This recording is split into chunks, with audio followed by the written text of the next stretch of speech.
And let's go. Hello, guys.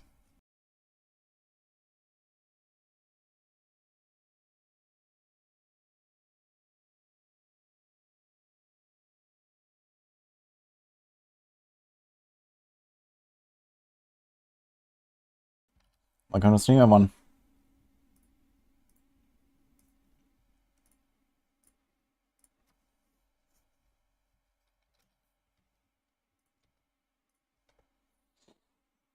Hello, Twitch. Hello, YouTube. How's everyone doing?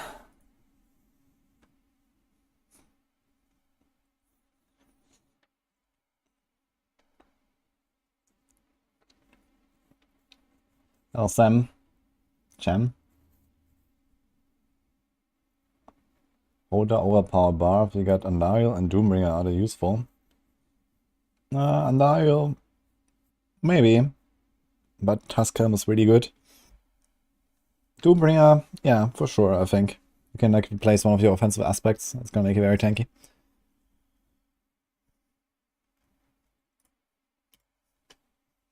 Hey, Patton. The Marvin and the Hephaestus. Hello, Darren. Hello, Harper. Josh. Sacred Cutie. Keo. Jelly. Bit Ashes. Deadpool. Revealed Quill.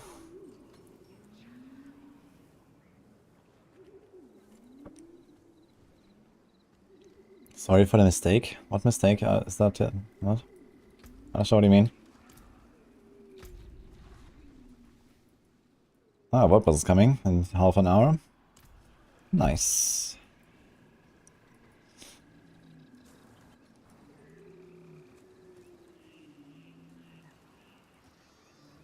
Let's try to gamble some rings here. I want to see if I can get that aspect. I need the retaliation aspect, I think it's called. Ah, I remember pattern. Oh yeah, I wanted someone to give you the points back. I'll just message the mods. Let me do that real quick. I forgot actually.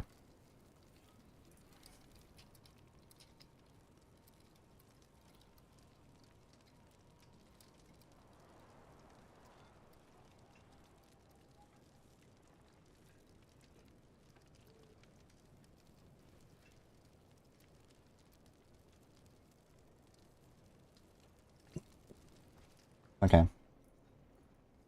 Don't worry, pattern. The first time here in Twitch this year. Oh, that's fine.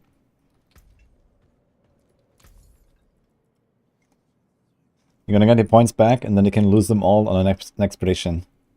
Very bad luck. How does that sound? Try again. Best seller to level a Druid 1 to 50. I think... Let's try Tornado, probably? Tornado is probably the best 1 to 50 on Druid.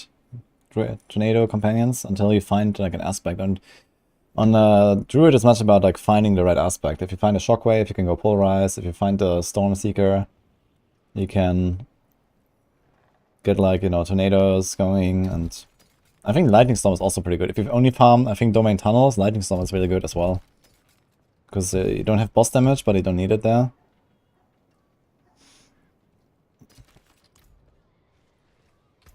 Came apart nicely.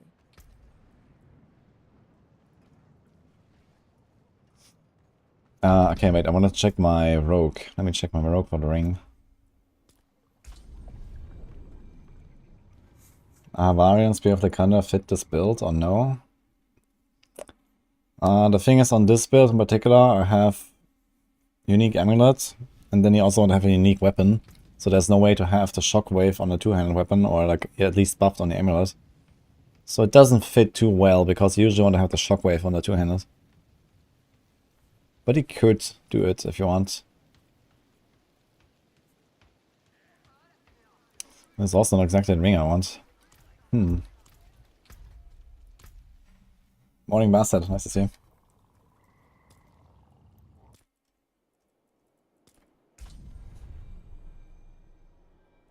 Think Godslayer Vasilis help for this build? I think Vasilis is really useless here. How would Shaco? Shaco would be very good. You don't really need the slow thing here, I think. I would definitely run a Shaco if I had one. And if you really want, you can put the slow thing on the boots. There's just speed here, basically, so you don't need that if you want to go like high-end stuff. Hey, brats. Why no Grizzly Rage? I like Petrify more. I don't like being locked in with my skills in Grizzly Rage. I mean, if you go Grizzly Rage, then you need Vasili's Prayer, because then you make your Earthen Bulwark like a... I guess you don't need it, but you can make this like a Werebear skill, right? And then you can use it in Grizzly Rage. But yeah, no Grizzly Rage is fine. I just have this ult. Hello, BFGN. I'm good, and you? Uber Enix are farmable now, yeah? Is this the build on Maxwell? I have not checked out the Maxwell build, but I guess it's somewhat close.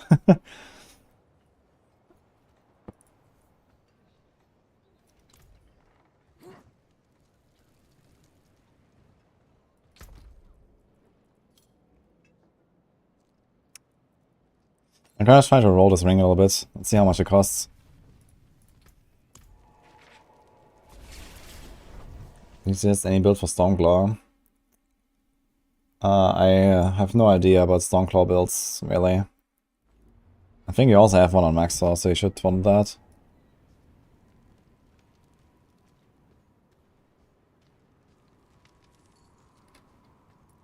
Maxwell has Grizzly Rage.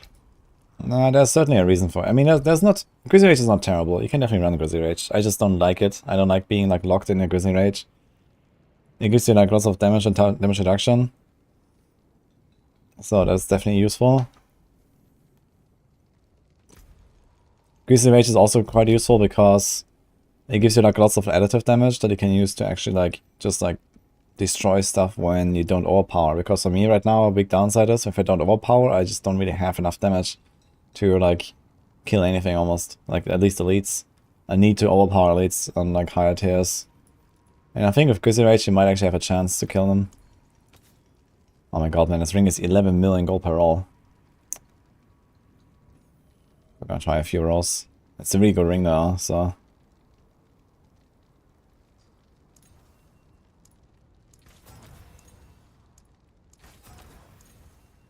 Oh, 5.7, I got a bit of crit. Only cost me 40 million gold. Okay, let's do this.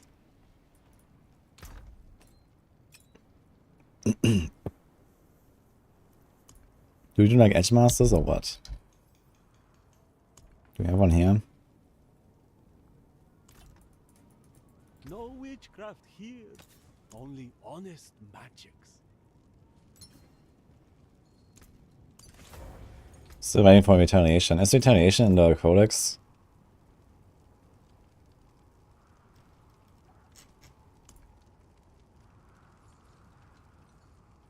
It is 20%. So maybe it's gonna like override this here. It's 20%. I think I had like a 26 or 28 and I established it. Never really found a good one of this. Until spring. Let's see how this will go. It's a 91. Let's try 91.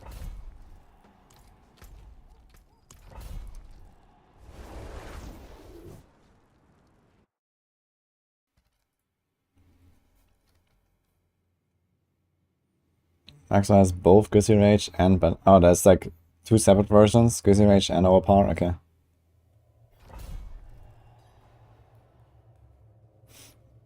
There's an aspect that makes Grizzly Rage a werewolf. Yeah, I know.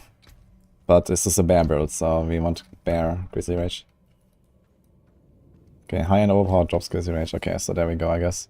Yeah, it's basically what I'm working towards. I'm gonna try to make a build where I can clap T100 bosses. And we're kind of there.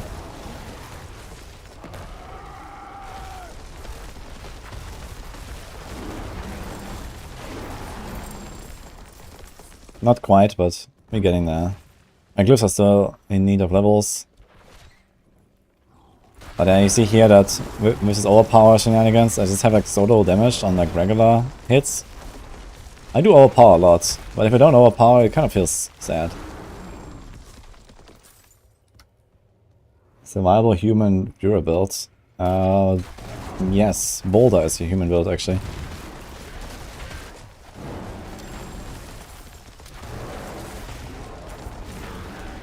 Waiting for a lucky hit rogue build. Type exclamation build. There's a planner already. I made a little video about it. I will do like a full build guide for it very soon. But yeah. I think it's gonna be my main pick for Abattoir Vizier, that build. Unless Twisting Blades. I'm gonna do some more experimentation with Twisting Blades. But yeah, we'll see. I think the pen shot build is gonna be at least the second best on Rogue. There's some potential for like rapid fire. I know Darkside has been experimenting with rapid fire, like pure rapid fire. That might be kinda good.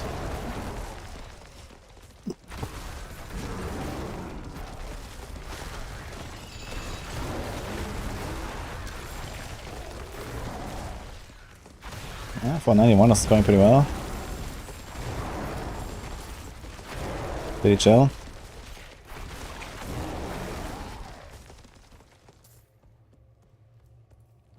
Easy run.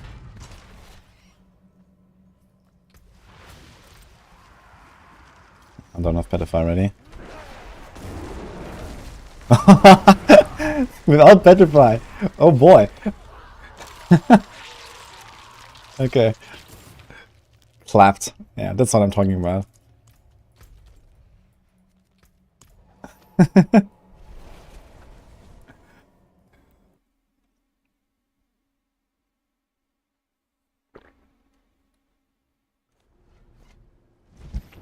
What gives me such a resource? Resource on kill. And Tybalt's Will mostly. Like most of my resources actually Tybalt's Will.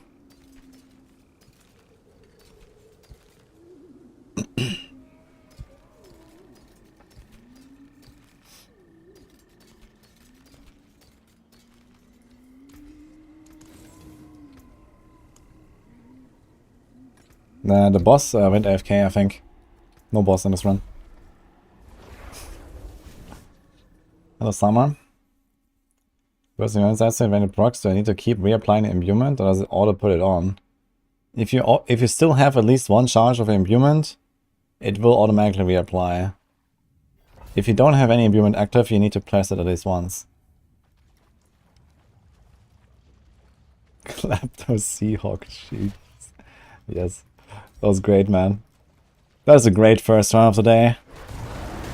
Just clap the Sea Witch.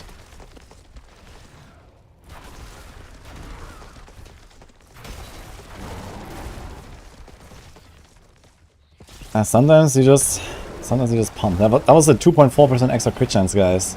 Without a 2.4% extra crit chance on my ring, I would have never done this. That's my crit chance now, actually. Oh my god, I have so many buffs here. Look at the buffs. What is this, man? Yeah, 57% crit, actually. Damn. Is that built anywhere? It is. Wait. Okay, let's do that.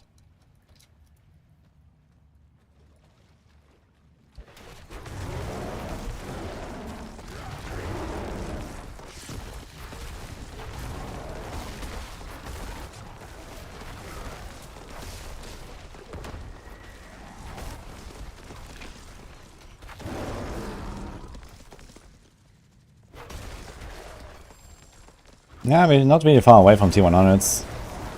So let's like slowly move up and I get sigils, I guess.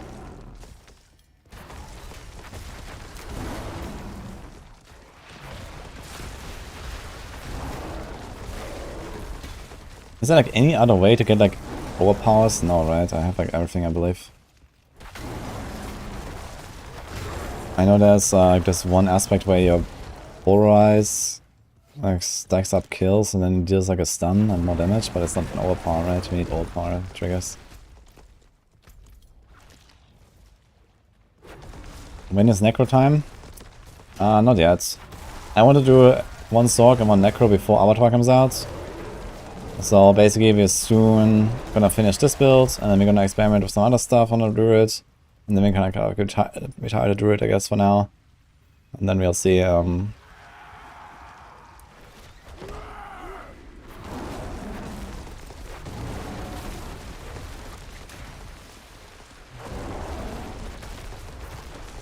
didn't clap her exactly the same, but getting there.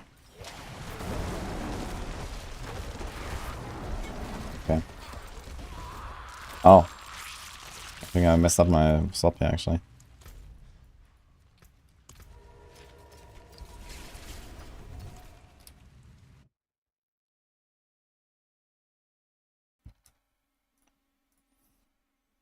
Using the Venom power still, or why Poison Creeper? The Venom power. Which one is that?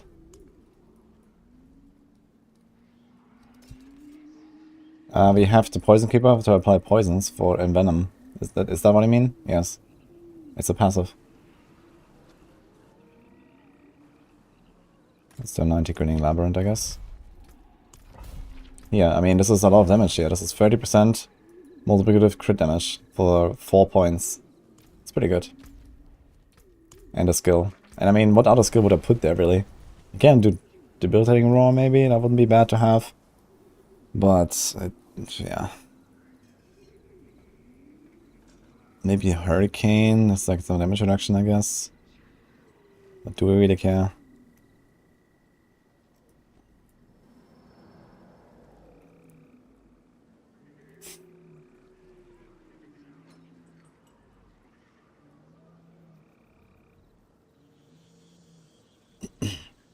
Hey, do the spinning boulders actually also stun and slow and stuff? With enhanced boulder? I guess they do, right?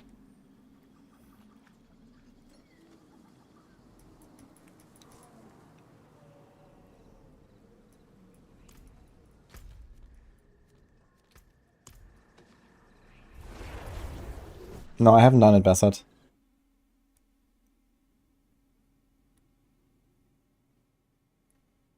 Is Abattoir as short as Nightmare Dungeons, or is it bigger? It's like somewhat comparable to the dungeon, I'd say. Never tried a glyph Guzzler. Guzzler is like the one way you like deal more damage while healthy or something. I have a bunch of like regular damage glyphs that I'm happy with in this build. But in general, yeah, the regular damage without all power just is not really enough anyway, I think. It's kind of hard to scale it high enough in this setup here, where I also try to like stack overpower really high. And I need like the big overpower synergies for the bosses and stuff. Small trash monsters still die, it's okay.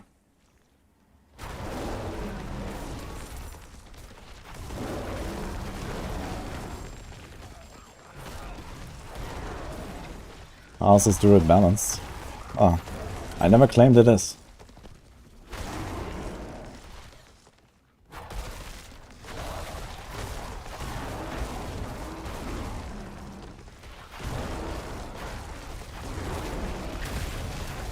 The was playing Boulder Druids. And how did I go? I think Boulder's like, it's like a solid build, but nothing like OP. I'd really like to try some Boulder as well. The problem just is that it has like this weird suppressor behavior. Like if you find suppressors, it's like really annoying. I hope they're gonna fix that, and then it's gonna be a really fun build, I think. What is her offers? Bingo Starter Sky is good for Druid. I could imagine for some builds, yeah. For this one, you could try Starter Skies, yeah. I think mostly on Eternal or in Season 3, when Metamorphosis is gone. I think Metamorphosis breaks the Starter Skies streak, so it kind of makes it bad. But without Metamorphosis, that would be a pretty good option, I think.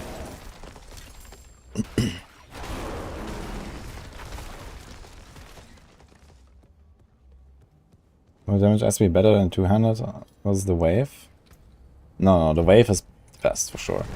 The wave is most of your damage, and you double it, you know. It goes from 100% to 200. I mean, it's pretty crazy.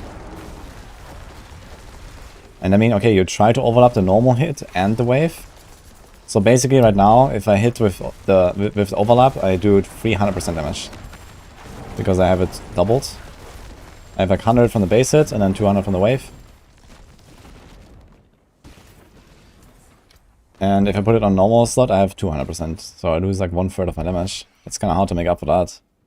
Need like another multiplier doubles that gives you like a 50% extra bonus. That's a lot. And then you're still gonna be worse off when you don't overlap your AoEs. You know, most targets hit are just the shockwave and not the overlap.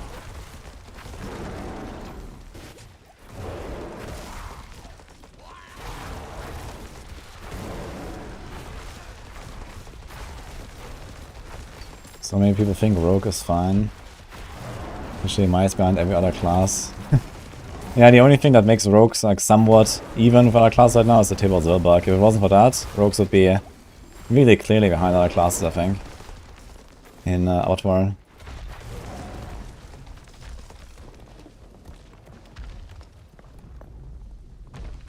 Best rogue to fight Durel. In the TB it takes too long. Are you playing Poison TB? Like with bursting venoms and stuff, you should melt him, I think. Otherwise, rapid fire, I guess. Like I managed to make a build that can one-tap Durel in 4-man rapid fire.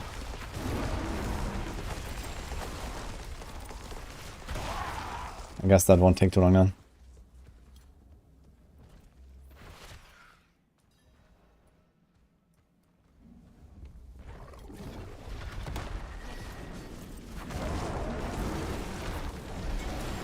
Clapped. It's going well.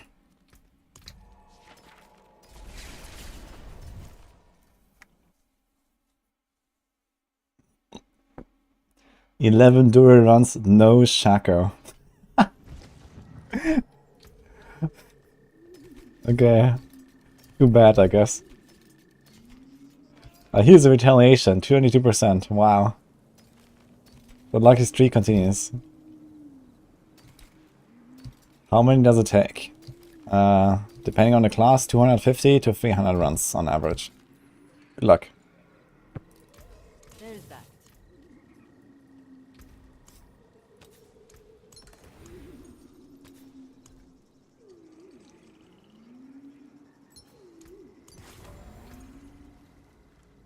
Doesn't know Pepe Love. Okay, I don't want to play Lightning Storm, I think.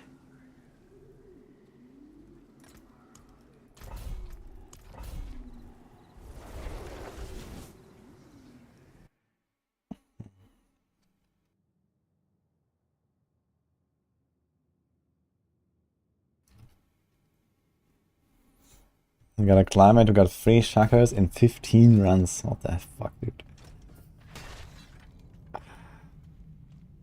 That is pretty hilarious.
I really like Petrify, man. It's such a nice skill. So powerful. Like for these situations, man, you just walk in, the entire room is stunned for like 5 seconds. How long does the thing last? 4. First increase crit. And then you can also get like, insane resources from it. I haven't even expected. Oh. Yo, Condas, thanks so much. Nice to see you, man. How you doing? I'm getting ready for more Duras. I found some Helltide the other day. I have some stuff again.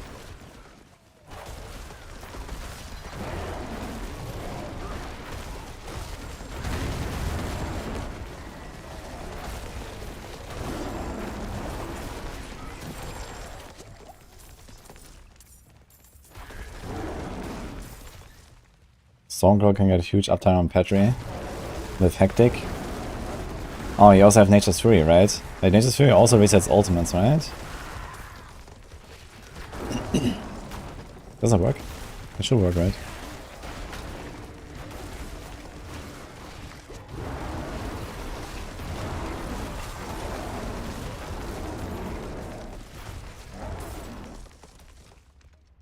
Gaza and Pulverize makes the damage way more consistent unless we are in overpower. I mean, you're generally above 80%. Let me see Guzzler. Yeah, I know it's like these damage by healthy glyphs, they're like relatively high scaling. But then what would I remove though?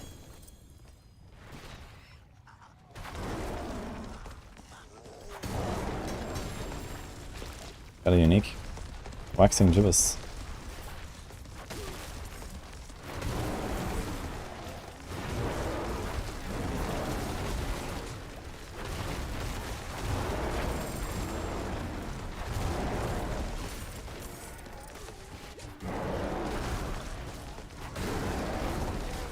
It's not a rogue, so didn't farm.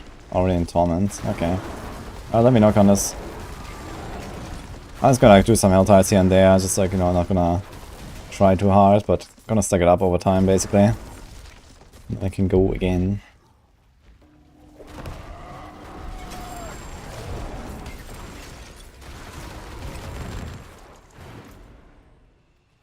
Oh, I got a Whisper.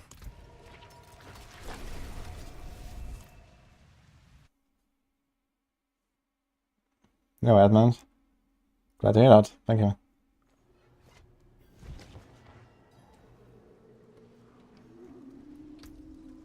Five steel every chest is busted. I agree, man. That feels good. If you do like, you know, a good run, you get like 8 chests or something and 1 Helltide. That's... yeah, that's 4 duels basically in 1 hour on the shards.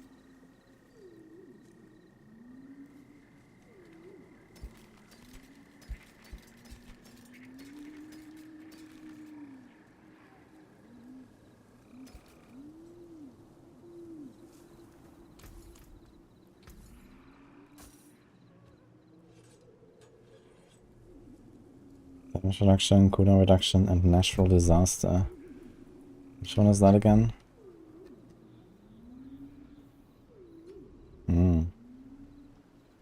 It's not a good amulet there. Fine pieces, rare and beautiful.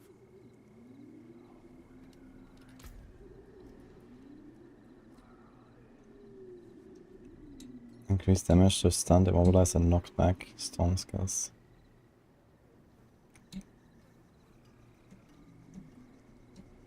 I carry the best, shards of the heavens. So it only work if I combine the two things, basically. Need vulnerable from your storm skills, and then use an earth skill. It is done.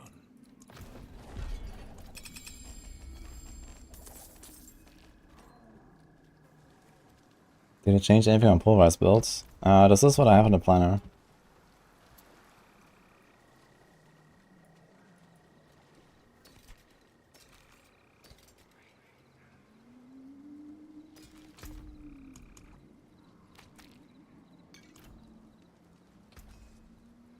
There's that.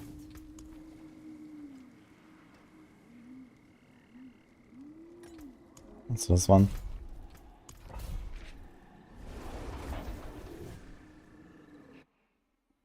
Not having one of movement speed or armor on amulet feels bad. Yeah, right now, yes. But I think in Abattoir Azir, I would not really put movement speed on amulet. It's not really like a stat that's very important there, I think. I mean, you have like Ravenous that gives like more attack speed and stuff, so that has some offensive upside as well, having movement speed. Maybe I would prefer movement speed over a passive if you have Ravenous in your build.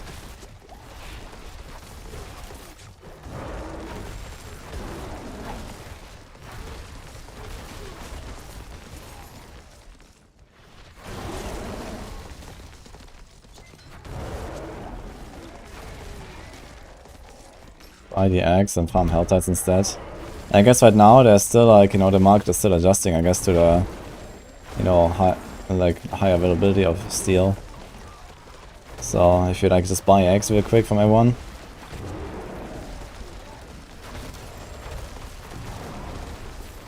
You might actually get out ahead.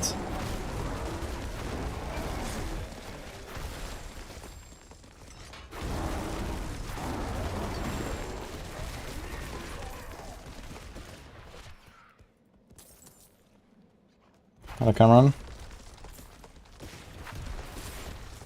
What's the most efficient way to level a druid in World War 3? No, leveling is Nightmare Dungeons. Up to monsters 10 levels above you. This is how I get the fastest level ups. On this build actually I went to World Tier 4 at level 54. Then I found a bunch of Hell Tide and stuff and it was like pretty easy. And then you can also try to go to the next World Tier and just open some of the chests in the Blood Harvest.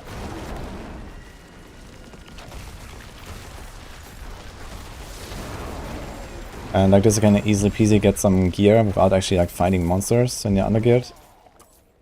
And then you can do Nightmare Dungeons.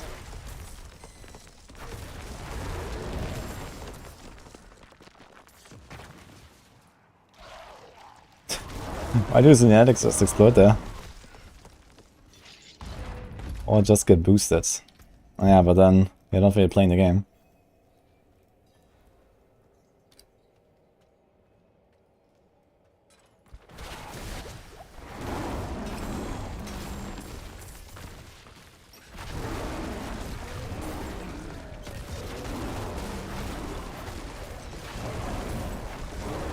Thanks, Jake. Glad you like it.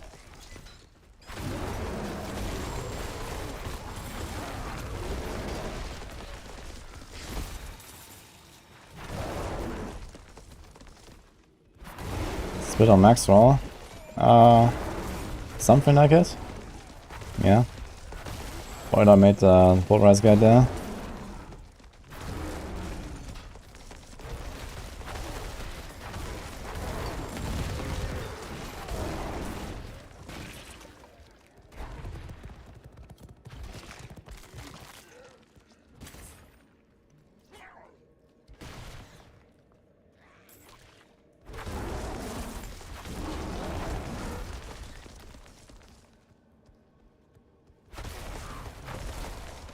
Really not throwing Insatiable Fury. So much damage in the armor. You mean the chest? Yeah, I tried it. It feels really awful. Like, okay, damage, yeah, it gives you a bit of overpower, but you know, I already have like 2000% additive or 2500. So yeah, the chest is like the overpower is like maybe 5 to 8% damage. Okay, the physical on it is nothing. And then, okay, you get like +3 ranks, that's like 15% damage or so. Yeah, but then whenever you are not in bear form, you just die. And I really don't like dying on hardcore, you know? So, let's not do that.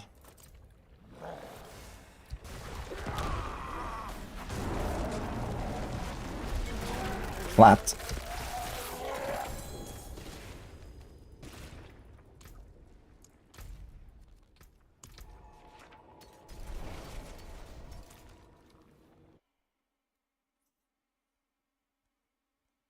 Hearts are very hard to get now? Really? Wait, did it change hearts acquisition or something? I think I have hearts by far the most of everything. That's actually on my rogue right now.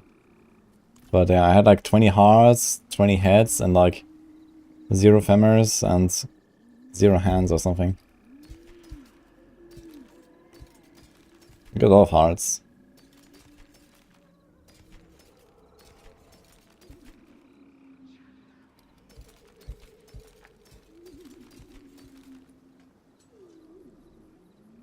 Close, damage, 45. It's not a bad chest. Quadruple, DR. I carry the best, shards of the heavens.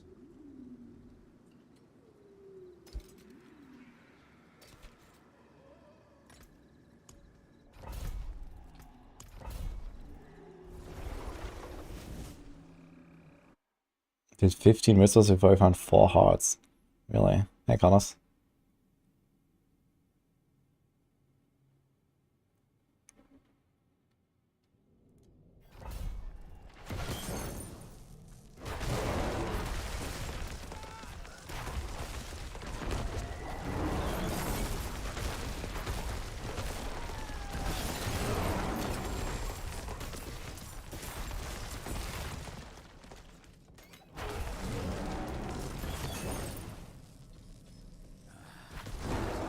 I mean, you can convert the materials, you know that, right? The hearts can convert into anything, and the other thing can convert into each other. So you can just like always even out your mats. Well, as long as you're not missing hearts, I guess. You can't make hearts.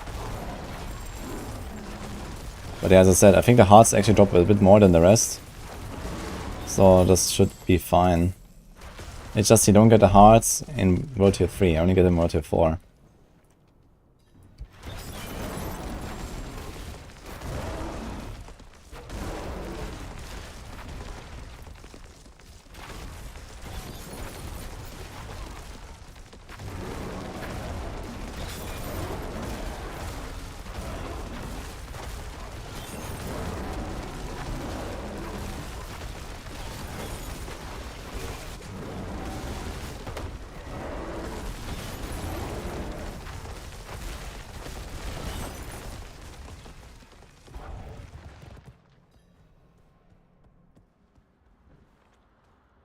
Just started 4 and got a patch, no patch notes, card level added. It must be the card level if there's no patch notes then, for sure.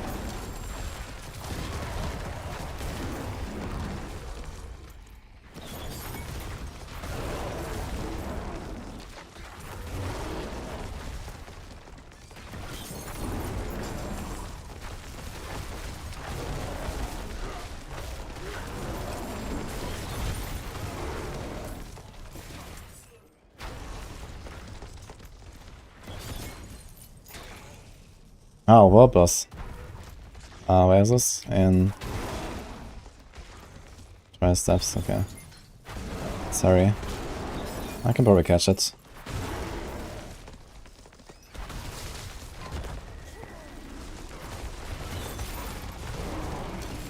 Yo, 11 million I saw. Nice.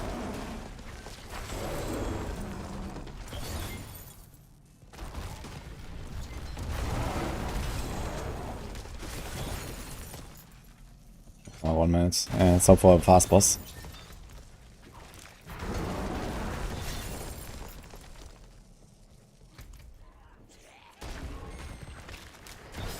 Run. You don't have Petrify now, F. Because I popped on the other guy.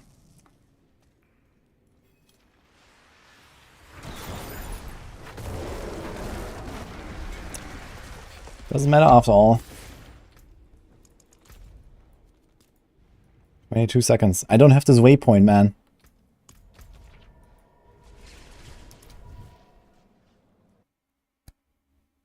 Nah, we're gonna make it. We're gonna join some late instance, I guess. You can still join up to like a minute late or so. It's fine. On Legion events you can even join even later than that. You can join like 2 minutes late or something on Legion.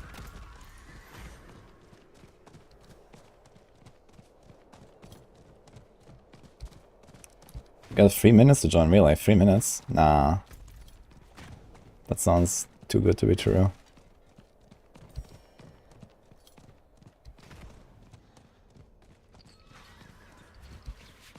Well, it actually wasn't a very long run. It was actually kind of short. I thought it would be longer. Oh, perfect. Hello.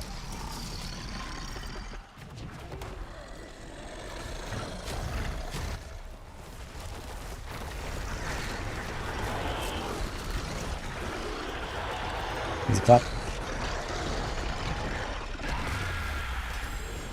Halt.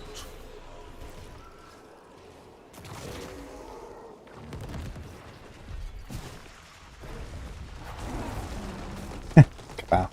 Okay.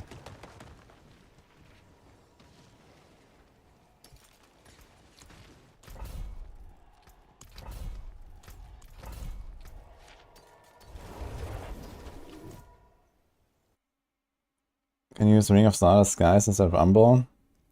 You can. Actually, I dropped Umbral now. It's not really needed when you have tables will, actually. I have no Umbral, and I don't even have Earth and Light right now. I'm running User and Strength.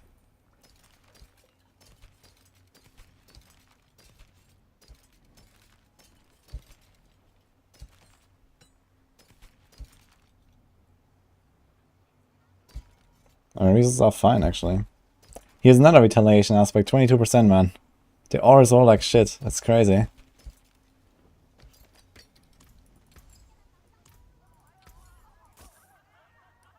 I'm still not sure if I should buy this.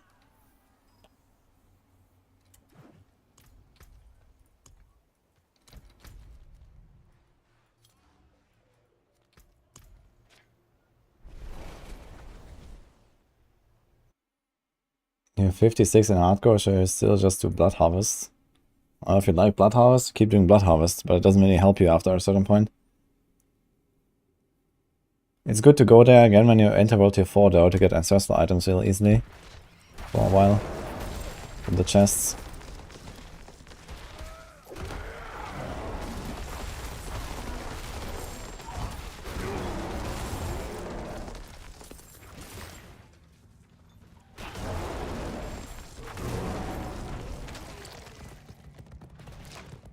What do I recommend? For another up pass, you do an dungeons.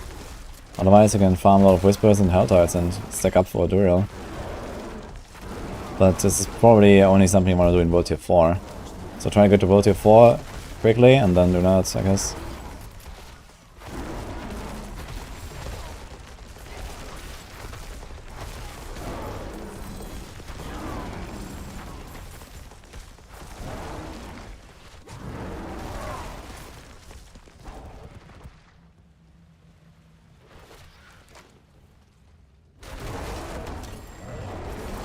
No, that was an 11 million crit again. Kinda cool, honestly. Critting for 8 digits.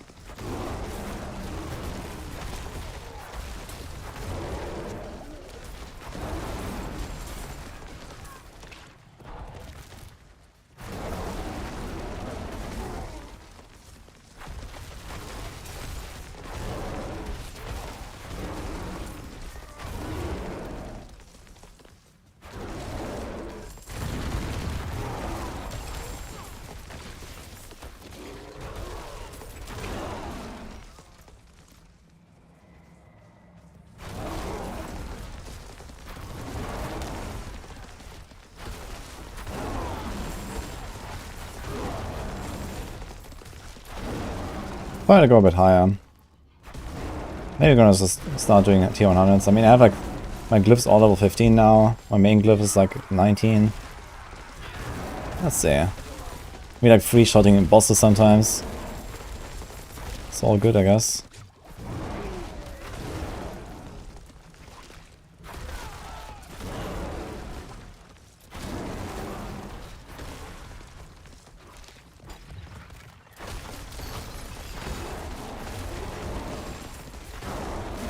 And I feel decently tanky too. Wait a minute, we missed the guy. Where's the guy? Oh, there's like another circle or what? Interesting. We missed. Like, this is the first time that happened to me in this dungeon. I thought they're always on a path now. But I missed the path. Yeah.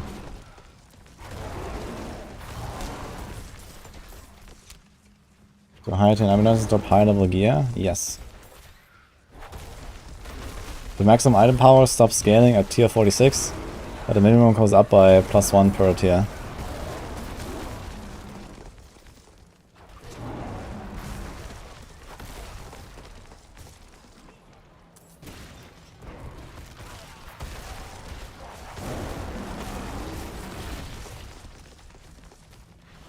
But just some movements.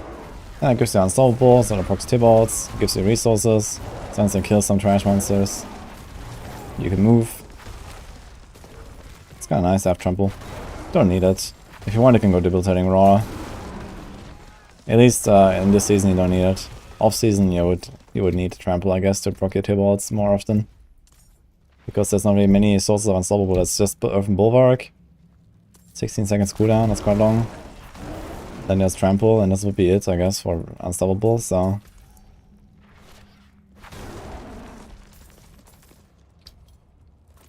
Okay. Let's see that boss. New patch, apparently.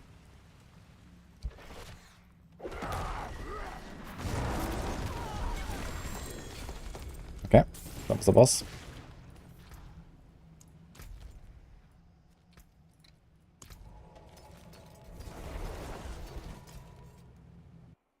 Paneling. Got an uber unique on a druid. Grats, which one do you get? Switch Petrify for Rage for another unstoppable. Yeah, until you realize that unstoppable is like 6 seconds duration, so you cannot proc T-Bot's will again for 6 seconds. And also you cannot press any other buttons for like 20 seconds. And then you're like,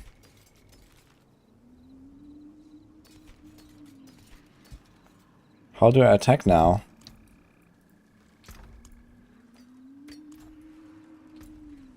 I save the blue item. That's for my blue item rogue.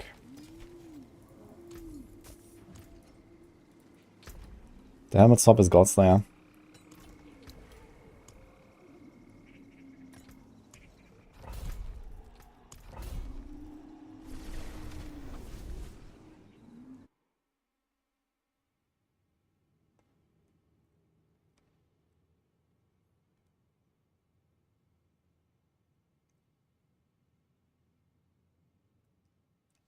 Hello Adrian. You want exchange of cookies. Oh, thanks for the offer, but I'm actually not in Germany right now. I'm in Bulgaria. So I can't help you much with Zimtsterne. Maybe someone else.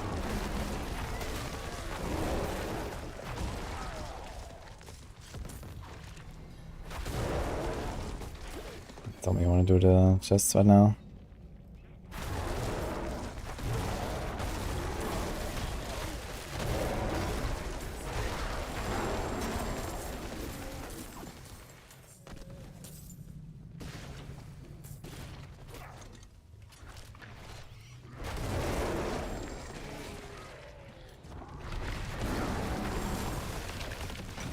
Yo, was that a 10 million crit there as well? Without Petrify this time? Kinda like it.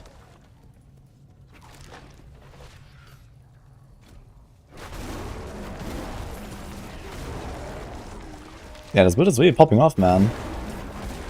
Feels good.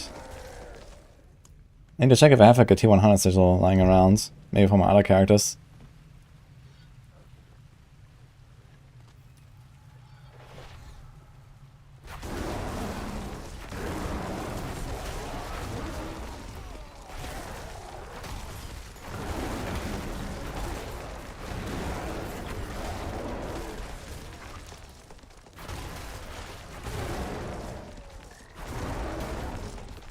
Goblin?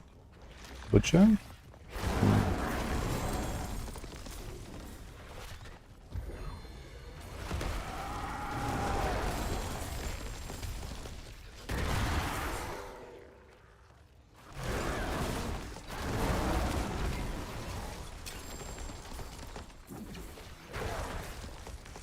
Actually crazy how easy this feels, man, on Druid. Feels so chill just walking through these T90s. I don't think it'll be much different on T100, honestly. But overpower, I kill them. So.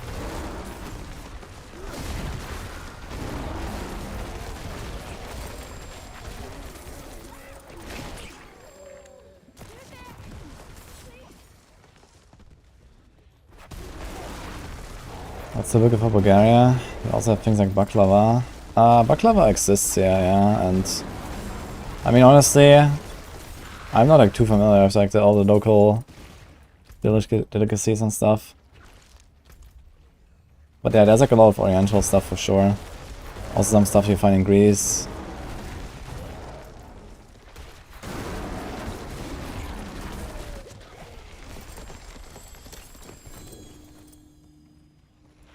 Pulverize bad on whirlwinds. A werewolf tornado. I'm not too sure about it. That's maybe close.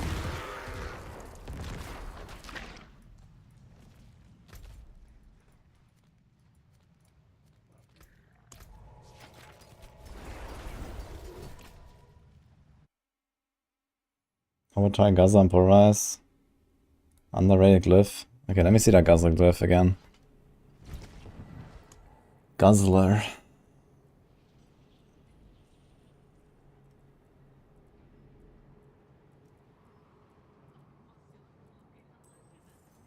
3% damage for healthy and potion healing.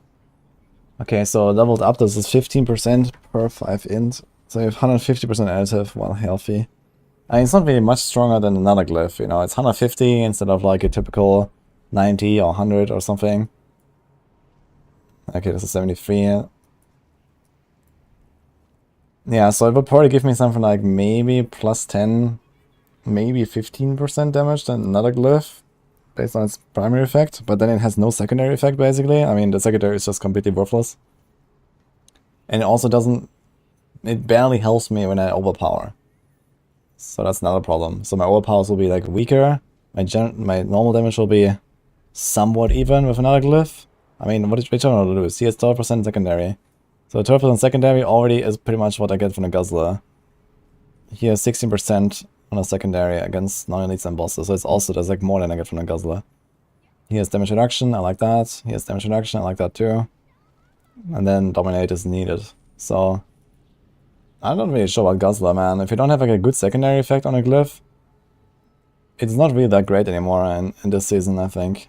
At least on an overpower build, you need a good secondary on a thing.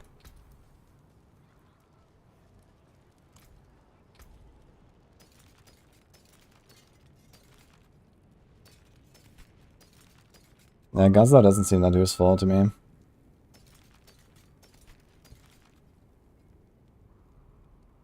Ah, we got a 30% retaliation, let's do it. Hey, boiler.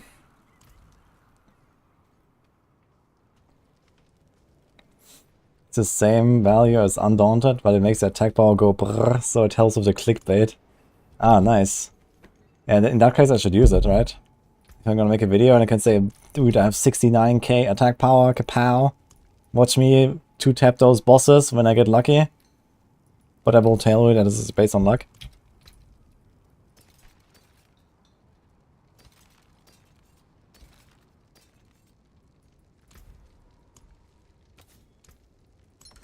Okay, I didn't consider the clickbait strat, actually. That's a good point.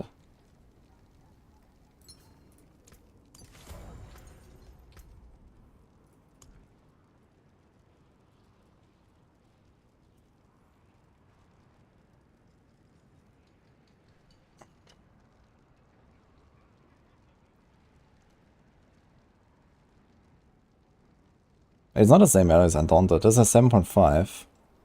Wait, after 15 ranks. Undaunted, doesn't it start at 2%?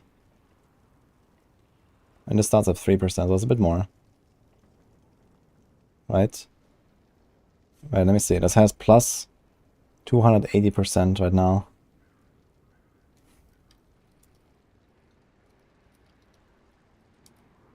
Yeah. So this one starts at 2, this one starts at 3. So it's a bit more than this. But you get 10% damage reduction. Here you get nothing. I kind of like 10% damage reduction.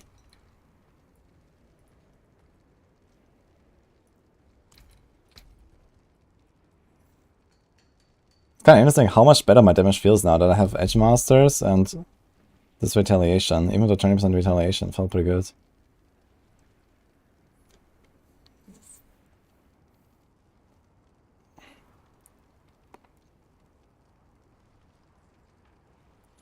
I think on off-season I'll probably replace Edge Masters and put a Generator instead of Bloodhowl. And then have this, what is that thing called?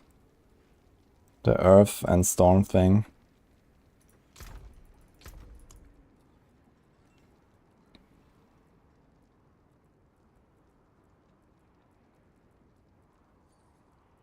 Can't find one.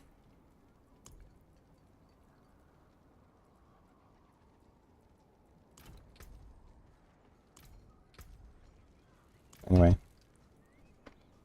At least I got rid of this elements aspect finally. Any legions? No. I get the blue items for my blue item rogue. That's good salvage.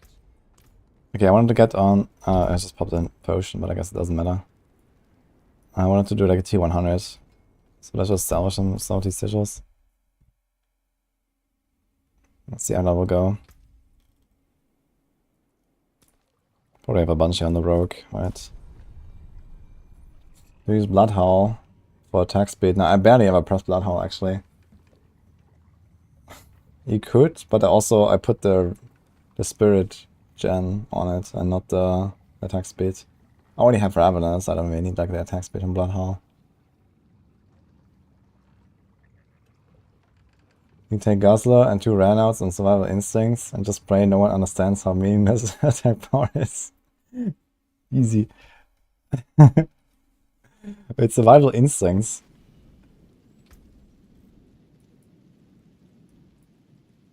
Hey, do I even have that? Oh, wrong character.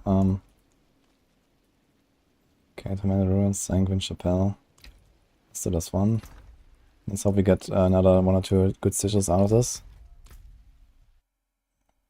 Hello, Scorpion.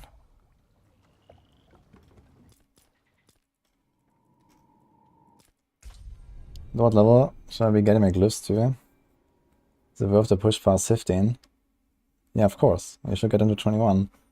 It's just free real estate.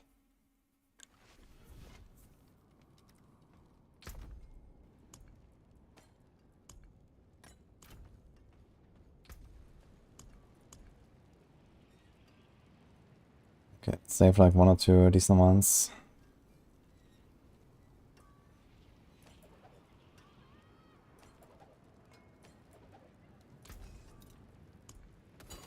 You can take what's left.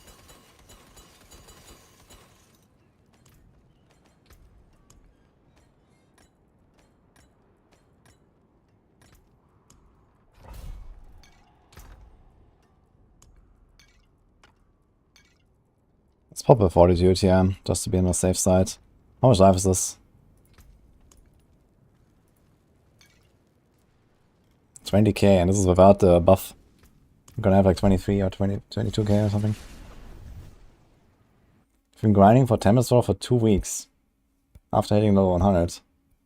Have you heard of Duriel rotations? You should do them. It's like a 1 in 10 drop or something. Oh, 23.2k life. Got a 925 All-Star, the XCC, Core, Crossbow, and Sword. That's sick, dude. Congrats.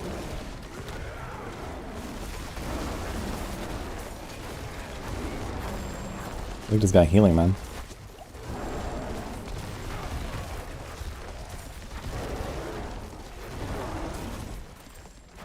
These giant dudes are really weird. Could have lightning resist, so...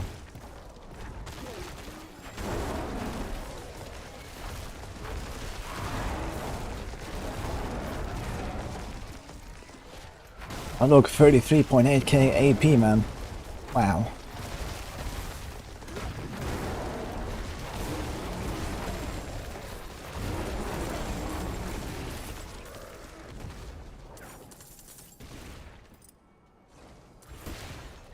Boss T100.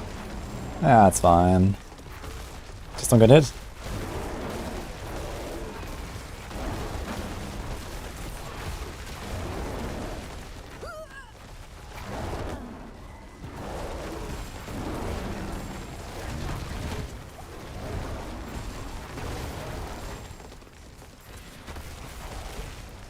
Ah, that goes pretty well actually, yeah. I gotta say. It's decent.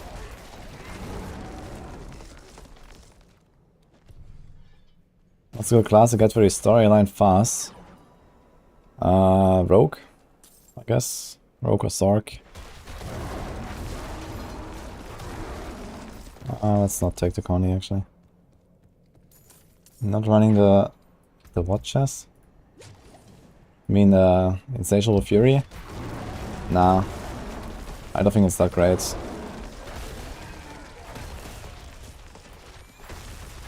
It's an option, but I really don't like just instantly dying when I'm not in bear form. Oh, it kinda sucks. So...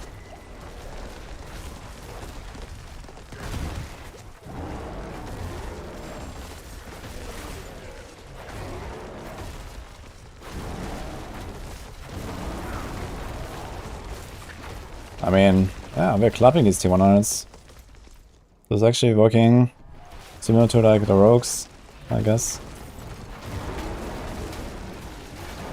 Very good.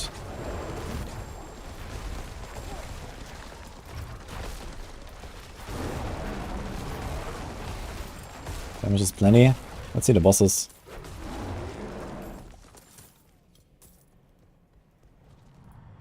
And my gear is still somewhat unoptimized. I have 5 affix rolls that do nothing.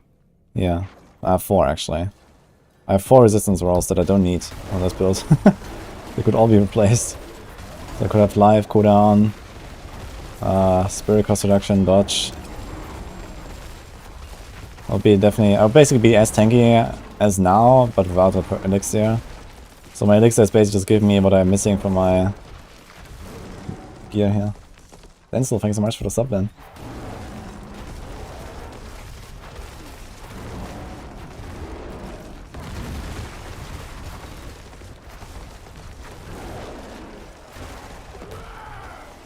Oh! My petrifier was too early. Nothing got stunned. Okay.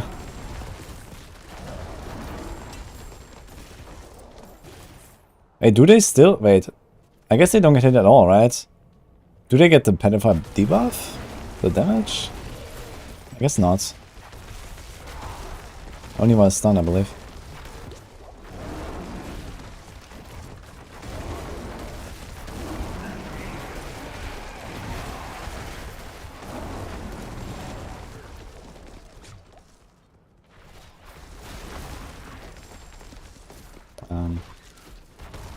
Where is he? What? Okay. Yeah, it's actually a pretty chill T100, to be honest.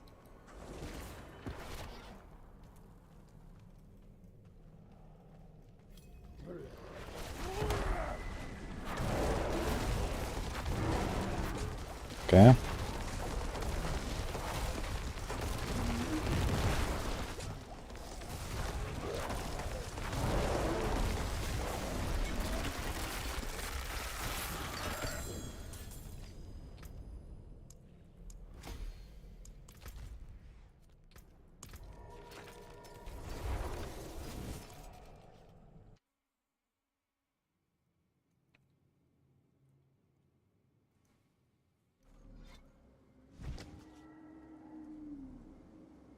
Splatter on resource or attack speed? It's on resource, I think. Yes. But I don't think I've used Bloodhound a single time in this run. So I don't really press it, man. I should probably put it on attack speed. Realistically. And try to press it sometimes. I just never do. The Stormclaw Shred thing, I should probably save this, right? That's gonna be important if I play Shred.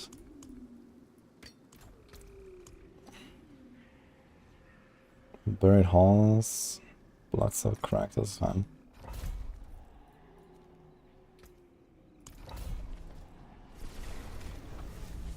You could replace Bloodhound for something else. Yeah, I can do the build turning raw as well. I was doing that for a while, but it's also not really that needed. But there was like one situation where the build turning raw would have helped me, because there was like this lightning obelisk dude, and then he was like kind of like chilling somewhere, hidden. Like here, for example, I just take like damage from these guys, and I could just do build turning raw.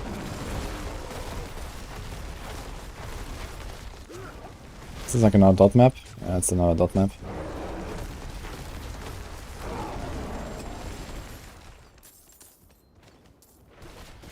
So yeah, the build turning raw would be kind of nice as well.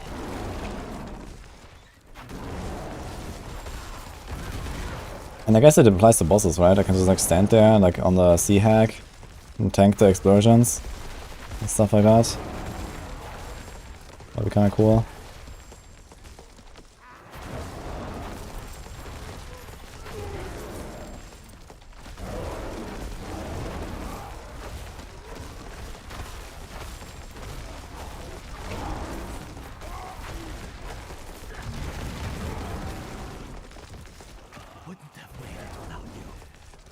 What chest am I using in place of Insatiable?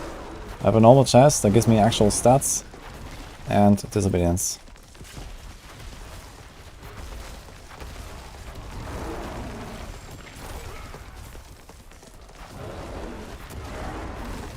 Yeah, so I have like 15k armor fully stacked or something.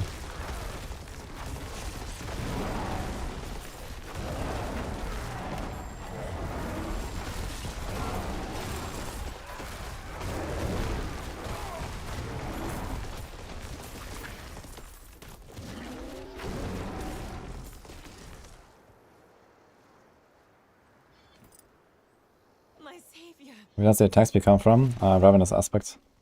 And Blood Howl sometimes.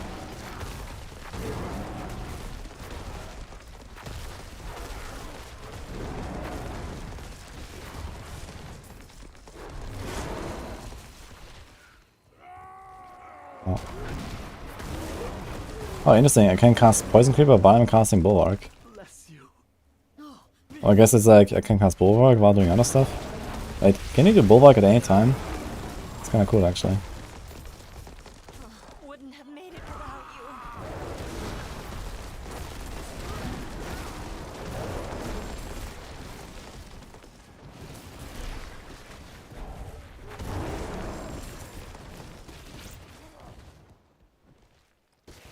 Yeah, the Mysterious now in a 75 chest. The 75 chests are not that bad if you wanna like farm certain like item slots or so, or just have like some leftover cinder. Ready for a 10 hours daily stream. Yeah, today will be 9 hours actually. I have a appointment later in 7.5 hours. Hi, Grand Flag. Oh, hello. Mean blood wave build. Good luck with the mean blood wave build.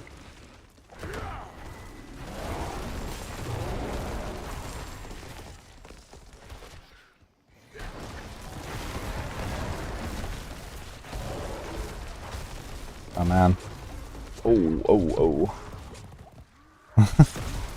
It got me. I guess my disobedience was running out there. They did actually kill him? No.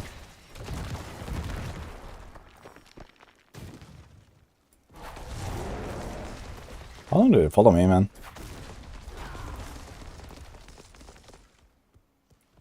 Yeah, this is... I need my,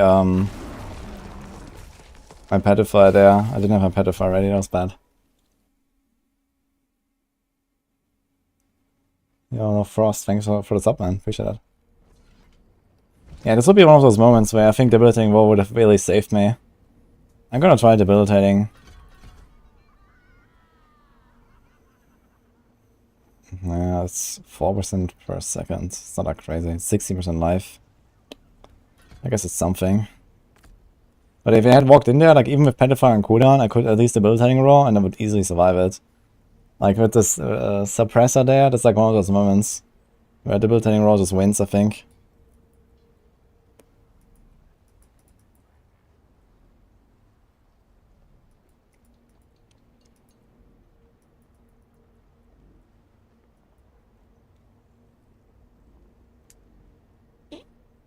I wonder if I should like fully spec into Predatory Instincts for the crit. 6% crit. It's not bad. It's only against close. Instead of Nature's Reach. It gives me like more consistent boss one taps, I guess. You might be fine with that.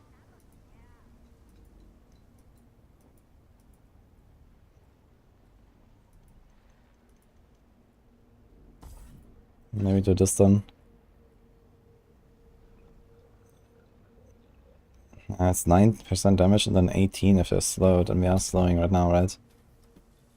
Nature's Reach is pretty solid actually. 18% damage. But you also have this.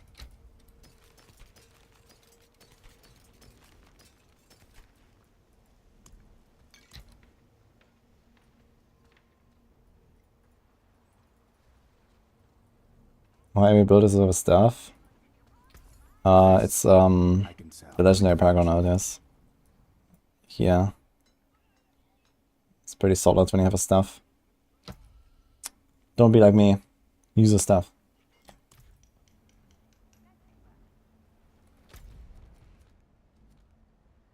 Oh. Ah shit, wait, we don't wanna... Should we go there real quick? Why not while I'm waiting? I can just go back to the dungeon, right? Walk a minute.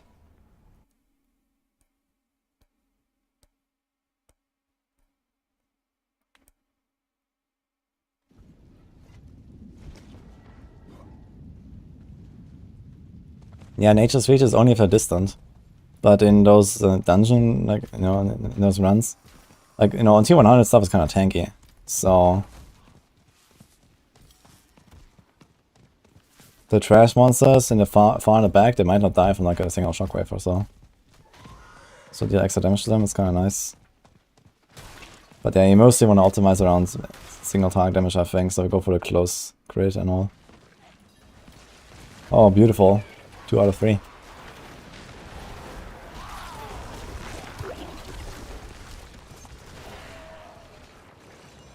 Wait, this guy just insta-die?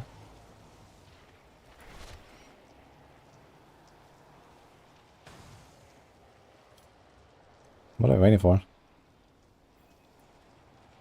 Hello. Okay.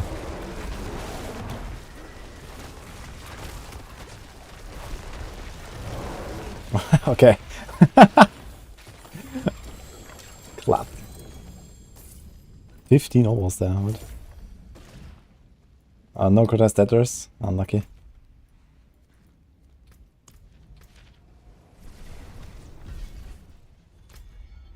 Guess we can do like another thing real quick, yeah. What's the issue with my Druid on T100? Survivability or damage? Neither nor. This bit is pumping, man.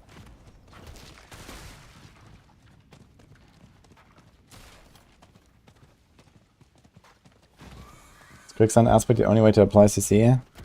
You apply stun as well with Pulverize itself. So Pulverize stuns. Yeah, Quicksand is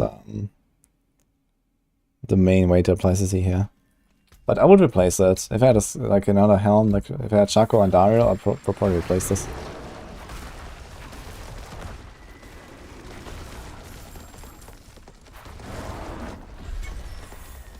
You could even just consider just running Godslayer all the time if you want.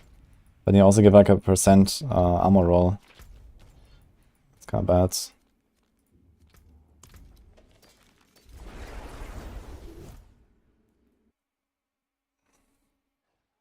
My glyphs are level 15, yeah. And my main glyph's like 20 now, the dominate glyph. So I'm kind of fine. Actually, I think it's 21 already. Yeah, first glyph is 21. Let's go really fast if we farm T100s at that pace. Get like 200 something XP. Oh man.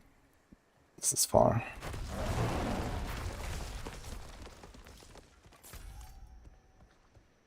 Some Dario good for Pulverize. Yeah, I would use it. Over Quicksand, I think. But you lose the percent armor, so... you have to make up for the armor somehow. But yeah, we have armor here. Yeah, okay, there's not many opportunities really. If you have Andariel there, then you have only 1% armor roll possible. I guess you could make it work if you go for like 1% armor roll, 1% in Bear, and then Disobedience. And then you could make it work.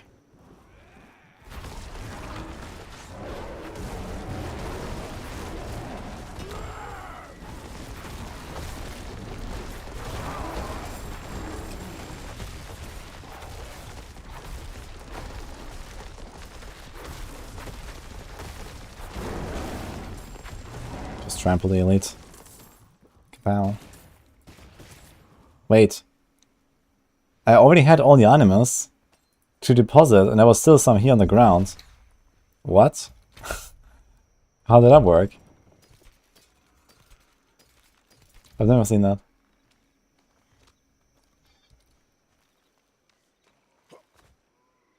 No, where lifesteal and ours is not 3%, but rather 0.3. I'm not aware of that. I mean, how should I know that? Are you sure though? It doesn't give you like 3% of the damage you deal? Like for real? So you don't get the insta full HP every time you attack? I thought that's exactly what it does.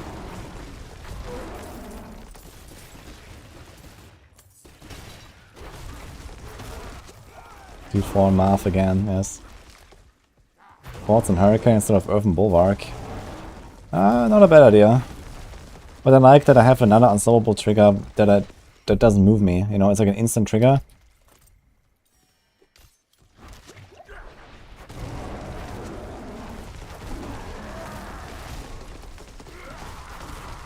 Abattoir.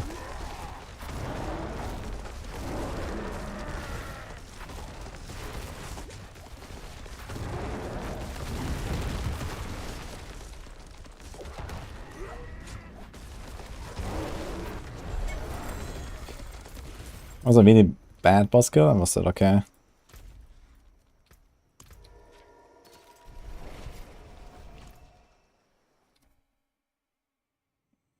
Any thoughts on what will be the premier seer classes or builds? Hoda. I mean, basically just the same top builds that we have. Hoda, Ball Lightning, Kratos Barb. I think Shrednado might be really good.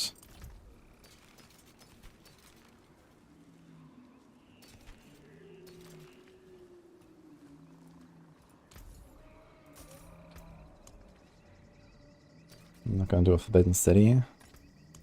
What is this?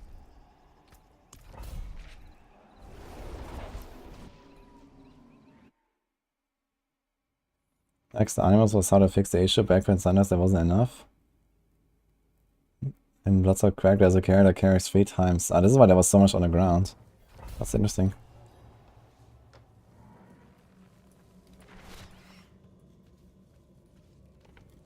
I mean, maybe I'm gonna find it on Darius. I actually dreamt today I had found it on Darius. Then I woke up. I was unlucky. So, I can't test it. But I'd be surprised if we don't just simply get the 3% lifesteal. We're only doing hardcore this season? Maybe. Yeah, I still wanted to make a softcore character, but yeah, now with Abattoir coming. If I have like everything done, I might do a softcore character. Maybe I'll do a softcore Necro actually, because Necro would have like some group utility potentially. If I want to do like group play for Abattoir, I can do like 4-man as a Necro. Could be interesting.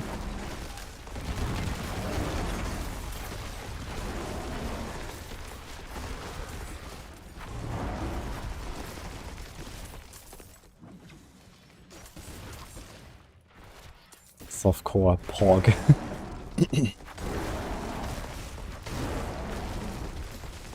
Yeah, we'll see.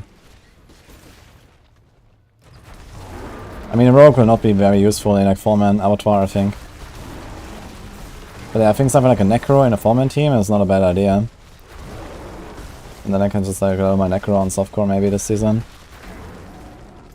And who knows what I'm gonna do. I don't have a Chakra yet, no. We're getting there.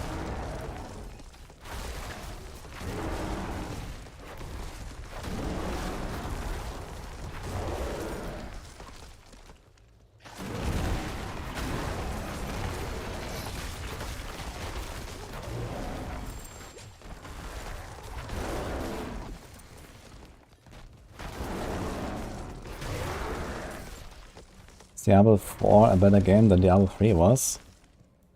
Quite easily, I'd say.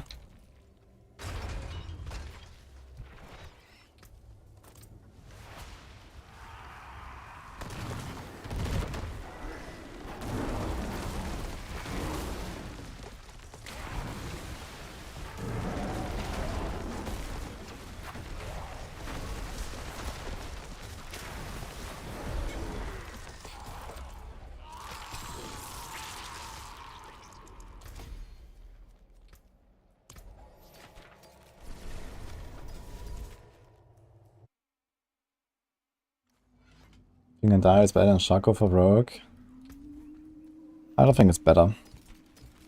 But it could have some funny builds. Like with the pen shot build, you can proc Andariel on every single target, on every single shot. That could potentially be pretty crazy, honestly.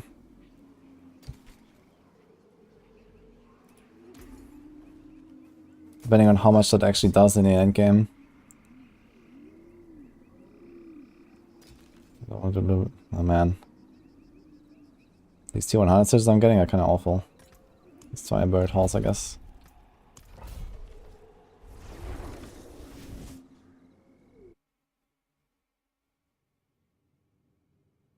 You get both Vandario and Shaco back to back. That's right. No, I'm not playing Umbra right now. I have Edgemaster and Retaliation now. Okay, let's see how Bird Halls will go if the red goes. If I can do this dungeon with like not too much trouble, I will be happy. It's a tough one.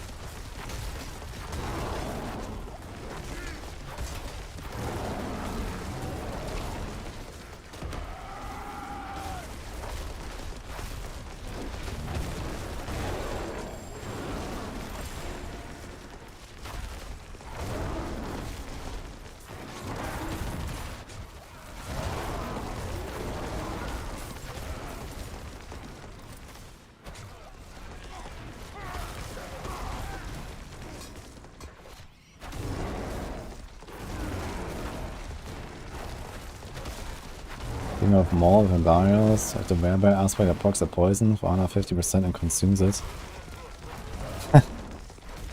Yeah, I guess for Blurred Beast builds that could be pretty crazy actually, now I think about it. Like Endarios would be a really good way for... Ah man. Yeah, I was just thinking like, you know, if you do like Shred Nado... Yeah, I think it's probably better to just like go Tornado and then, you know, Shred basically. Instead of trying to stack it up with Endarios, but it could be a solution. Maybe Endarios procs enough on certain builds. Oh, we actually have to test if in 4-man a rogue can do that. Like, can you actually like poison up an enemy with like poison imbuer, and then the druid consumes it? Or is that only personal the poisons we consume?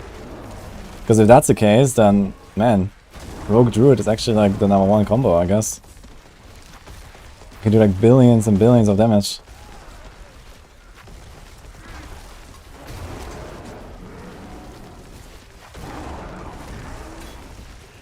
It's a bit of Maxwell.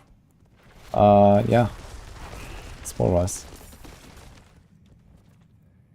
Wouldn't have made it without you. Does anyone know if like Blurred Beast works for party member poisons?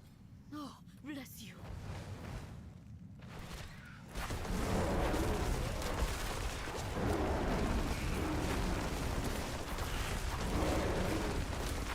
I remember like people were theorycrafting around this stuff on launch, but I never really saw anyone do it. But yeah, I remember like, you know, like, oh man, Blurred Beast gonna be crazy and stuff. But then I literally never saw it in action, besides people like doing their weird, yeah, little one-shot shenanigans to Shred and stuff. But it was all solo, everything I saw. So I'm not sure if it actually works in group. If it works in group, that's ridiculous.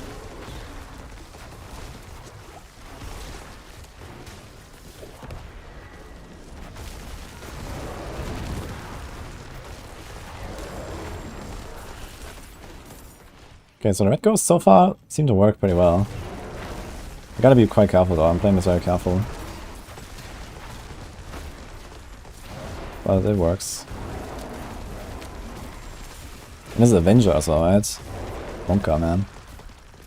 It's like one of the most difficult. Yeah, it's shadow damage over time, Avenger. Yeah, this is super dangerous actually.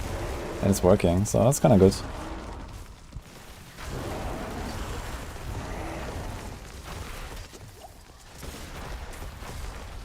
Although most of these guys do lightning damage, I guess. I'm not sure about the archers, if they do physical or lightning. Looks like I'm not getting poisoned though.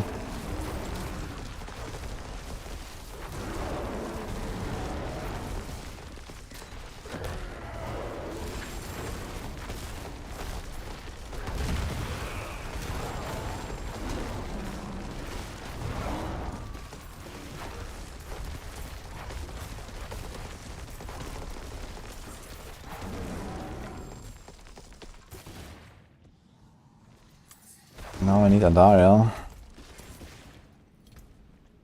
I mean, I don't really see myself doing hardcore group Abattoir of Zero. But yeah, since I'm I'm planning to make like one softcore character. There will be either a Sorc or a Necro. I think like the only one that actually has a bit of group viability is gonna be the Necro. So I'll try that. But yeah, something like if that Blurred Beast stuff works, then this is like insane for sure. Because the Rogue can poison enemies like way bigger than a Druid itself could ever do it, right? Even with like tornado poison stuff. Like the poison immune stuff is just like way stronger than Druid's poison. And if you can actually consume that with Blood Beast, it's ridiculous. You can literally just play a support Druid that shreds all the time. Ah, not quite, I guess.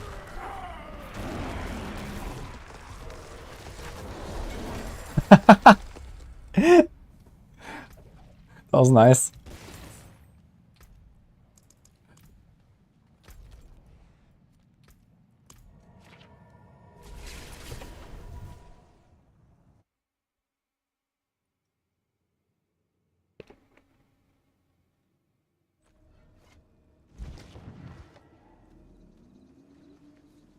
It's set up where the raw will consume it.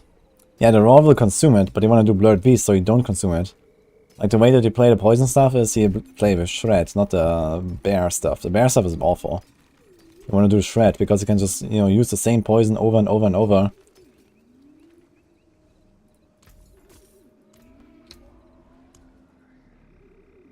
Sirocco Caverns, huh? Okay, let's try a Sirocco Caverns. How much poison risk? Oh, we're actually missing 4% lightning risk. What happened there?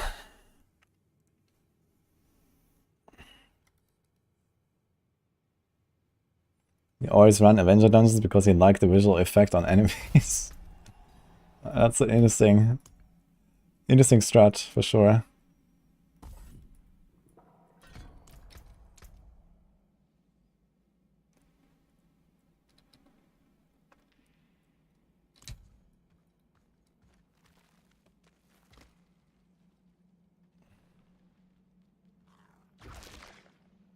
There's a space that's saying that Darius feels better than Shaco on a Shred. Yeah, of course, if you play with Blood Beast, then Darius should be better, you know, no question. Because you have this insane multiplier on Blood Beast. You basically, like on Blood Beast, you just doubled it on all of your multipliers, basically. This is why it's so insane. Which is probably a bug, but this is how it works. You just like, you know, you stack up your poison damage with all your multipliers, and then you do the Blood Beast hit, and that is another, you know, everything is multiplied. This is how people are doing like billions of damage with Blood Beast. And they do that in solo with their own poisons, not with rogue poisons on a target. So I need to test that at some point. I guess I need to like invite a Druid that has a Blood Beast, or like a rogue. I also have Blood Beast, I guess. I can just try it. And then see what happens. Shouldn't be very hard to test on target dummy.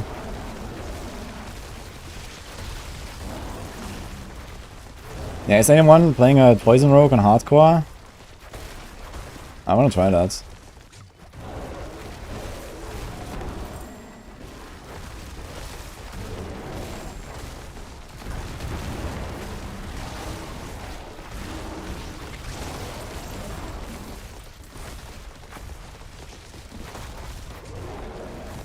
Just use Pulverize and proc and everything. Yeah, I mean, you can proc Andarius, but I think Andarius actually procs around you and not around the target, I think. I've been told. So it's not really that useful in some cases.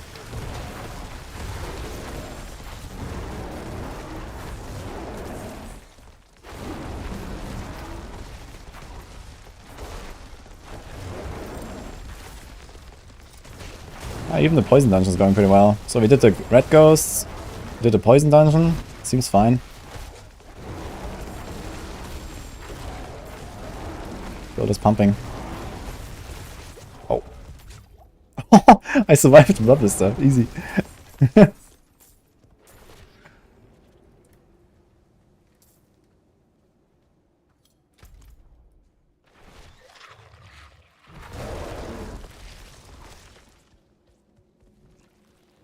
You're talking about Druid using the to proc the poison, yeah, exactly. But Pulverize consumes that. Shred, like, you know, you can't use Pulverize. You can only do one hit and then it's gone, you know? You need to do shred. Okay, you can probably do both, honestly. Like for AoE damage, you can do Pulverize, so actually hit everything, because shred is single target, right? My god, man, what's going on with this fire? There's like 3 of them. Okay, now it's 1. Oh no, they're all dead. Okay, here's one guy.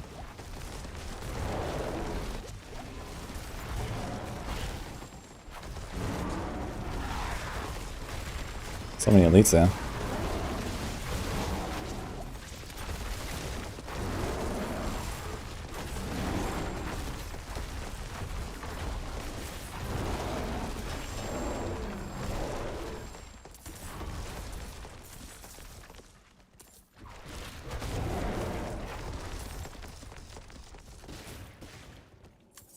TB Rogue, Verdict on Abattoir. I've not played Abattoir with TB Rogue yet. I'll let you know in 2 months.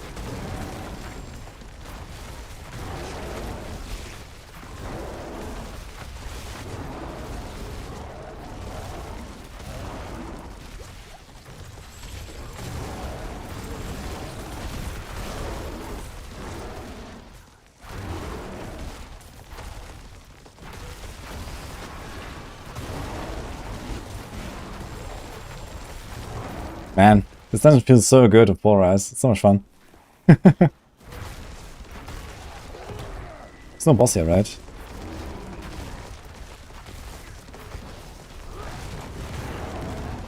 Wow, 9 million without Petrify.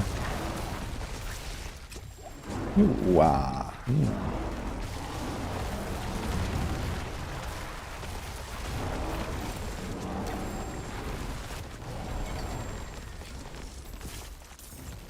Yeah, this is where debilitating roll really comes in clutch. Petrify on cooldown. You press just like when you go into this situation, you just like debilitating raw. That's easy.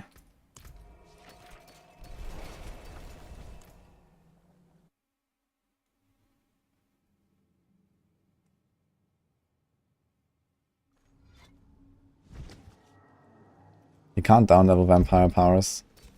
If you have a metaphor level 3, you better level new character.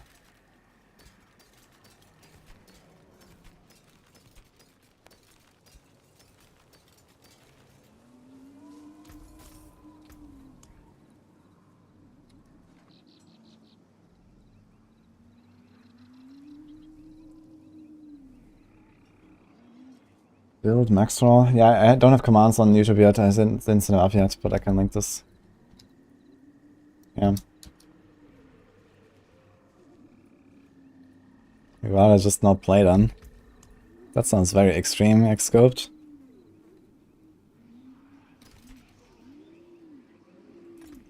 Let's do steadfast barracks. Hello, Darky. I'll choose the right item. Should I go for damage, armor? I don't know first, or the stats more important. Item power wins only on a weapon, under most circumstances. And for everything else, you always look at the stats first.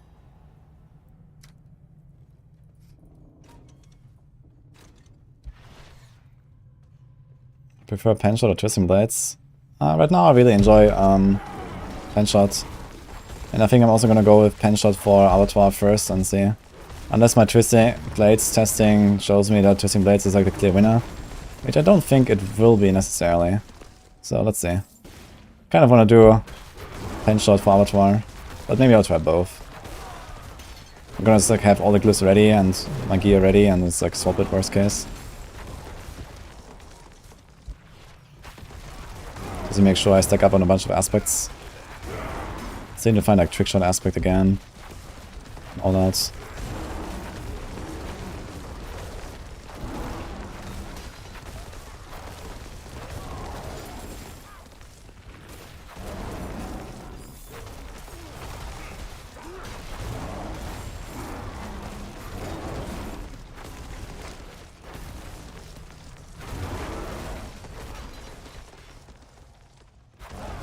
Is it worth to check dungeon drops or just go for 925? Yeah, of course you check dungeon drops. Like, just going for 925 will not give you good gear, unless you do like 2000 Duran runs. Good luck with that.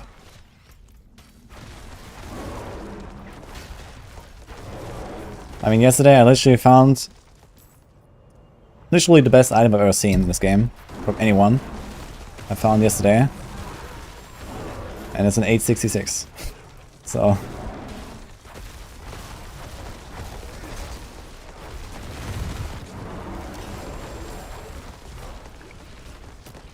Why is my open bulwark like so weirdly displaced? It was like to the left of me.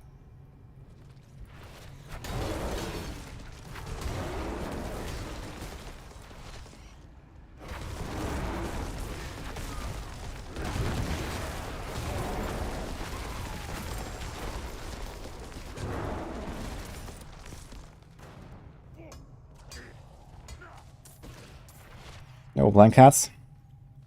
Glad you like to build. Did I finish my T100 pensional build? I did finish it, yeah. Guide is not out yet. Besides the one video I made. But the planner is there. Exclamation mark build. Don't I use Guzzler? No, I use a good glyph. I don't use Guzzler.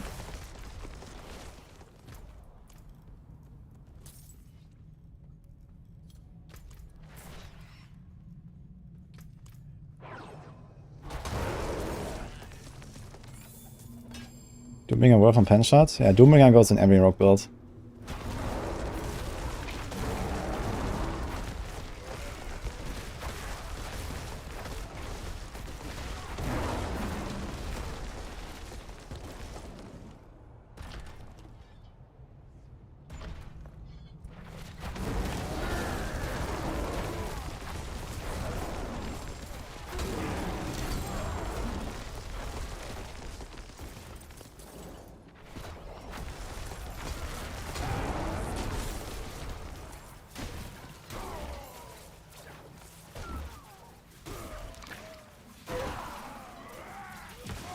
Should allow it to D-rank vampires. I mean, maybe we can convince them to kind of nerf Metamorphosis to always 2 seconds unstoppable. Wait, does it actually scale with anything then when you rank it up? Does it do anything? Like, I don't see them making a mechanic where they allow it to D-level a vampiric power. You know, that seems excessive. And also very late at this point, but you know, in order to make sure people don't have to re-level their characters, maybe they could just nerf Metamorphosis Unstoppable, basically. Because most people probably don't care about the duration of Unstoppable on Metamorphosis.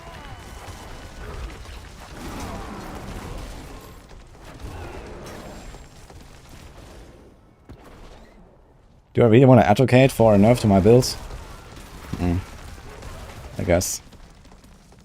It's for the good of the people.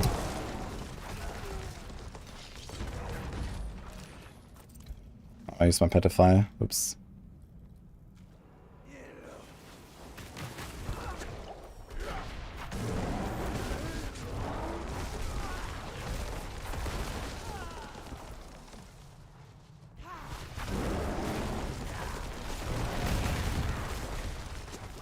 Dude, there's so much stuff on the ground here for my AoE. Barely see the boss.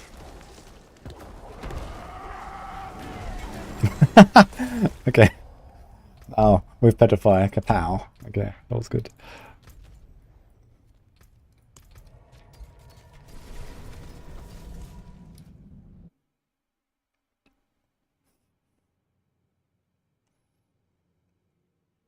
OSB and Zir. I think that's a pretty good build for Zir. But it might not be the best on Druid, in my opinion.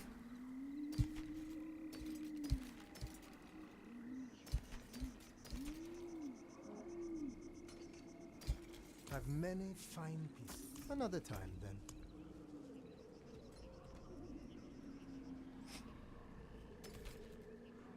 Shalal's visual, huh? With suppressor. That's gonna be funny.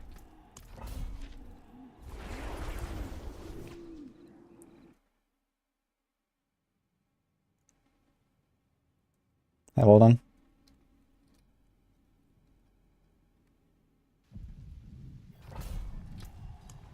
So let's see Metamorph. Yeah, so the duration goes 2, 3, 4, and then damage goes up as well. I mean, realistically, I don't see them changing it no matter what we say, so... If you ranked up in Metamorphosis too high, then, well, deal with it, I guess.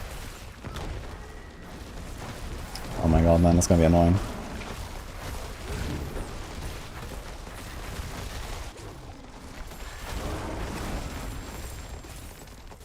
Suppressor map. At least it is not a dot map.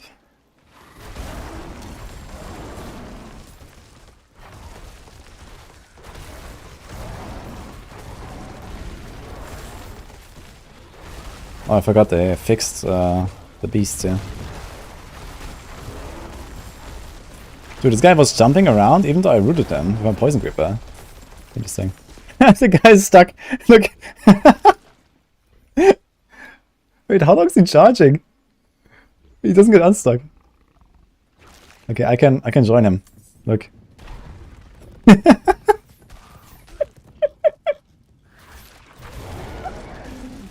Okay. Feels great.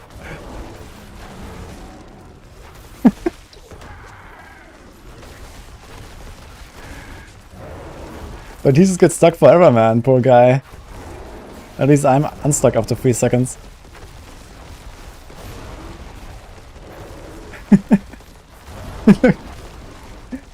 Oh, that's hilarious, man.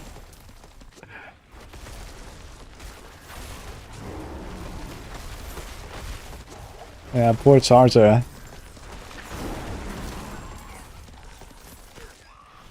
This is what you get, man. After having one-tapped us for months. Sweet revenge.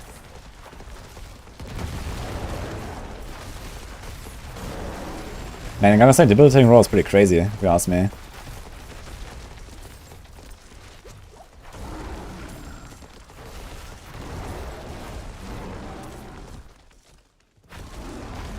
Like, you just walk in there and 3 suppressors, I press debilitating roll, and I'm just like... I stop caring, you know? You just spam right click.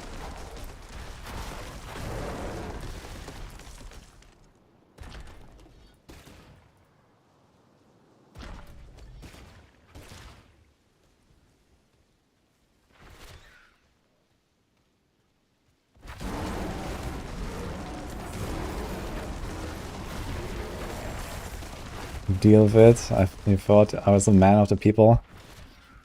Am I a man of the people? Rax is a man of the people. I'm just blasting.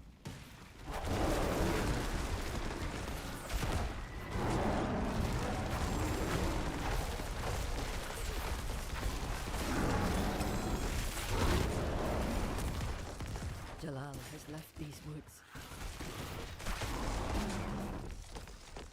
Let's build to level 100 with Sork. Ball lightning. Ball lightning is sick.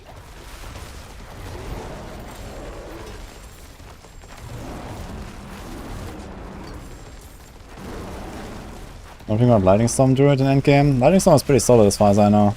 But I don't know exactly how good it is. I have not really seen much of it lately.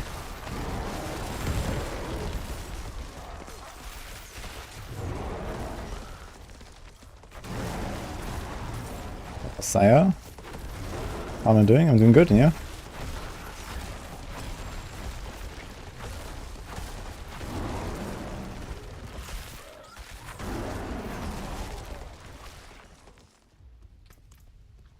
Okay, boss time.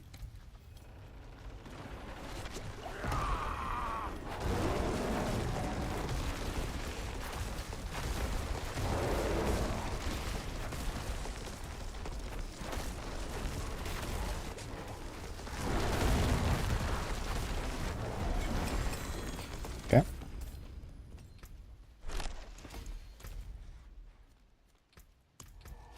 Oh, I got a crown.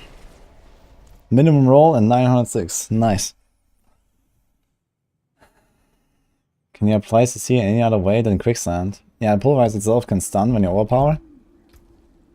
So this is also like very frequent. You can slow when you poison enemies, but not on the Pulv build. Because you don't really poison besides... I guess the Poison Creeper slows as well, right? And Poison Creeper also immobilizes. Boulder has a bunch of stun and slow. There's like many ways to do some stuff on Druid. Hurricane is slow. Doing all that work. Oh shit, I salvaged Crown. Should have ended it. Okay, let's do this one.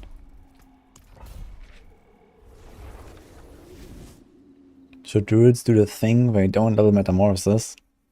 Yes.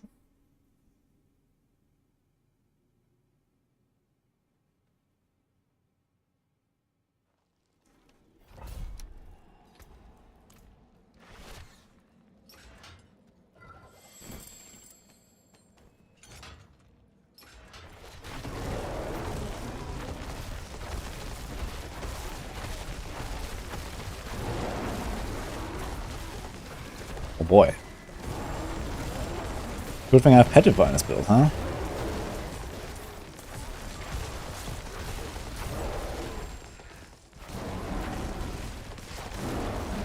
This was not a 2-second stun. I have character resist, okay.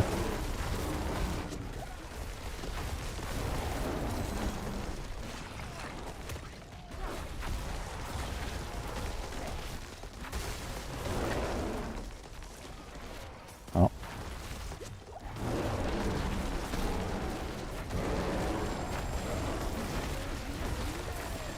How big is the radius on debilitating raw actually? I cannot really see it. Like, how big is the AoE, or like, is there like an animation on enemies? I never really noticed. Let me try this again.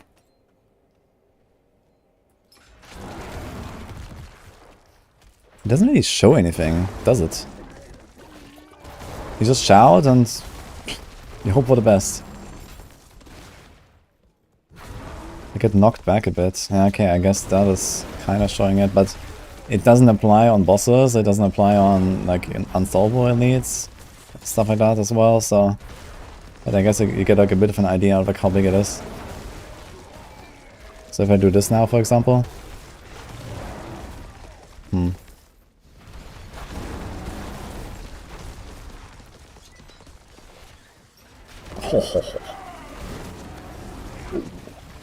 No! No! That trample was bad.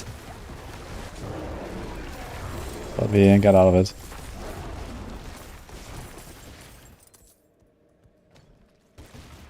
The bug. All good, guys. Just 5 elites pounding me while I'm stuck on the wall. All good. Have I tried Insatiable Fury? I tried it and I hated it.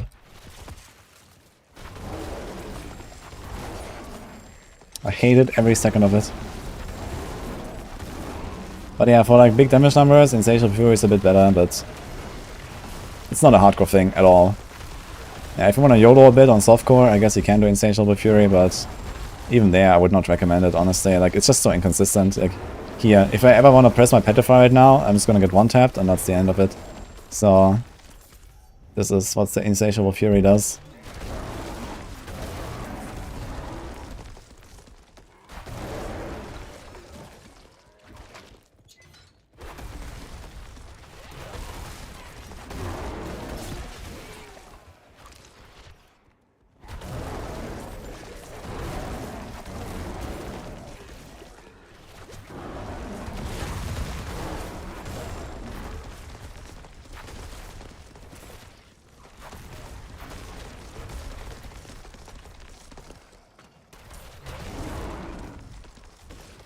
It's also a fast dungeon. It's definitely gonna pace out like the best rogue builds, I think, roughly.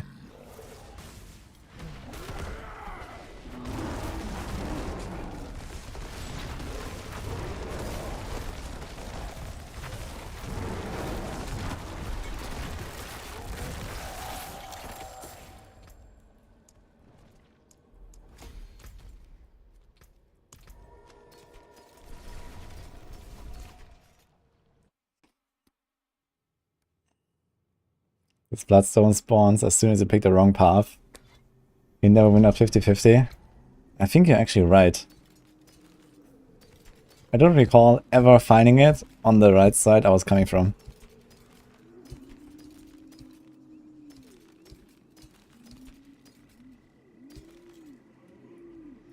Carry the best. May the light keep you.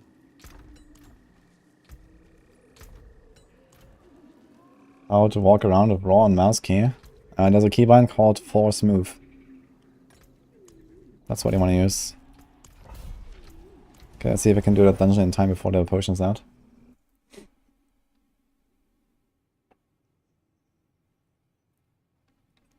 Do you get to 13.5k armor with Insatiable? Without it? Yeah, right now I have 10k, but with Disobedience, I replaced Insatiable Fury with Disobedience basically. And just chest that gives me damage reduction. And I like that a lot more. And even though I have to rely on Disobedience, Disobedience is generally stacked pretty high. Quite easily, because he hits so many targets. Yeah. So it kind of works. Especially in longer fights. And also like even on single target you have like these this Pulverize, like this Pulverize aspect that makes it an earth skill. That actually helps to stack your Disobedience on single target. There's actually kind of good synergy there. These tectonic, like whatever is this, AoE.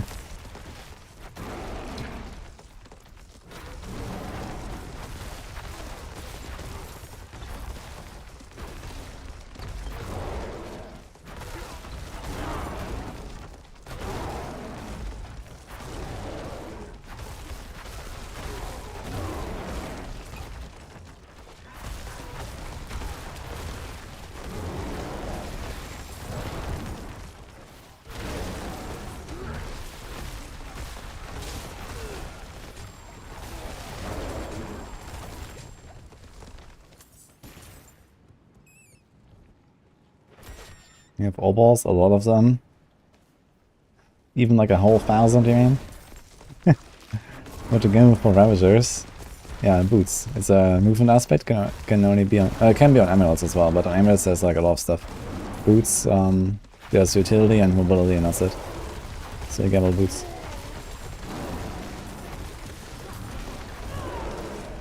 Go 10 million without Petrify. Let's go.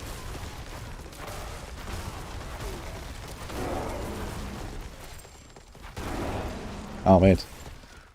I already had the... Wait. Did we just do only one side and we got the Watchman key? Here? Interesting. I just noticed.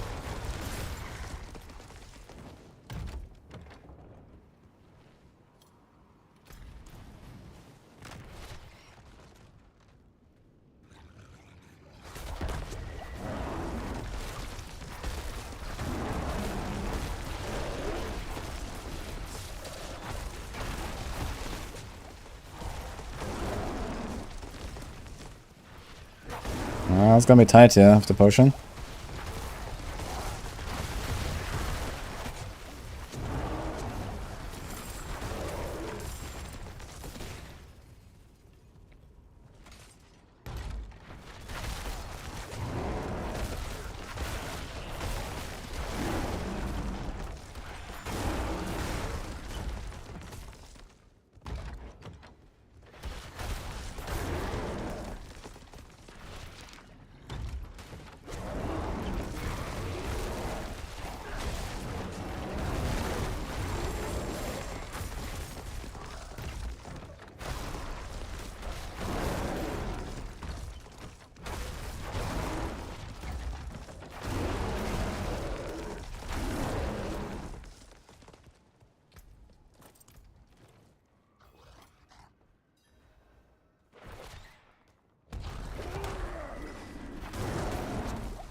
Yeah, perfect.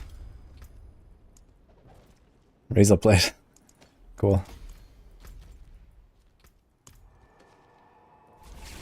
Yo, the T100s are really fun, man.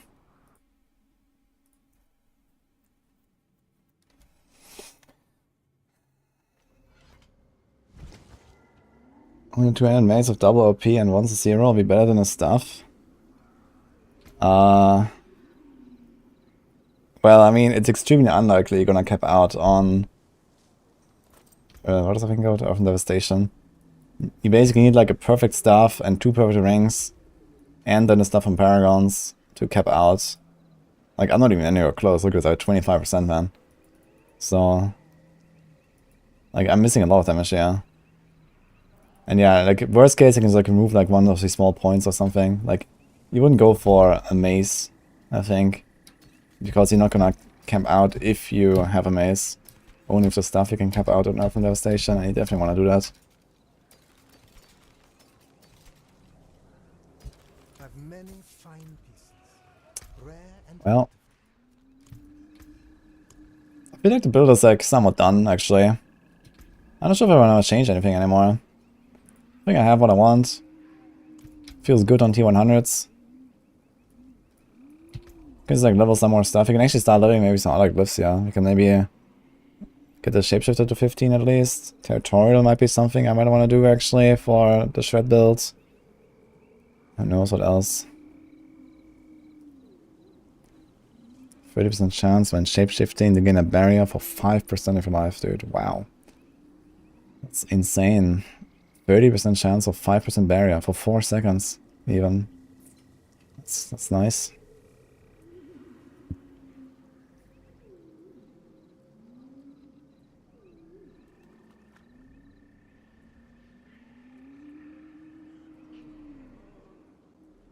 There's not that many other glyphs here, actually.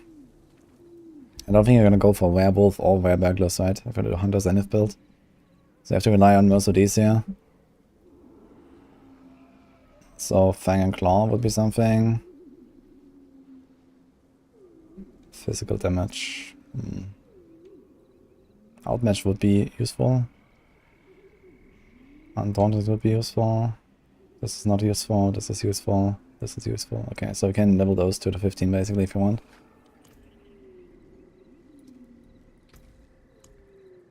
Let's do a few more runs. But I think otherwise I'm probably kind of done here.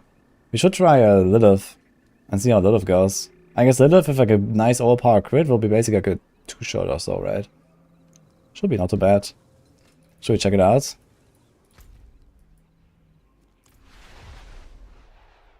We'll just delete her, yeah. Hello, Scott.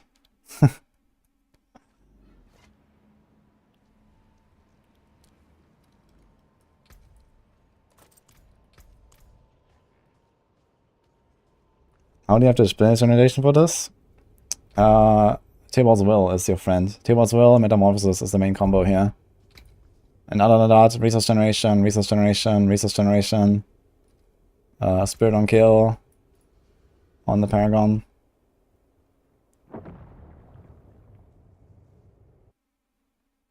Is this built on Maxwell yet? My planner is here. This has also a Maxwell guide. I mean, Pulverize is like one of the first builds ever to be written on Maxwell, actually. Or maybe it was... I think it was probably like the first one that we published or something. Like, you know, half a year ago. It's there on Maxwell, yeah. Actually, since I'm probably not really planning to change my setup anymore, I want to see what Boiler is actually cooked up. Okay, with debilitating raw, which is pretty useless. I wonder if I can like debilitating raw Lilith and then run through skulls and survive them. That should technically work, right? If I just like debilitating raw her and then run through skulls. I think that should work. Not that it really matters, I guess. Technically, it's Blizzard. Yeah, exactly. This is why. Here's the light bug. Amazing. How do we have the light bug?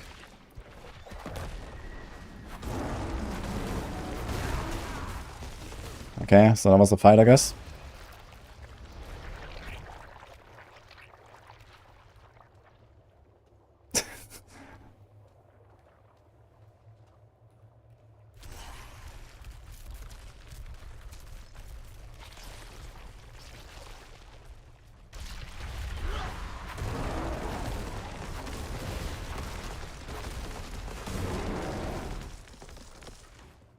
I didn't really get any lucky hits.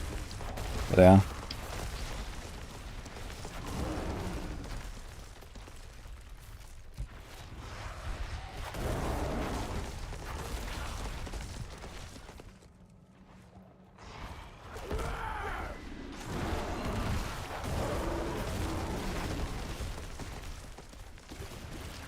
Now we can just wait actually, right? And then we will stun her. So that's perfect.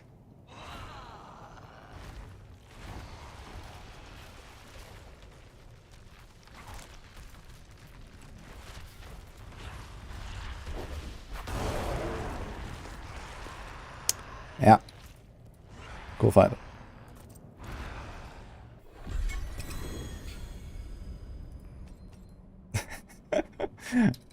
Got 2 ancestral rings though. That's actually a good loot. And they're both 925 even.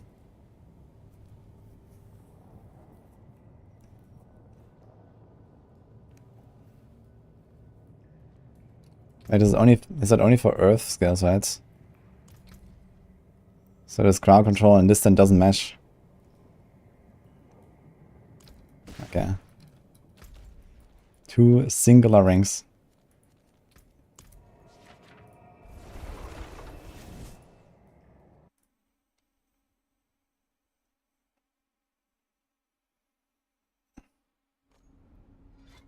This is stupid. I absolutely agree. But this is the game.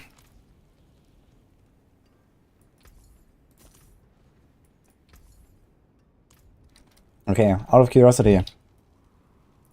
Let's check it out. Oh, actually I need to update my planner first of all. Where's my planner? So I think do I have Urzine here? Okay, no, we do Urzine. And we don't need Umbral anymore. Retaliation. So I put Edge Masters there.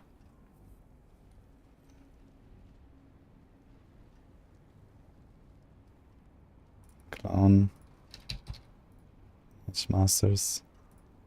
So for learning I have Umbral, using Horror, Retaliation. Attack Speed Crit. It's like actually a difference. We have like... Why do we have Retaliation there? Doesn't matter. Umbral. Ah no, this is fine. This is actually how it should be. So here we use a mace and then we go for a staff. Ghostwalker. Paragon is basically unchanged, right? This is what I played since yesterday. This was fine. Did I change anything else? So we don't need this. I want to have 1 point there. And I think I also spec the 3 points in. We had 4 points there actually, so.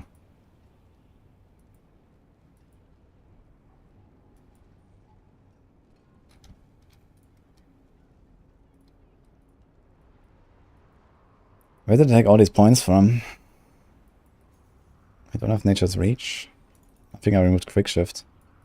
I wasn't really using that very much. So like this.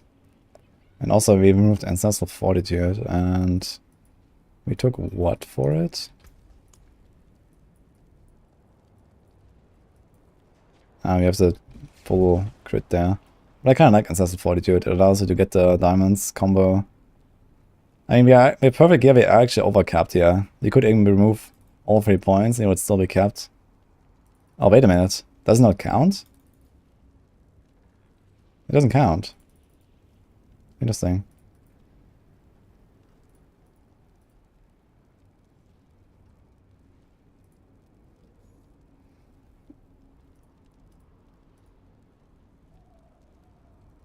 Yes, it's 136, so this doesn't actually apply. And we're still capped. Is that true? If I remove this. So let's check Fire Res. We have 39 here. We would be capped. We have a Shadow and a Fire Ring. Okay. So Lightning Res, we are undercapped. Cold Res. 43. Here's 46. Okay. Poison Res. 45. Here's 48. Okay. Shadow Res. 64. 57. Yeah, so actually... And this wing is like kind of low, yeah. This is fine. This could be 2.4% auras. But yeah, basically you can just do like 1 point. And no diamonds. And I would be capped. That's crazy. And I think there's also like some small notes that I did not take, right? Any res notes? Okay, looks like we have them all. And also my res is still gonna go up from this, right? So these are not fully stacked yet. This one is level 19. This one is level 16. So we're gonna get a bit more here.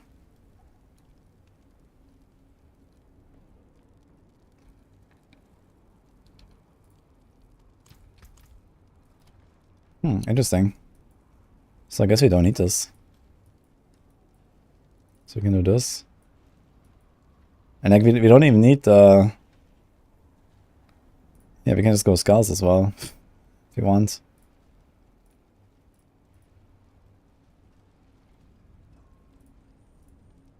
Easy club. That's crazy.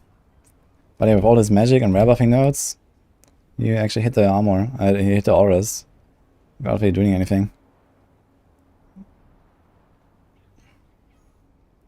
So save this. And now you could do Crushing Earth if you want. Yeah, in my case I should keep the 1 point there, because I need the cap. But later on we don't need that anymore. We're gonna be capped over that. Why no Insatiable Fury? I just don't think it's that great. You go out of bear, you die. I don't like dying.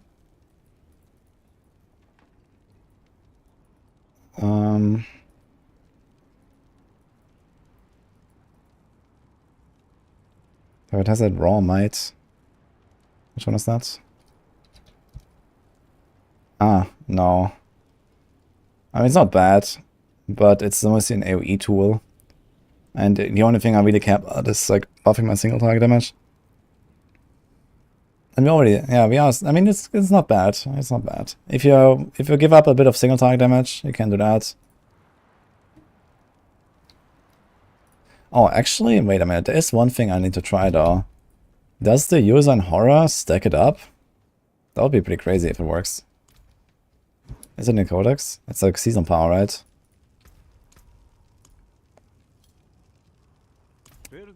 Okay, let me try to find an item.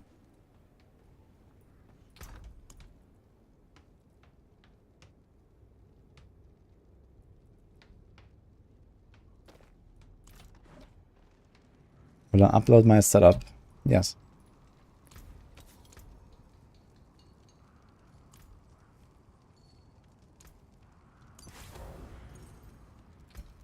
Okay, I'm gonna try this real quick.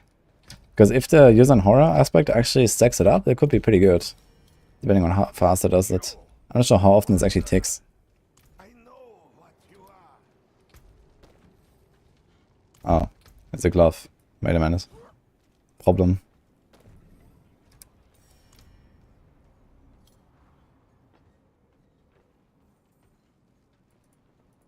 If you put the shockwave aspect on ring and the more damage aspect on two-handed weapon, do more damage with Pulverize slam?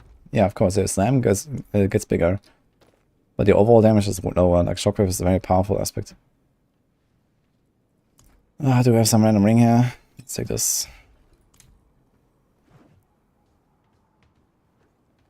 Why I walk to the stash and have next to the guy?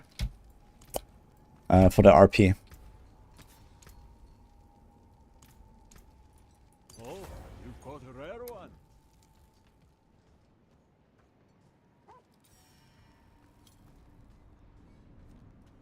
Is the rogue fun to play? You barely see people play it. Rogue is by far the most fun. But we don't play this game for fun, do we?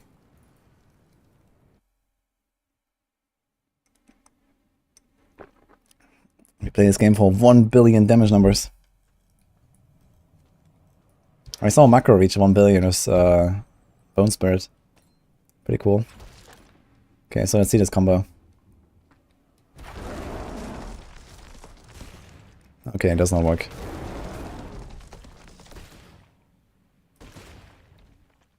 I actually get 2 every time, yeah, 2, so it's actually 8 hits. And then every 8 hits you get one that does 50% more. I mean, it is really weak. You know, it's like a, I don't know, what, 7% damage buff overall against single target. If you always double hit. Which is frankly not too far away from Edge Masters. So you could run Raw Mat if you want.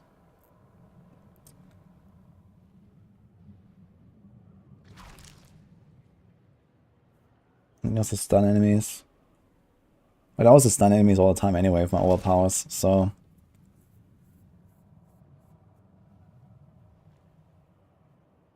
What is the best item I found that I talked about? Oh, I can show you. Yeah. That is the craziest item I've found.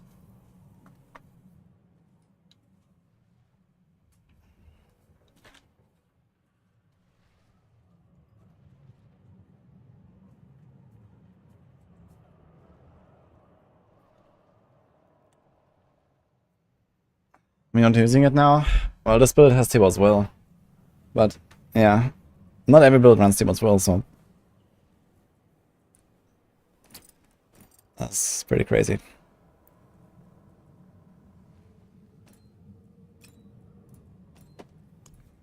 Okay, anyway, so let's put us back here.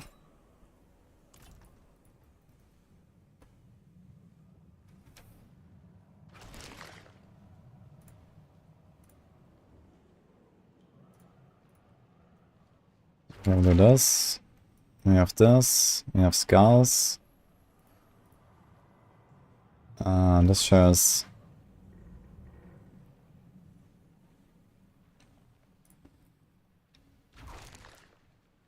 Have to clone this and put a diamond, I guess.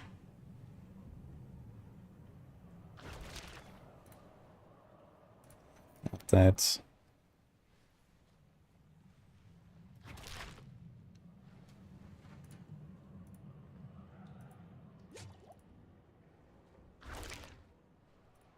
Okay, I don't think I'm really gonna change anything else here. This is fine. This is fine. We have to build turning raw still in the setup anyway. This is fine. We have to write boons. Yeah, I think that's the setup here, and then we do with Uber Unix. And here we just put a Shaco, I guess.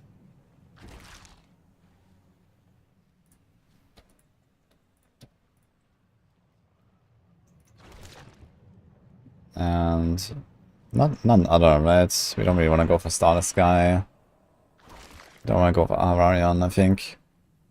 So it's basically just that one. But then we don't need this here anymore, I guess. We can put the 2 points somewhere else. Is there anything you can do with them? You can do Nature's Reach, I guess. 2 points. Why not?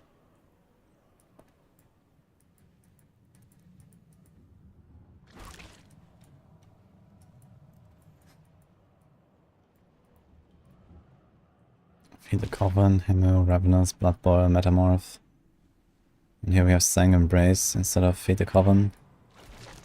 Okay, so this is fine.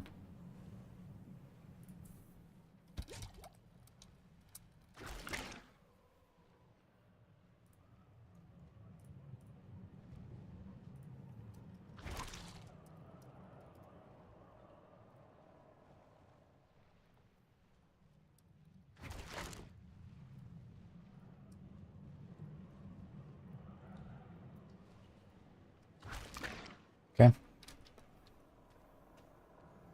Unlucky towards Will is 2 OP. I mean, there's definitely a bunch of builds that don't require resources, right? Like, if it wasn't for the Condemnation, T-Bot's Will combo point bug on Rogue, it wouldn't really run T-Bot's Will, I think. It would probably run something like this. So, you know, like builds that don't go ham on resources, you can easily drop T-Bot's Will. T-Bot's Will is nice, it's 40% damage, okay. But the defense of it is like kind of low. It's only 1 defensive mod and then 3 useless mods basically.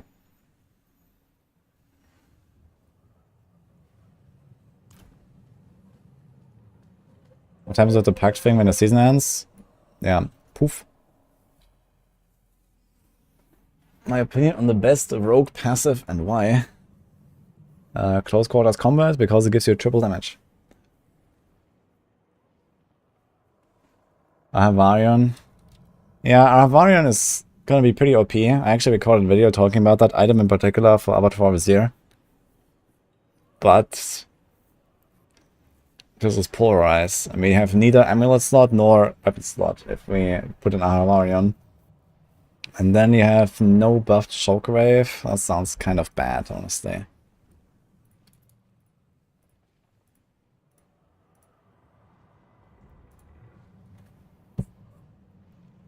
If you want to put it in, put the Ahavarion then. I mean, then you have to just deal with it and put the Shockwave on Edge Masters, I guess. Replace Edge Masters, that's the weakest one here.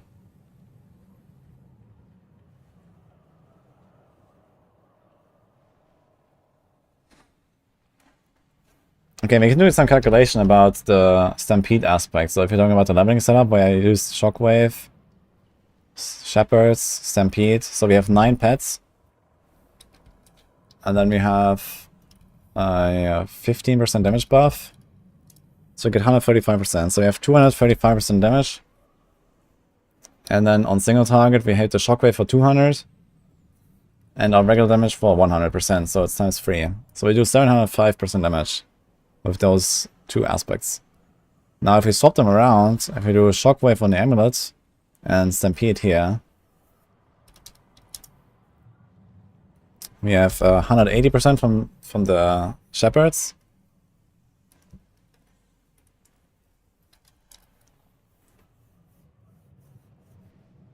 And then we have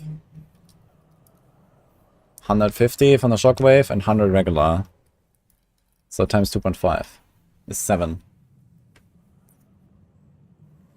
So this means for overlapping targets, when you hit with the main skill and with the Shockwave together, it's actually exactly even almost. You know, it's almost exactly the same damage. If you have Shockwave either on weapon or on amulet or vice versa with the Shepherds. But for targets where you don't overlap, where you only Shockwave, it will be much stronger if you have the Shockwave doubled. So we can do that calculation. So here we have 200%. And then we have, how much was the Shepherd? It was 15 times 9. So 2.35 times 2. So this is with Shockwave on a weapon. And here we have 2.8 times 1.5. When you have Shockwave on the amulet. And now I see there's quite a big difference. So for targets that get only hit by the Shockwave, it's much stronger to have the Shockwave on a weapon. Yeah, the difference is 4.7. It's like 15%. 12%. Yeah, it's 12% stronger having a Shockwave on a 200 weapon instead of the amulet. And this is with like an extremely strong aspect here, Shepherds. Like Shepherds is 180% damage. You know, on the 200. Or 90% on normal slot. That's a lot. It's like the strongest aspect in the game, basically. So for any other aspect, the difference will be even bigger. Putting the Shockwave not on a 200 weapon. So if you compare this, for example, like a retaliation aspect, right? You can do the same numbers of retaliation aspects, let's say. So we do 1.8, like a doubled retaliation on the 200 weapon, and then times 2, Shockwave, like a normal Shockwave with 100% plus normal hit is 3.6. And here, Shockwave times 2 on a weapon, so we have 3 times 1.4 is 4.2 when you have a normal retaliation aspect. And now the difference here is 16%. So the difference only gets larger with other aspects. So yeah, Shockwave on a 200 weapon is absolutely the way here. Basically, it's such a strong aspect, you need to put it on 200. This is also why you don't really want to put Shockwave on like a normal slot and then run like Ahavarion. I mean, Ahavarion will still be pretty OP, I think, in Abattoir as like a weapon swap maybe. Like you get the last elite like real low, and then like weapon swap, kill the last elite, get a shrine. So you can do something like that. Yeah, Shockwave is the only drop. Last season was in the Codex, so it was kind of cool.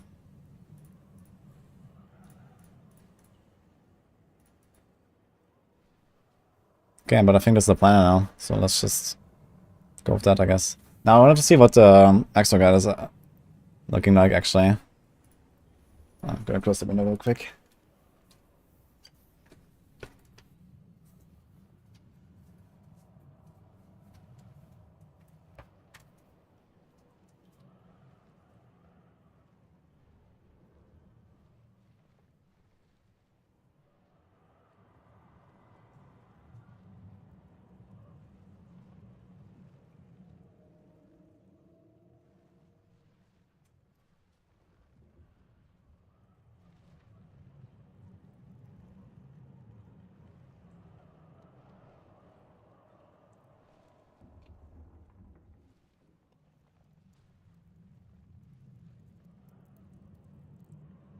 You consider dropping generator in favor of ult?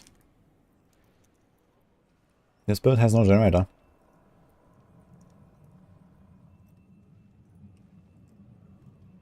Dude, there's so many Druid builds, man. What the fuck?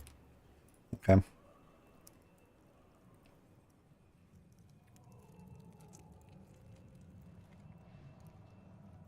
Okay, we have a Rinchi here. So I guess he's running the Storm Earth. Yeah, just one natural balance. Okay. And no... What do you drop? No Bulwark? And no Poison Creeper. Okay.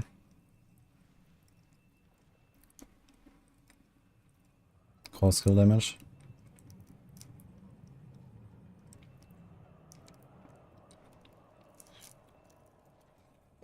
Yeah, maybe I'll go for willpower as well instead of dodge. I guess it's just kind of preference.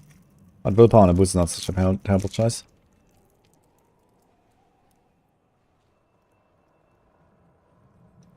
Oh yeah, right, I need to remove my lucky hit. You have Insatiable Fury and Disobedience. Interesting. So there's no earth, no, there's no quicksand here.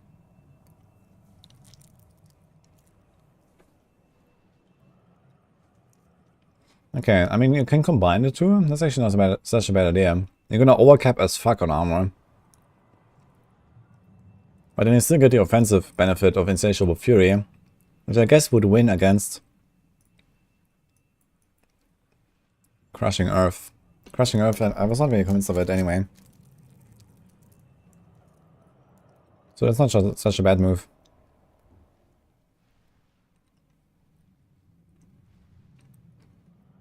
Yeah, no damage for his Gargler? Ah, he's overcapped, I guess. So I guess technically physical damage is better.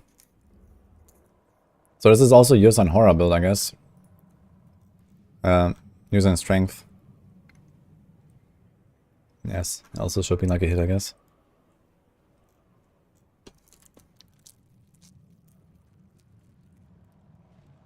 Have Prey.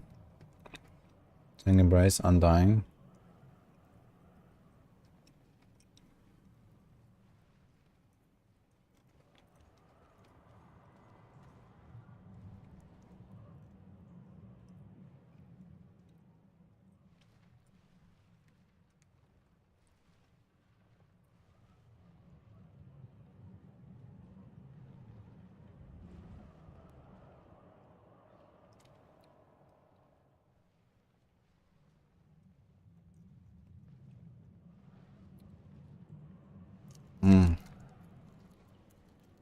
That's actually a big strength for Bloodhowl.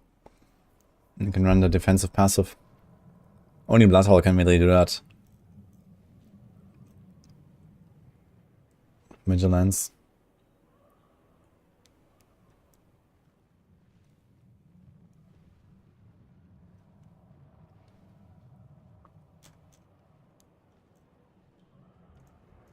Let's see, what are the glyphs?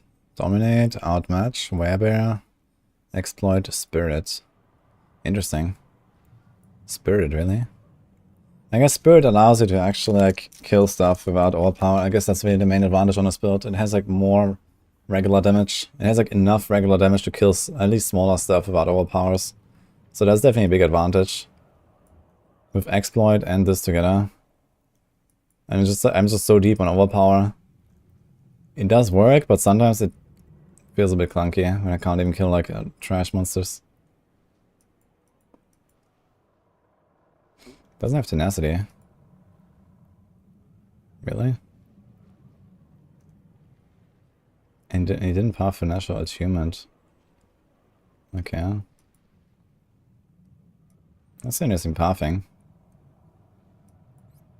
I feel like the maximum spirit is kind of nice, but I guess without Earth and Might, actually, it's not that important. That's true. And this is 2, 4, 6. Survival instincts.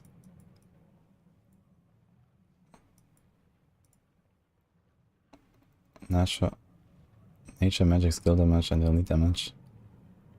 I wonder how much, can I open the planner? How much additive does this build have? Best in slot overpower. 110, 180, 240, 340, 420, 470, 500, 550. And versus crowd controlled. After, like, okay, he's not really crowd controlling, right? Besides the stun from Pulverize. Is there any other crowd control? Oh, he's not even doing a stun. But he has Crushing Earth. How is he crowd controlling?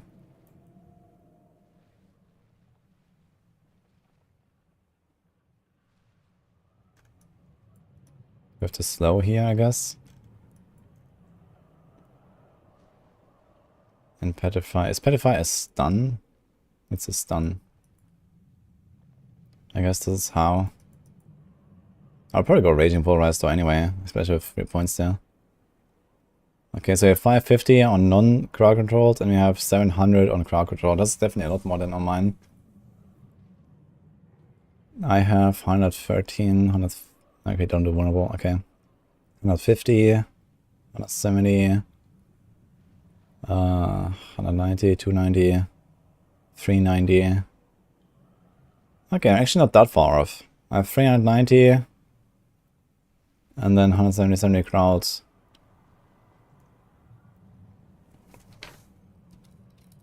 So he has 650 over 490, so it's like 33% more. I thought the difference would be bigger. That's actually not too bad.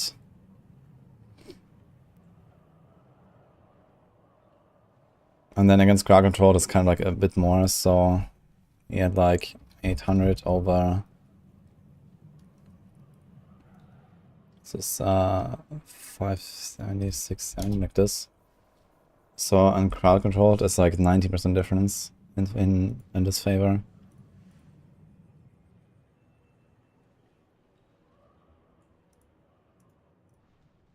What's this planner here, Donix?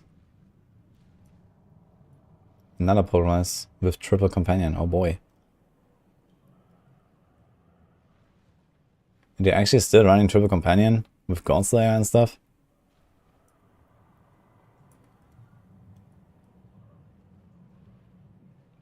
I tried using Shapeshifter Glyph. I did try it early on for like leveling and stuff, but later on I replaced it. But yeah, when I was like regularly left clicking still with Generator in a build, Shapeshifter Glyph is pretty decent because you get plus 20%. Well, it's not plus 20% crit. I guess it works like Mortal Draw on Barb, where you have like a second roll of 20% crit chance or something.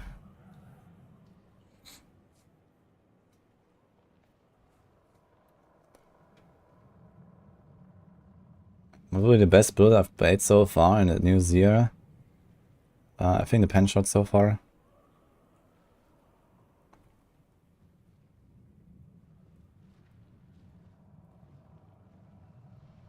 Oh, I looked at the wrong one. Okay, let me see. Endgame variants. Shapeshifter. So here's the best inside overpower. Lilith Showcase. Okay, let's see. Does he one tap? How much damage does he do actually? Okay, it's not one tap. How much is that? 19. 90 million, that's pretty good. But he probably has better gear than me. And the second one is 17, okay. Kind of funny that the first hit is 19 when he doesn't have like any benefit from the legendary Paragon node. And then the second hit is somewhere smaller. The second hit has like plus 40% damage or something. And it's only 17 million instead of 19. That's interesting. Okay, let's see the Paragon again here. No, wait a minute. I was looking at the right one. Don't bait me. I was looking at Overpower here. This is the Overpower one. It's all good.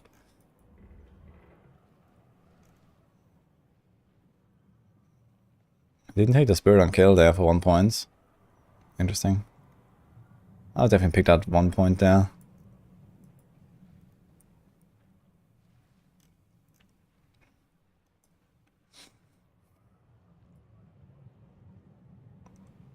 Why does he like this core skill damage so much?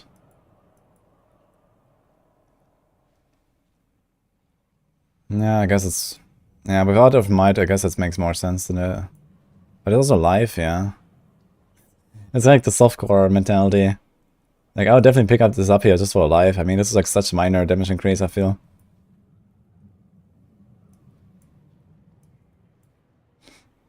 Havoc, okay. Oh, he has Inner Beast. Really? Oh, can we see that in the clip, actually? I have not seen Inner Beast in action, actually. I've never expected this.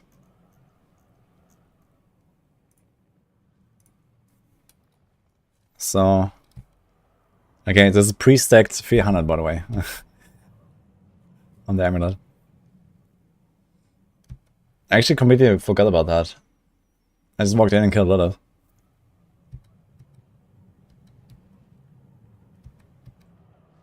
Yeah, but you basically have to like... Does this even proc? Like, how do you even proc this? Yeah, Inner Beast. And especially when you have Insatiable Fury, you're always in bear form until you cast Petrify or Blood Howl. So I guess, or Da Vinci, I guess. Okay, he can actually trigger it kind of easily with that. But it's only a 5 seconds timer. Amazon.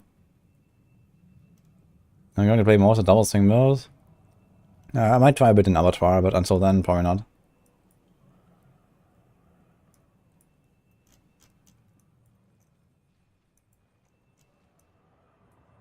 Wait, I was looking at the...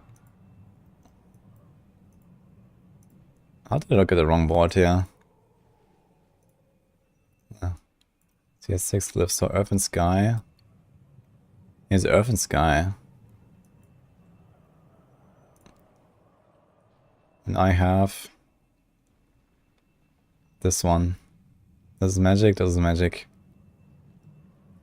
Interesting, actually, because this doesn't work on bosses. So it's gonna be even better.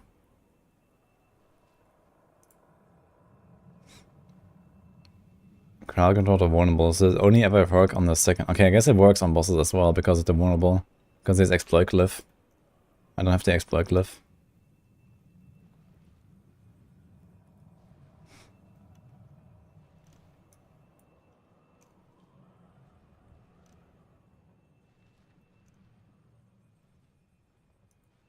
Doesn't have the orders there, or this.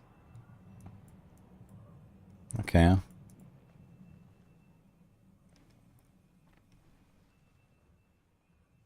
He doesn't have Envenom then. He's doing a surprising amount of damage. I'd like to see his gear from the clip.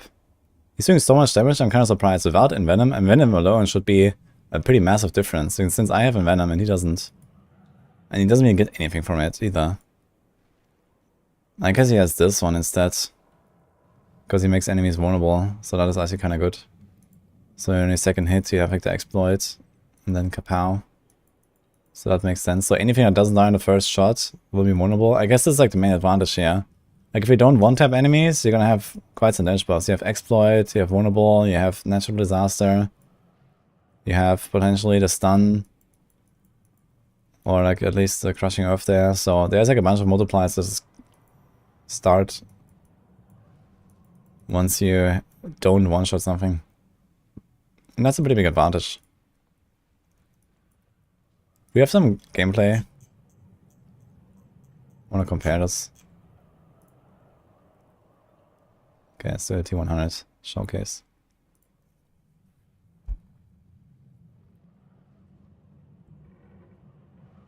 Feed the Coven is awesome. Yeah, I feed the Coven in my build, in the companion build. But later replace it. I put Sanguine Brace later.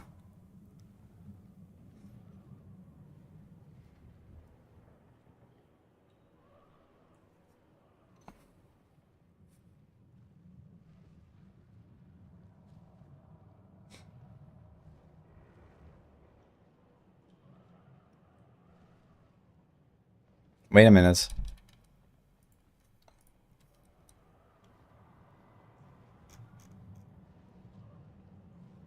Okay, this works on cast. But you don't actually have to hit anything. Is this the overpower variant? I don't see numbers.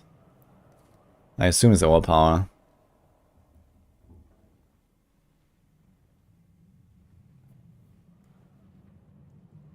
Can do 48 million overpower crits. Yeah, it's pretty big. Yeah, I can definitely do bigger crits than with my setup. Here's like a bunch more like multipliers. I'm just surprised to see that Survival Instincts is in there for the resource cost reduction. I think that's like somewhat useless. But I guess it does make the resource recovery a bit more smooth. And I just realized he's not running Metamorphosis actually. Wait, what? Okay. Well, in that case, that's actually pretty impressive.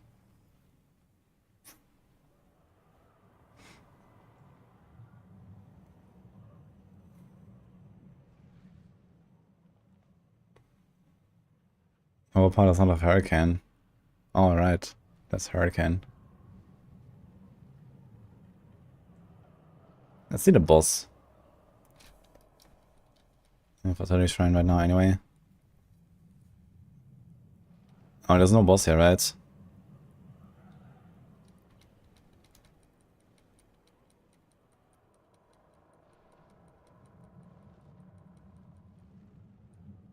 Yeah. Well played, Boiler. Does he do a second run? Okay, Heathen's Keep. Let's go.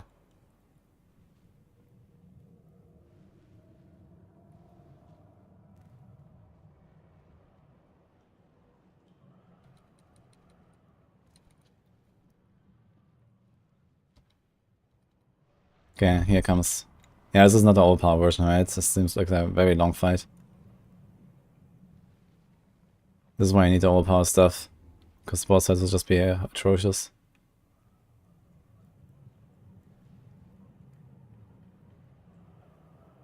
It's actually interesting, man. Look at the difference. You know, when you get some nice crit overpowers, you just like free shot the boss or something.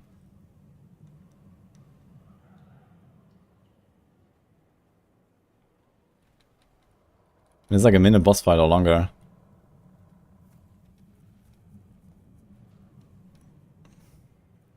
Yeah, it dies at 10:53. And the boss fight starts at 9:43. It's 1 minute 10. And there's Blood Bishop. Blood Bishop is like the second squishiest boss, I think. After the Outlaw guy. So like a Tomb Lord or something is like easy 1.5 minutes.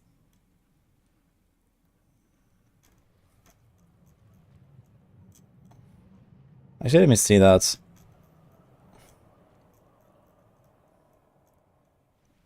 Best in slot Grizzly Rage. Wait, you didn't have Grizzly Rage either though, right? On the setup. So there's like some other... There's like probably some early season clip, basically. Yeah, Hurricane and stuff. There's no ultimate, yeah. So there's neither Overpower nor Grizzly Rage. It's just like some other clip, basically. From before that, I guess. I mean, you still see the build there. So here's Basilius. Okay, I can kind of agree with Insatiable Fury plus Disobedience. So you just ignore the total armor exists on this thing, but then again, you don't really get much out of this besides just the free ranks, right? And a bit of overpower damage. And damage reduction of 45, okay. So we still lose a lot of toughness. We gain a bit of extra skill ranks. I don't like it. I don't like it, man. I think I like my quicksand. Until Shaco, and when you have a Shaco, you can change it. Would ever living be better than disobedience? That's the Sorc only aspect, and the answer is in most cases no.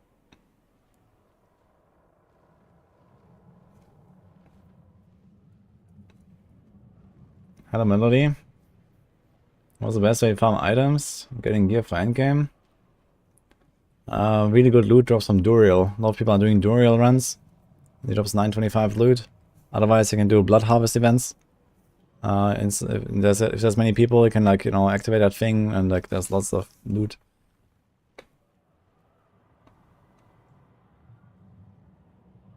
Who's validating his build guides?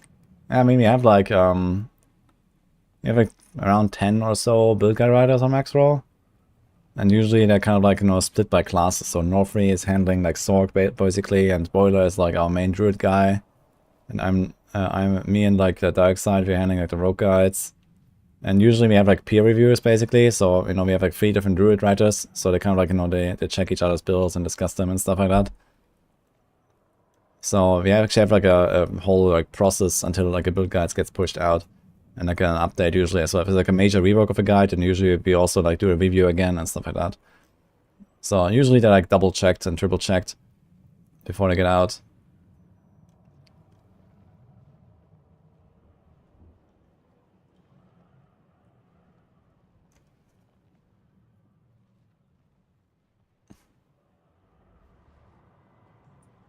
I mean, in some cases, you know, there's like some updates. We don't always like, you know, go back and like double check everything or something. It was like, you know, during a season, you know, for example, I've gone into like the Twisting Blades guide like 3 or 4 times already this season, and I updated some stuff, and I did the same on some other builds for the rogues. And you know, I don't run it by Dark Side every single time, for example. Sometimes I ask him about his opinion or something, or sometimes he asks me about my opinion, and then he just like, we just go and do the update or something. So this is basically how it goes. That depends a bit on the writers as well.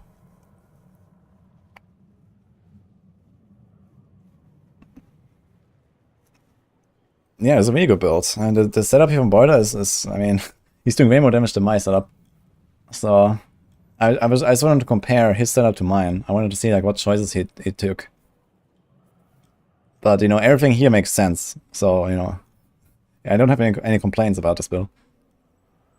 It's very good.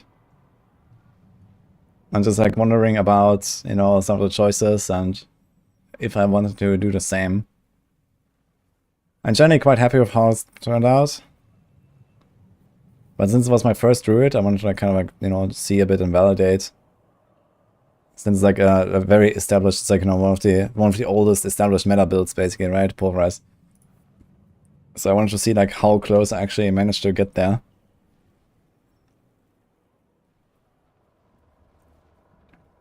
Wait, this is like the build that someone linked me, right? Okay.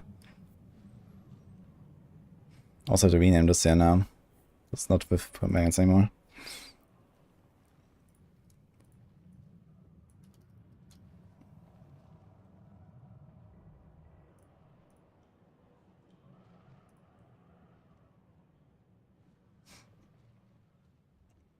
Thank you, Necronomicon. Appreciate the 3 months, man.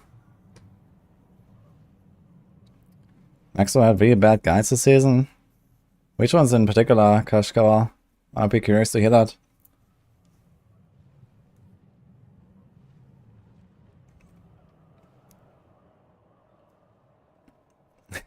I gotta make sure people are pulling their weight. Exactly.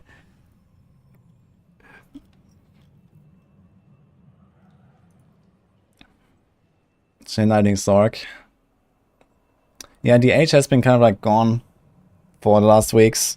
So yeah, Chain Lightning Sorc might be a bit outdated. And Norfree has been too busy to take over more guides on the Sorc right now. But we are gonna solve that problem.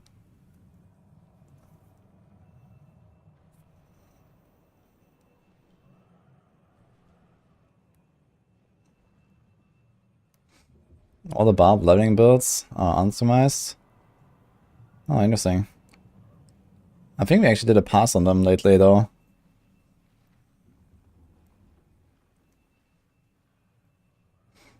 Variant I'm looking at is the hardcore variant. Doesn't look hardcore. I mean, there's like hardcore adjustments. You don't even have like a hardcore variant though. What do you mean exactly? Hardcore adjustments. Never find an increase station cooldown. Use the open bulwark. Okay. Choose iron feather. Okay. Wait, doesn't he have iron feather? What is the spirit boons? He has iron feather anyway. Okay, so yeah, exactly the same spirit boons. Oh no, he doesn't have energize. He has bolster. I guess that works. Energize is not that important.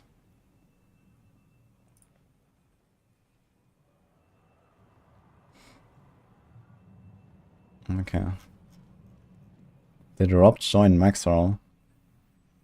No. He quit Maxwell actually. Like half a year ago. A bit more longer than that.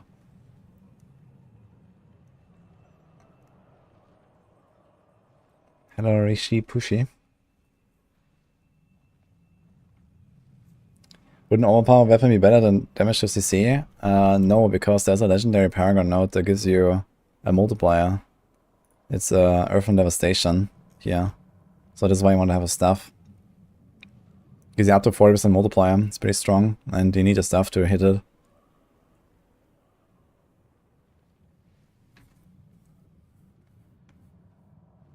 Shapeshifter in the endgame. So what's up with this one? Has a lot in common with Wirebear Chasm, but differs in a few key areas. So being all powerful, it has natural balance and venom. And petrify.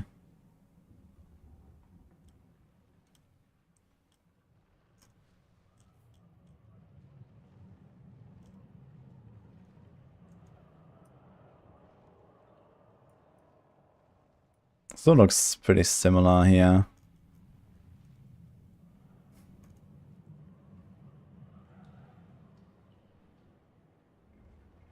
He has the attack speed instead, and he has wind shear, I guess, with the natural balance again, and an umbral.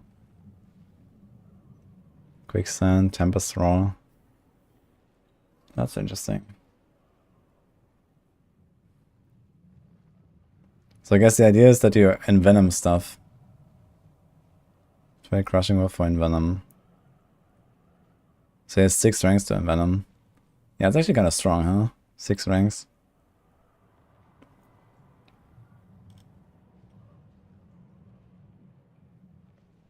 So I guess he's doing Tempest Roar, so he can like wind shear or hurricane poison stuff. I'm not sure if I like that too much. That seems too inconsistent. I mean, on the other hand, my Poison Creeper is also not really consistent. But at least it will be up on everything when I need it. But I guess he can do something similar with Hurricane. You just like press Hurricane, walk into the pack.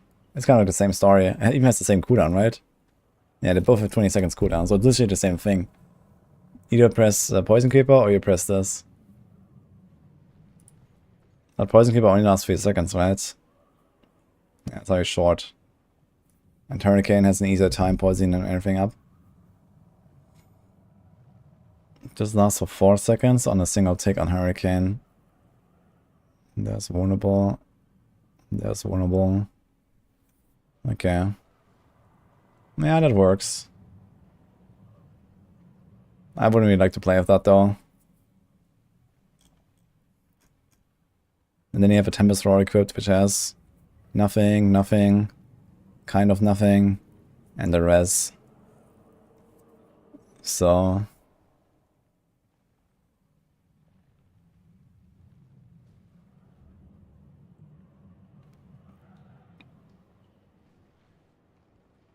then you have like this tiny bit of spirit. I'm not sure if I like that too much.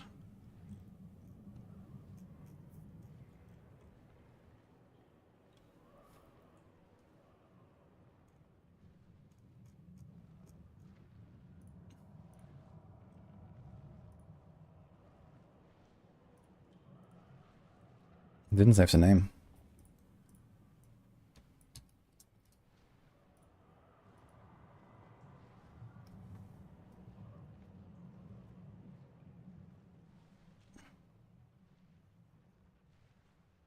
While using Subterranean aspect to increase damage against poison enemies. Wait, which one is that? Subterranean. Poison Creepers is active, also casts Landslide. Air skills, he turns and increase damage to poison. Yeah, you don't have enough poison for that. Like, I only use my Creeper like on like the boss sometimes and on elites, and it only lasts 3 seconds.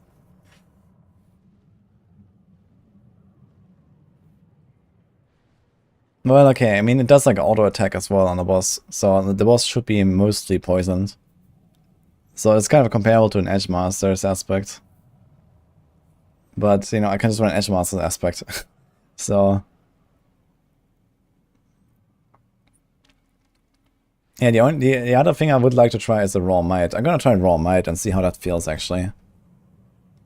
Can I like put this on something instead of Edge Masters? You can try that. I'm not sure if I saved one. Maybe... he has a 42%. Let's just put it on and run... Hello,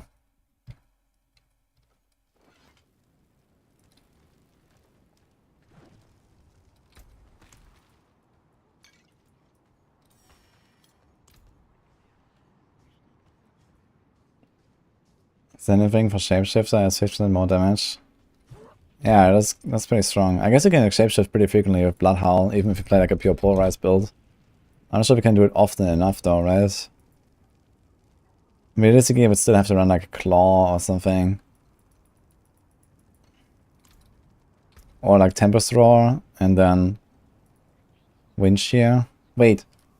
So when you have Tempest Roar, and you press Wind Shear, do you transform into a wolf? Yes. Okay. Yeah, that's kind of nice then. So this is how that works, I guess. And then you can really benefit from like the quick shift and all that stuff, yeah. That's kind of sick.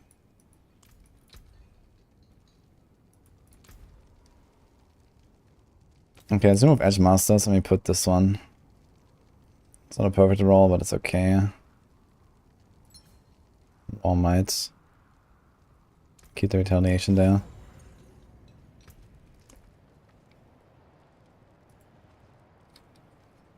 Inferno. That's Inferno. Inferno has no boss, right? Sepulchre. Belfry. Let's try the Belfry.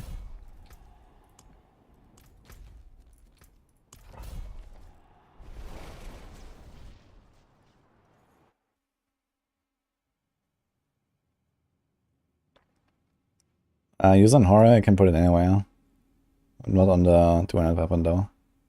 Yeah, I have it on a glove. Yeah, use on, you need this one. This one goes on 200, and then I have Roll Might Retaliation. So let's see how this feels.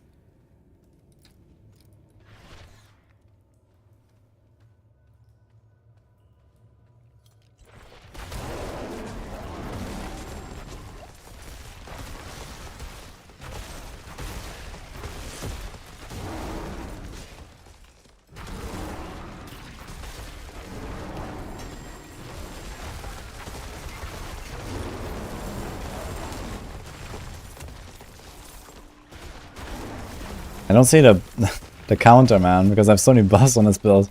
Like, I don't know, like, is this one? No.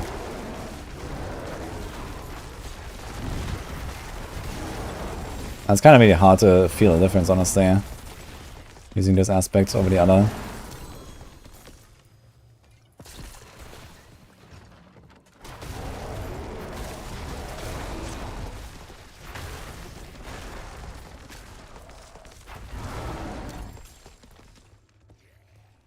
How do I stay motivated to continue to play Diablo?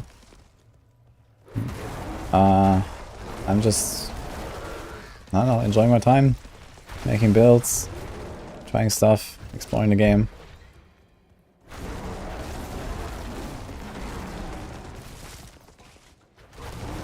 The build is already named exclamation mark build.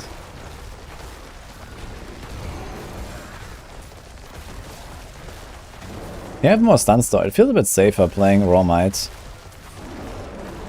It's not necessarily much worse on the boss because my edge masters it does go down. Like on the boss I do like 3 attacks, and over 3 attacks I basically go down to 0 resource. Or 4 attacks maybe. So let's see how high my resources will be. So now I have 20%, and then I do 1 attack, I have like maybe 50%.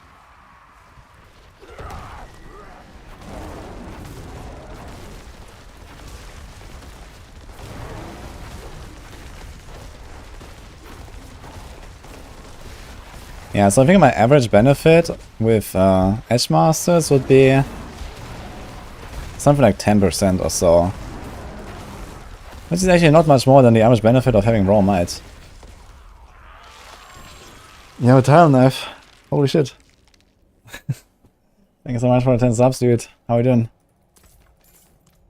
Let's just finish that run here.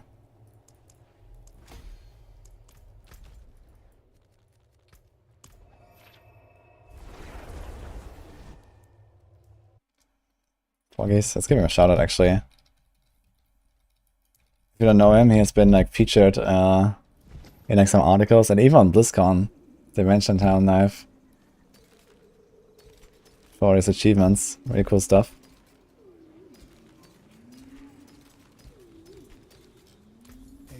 Okay, I need to catch up a little bit on chat here. I've been zoned out very much looking at the planners and stuff. Okay, Metal Defender, Armor Breaker. Wonderful map here. Doesn't have the dot too. No. Extra stance will be nice for Abattoir. I think so, yeah. So Raw Might, maybe I'm gonna put Raw Might instead of Edge Master, honestly. Because in AoE it will like trigger quite often, like probably like almost every second hit on average or so. It's hard to really say it. But yeah, with Raw Might you're gonna proc frequent stuns. So maybe I like that more than Edge Masters. Yeah, stun. It does feel kinda nice. Like I just stun very frequently, yeah? And you could even do like the other upgrade now on Pulverize. Maybe I try the 20% damage reduction upgrade.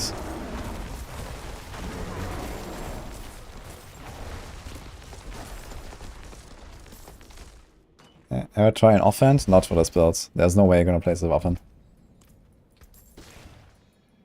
This is Pulverize, man. Like they put Shockwave, you know, they made Shockwave on purpose, you know, like that's strong. They want you to play it too, and I finish this. Or the kapow feeling, you know. I'm trying to tie Tornado next.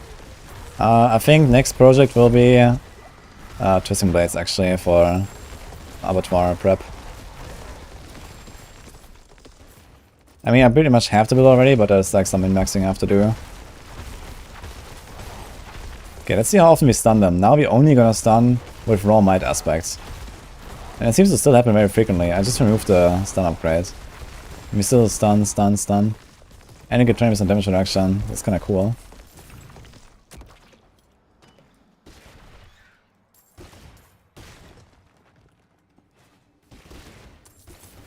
On a basic skill, you find yourself out of spirit sometimes with all cooldowns. See what's well, man. Yeah, I was running with a spirit generator until I had those pants, and then I dropped it. Oh, Ubernix is so good that it's worth losing some aspects. Some of them are really good, yeah. Shaco is really good, and Dario is really good, Doombringer is really good, Grandfather. Those are definitely really strong ones. I think I might be stunning actually more consistently right now. Raw Might actually feels good.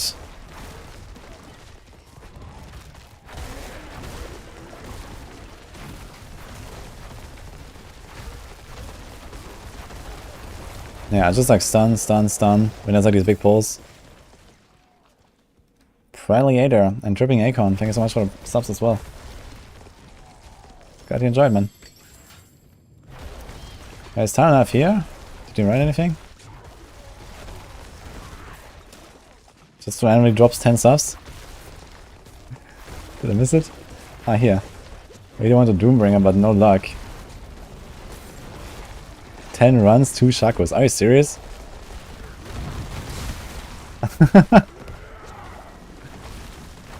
Congrats, dude. Are you stacking up good karma with your sub gifts, or like what is that here?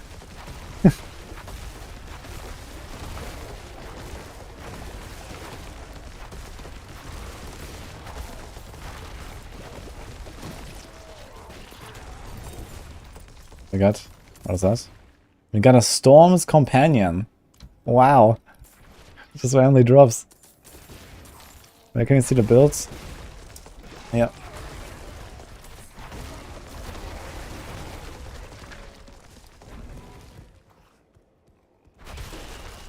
Thoughts on pen shot or TB for Abattoir? Yeah, I'm not sure which one will be better right now. But both of these will be the top 2, I think, on the Rogue. There's a bit of a chance for Rapid Fire to be really good as well. That has some potential because of high single target damage requirements, potentially. So Pure RF might be a bit better on that end.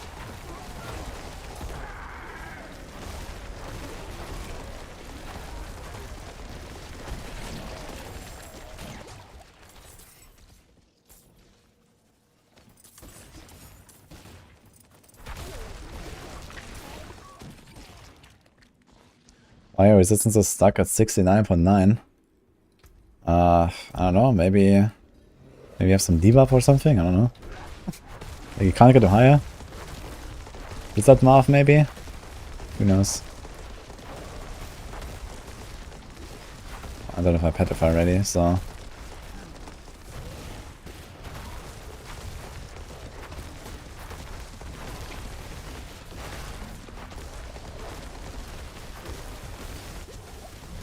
That's actually kind of awful, yeah.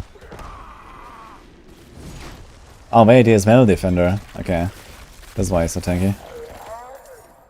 I forgot about that one. Okay, for Metal Defender map, this was actually really good. You have 130% res and you don't get to 70%. You're stuck at 69.9. That's funny. What class are you playing? Is there anything that could like reduce your maximum resistances by 0.1? That sounds very strange. Hello, Fiddy. Is this the final version of the build? We're almost there.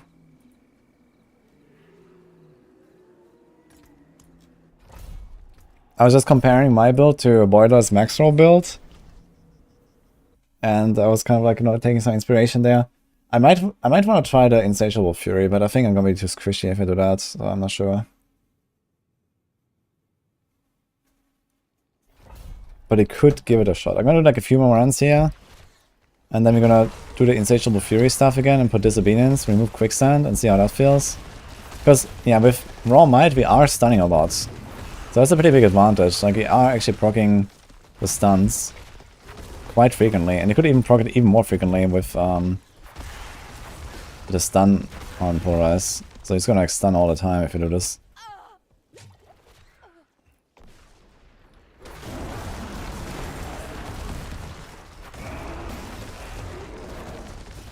Did I bring Metamorphosis on tier 3 of this? No, no. Metamorphosis on tier 1 on this. Like, yeah, it's quite important actually, because I really rely on Metamorphosis for resource. This is like a season-only version, really. Like, after the season, I have to go back and, like, fix the resources somehow.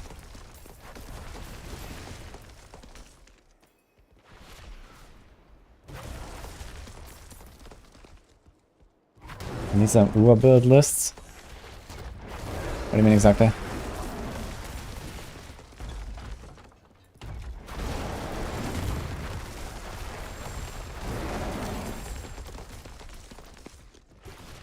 So one Metamorphosis on for all builds.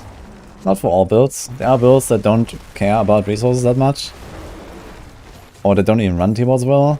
And then you can go Metamorphosis. Like on Rogue, for example, like all my Rogues have Metamorphosis level 3. Like there's no build on Rogue where I need Metamorphosis level 1 for resources, for example. I don't even run Metamorphosis on my Rogue builds actually, so... Can't open this door. Oh, it is open. That is strange.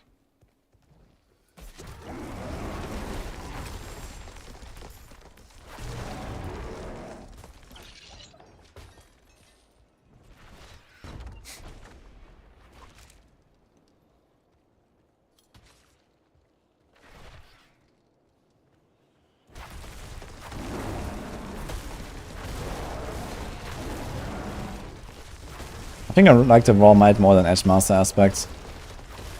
And it's not even like a maximum roll.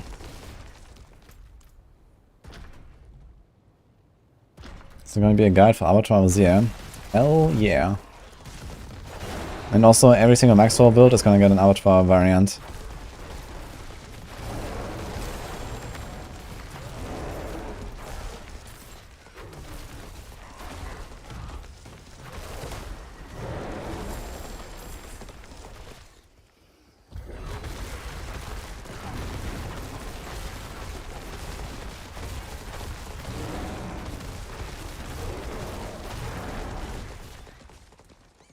Oh. I found the thing. But no animals carriers, that's interesting.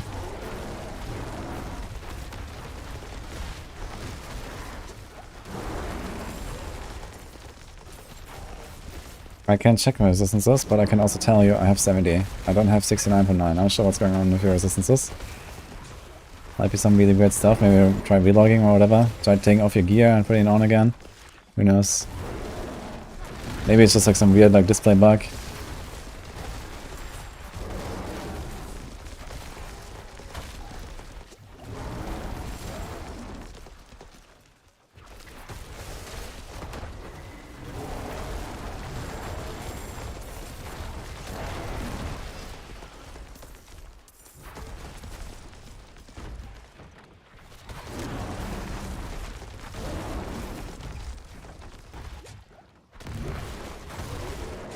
You're standing for all except poison that's showing 69.9. Are you sure you have it? You have like enough res for your poison? Maybe you just didn't have it.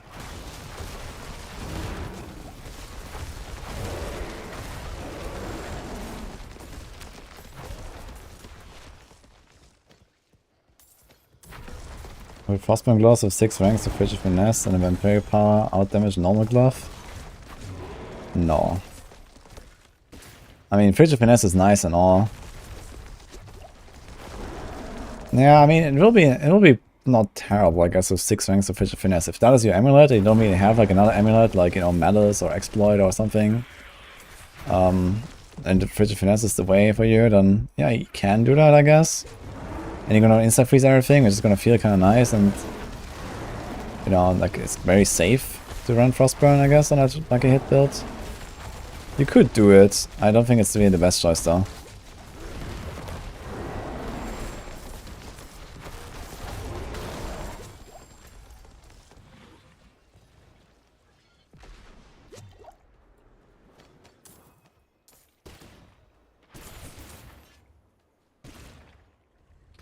We have also 69.9. What class are you playing that has 69.9? Maybe there's like something with the class or like an item or something.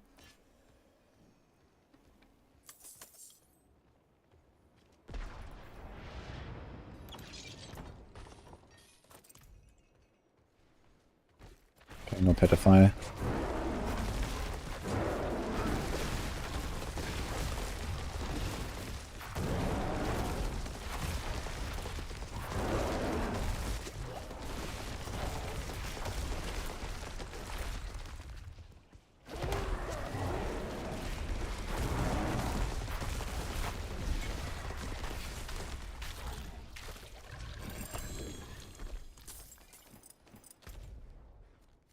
Okay, I'm gonna try Insatiable Fury one more time.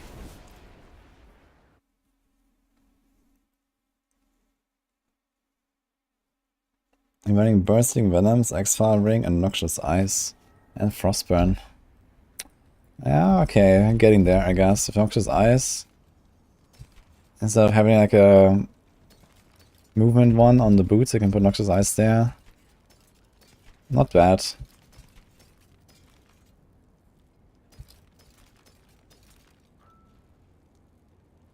Oh, damn it. Close distance, really high rolls.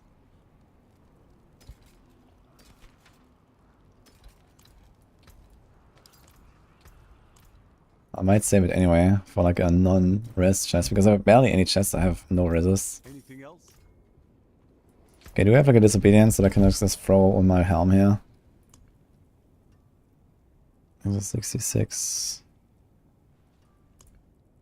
Do you have like a maybe like a slightly imperfect one? Oh, you have so many of them actually. Okay, let's just take one, I guess it's fine.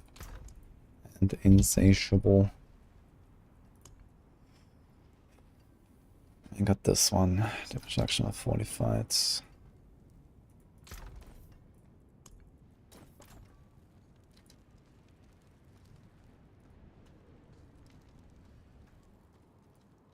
And a warrior do.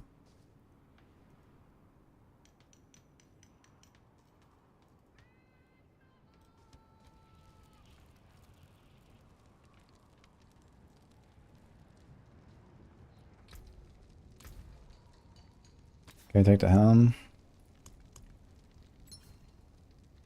Okay, so Insatiable Fury and Disobedience and no Quicksand now. But you have stun and more stun. So let's see how that feels.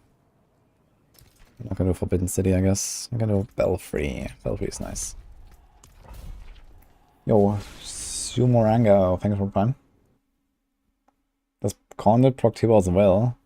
Well, like, kicking a Cornet makes you unstoppable, so at least the initial Cornet click should proc it. And then, okay, you're talking about the 40% damage. Yeah, that should be active while you're in Cornet.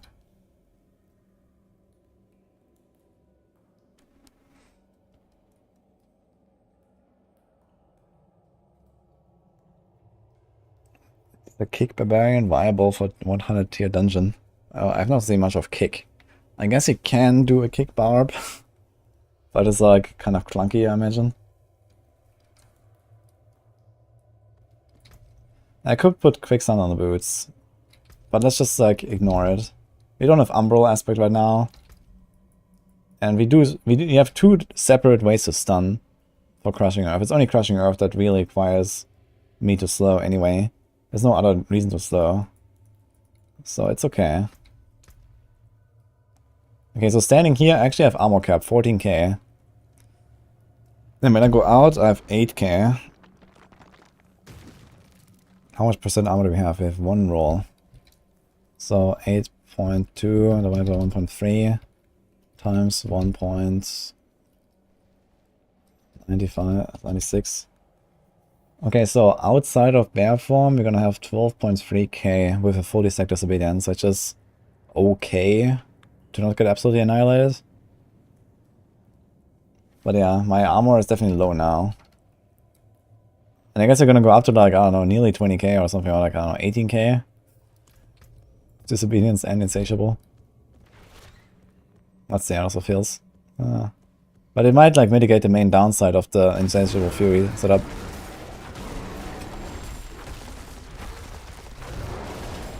I still don't really have any damage though to kill stuff without overpowers, at least the meats.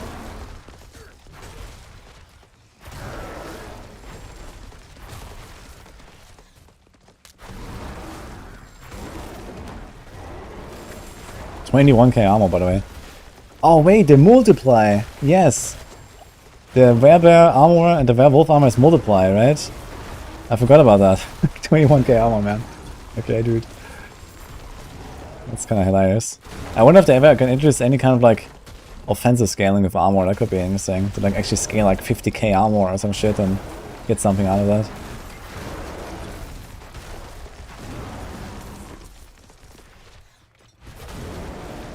I totally forgot that the armor values multiply. It's hilarious.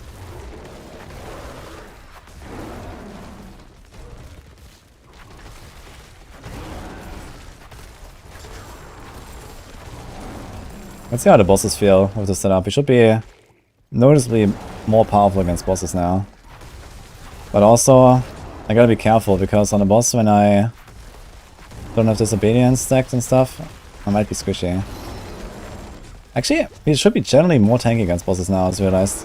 Because very often on boss fights I probably don't have disobedience stacked high enough. And now we're actually gonna be armor capped as long as we're in bear. So I only gotta be careful when I press Creeper and Petrify. Oh, we don't even have disobedience at all. Okay.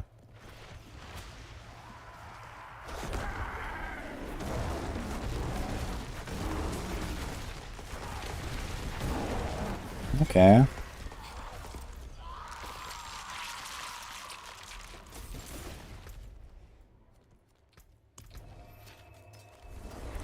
And clapping the sea witch is kind of cool.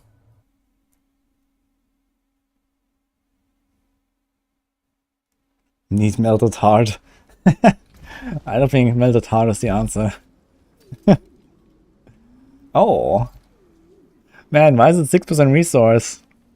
Damn, that ring. I'll save it though.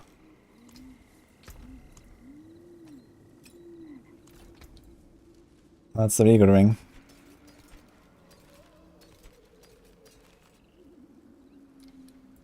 Precious. Another time then.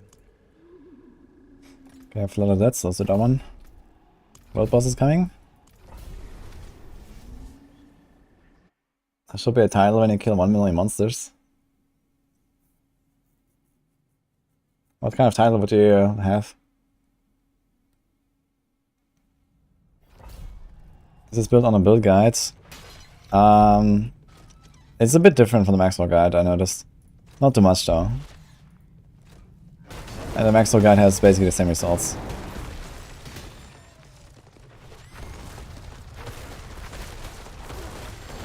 I was like making my own version of it basically, and then I started comparing it now to the Maxwell version that Boiler made and try to get some inspiration there.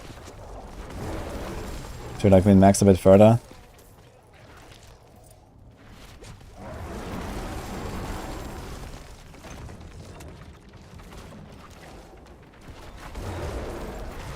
Yeah, honestly, I kind of like this idea. Maybe I was just overestimating how important quicksand is.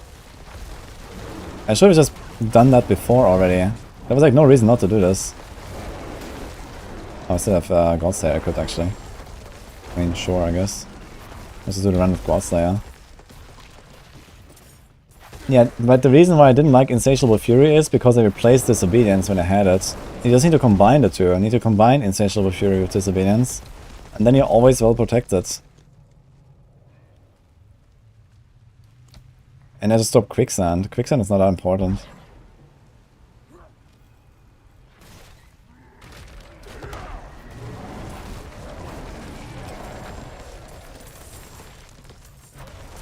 Ah, there's no boss here. Unlucky. I want to see more boss fights. I should not go Flooded Deaths.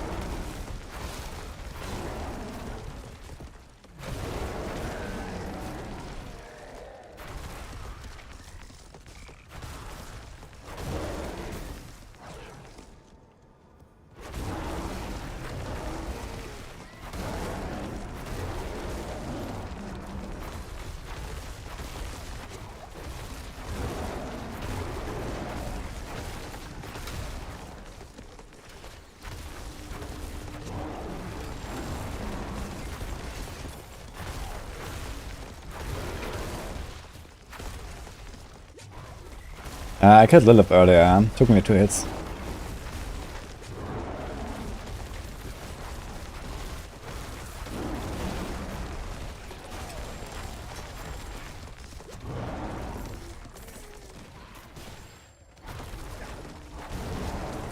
What about Shaco? Yeah, we go to Shaco. I think when I have a Shaco, I will replace Insatiable again and go for Disobedience chest, basically. So I made the Uber unique setup already of Shaco, and then you have the normal chest with Disobedience. You want to have the Disobedience. You could run Shaco and Insatiable Fury together, but I don't think that's the move. Wait, where's the last thing? And the cool part is here, because I have so much armor, just walking around as a bear. Look, I'm armor capped just walking around. This is actually kind of cool about it. Like, even when I just walk into a fresh room now, I'm still, like, well protected. So now it's actually kind of like coming together with the Insatiable Fury. It's kind of funny how this turned around so fast. I really hated Insatiable Fury, now I like it. Let's work with level 3 Metamorph. It would work, but at least the boss fights will be more clunky. Because on the boss fights I really rely on Tables Will. Every 2 seconds, basically. That's a really nice helm.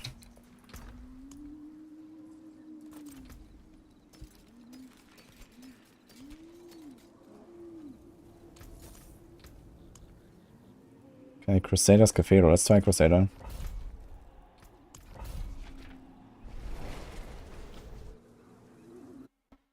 Wanna see me do a Fraser finesse build of counters and aspect of Fraser's shield enemies with grenades? Yeah, I mean, you don't really drop grenades frequently enough though, unless you play Exposure. And Exposure is kind of dead right now, besides on Death Trap build.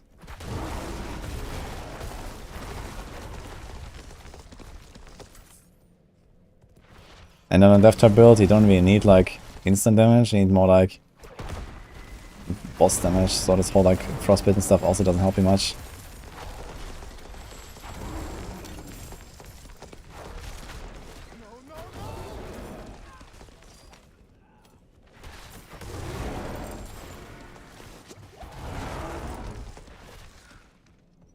Level 3 Metamorph is DPS killer, that depends on the build. But if you rely on the resources from T100 as well, then it can be a problem, yes. Because you can only get the resources when you gain Unstoppable. So if you are already Unstoppable, you don't get the resources. And if that is your main, you know, resource recovery, then yeah, higher level Metamorph is a bad thing.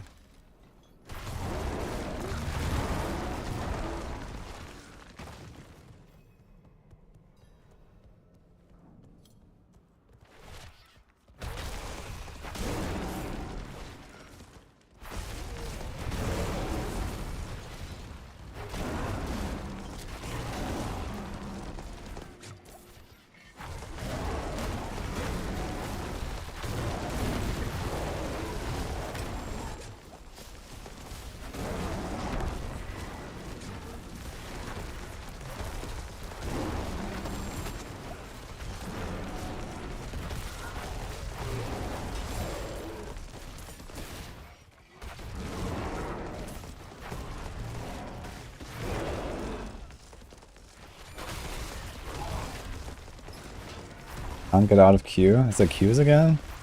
Anyone else having noggin issues?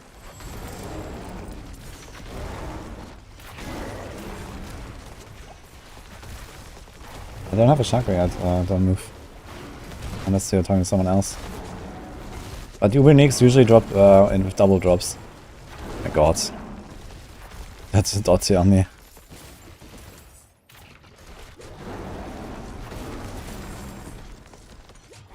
Okay, that's like a really nice advantage now of Insatiable Fury. Because now we actually have the armor that we want. Like here also like the ballista, just like you can't randomly snipe me from off screen anymore. Because previously there was a problem, like I was running through like a Carrion Fields map and there was like a random crossbow sniping me. And I didn't have any disobedience stacks. And I did like, you know, almost my entire life pool.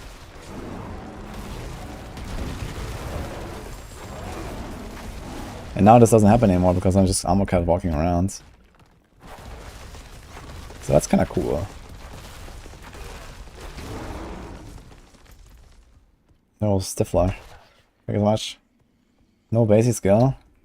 Yeah, we have T-Bolt's Will here. It's pretty good.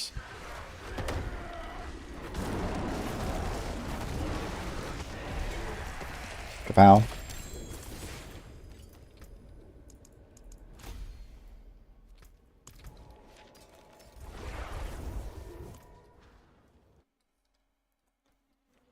$21k armor is kind of funny, huh?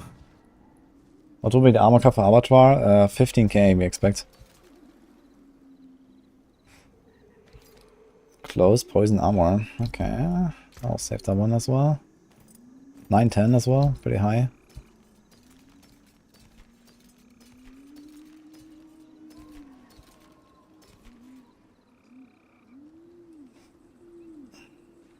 Close movements. Web air, storm skill cooldown reduction. Do we care about storm skill cooldown reduction? Not really, right? Cataclysm? Cataclysm build, guys? I guess not. I guess Hurricane is also a cooldown.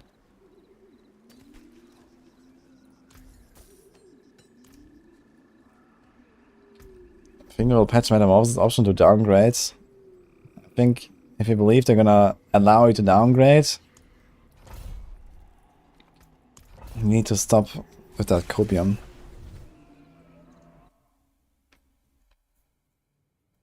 Where do you get the armor from? I have Disobedience Aspect and Insatiable Fury that has a lot of armor while in bear form. And funny enough, they multiply. So we get lots of armor. Like I have way overcapped armor. But yeah, just standing here at 14k, this is already capped. But when I have human form, I have 8k, so this is kind of low. This is like really bad. For item farm, does it make sense to farm T100s? Yeah, you get the highest level loot here. But it only makes sense if you can actually do them fast. Like if you go at this pace, it's fine. But if you like massively slow down for T100s, you might want to go a bit lower, like, you know, 90s or 80s, just to get like more loot. It's more important to get more loot than it is to farm T100s. But yeah, if you don't slow down very much in T100s, you should farm that.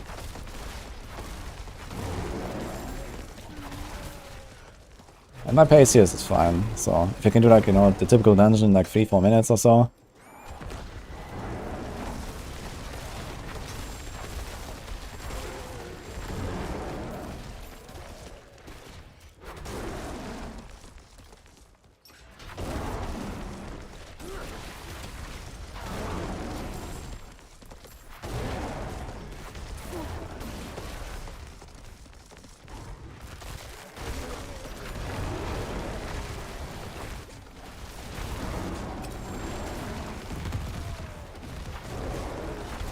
Oh, I didn't actually check my resist. Wait, are my resistances scrapped? Oh, we still have the helmet equipped, never mind. For some reason I thought I didn't have the helmet anymore.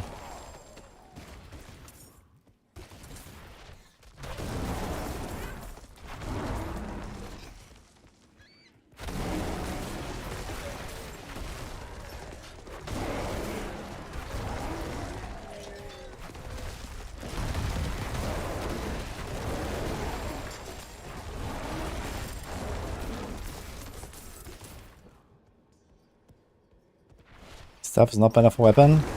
Stuff is absolutely better, yes. Give me one, if you want.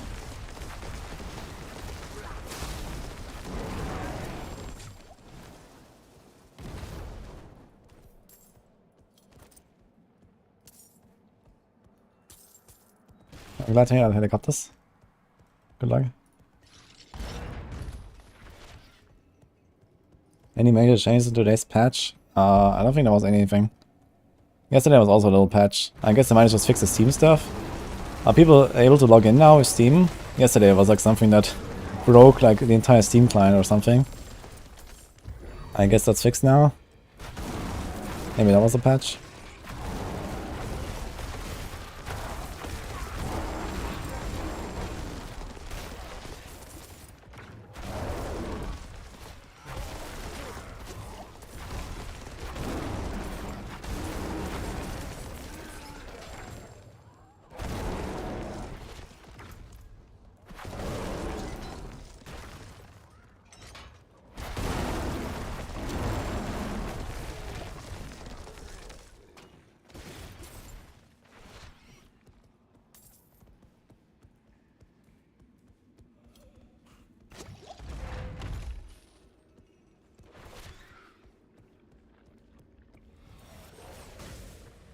Sounds funny, don't move.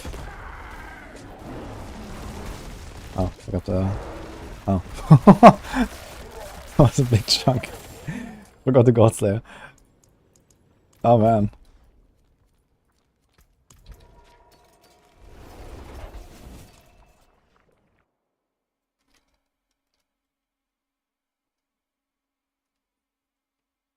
$925, all stats, willpower, crowd, and core. Damn. That is GG basically.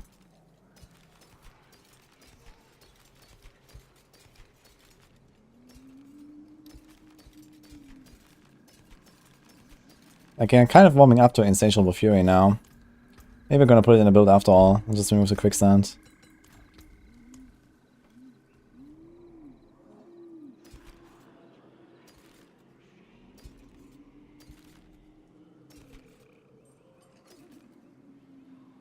Go on runes, let's go. What's the best way to farm a chest piece with those stats? That's not really a good way to farm like certain items. Just gamble them, that's about it. And I guess you can open Helltide chests with chest pieces or something. Sometimes.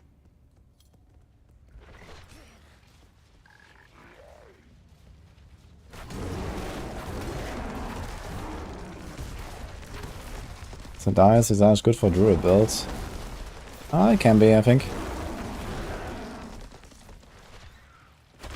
Not for a Tornado, but for other builds, maybe. Could definitely try to fit in a MD here.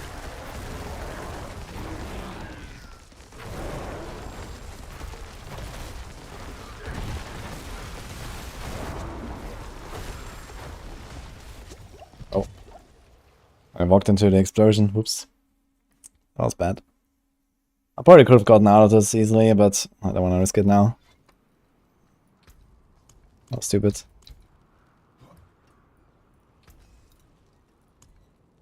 Came apart nice. I wonder suppressor.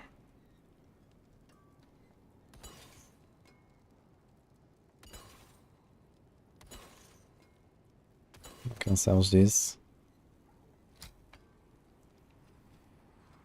Inferno. Okay. Anything breaks, the forge is hot. Aspects are Shockwave, Usign, Raw Might, and Retaliation. And then Disobedience.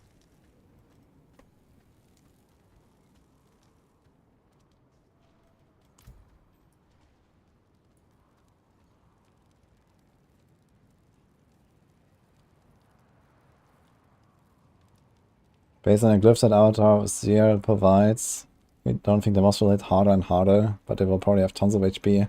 Yeah, I think in Abattoir, it's mostly the HP that will scale up and not so much the damage. The damage might still scale up, but I don't think it's gonna be that crazy, because he can only get so much defense basically. Greetings.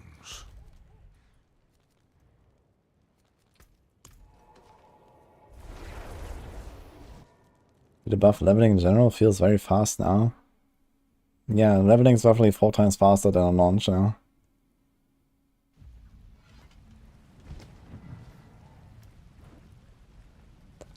What I think is going to be the best rogue for Abattoir? Yeah, I think TB or pen shot.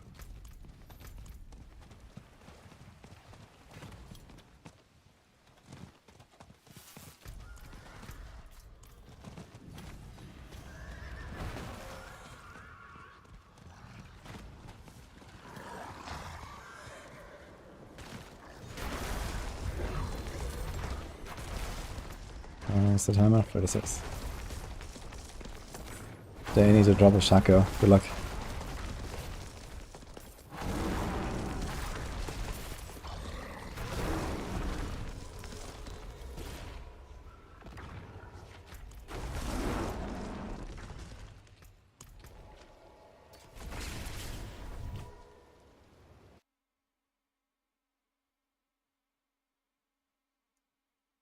Any take on Ahavarion? I have a video recorded that will go out soon about that item in particular. It is done. I think it has some pretty extreme potential in the right circumstances.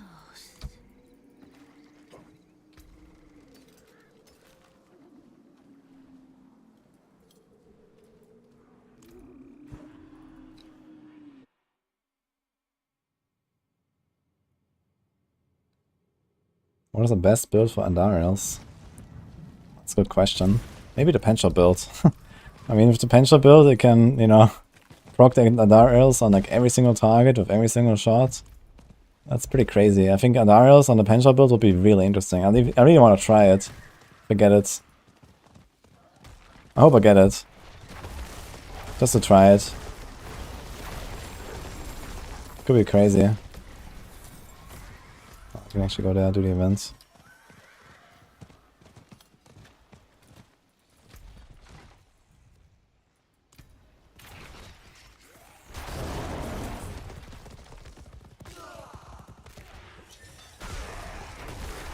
Using the arms of Dooming and twisting blades. Yeah, that could be pretty good too. The healing.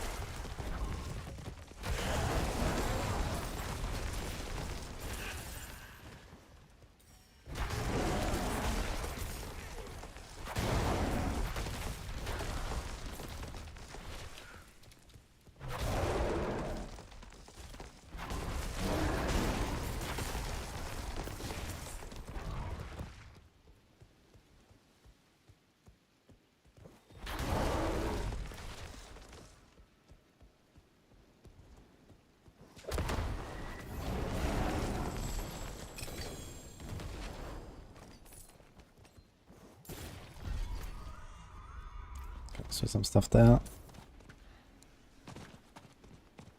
Good things for Whispers, it doesn't really matter all that much if you have like a kind of slow pace build here. I have like a, you know, pushing build, I'm kind of slow, but because of Mount being so good now, it doesn't really matter that much. For health it matters a bit more to have like a speed farming build, I feel. Because they're like constantly fighting, but here like often just go from objective to objective. Oh, Carl Spiders. 99, okay.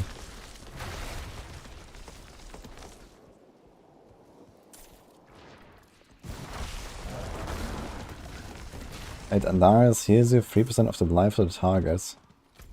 Wait, for real?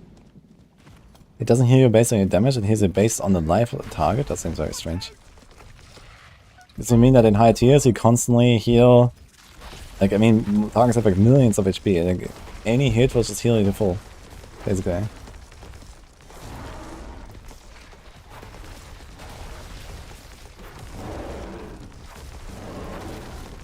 Bomb got a nerf, it's so broken.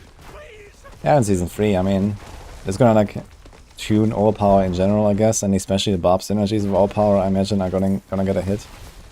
I mean, Double Swing is also pretty busted right now, but it's not like cracked, like OP, one-shotting everything in the game kind of OP. So I think Double Swing is okay. And all these overpower shenanigans on Barb are definitely over the top.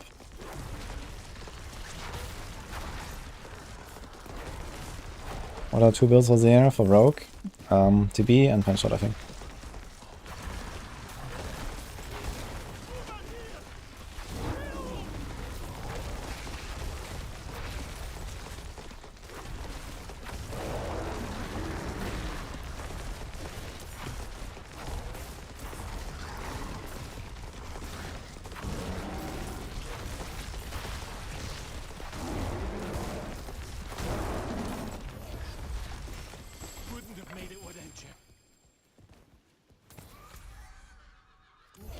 Let's go up there and then maybe finish the dungeon.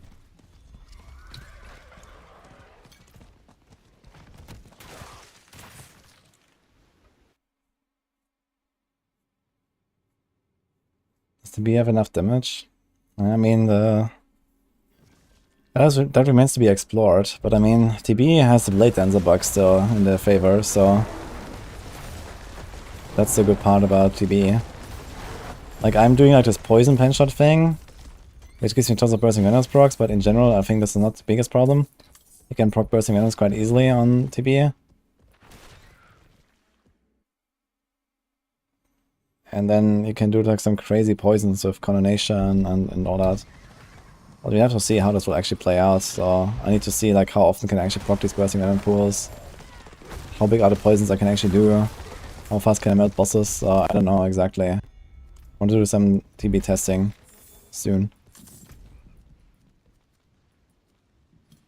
Okay, where's that dungeon again? Goa Ruins. Yeah.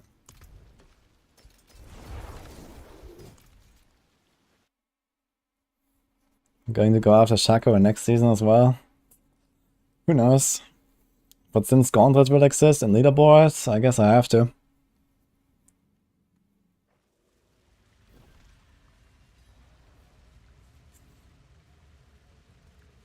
You have a lucky hit chance of 53 and Andarius aspect has a 20% proc chance. Does that mean the poison damage aspect on Andarius has 73%? No, it does not. There's 3 separate lucky hit values that all multiply with each other. So the first one is your skill. If your skill says 50% lucky hit, that means any number you see on, like, for example, Andarius, this 20% is now 10%. It's half, for example, with a 50% lucky hit skill. And then, you know, if the Andarius effect that says 20%, there's like the trigger rate, and then that gets multiplied by the skills rate, and then that gets multiplied by your lucky hit bonuses with the formula 100 plus, you know, whatever percent bonus you have. So if you have like plus 20% bonus lucky hit on your gear, then you have 120% chance. So basically that 20% from Andariel becomes 24% with 120%. And then that 24% becomes like 12% if your skill has 50%. So that's basically how it goes. Or in like easier terms, basically you check your skills like a hit chance, the number it says here, for example 28% on the Pulverize. You multiply this times the Andariel's proc. So in this case I would have something like a 5% chance to proc Andariel. Okay, actually let the dungeon reset, but that's not too bad I guess. Let's go.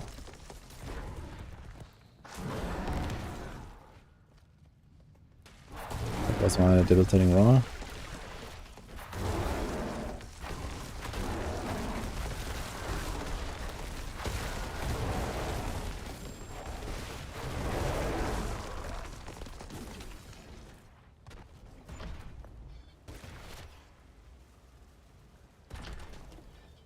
Druid poison and rogue poison, which is stronger? Well, the poison itself is much stronger on the rogue. But, Druid has Blur the Beast. That's pretty cracked.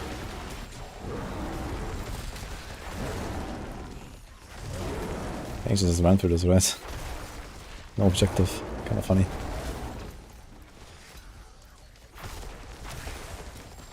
Oh, what?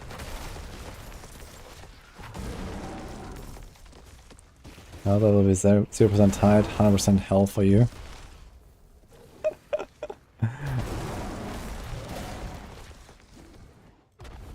Oh, what? I got one-tapped by the rock? That's crazy.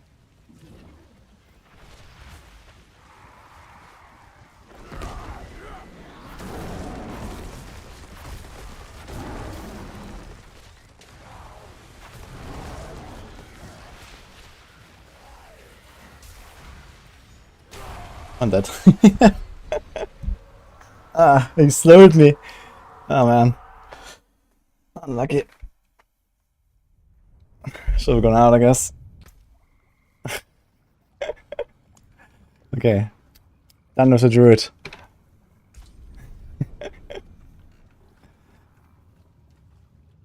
I lost my ring though. Well, actually the ring was in a stash. I think I have still a ring equipped on the rogue. Let me see. Okay, I have the ring equipped. It's fine.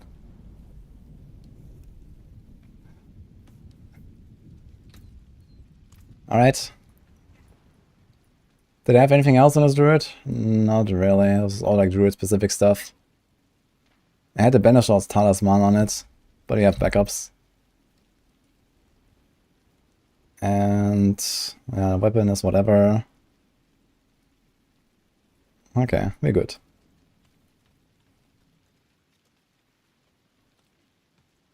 Yeah, I was thinking about TPing out. I didn't expect to get one shot either by the rock or by the thing on the ground though. I was kind of scared to press Bulwark there, but I guess it doesn't do physical damage, right? I'm not sure if it does physical damage. Maybe it's cold. Like the ground effect. I guess it's cold. I was kind of scared to press Bulwark though because I would lose my armor.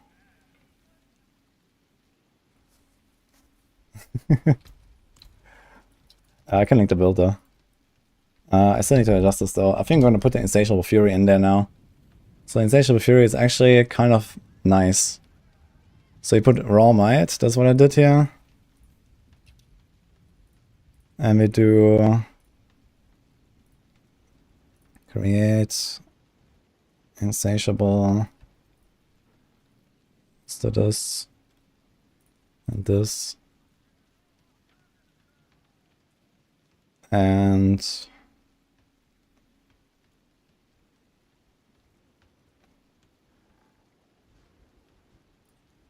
Disobedience on this one.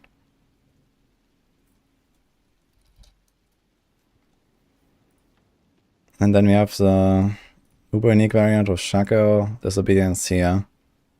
And for leveling, this is Quicksand, Disobedience, and Might. Oh, I also wanted to change this here. We don't need Lucky Hit on this build, so we can do Willpower. And I think we also can drop the dodge and go Willpower if you want more damage. That'll be kind of nice. Spirit cost reduction is fine.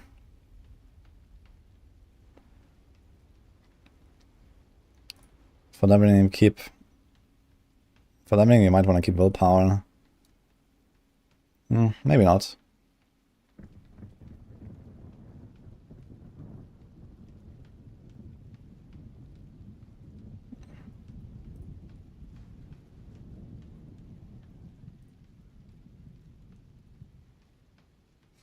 If all stats, maximum spirits. This maximum spirits could also be like... Can it also be willpower? Yes, or it can be all stats. I think we go for all stats here. Like this. Make it a cooldown. It has maximum spirits and no cooldown. No, here we don't care about cooldown, but here we do. There's Petrify, there's Earthen.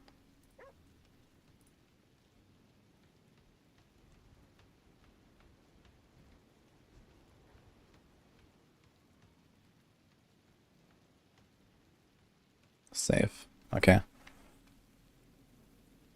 Thanks, Michael, for the 9 months. Died for content. Nah, it's not for content.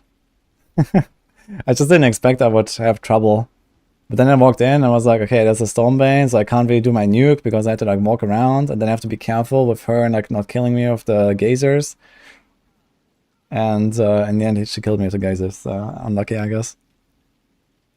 I was kind of I think my unstoppable was down because I was just like, kind of kiting around. I was trying to find like an opening to do like a nuke and kill her. And I didn't realize that the geyser actually slows you. Like I was walking over it and then it slowed me and it killed me. Do we have that on a clip? Let me see that actually.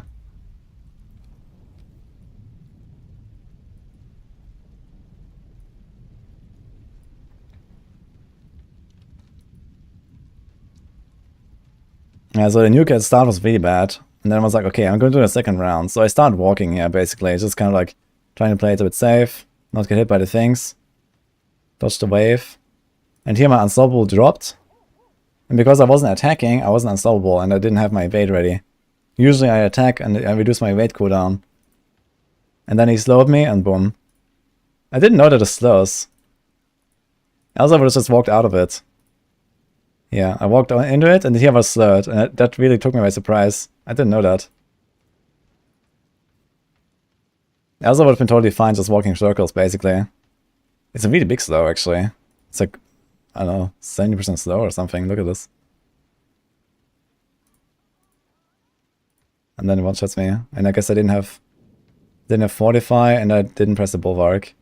The Bulwark also would have saved me just from the unstoppable, actually. It probably would have also allowed me to survive. I just didn't press it. Well.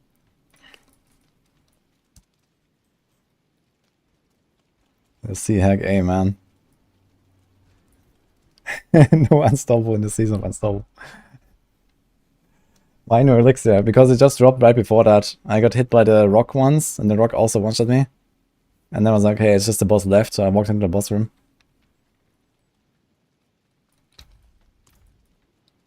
That's fine, guys. It's just a druid. At least I did what I wanted with the druid, for now. I might have to level a second druid though, because I still need to do my Hunter Senif build, man. That kinda sucks. But the good thing is I saved my big chest, because I had the Insatiable Fury equipped. I put my big chest back in the stash. I was kind of worried about losing this one, which is like the most GG chest that I have. I was using this on a bar previously. And at least we have this one now. We lost the T-Bolts, okay, we lost the Godslayer, okay, and the Banished Lord's Talisman. The Insatiable Fury is whatever. The 200 Mace is whatever, okay. No, I have not lost a hardcore character this season. This was the first one now.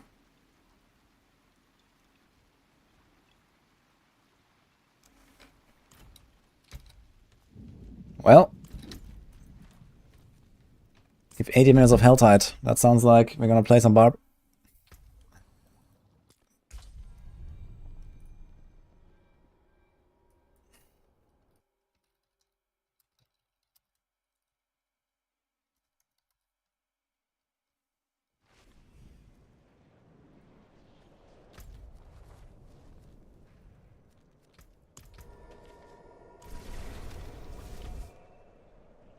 Didn't have any Duriel mods. I don't think I had really anything on the character.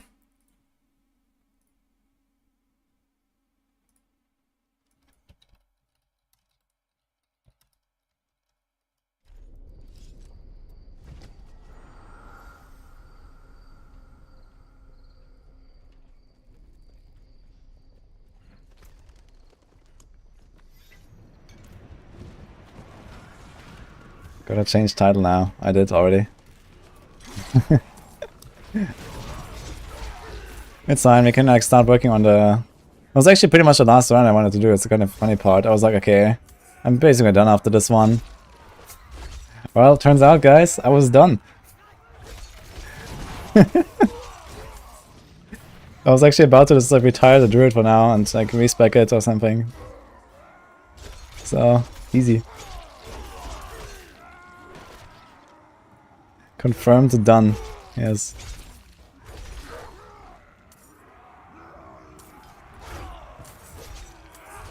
Yeah, it wasn't the biggest loss, that's fine.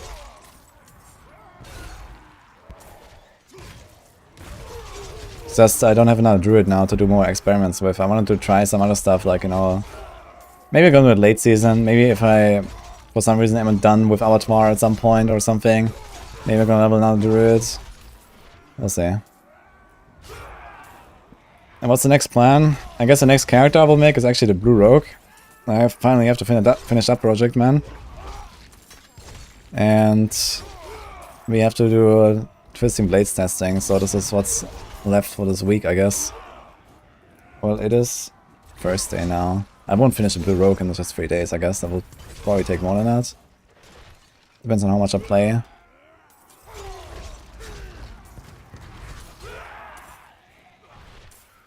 Yeah, the Blue Rogue. Bloody Joe. Yeah, certified Krusty, thanks for what's up, man.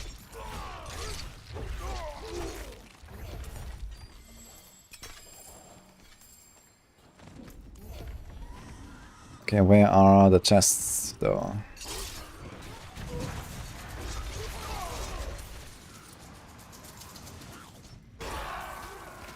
Oh, that's actually right here. Okay.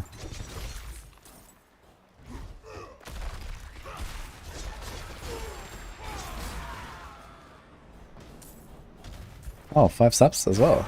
Thank you, Krusty. Appreciate it very much. Don't use Doombringer on Barb. You can. I just never equipped any of the Uber Nicks on this character. I mean, I'm only farming Alcaltas right now, so it doesn't really matter. Yeah, I have a Grandfather I can equip here and a Doombringer. So I'll probably drop Anemia and Berserk Ripping and equip Doombringer and Grandfather. I think this will be the play here for Uber Unique setup. I can check if I can maybe like change a few things on the Paragons as well to not pick up the bleed synergies.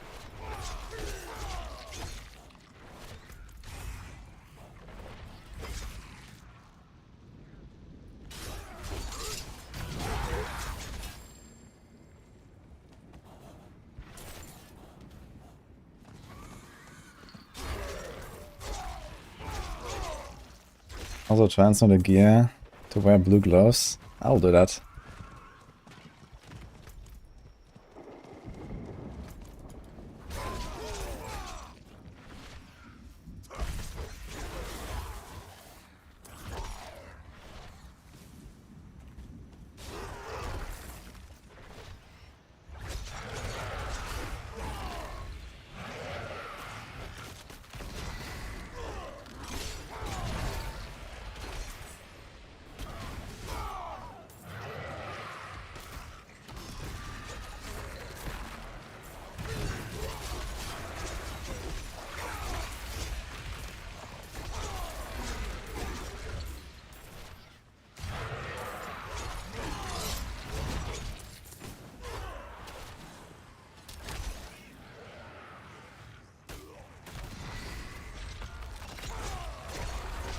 Already Metamorphosis to 3 because he didn't know about T-Bots is a big loss.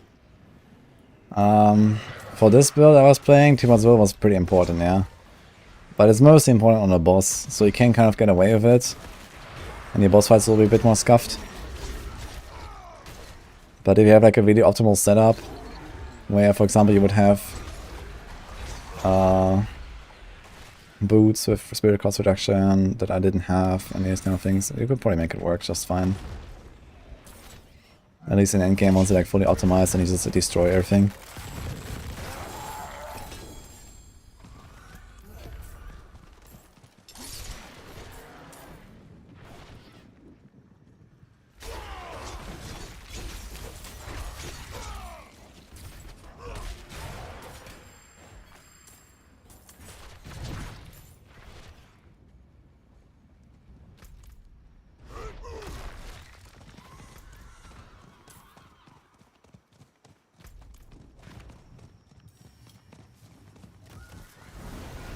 Hello.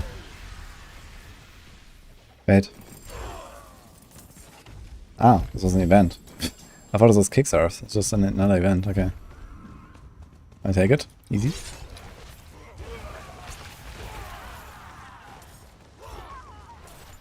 Okay, did I lose anything else? I lost a ring on this character, but I found another ring that is like equal almost, as long as I can roll maximum life on it. So that's okay, I guess. The ring was kind of sad though. I definitely need to invest in rings right now. For the druids.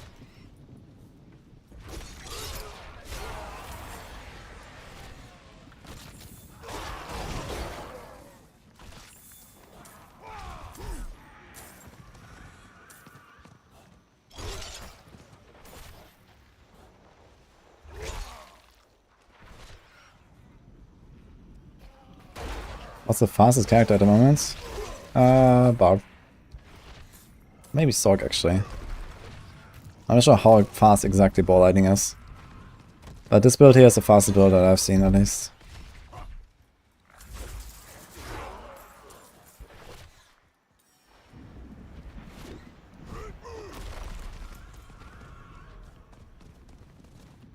Come on, I need 20.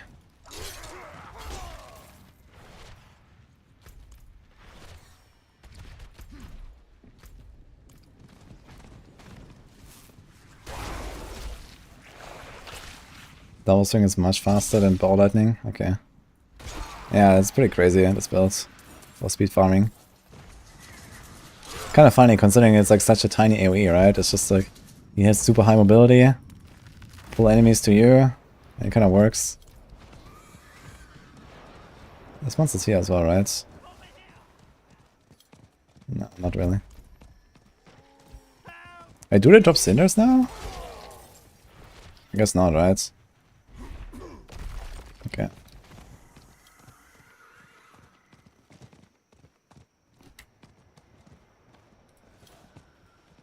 How much of the game's possible builds have not been tested, but it could be OP? Nearly none. The game is out for 6 months. You know, I've been doing a lot of testing.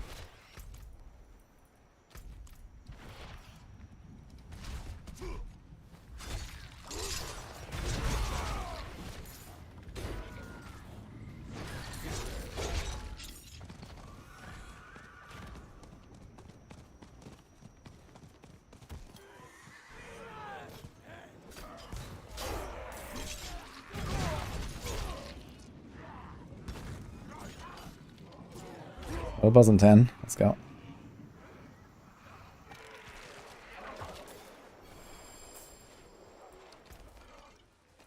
When can you transition to hold to double swing? It's totally fine after like you get the aspects basically. Once you're like level 25, you have the aspects. It was okay actually, and it just gets better from there.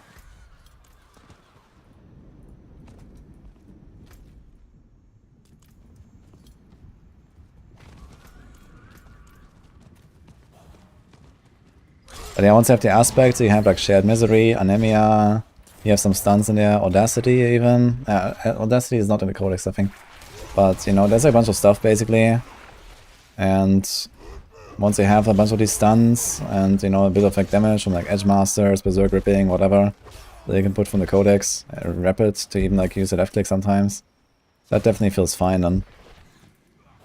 Okay, I need to hurry up here actually. Only 8 minutes left.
Right, I guess it's for itemization changes. I think if to do like an itemization rework, it's gonna be rather large. There's a lot of stuff they need to fix. And not just like reduce the affix bloat. I mean, reducing affix bloat is like one step there. But we also want crafting, you know, we also want more target farming, etc. So there's a lot of stuff they need to do. I would actually expect, you know, most of these things to happen like in one go, kind of, maybe with the expansion or something.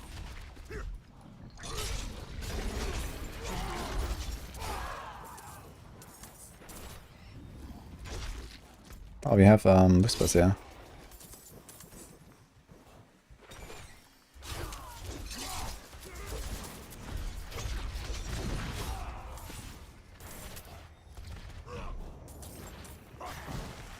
Next needs carry over into next Hell Tides. Nope.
I'm not sure if it will happen until next pack.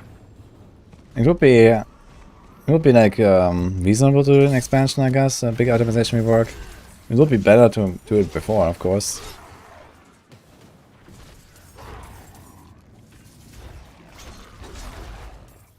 Okay, I got those 300 easily here.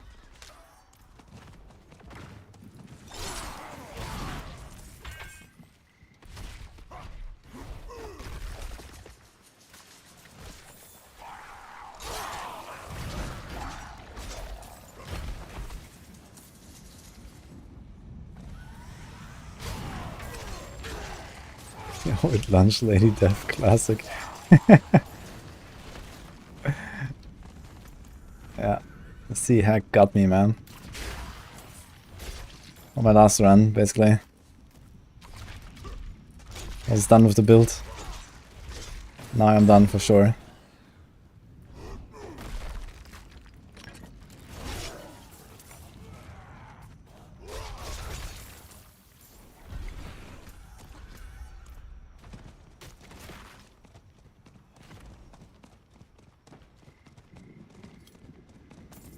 You will see the poison dart fetishes and in Kura's jungle. Oh, for sure, there's gonna be fetishes, I think. Like 1,000 of them shooting at you from all corners. It's gonna be great.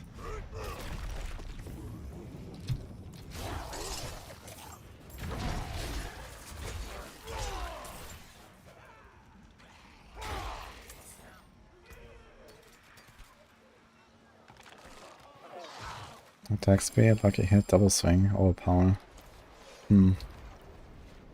Attack speed, crit resource. I kinda like the resource proc, honestly. Even if it's only 5% chance.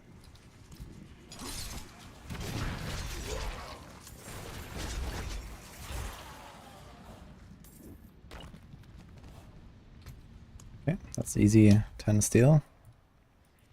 Oh, Whipple's coming in 2 minutes. Let's go there.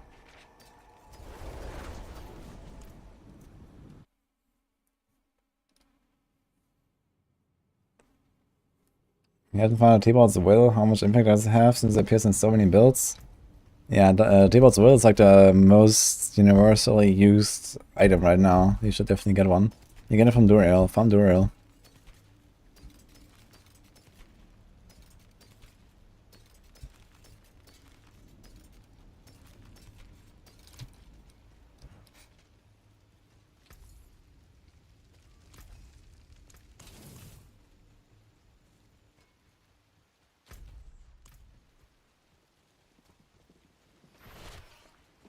Best barb at the level. 1 to 50, Creator's Barb. And then this one. Max needs a PvP tier list. And need is a very strong word.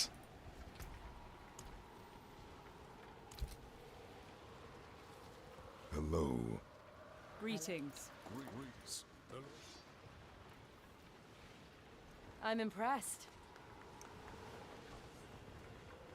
This will be your last stupid. Our consistent blades don't always return and twist around you. If you run too far away, they kind of despawn if you go like off screen or something before they come to you.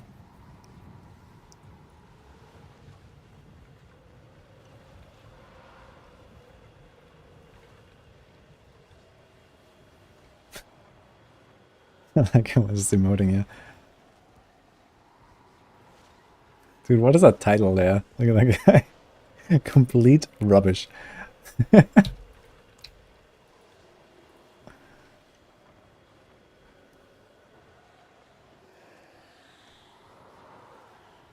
skill tooltip says 50% lucky hit, that means half of what exactly? Okay, so whatever it says on your skill multiplies with the effect chance. So here, for example, I have 5% chance. But if I have a skill that has 50%, that 5 becomes 2.5. This 5% it means when you have 100% lucky hit. But most skills don't have 100% lucky hit, you have less than that. So usually it's a lower value.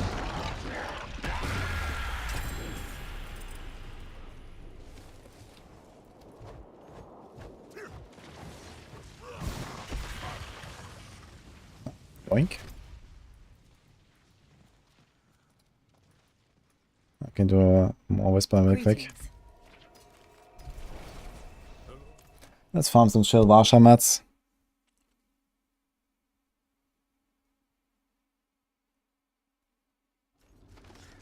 Or do you have 1000% lucky hits? Yeah, if you have 1000% lucky hit, then this 5% chance becomes 50% chance. This is what I was doing on my penetrating shot build. I have like 1000% lucky hit, I proc everything all the time, basically. Even like those very small values, yeah.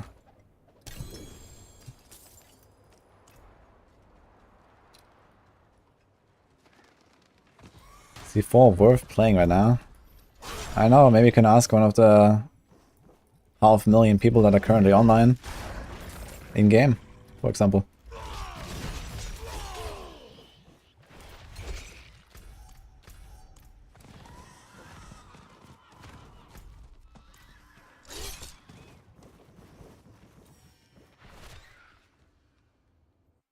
Yeah, Druid is dead.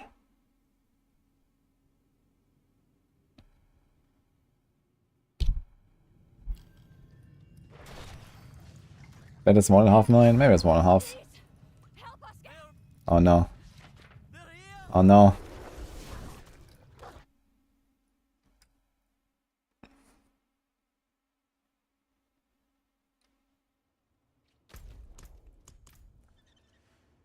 Oh wait, I didn't actually save the clip, right? Yeah.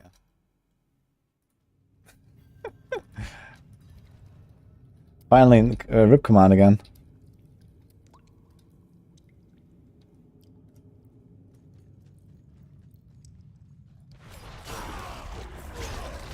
Also here for YouTube. Thank it. Can I like hook them? Oh, you can hook them through the suppressor. Forgot about that.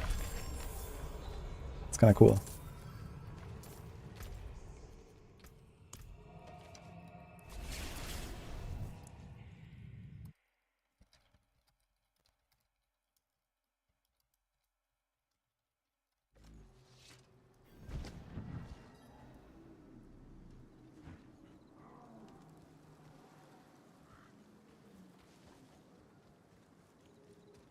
It is done.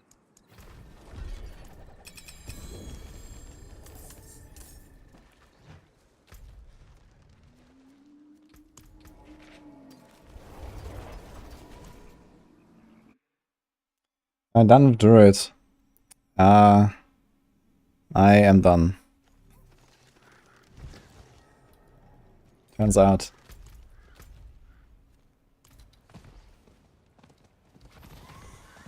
At least for now. I might make a second one. But yeah, losing the Druid right now. I mean, I did my main build, I guess, with both. That was fine.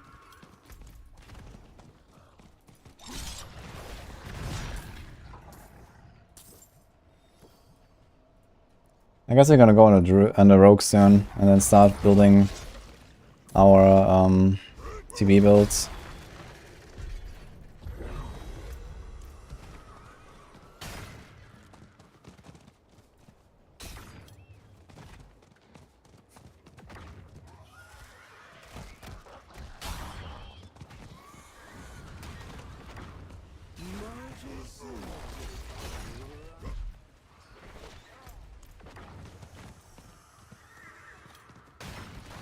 I'm waiting for a double core Hunter Zenith. Yeah, me too, actually.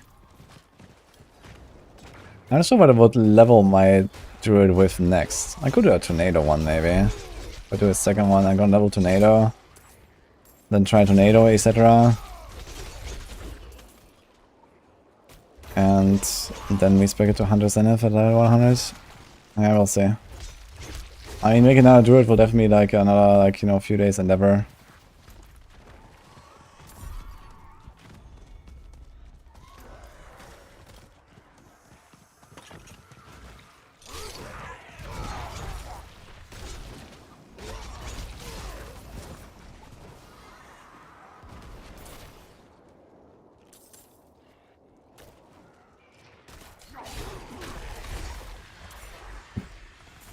I never saw the light of day.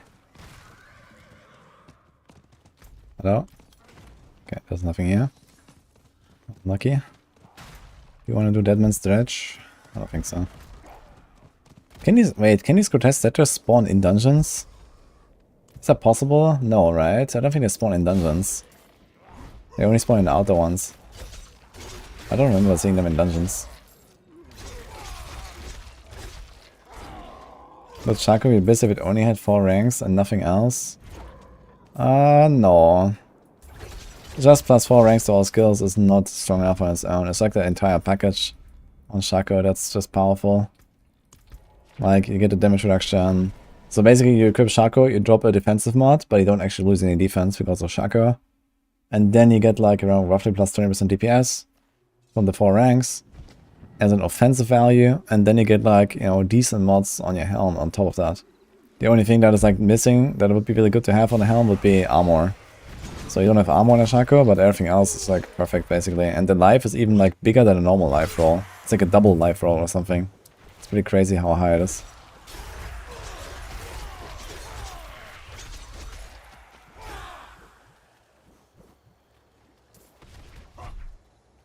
It's possible to do a storm with all lucky hits. What do you mean a storm?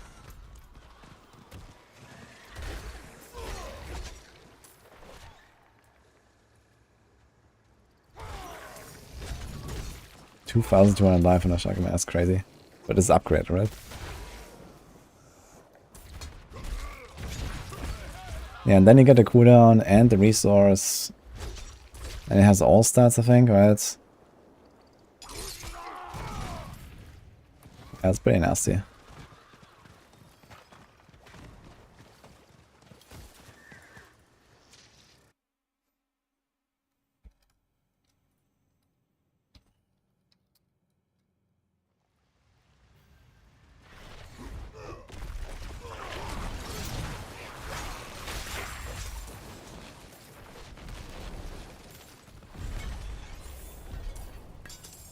Okay, these guys spawn in the cellars. But do these guys spawn in dungeons? When you complete a Nightmare Dungeon and it has objective? Or in normal dungeons? Do they spawn?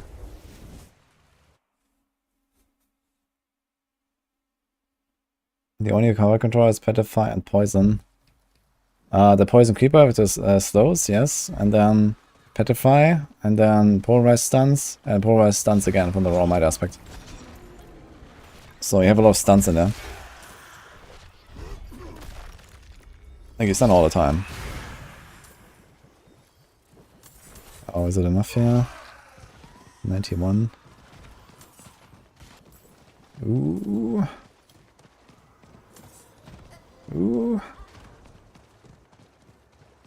Okay. Okay, good.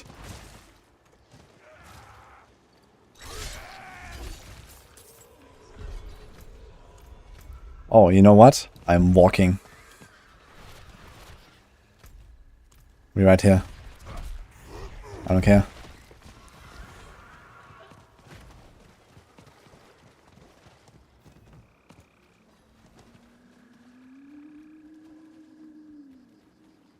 If dungeon is a whisper mission, it spawns. Okay, so even in Nightmare dungeons, when you're like done and there's like this bubble, it still spawns the guys. I wasn't sure. That's good to know. So maybe dungeons are worth it. I'm not sure if like these guys spawn more often, if it's like a bigger whisper objective. Does anyone know? Is it like a higher chance to spawn from like 5 Grim Favors instead of 1, for example?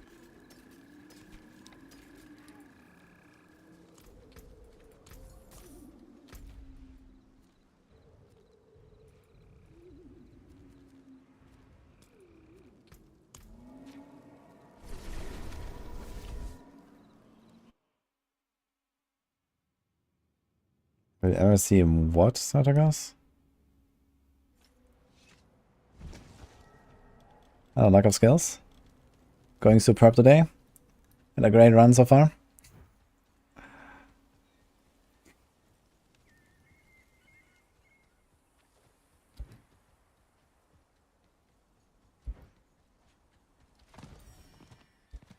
Ah, all D2 uniques. Shotstop or Vamp guys.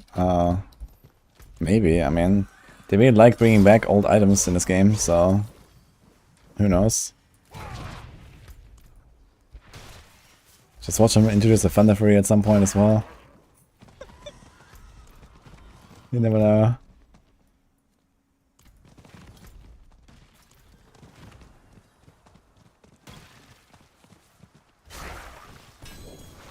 Was that boss? Yeah, this was the sea hack I died from.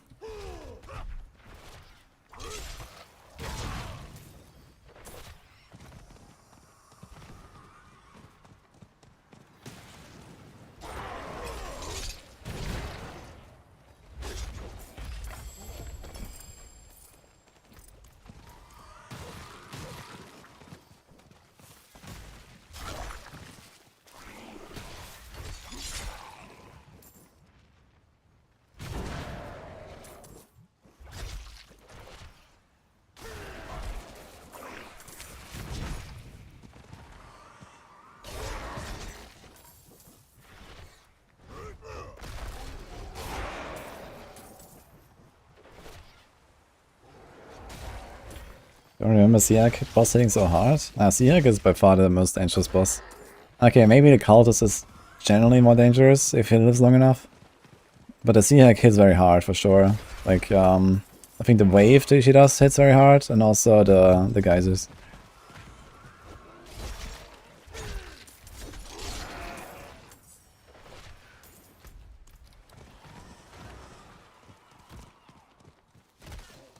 I didn't start the blue item build yet.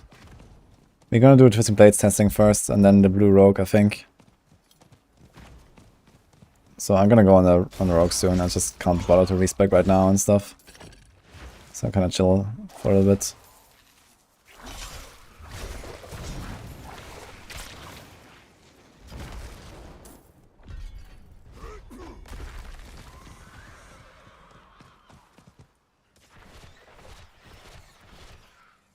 Why doesn't it climb?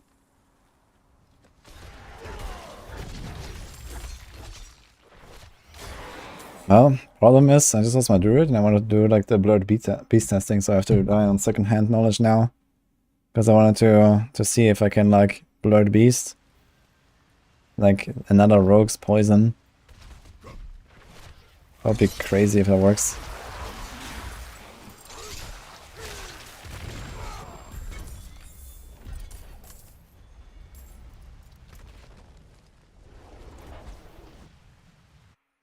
The most pleasant build for me. I had the most fun with Ramp Arrows and this one here so far.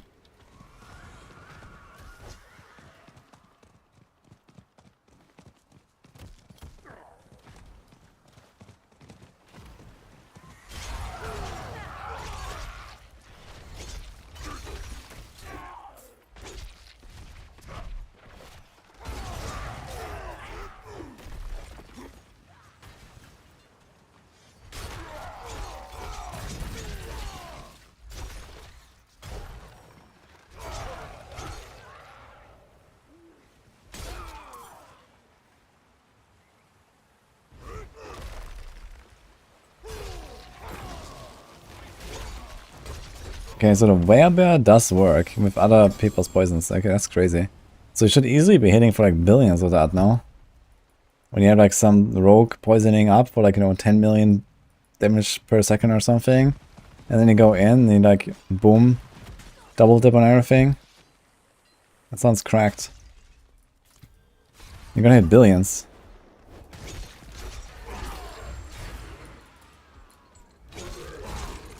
The wording is slightly different on the bird beast, yeah.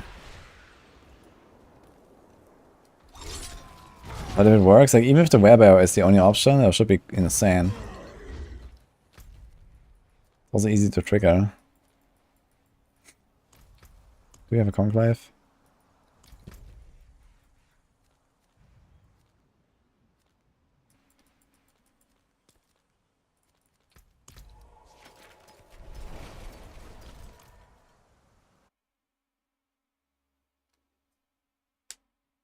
What time's the Duriel farm? We don't have like a Duriel session planned right now. I'm just getting some nuts.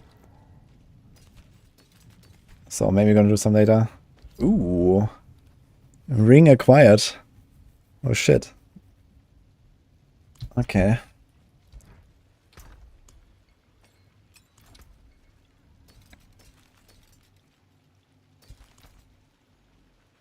And we'll see about the Duriel session. Local networks, thanks for Prime. Appreciate that.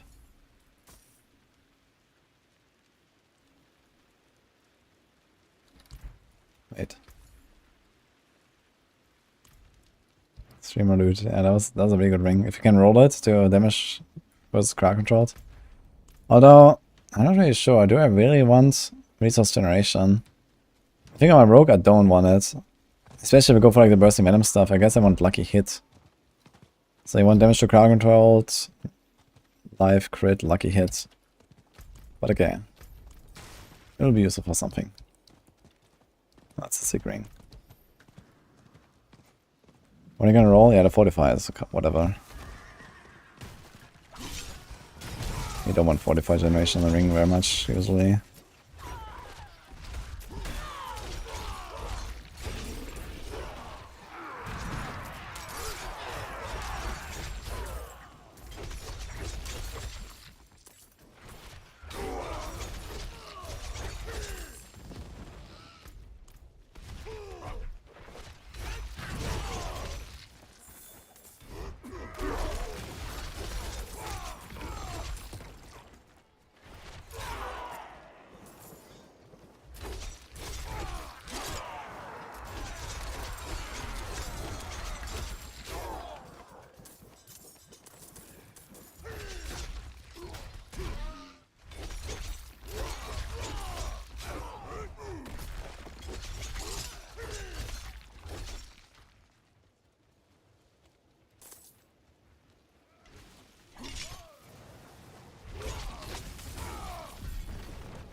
So we meant...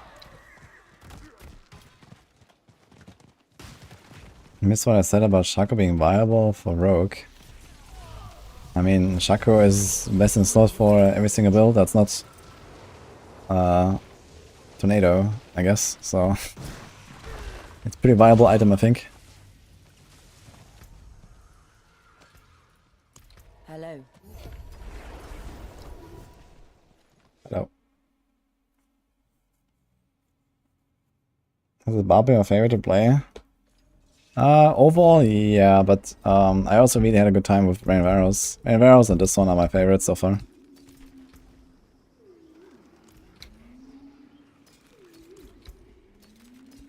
It is done.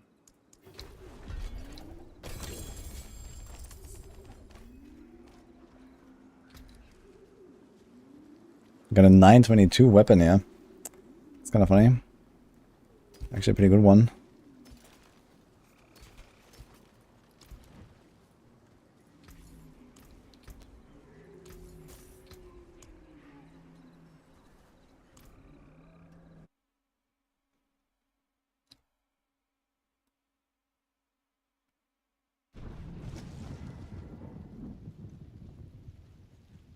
Watch a streamer run a 100 barb T100 dungeon, but he swapped his main weapon for damage to silver item power 12. Silver. You mean like a white weapon? Yeah, I mean, a barbarian can do that, yes. Nothing surprising there.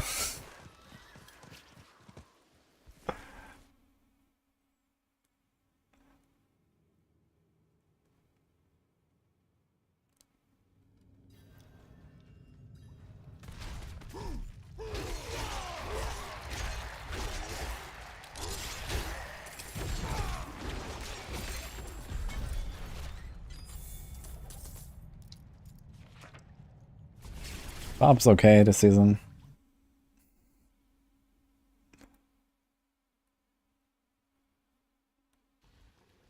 Would you replace Tuscan with Shaco? Yes. Shaco is just like a, you know, slightly better version of Tuscan basically for this. Tuscan is insanely good. It's like near Shaco level.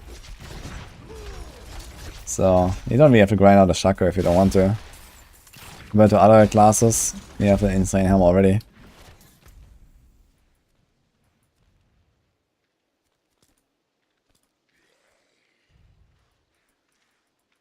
Well, I guess I can't get around procrastinating anymore. It's time to put together twisting plates.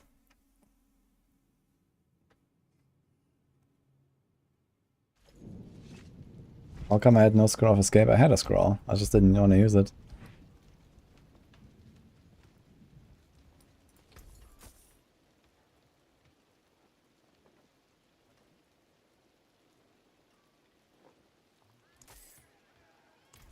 Nice.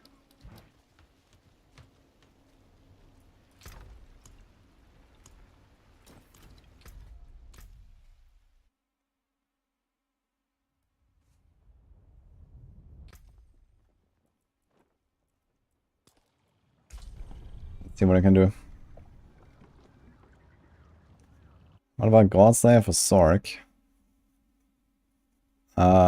We can do that, I guess. I'm not sure. I'm not too familiar with the Sork builds right now, if to use that or not, but it'll probably be useful for like nuking bosses on some builds. Okay, we have a lot of stuff here. First of all, let's get rid of our Druid aspects that we have here, right? Right. Because we may or may not level another Druid, and if you do that, we're gonna find a lot of stuff anyway.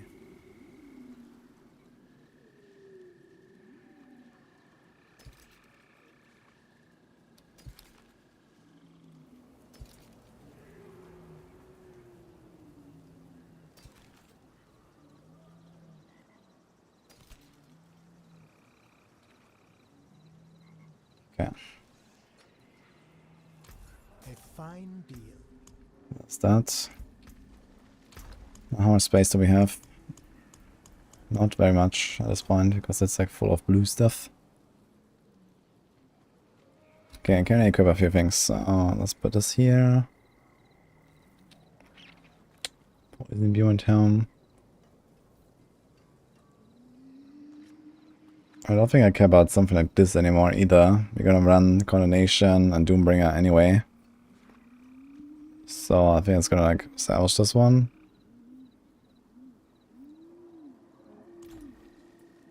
The forge is ready for whatever you need. What? It doesn't change anything when I press space.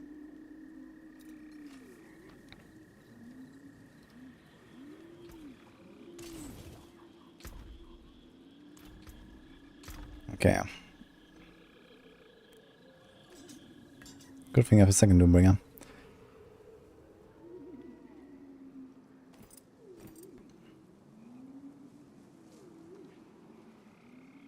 Okay, we have only one resist here. I kinda want a second resist, I think. You want triple res, double res with armor and poison. Let's see what he got for poison. Here's double res and poison, for something like this, for example.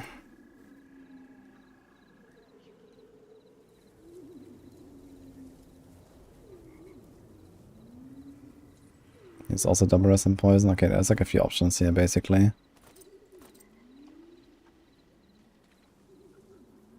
There's also double res and poison. We have a bunch of these.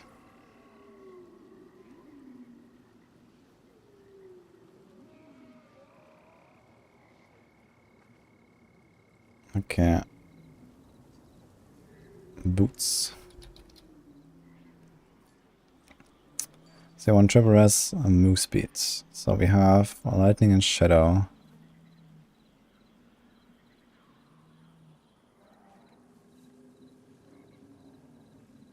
He has fire and poison and move speed and evade cooldown. Evade cooldown. I won't evade charges, I think.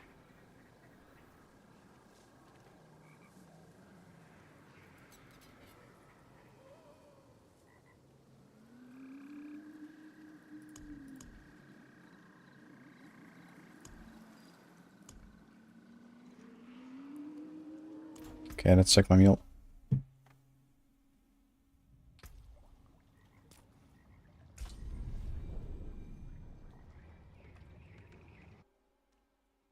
Stormbringer mandatory for rogues? No, it's not mandatory. This is only for Abattoirs here. And generally Shaco is better.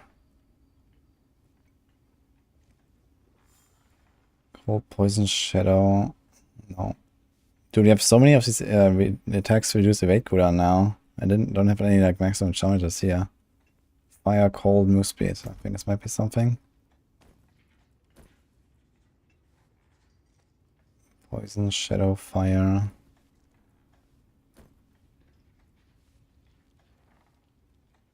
This is werewolf. Let's drop this one. Here's my shred pulverize glove. I guess we can drop this.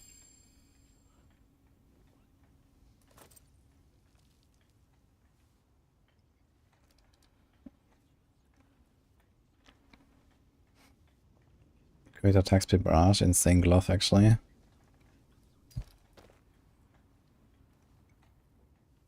Attack speed, crit overpower.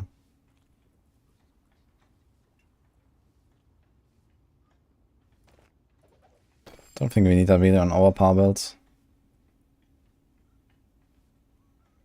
Crit attack speed upheaval, but everything's kind of low. You have another one of upheaval.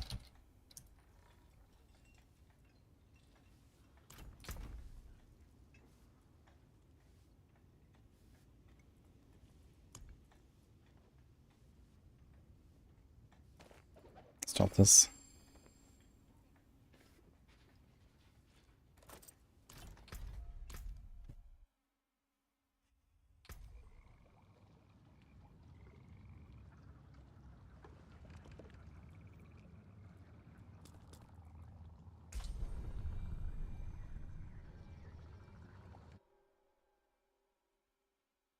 Yeah, the aspect that drops the smoke grenade on dash is really cool for the new ring.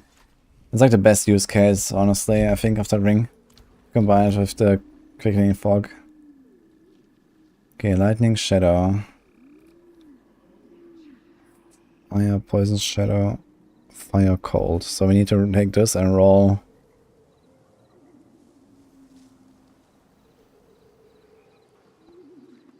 Lightning. Alright, that's the roll lightning.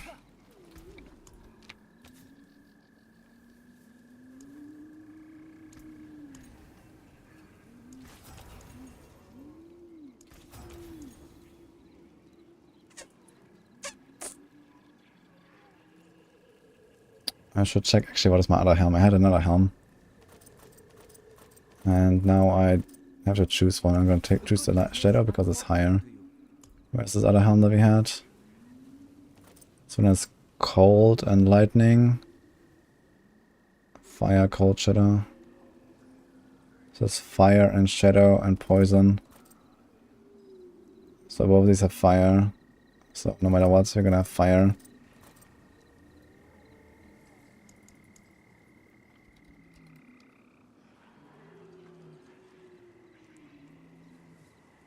This is only 3 ranks upgraded. And this is also gonna be 3 ranks only when upgraded. No. Alright. So we have to hit lightning. Come on. Oh,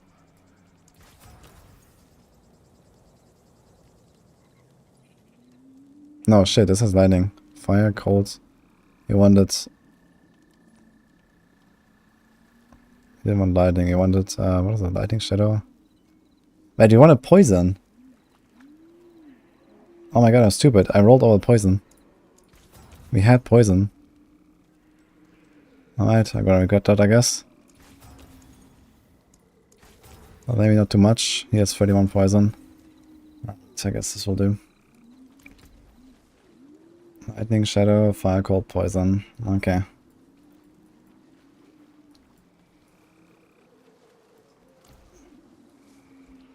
Also on an auto loot system.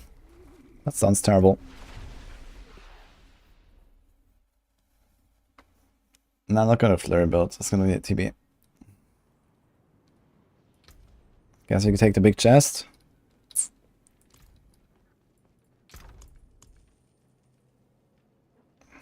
Where's the big chest? Here's the big chest. Okay. Oh, we also need to roll that helm. Oh, wait a minute. I kind of forgot to roll the helm before I start going crazy on the res. So you have to actually take this and roll armor now. Good.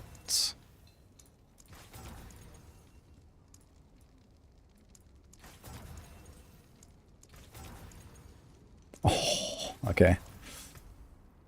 Item acquired. Okay, we're getting lucky here.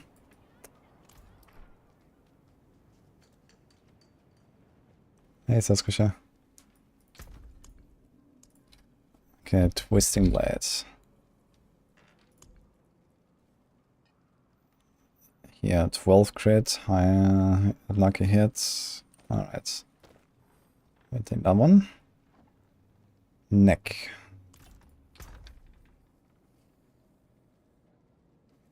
We might just want to use the same one I have my other rogue, which has Umbers on it, but which is supposed to have disobedience. What else we have?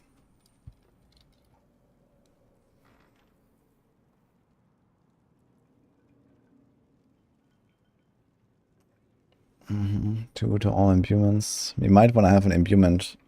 I mean, not.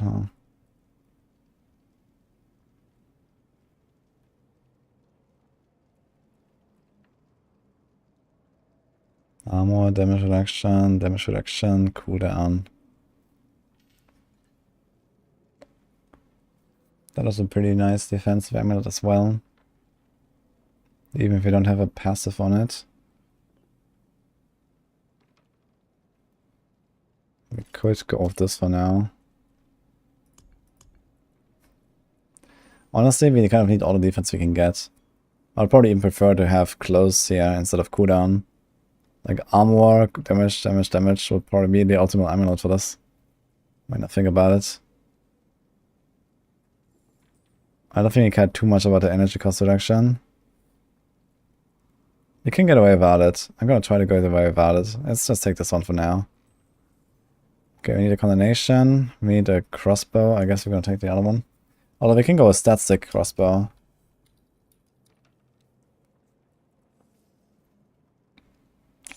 Yes, close. All stats. That's pretty good. Is that the only one? Let's see what else we got.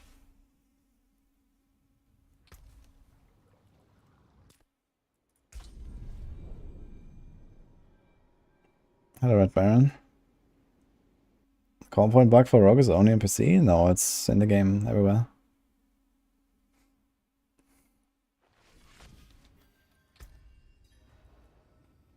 Right, we need... Actually, let's check the amulets real quick. Height and sensors. Damage reduction, weather. No, stop this one. Movement, distance, armor. That's good. Armor, energy, malice. Ah, this is the big one I gambled. A bit low on the auras though. How much high does the auras go? 18. 80.6. Okay, we're missing like 6 auras. That's actually quite a lot. Okay, 2 manas. Okay, if I need the energy cost, I will use this one probably. Let's try to make it work without.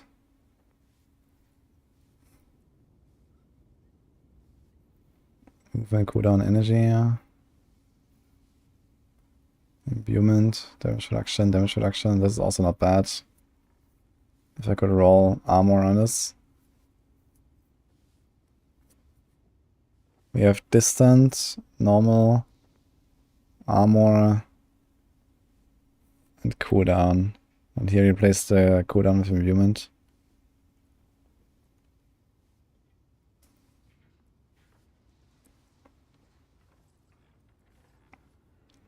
Okay, let's see. Do we have any crossbows here? There's not a single crossbow, but many bows for some reason.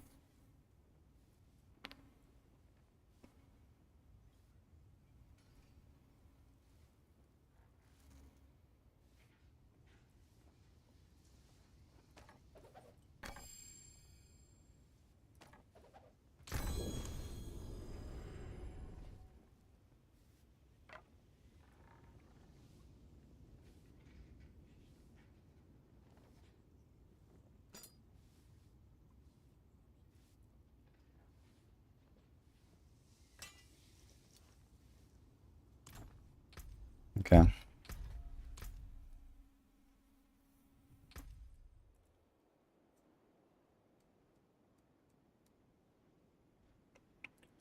I want to see the ring that I have on this rogue here.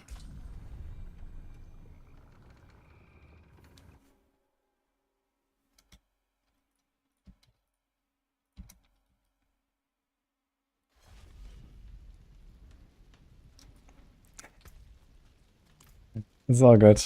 Europe sometimes.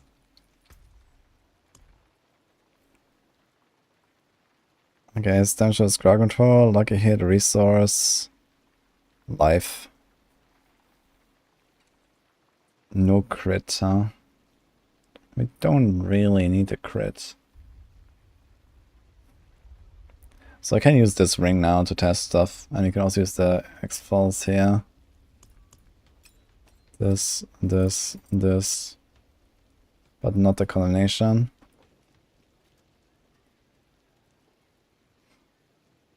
This is fire, cold, poison. This is lightning, shadow. So you have kind of like the same items here, just with differently distributed stats. I'm actually wearing a worse chest on this character than on the other.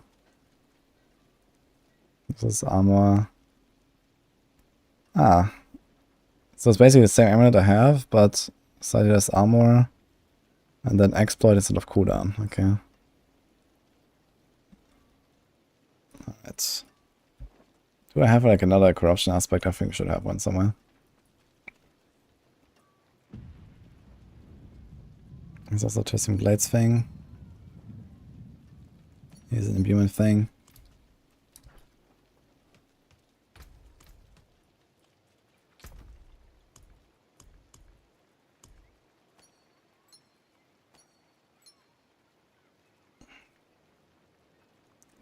And we need a pestilent points.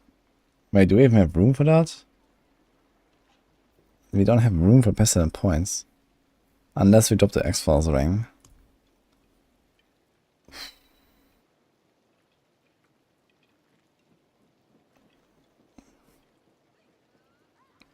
Yes. I cannot go X-Files apparently. Which is probably fine.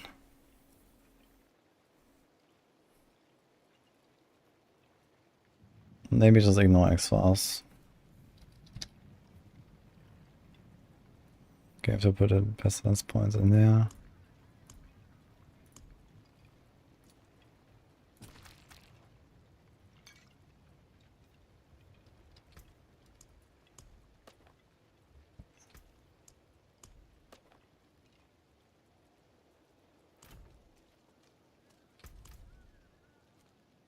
Druid up there. Kinda unlucky.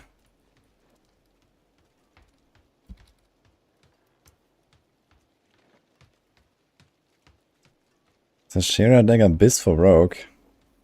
No. I haven't really considered Ashira Dagger for any build this season.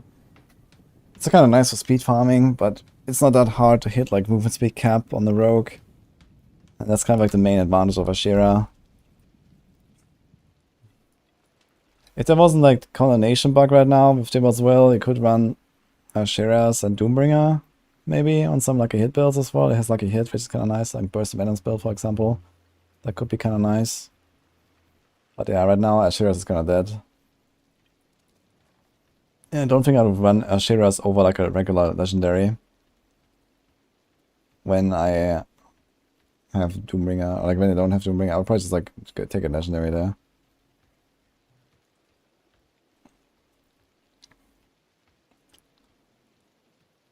Okay, what other ring do we have? I guess we go for...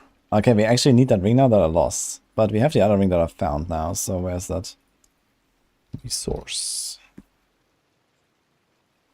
This one. You need to roll life on this. If you roll life, or this one even, you need to roll damage versus crowd control. That actually is even better. It's a very good ring. Let's see if we can get it.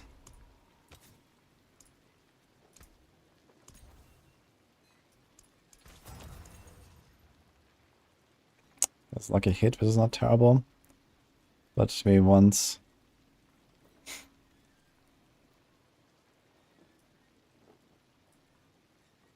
I think you want crit anyway, I guess, because of Bursting Winners. Wait, Bursting Winners doesn't require crits anymore, right? You can do non-crits. So maybe lucky hit would be better than crit now. But okay.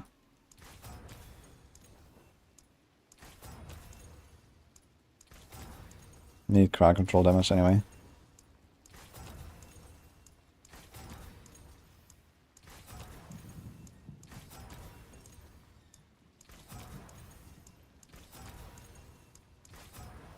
Come on. 3 million per roll.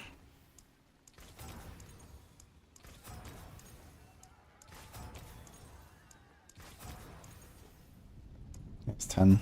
10 is pretty good, right? Okay. Okay. That's a pretty sick one. Wasn't too costly. The stars fairly well.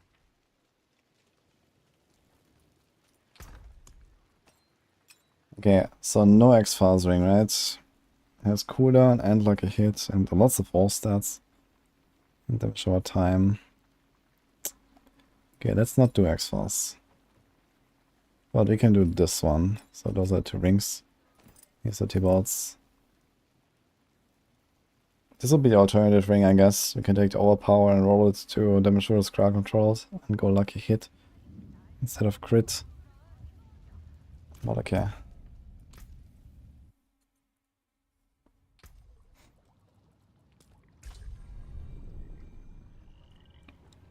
So right now the best build for Abattoir of Zir. No one knows, I think. Do I plan to use the Dark Shot aspect that needs crit?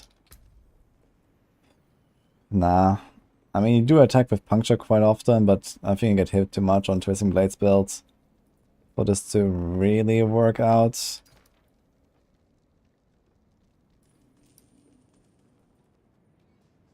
Okay, I think I'm gonna roll off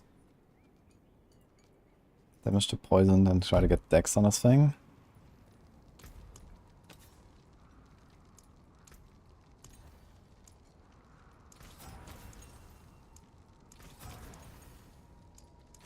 Kind of funny that on a pure poison build I roll off damage to poison enemies. Well done, Blizzard. Okay, then we get pestilent points. All finished. Still missing Coronation.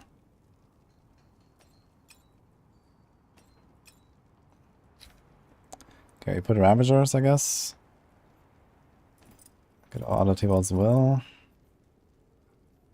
Put Corruption.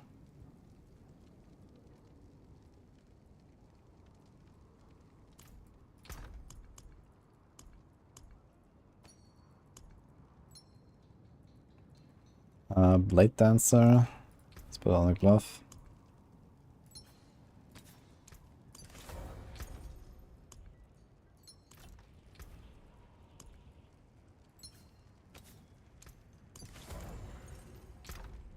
Okay, so I need a condemnation. No witchcraft here. Only honest magics. Oh, you caught a rare one. Okay, we have double resource generation rings with pretty decent rolls. But no resource cost reduction. Let's see how it feels. Do we have a Ravager?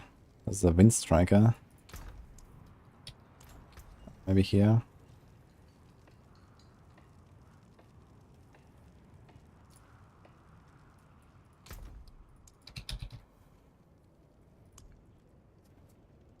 This is already imprinted. Cold, Lightning, Shadow. But it has a percent movement speed. I don't really like that actually. I have the percent movement speed. I don't think I really wanna keep these anymore. I think this was more like first character or something. Might just window these. Okay, here's one.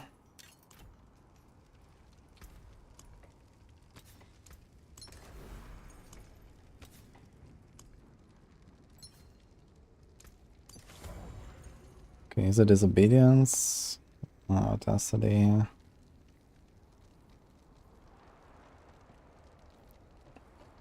Okay, still missing a Condemnation. Also I have 12.1k armor, and I also need to respec. How's my Paragon here right now? It has some stuff. Closer, Control, Diminish, Turf, Exploit, Ambush, Bane, Efficacy. Okay, we have like all the most important stuff, I think. We have Canny. Don't have Canny, but okay. Might not need it. We can put a Skull, I guess. How's this? Okay, rest situation is very good. Make a Skull.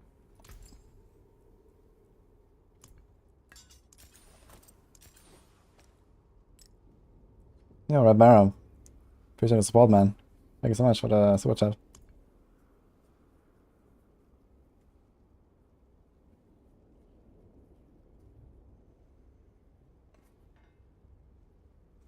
Got your rogue up to 42k health and 32k barrier.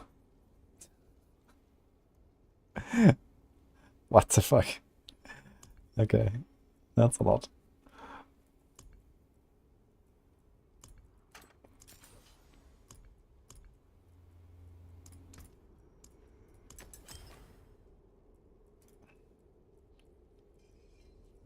Actually, it's just like... Okay, so let's put a couple ones there.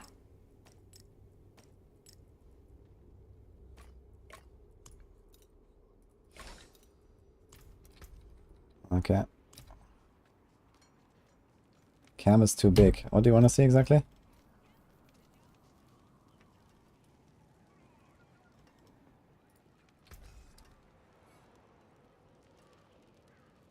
You opt to use momentum with Stolen Vigor instead of Close Quarters.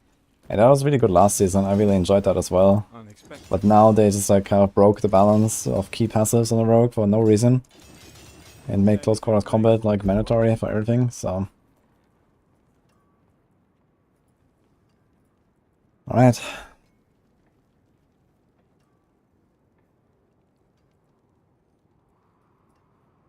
Let's find a condemnation. Ah, the enchanting choices.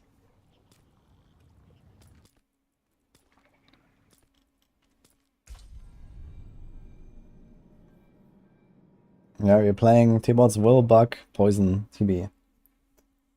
That's what we're doing. I need to fight like a World Boss alone and see how it looks like. Is there a World Boss coming? It's been a while since the last World Boss. When is the next one? Oh, 2 hour 40. I guess I didn't go there. Alright. Okay, we got some coordinations. This is a 914. The funny part is we don't care about the percent at all. Which boss drops? This one. Boss loot. Combination. Beast and Varshan. Okay. You could farm some Beast if you want.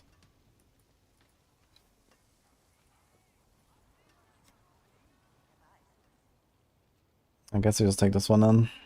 914 has really low basic attack roll. But let's use it. Do we have one in the stash? No.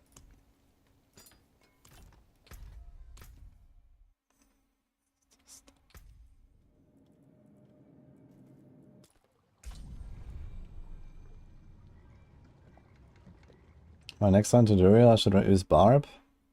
I already have the one barb item.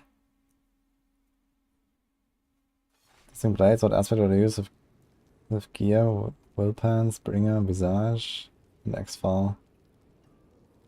But I need bursting venoms, pestilent points, and corruption. Those are the three main ones. You have to fit those. And the blade dancer, 4 actually. So exactly this. Yeah, like that's the thing, like you cannot fit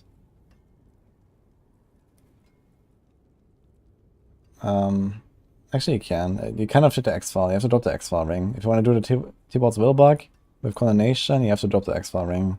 So that's what I'm doing now basically.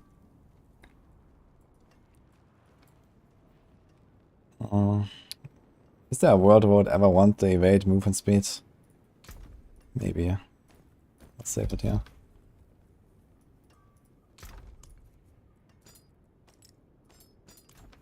Okay.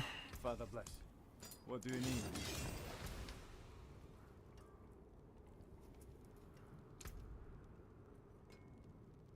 We are nicely kept. Both things are 12 poisonous. It's kind of funny.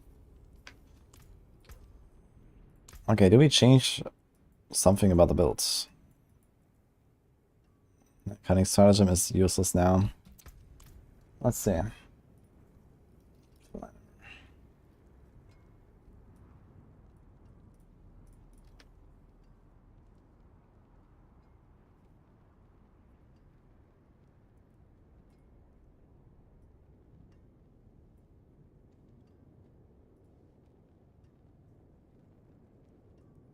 Okay, we take this one.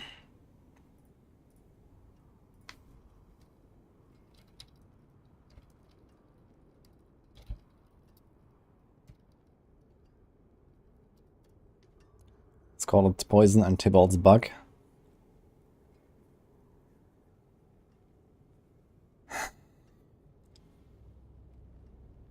Pestilent, Corruption, Accelerating, Blade Dancer.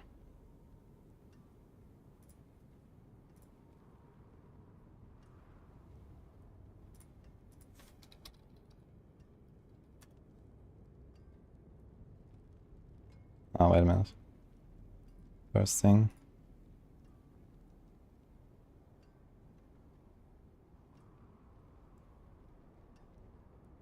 Blade Dancer. Oh, these are like old values actually. Here the life values are actually too high. They show like 1900. Okay. So create combination. Let's do this. Create Doombringer. Let's do this.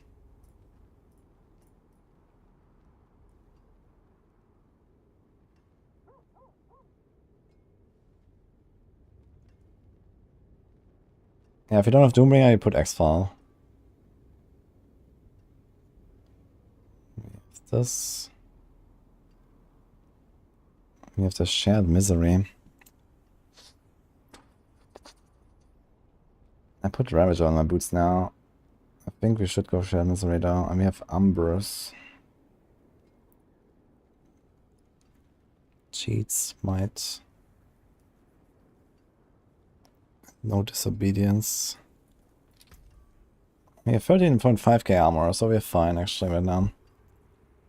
So we could do Umbrus, and this means I can actually literally just take the other amulet from the other character, right? Which has a bit less armor. Okay. My armor values might change a little bit though. We also have Poison Imbue, Smoke Grenade, Dash Shadow. Already most of the stuff stays the same. Okay, what we got here? Diminish, Efficacy, Exploit, Turf, Control. And Eldritch Bounty. Eldritch Bounty is probably okay. It's probably a valuable drop for the new glyph.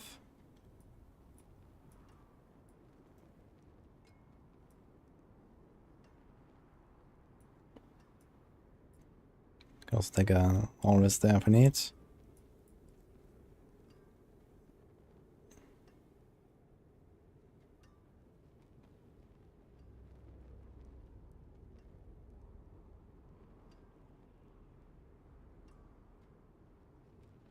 Okay. Metamorph, Flowing Veins, Prey, Ravenous. Okay, we can do the Metamorph strat, that's okay. I don't need Ravenous then. Don't need Ravager, we can do Shared Misery. Okay, I'm just gonna overwrite that again, that's fine.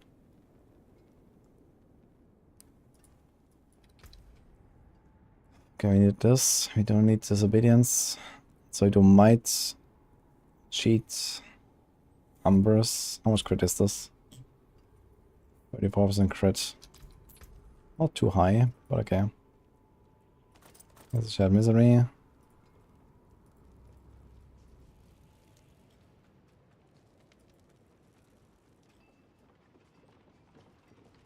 Don't care. Yeah, you don't care about the percent on Condemnation because the Condemnation effect does nothing for Poison Imbuement. Poison Imbuement is going to be all the damage in this build. We only use Condemnation to produce the Tibalt's Will Bug.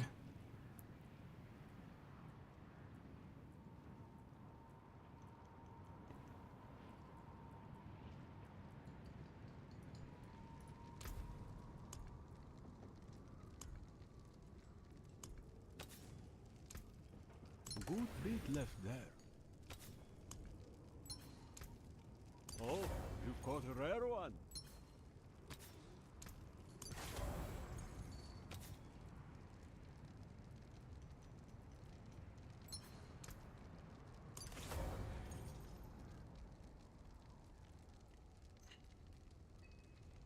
Father bless.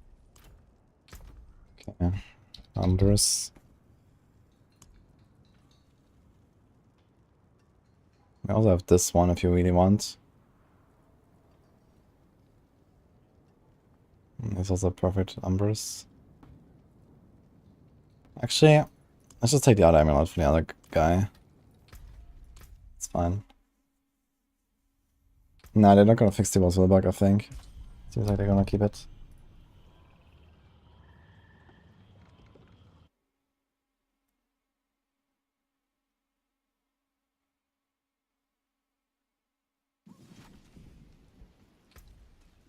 Nah, it's only 21.8k percent armor. Let's see if that's enough.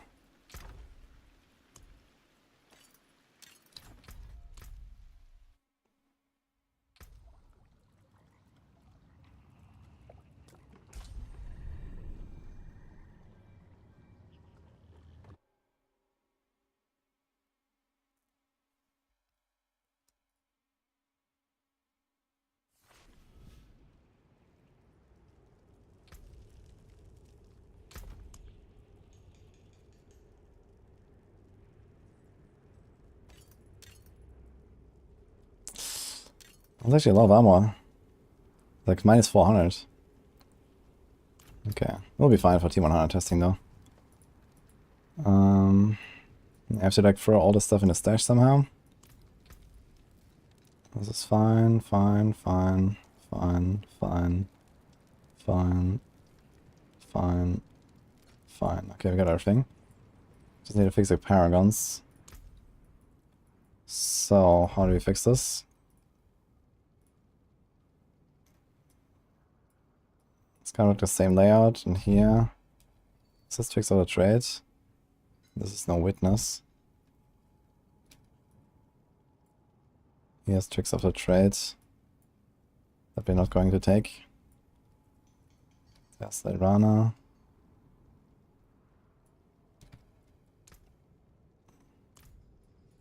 Yeah, fuck it. Before I mess around with this too much.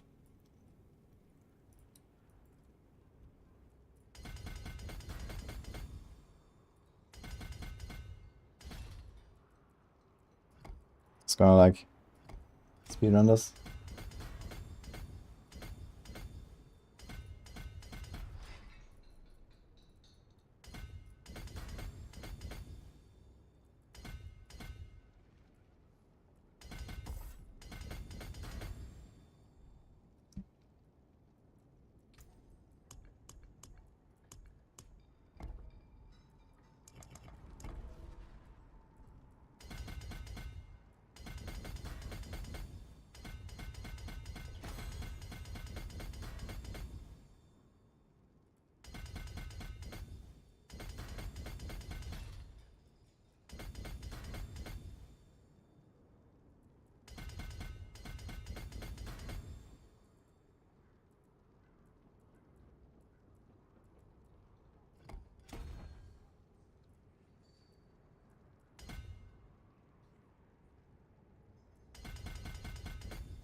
We have too many points. What happened?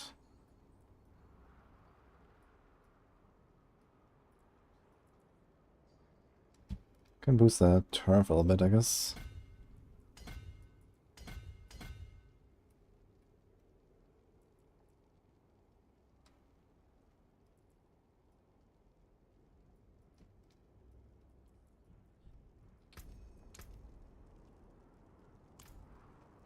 That's fine. 1 point left. This is online. This is online.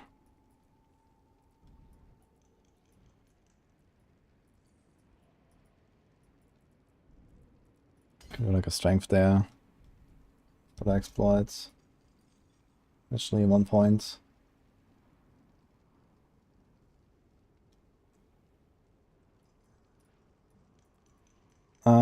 Yeah. Okay.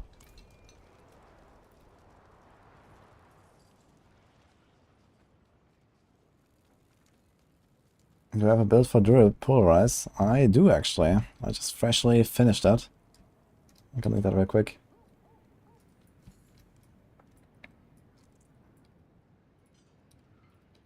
This one.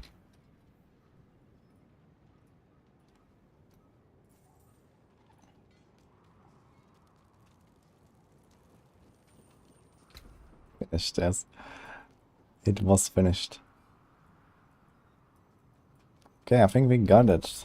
Skill tree though. Okay. So let's check that one. I guess we keep. We have Umbers, but we don't have Dark Shroud specs. I kind of want to keep that. Can we remove this? We can remove this. Where the hell is that one imbuement?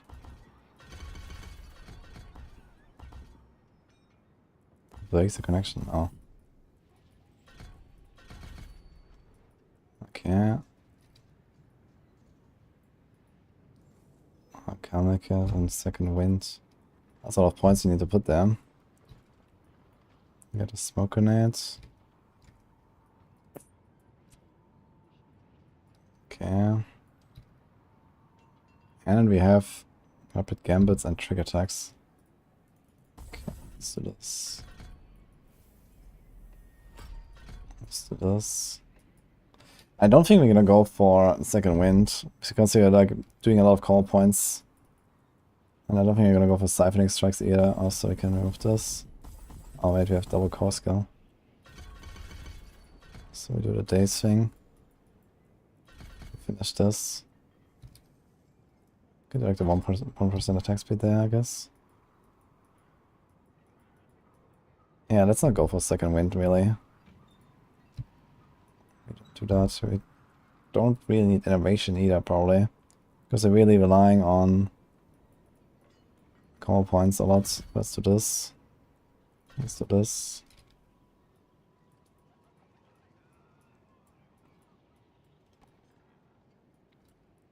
Could do rugged anyway. Let's get rugged up there.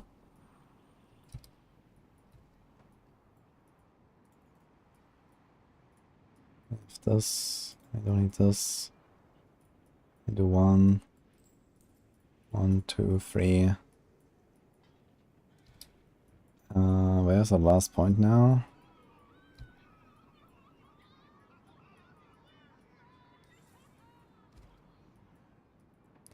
Actually, there's 2 more here. So what did we spec?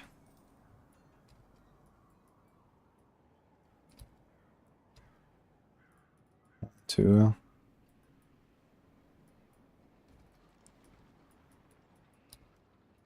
That 1 random starter step, I guess. Okay. No more Warhammer game. Hello, Iziela. Yeah, I liked it too, actually. But, we're back to the 4 now. Yeah, when? Jay. Shaco happening today. For you or for me, man? Thanks for the 2 months. What rogue build would you recommend for Andarias and Doombringer? Any, honestly. I would just put in any build. On rogue, especially the Doombringer.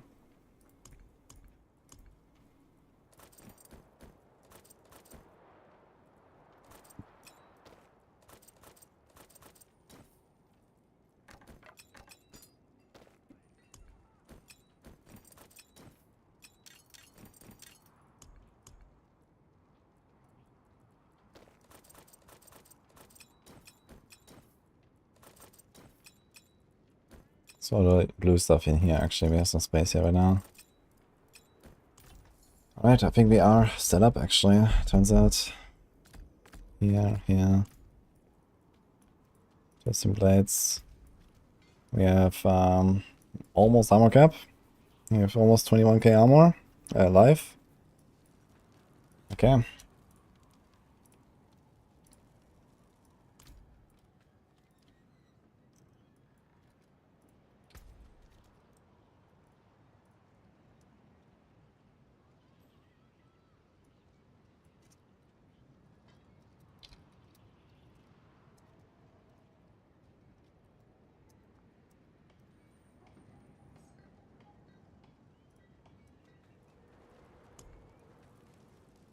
Scroll.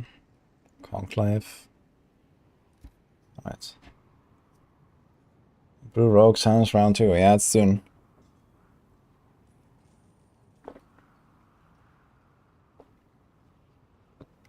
How good is the Stardust Guys on TB? I don't think it's really that great, because as a rogue you're constantly like dash and shadow stabbing all the time, and yeah, I probably wouldn't really try too hard to make it work. The downside of Stardust Guys is too much, I think. What's my favorite rogue build right now? My favorite is probably still Rain of Arrows right now. That was really fun, but Pen Shot is really cool too. I've actually got a really 6 stat stick here. What's my multiplier? 153. Could be a bit better, but it's fine. How's my glyphs? 21, 21, 21, 17, 15. Okay, that's not bad. And this is actually gonna increase my damage reduction and damage to crowd controls. Okay, that's perfect. Is Rogue still feeling S tier? Yeah, thanks to T1's will bug, Rogue is kind of up there with some builds. But without the bug, Rogue would be clearly the worst class. Like, not even close, really.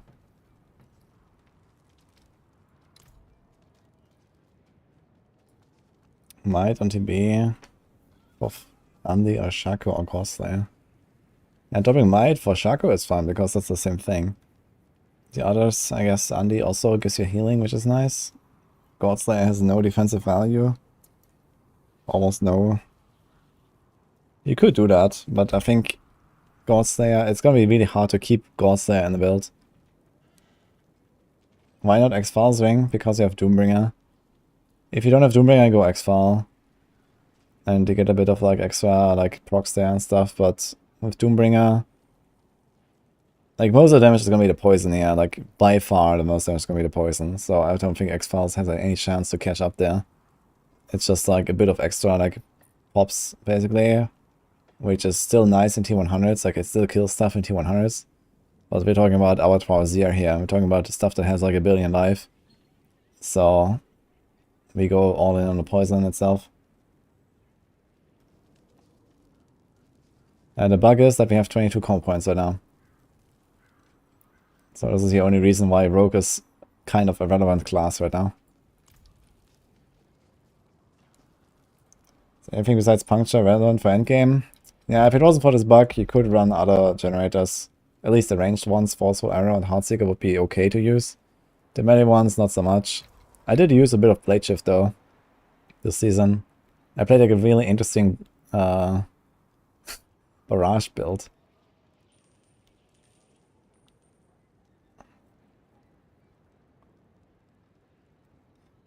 How do you get armor cap on a holder bar with unique hands, helm, and amulet? Well, I mean, you have only one option. That's a chest. You roll % armor and you get disobedience and hope it's enough. Yeah, I need a world boss or something. Ooh, we also have like juicy whispers objectives here. Let's just like get a feel for it. Let's just run the whispers there before we go into T100. See how it feels with the cooldowns. Wait till the build is stronger to be a pen shot. Are we about to find out? Well, we're not really finding out until December, but we can get an idea at least.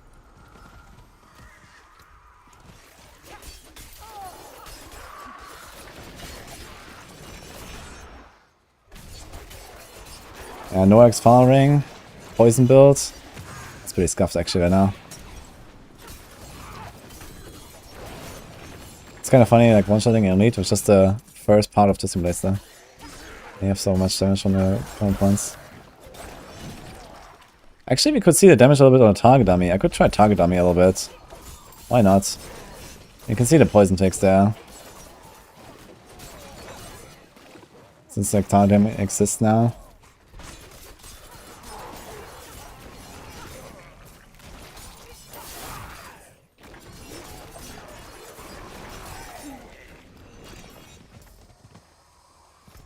We have to save these guys.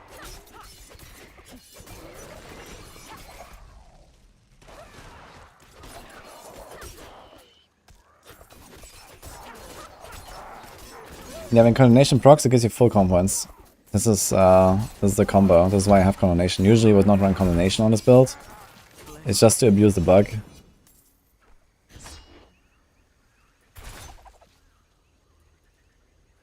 Oh, I also have not actually set up my vampiric powers here. What is this? Moonrise. Sink Embrace. Yeah, wait a minute. Let's do this after our whispers here. I gotta say, it's extremely inconvenient to do whispers with this build. That is like messed up.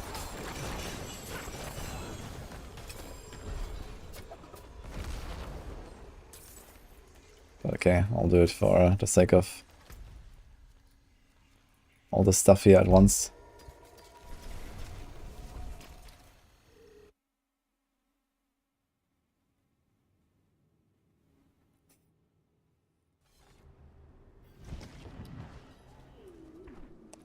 Why can't the two work, Doom and X-File? Because for the poison combo, I mean, you need Blade Dancer, you need Corruption, you need Bursting Venoms, and you really want Pestilent points. It's just to like proc your Bursting Venoms more often. So X-Files is out, basically.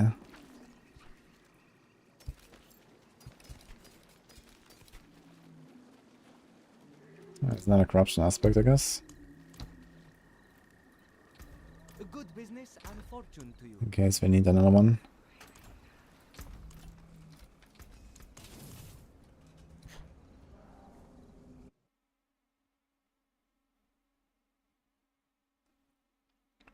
What aspect you let go if you wear Visage?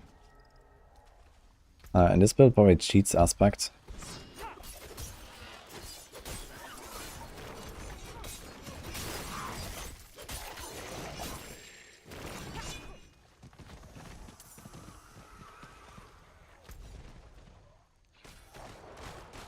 Wait, is there no objective for the village? It's like, what is the objective here? That's very strange. There's a cull. And then what?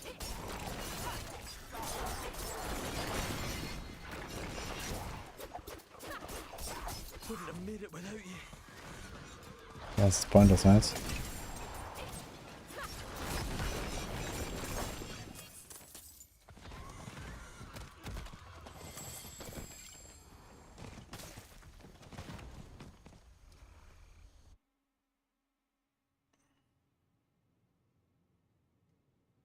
Does armor cap in its effectiveness? Yes. It's 9.2k for level 100, 13.3k for T100, and 15k in Abattoir. That's what you want to hit.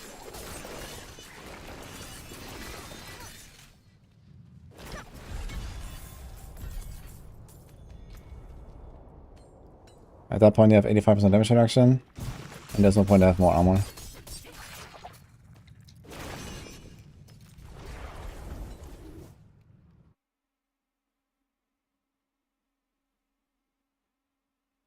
Yeah, I have 13.1k now. If I had my other amulet, I had like, this is a kind of low roll here on the armor. On the other amulet I had like 13.6k or something. So that's fine.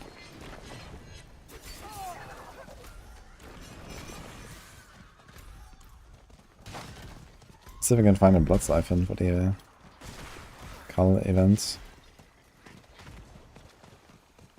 Ah, perfect.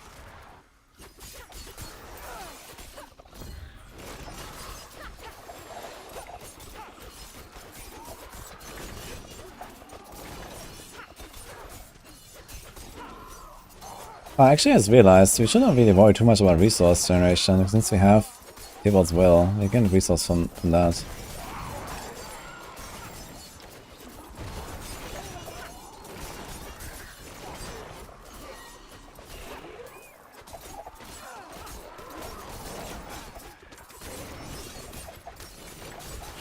Oh, it's so nice to have these vampire siphons here. What a cool thing, look, it's like spawning and spawning.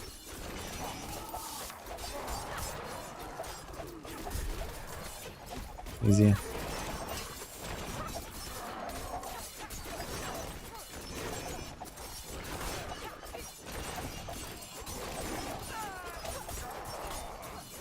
There's 17k armor resting, that's quite a lot actually. Could probably remove like an entire roll actually from your gear. 17k.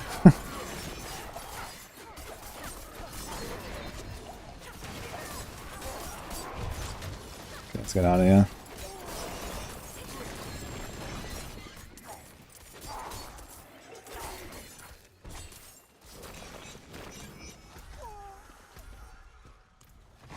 Destroy vampire structures, there's a thing.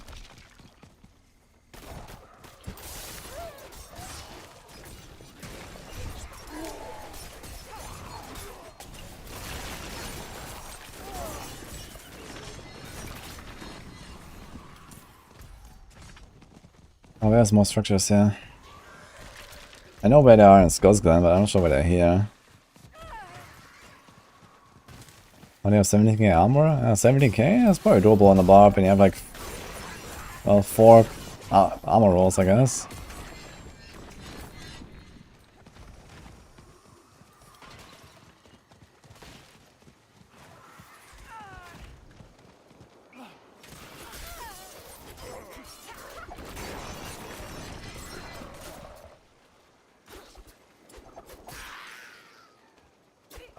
XP and gold next week. The owl just posted. Wait, really? Can you link that?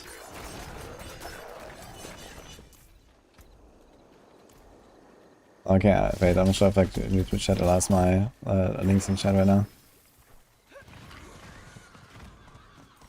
Double XP weekend. That's a lot. You can do a challenge. 3 characters to 100 in one day. Soul Sapphire. Probably doable.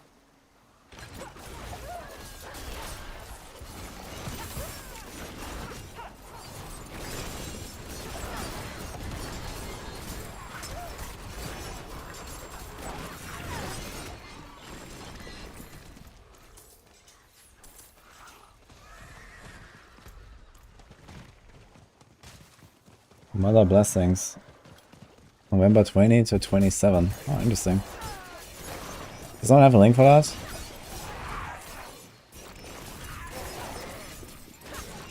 Was it blue time next week?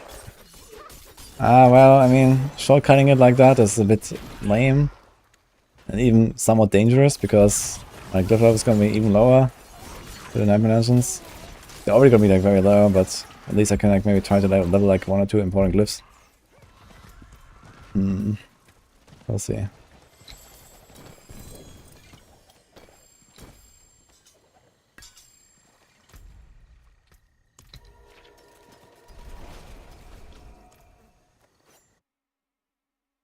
Oh, it's 25% bonus XP and gold. Okay, not 100. Let's see that. Mother's Blessing returns to Sanctuary. This was also what we had last season, right? Hey, this is 35%. Okay. November 20. So 10 AM PST. Okay, so it's in 1, 2, 3, 4 days. Okay.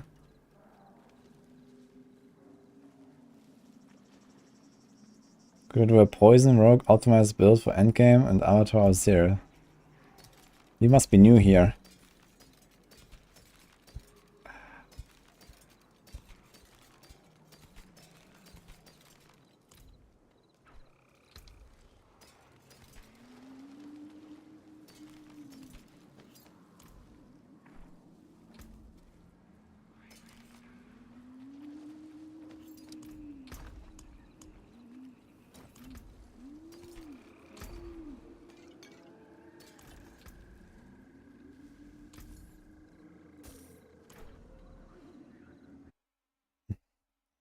And it's basically what I've been working on all week, so that's the Druid.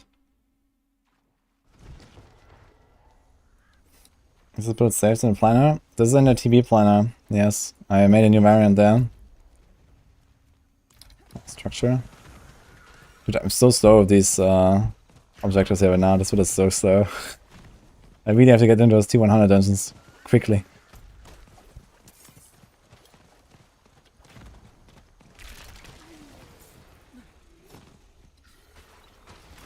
Oh.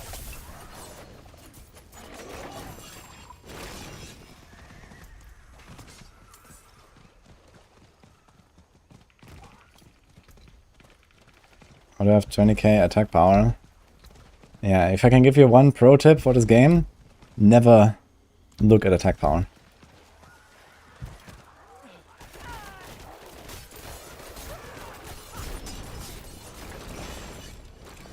Hold that right now. Yeah, I'm not gonna hold that now, it's fine.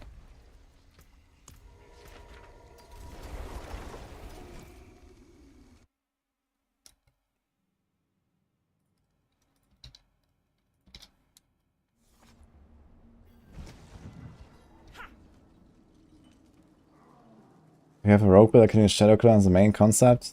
Nope. Shadow Clone is absolute trash right now.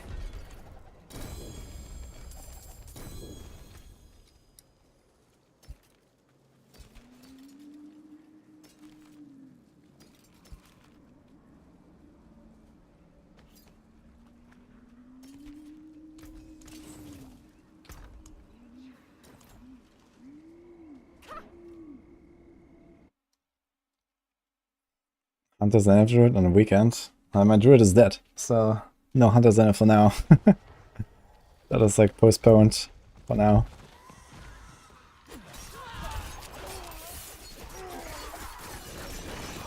At least we managed to finish the Pulverize. I died on the last round I wanted to do with my Pulverize Druid. On the final boss actually. That's kinda poetic.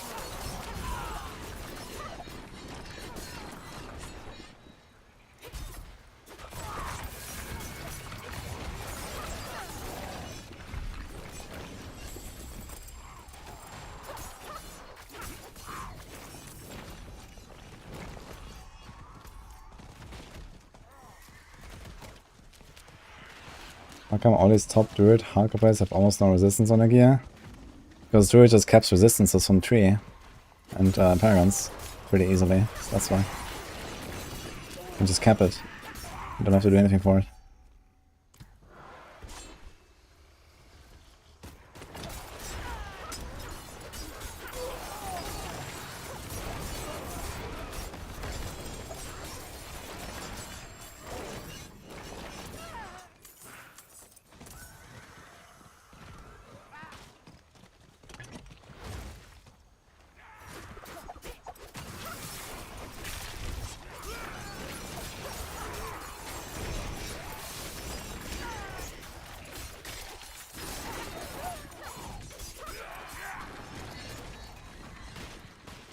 We got here.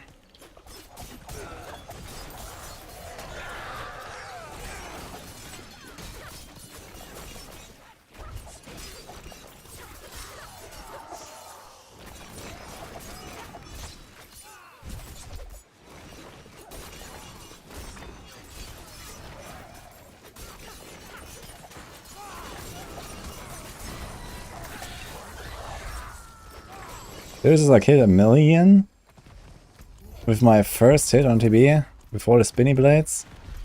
That's kind of strong.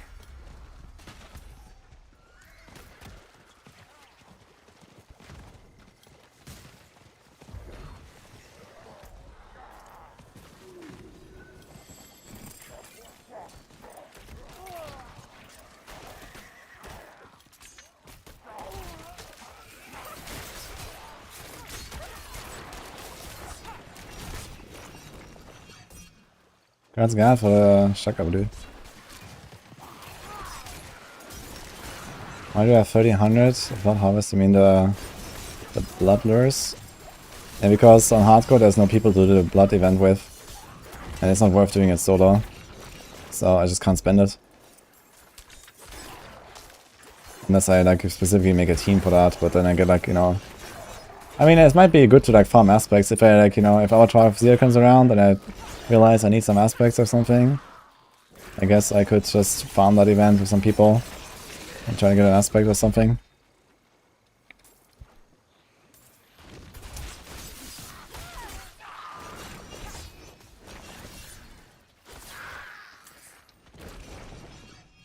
Okay.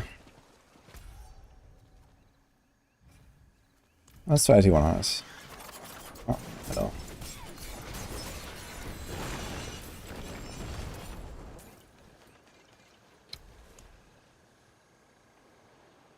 Got flooded deaths with vulnerable resist. Also, I need to fix my pacts though.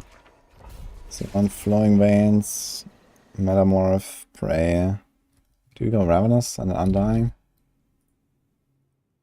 Yes. Yeah, we saw the Twitter post. Or this one. Kinda cool.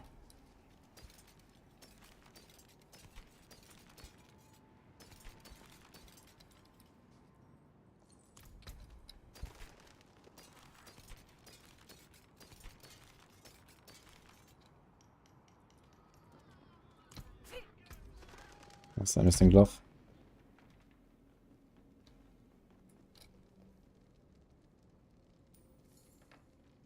I did not notice that, Samuel. I think it's just unlucky.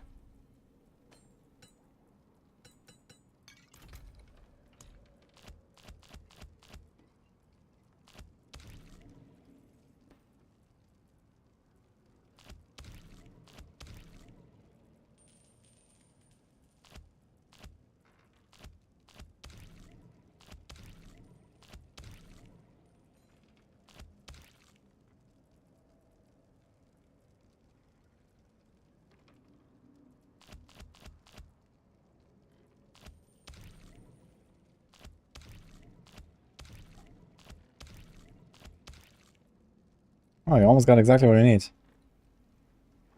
This is 9, this is 18. I can probably just add 2 divinity somewhere. 1 and okay. Easy. This is 13, 18. Okay.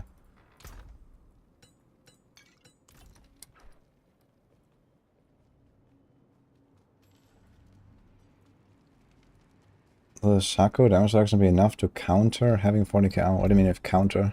I got first. You're gonna go in there with 40k armor at least. Shaco or not?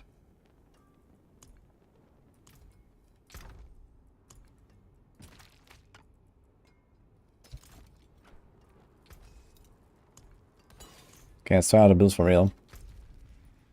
Which one did I open? This one, okay. Okay, 1 second though, I'm gonna be on a short break. Not 40k, 14, actually 15k armor is what you want for Abattoir. For the highest level. You should not do Helltide on World Tier 3 very much. It's kind of bad.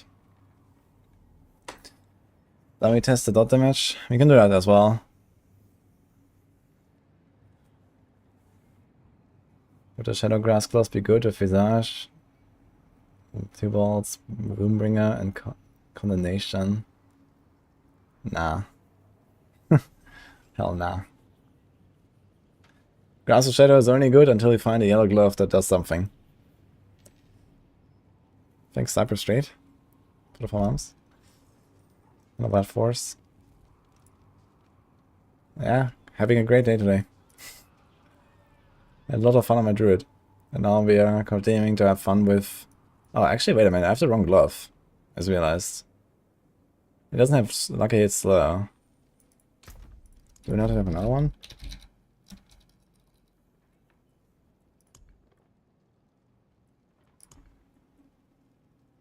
This is the one. It doesn't have crit. Oh shit. Okay, I should be using this one though. For the slow. This is Imprinter Blade Dancer from Aspect Codex. But they have like very low crit now. 22, so we're not gonna proc Umbra so much.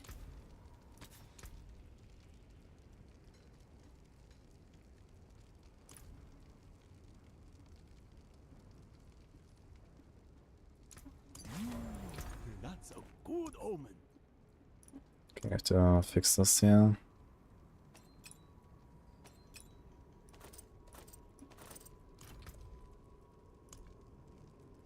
Oh, everything is still on? Good.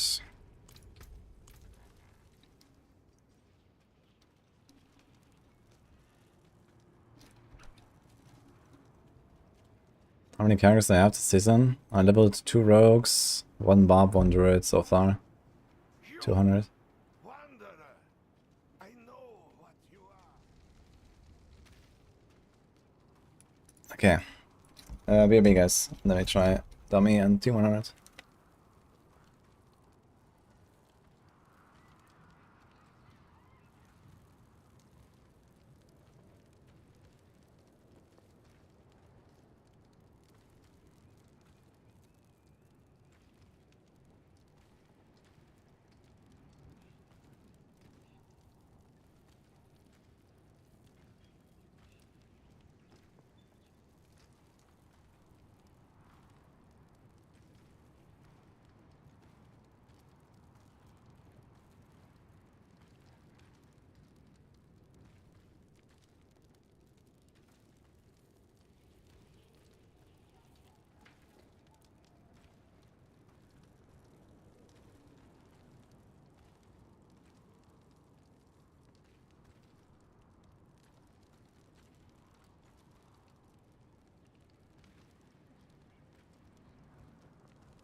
Oh guys, I'm back.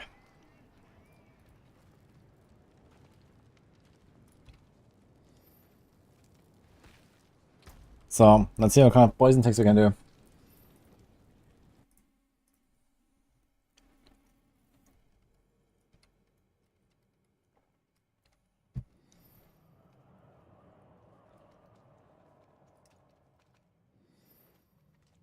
Hello Jimmy. Iron Barb doesn't scale more aura power, isn't it OP for bosses? It's not really required. I can kill like T100 bosses in like 10 seconds or so. Like the only boss that kind of lives a little bit is like Druid in 4-man. And that's about it, so you don't really need more. At least for now. I was thinking about experimenting a bit with the double swing and try to include overpower with the amulet and stuff, but you'll see. Yeah, Kawabanga, thank you for the time. Yeah, Druid is gone. Druid is in Gonski. Alright, let's see what kind of poison ticks you can do. So... do this.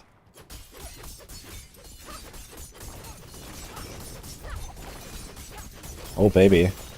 See like 9 million, 10 million. Okay. You see those ticks?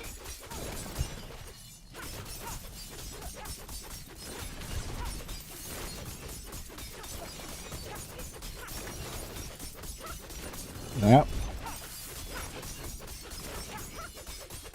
8 million, 9 million. I would really like to see a world boss, man. With this. Or a Duriel. I should do it like Duriel. I think next time I'm gonna go on Duriel with this build. And just like try to do like a kill and see how fast it is. Seems pretty good actually.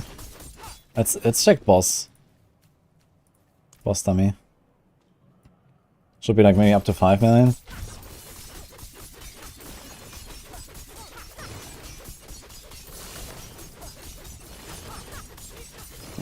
Okay, 2. I was expecting a bit more here.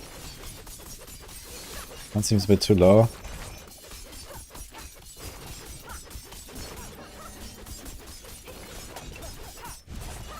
Oh wait, I didn't have the curse.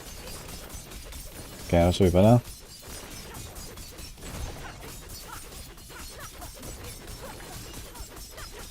Three. Seems lower than expected, honestly. But let's try the T100.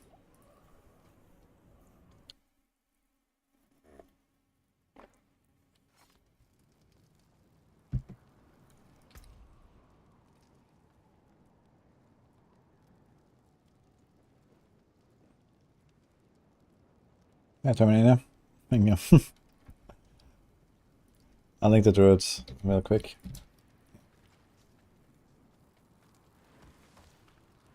I'm going to Pencha, Rep 5 Exile Signet, any guide? I can link that too. I got everything, man. Right, let's close this. Let's close this.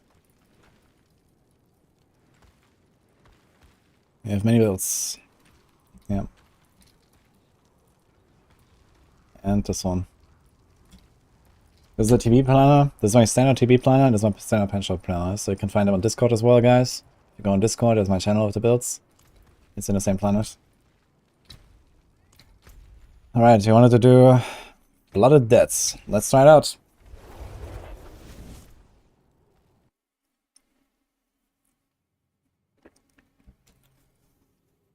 The train dummies in Kyowa shot.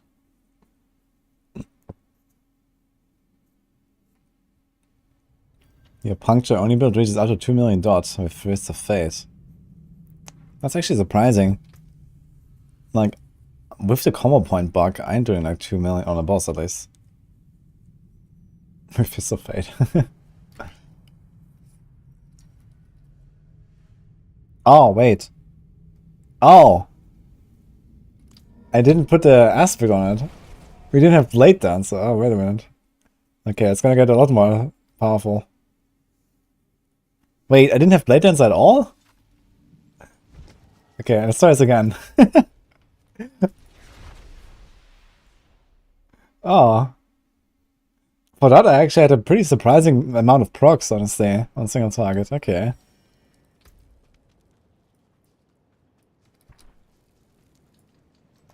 Let's try this again.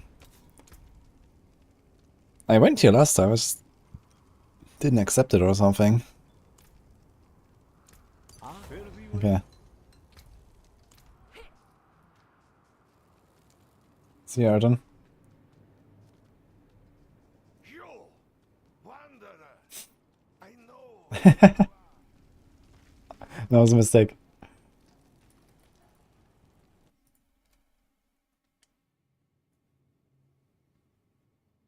Damage percent is really bad. Stats on the amulet. Exploit is very good. Thank you, by the way. Alright, let's try this again.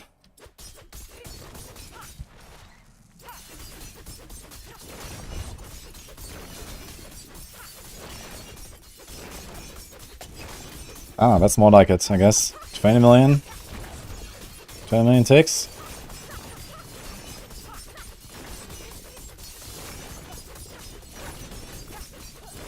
Okay.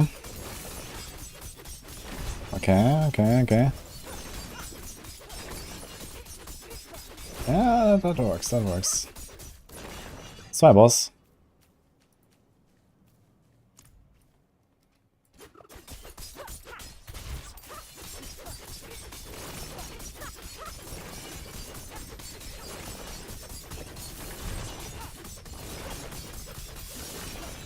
Well, 5 mil.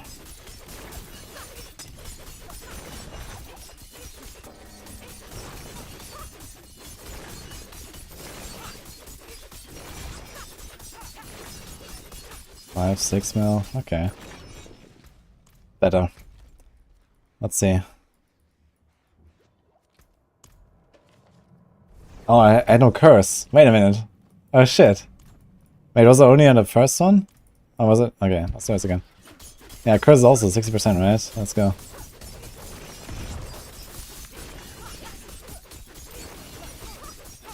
Six mil. 7. 8.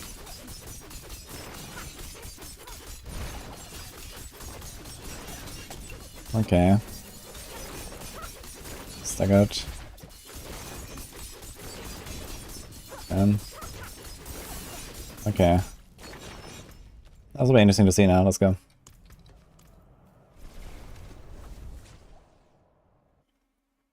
Yeah, I tried pair in the week. It's actually additive.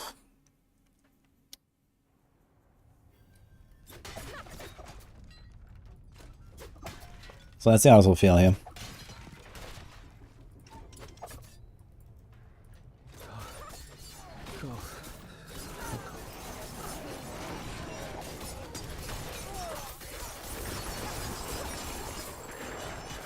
These guys die before I ever really apply the poison. So,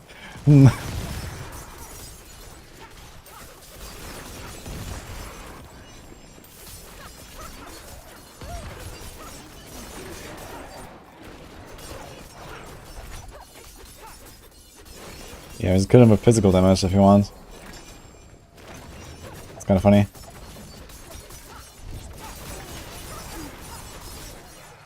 It's nice how everything gets slowed and days so fast, man. It's a shared misery.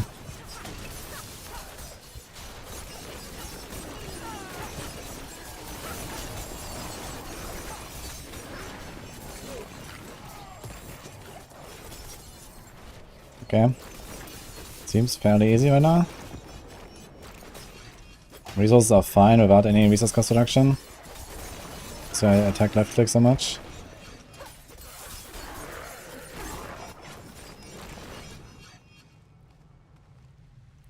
Damn, how is this so strong? You mean the best rogue build since launch? How is it so strong? Who knows? I guess we put it on crack with plus 500% damage from the 2 will bug. Actually, it does damage.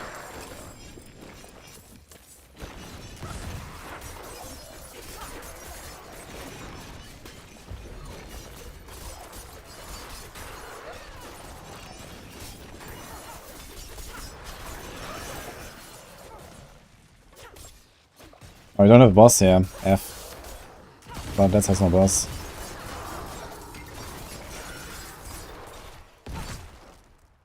Actually, the speed seems good enough. I have a shrine right now, but this feels pretty fast. Generally. Into Shadow Steps and Metamorph. I don't have movement speed on Amulet. Still seems nice.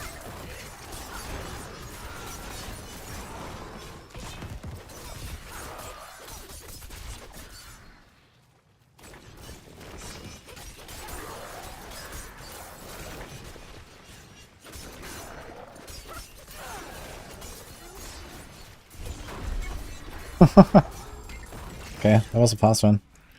So this one first. What's this? 8 minutes.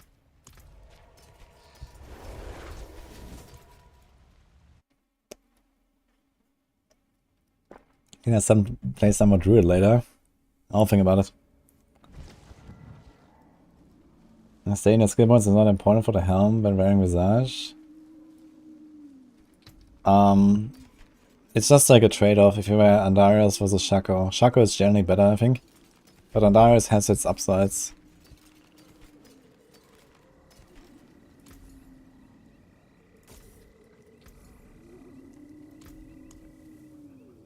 Okay, so now it's visual. This one has a boss and it's Melee Defenders.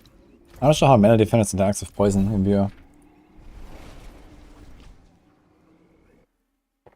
The best rogue build using Shaco is the best rogue build using no Shaco. That's interesting, guys.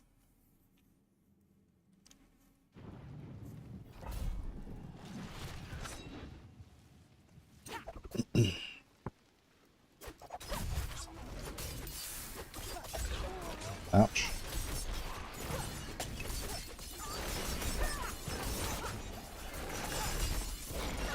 This guy's charging into me and Shared Misery knocks him down. That's hilarious. As he's charging.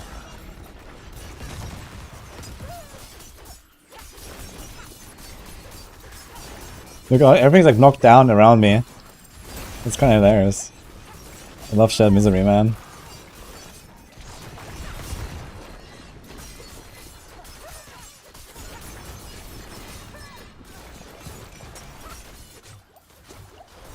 Okay, we feel pretty tanky right now.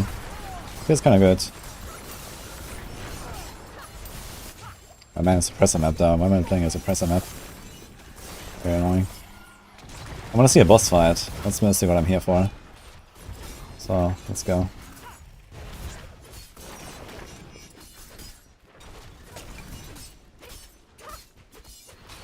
I can't. My left click is not working. Dude. It's like 7 suppressor bubbles here. Let me attack.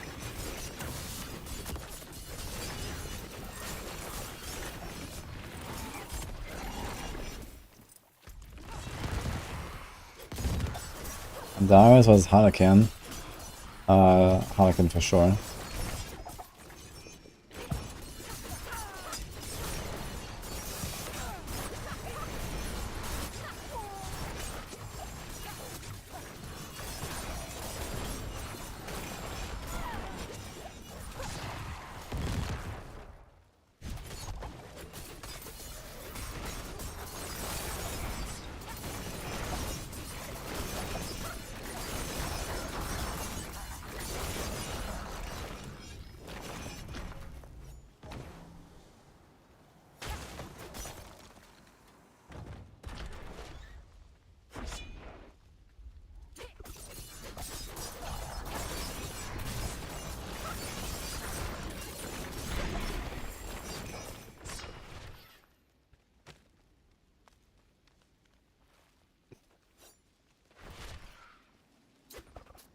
I think suppressor bubbles are generally fine, but when there are like so many of them and they overlap, I think maybe there could be like some mechanic where they can't like overlap or something. Or maybe sometimes they turn off, or you know, something like that. Be cool. Like it just becomes annoying when there's like, you know, 5 of them and then they're all like standing in different positions and you can like never shoot at anything really. Maybe they could make it so that the suppressor bubbles become like one suppressor bubble when they're like overlapping, you know, they kind of like merge. And you can like stand it somewhere in the middle and hit everything. Also, that would be cool. Exclamation mark, builds? Should have to TP by now, or builds. I have 2 commands I got.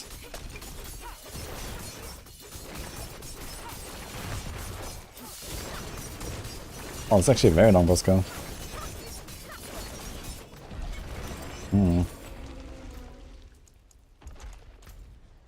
Okay, it was melee defenders though.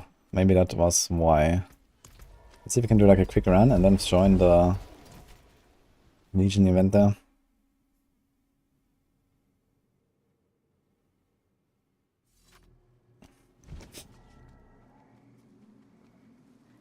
Might be anything compared to dot damage and not using combo points. You can do that.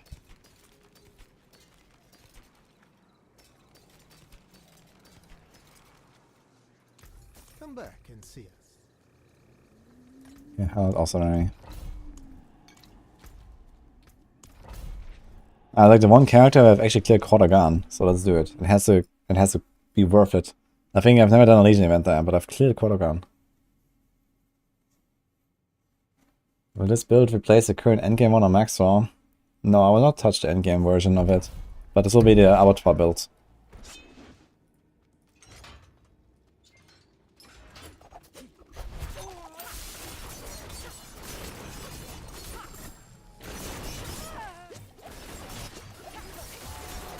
So I'll make a variant for Abattoir, and this is where this build will be.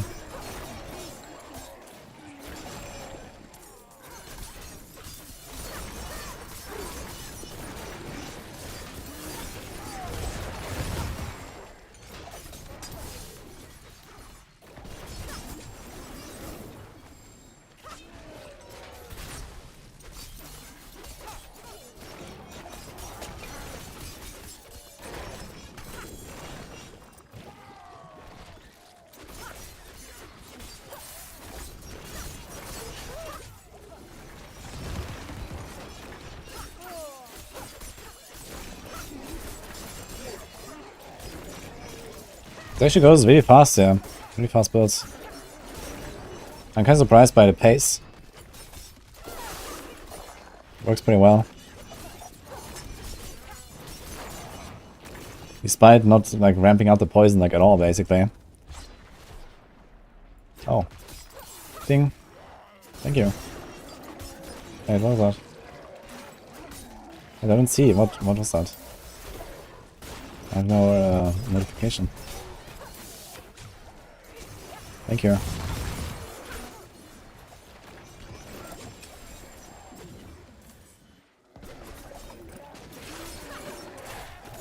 Okay, 1 second here.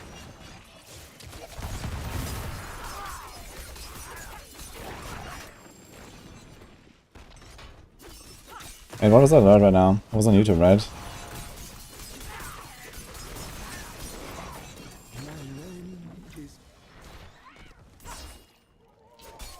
It has long delay. Yeah, on YouTube for some reason the alerts are kind of delayed. But I also don't see any notification or anything in chat. That's strange.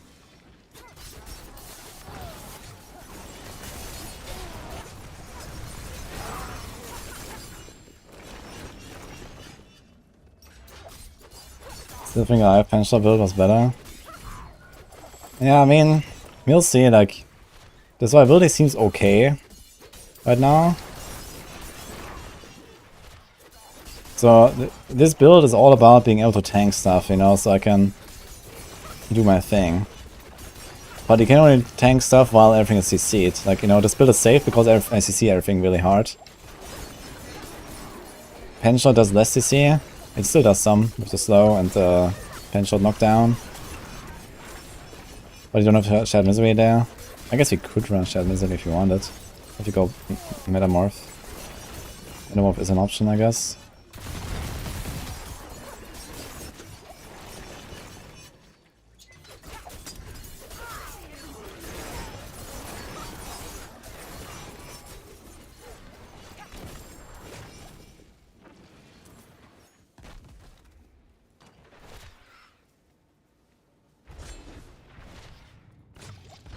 Let's see this boss. This has barrier. And that's it. My god.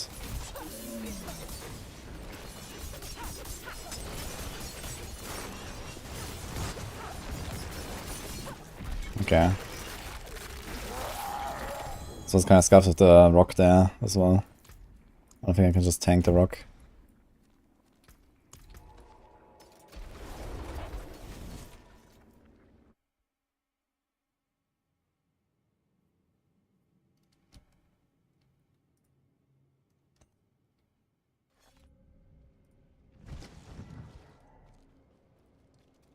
Like I'm checking my history right now on YouTube.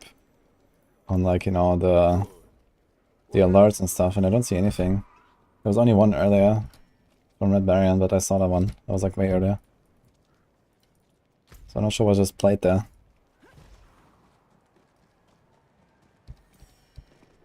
Is it Poison TV Rouge good? Yes.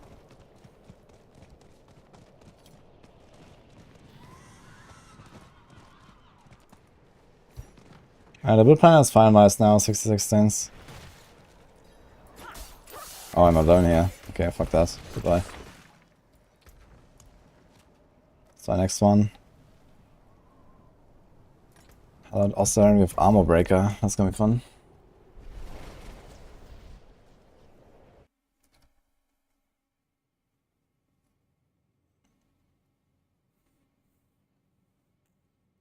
So running Stampede instead of Retaliation on Druids. On the low levels, yes. Actually, I'm not sure if I have Retaliation in the planner as well.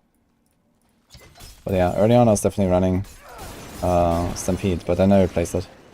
Once I had the overpower setup.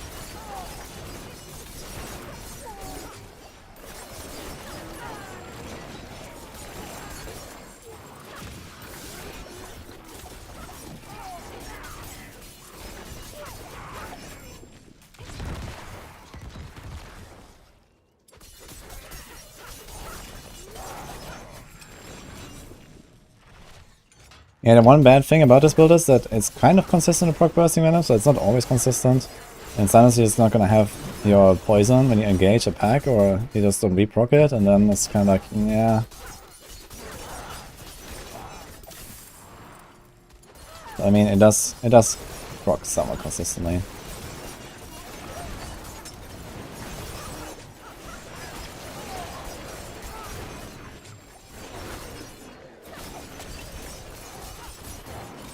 There's so much guard control on this build.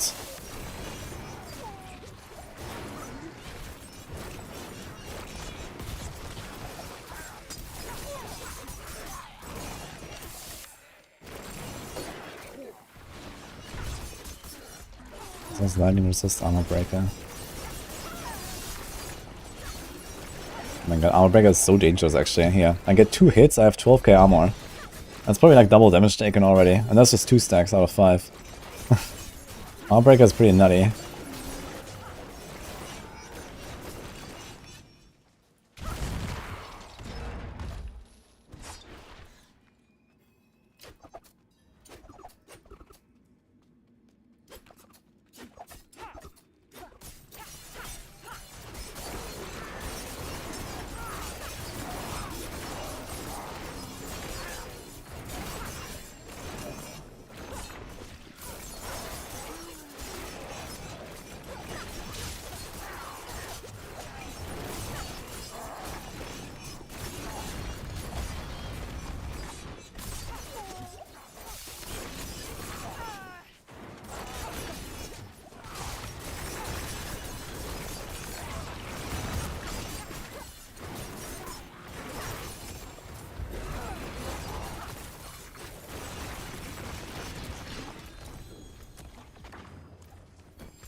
It was a fast run actually.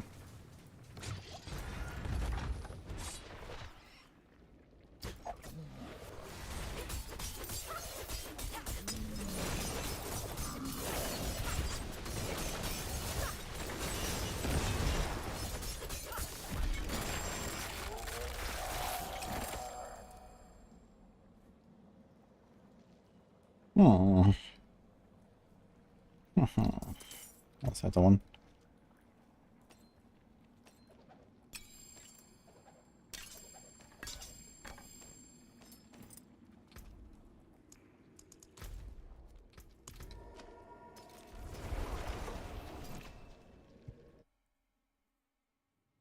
Any chance I can ask Blizzard to give us double glyph XP?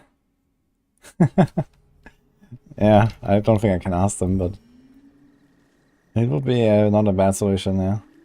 Dude, I got some big pants here. What is this? That's pretty good. That's pretty good.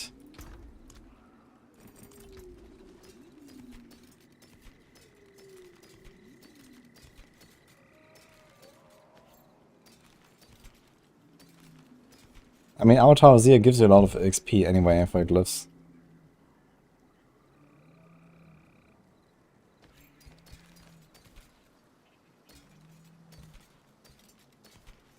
I didn't really check like how many Umber stacks I have like regularly. I wonder if Umbers is really the move here. Bless It's and probably not that crazy. At least it might be a low crit chance right now. How much is this? 22, man. That's very low.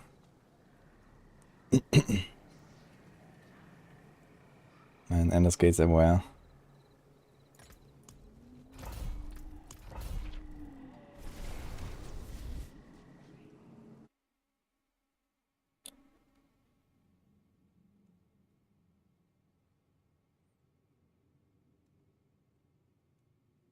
You want this Andario, lucky hit.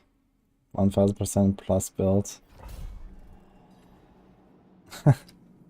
Yeah, I mean, you can just do the build that I was playing and put it in Andario. That's the build you want to do. That's actually what I want to try. I think Andario could be pretty nutty in the Penchal build. Maybe even better than Chakra.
Maybe fun to play some TB right now like this.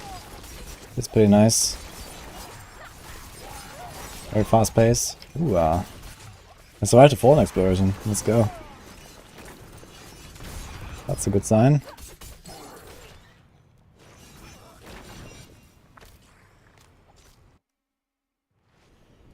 Endure kill a level 100 warrior. I can't answer that. That depends on how bad your gear is. The answer is most likely hell no. Because it's Duriel.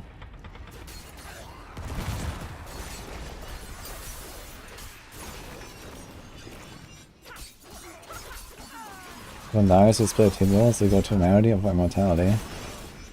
Yeah, Vandariel, like I mean the whole point of Vandariel is you have to lucky hit from, I mean you cannot replace Tibor's Will on Rogue. When I have a meta build, you have to play Tibor's Will right now. Because of the bug. I mean, yeah, like Temerity is pretty good and all, but you know, as long as the bug exists, you play Tibor's Will.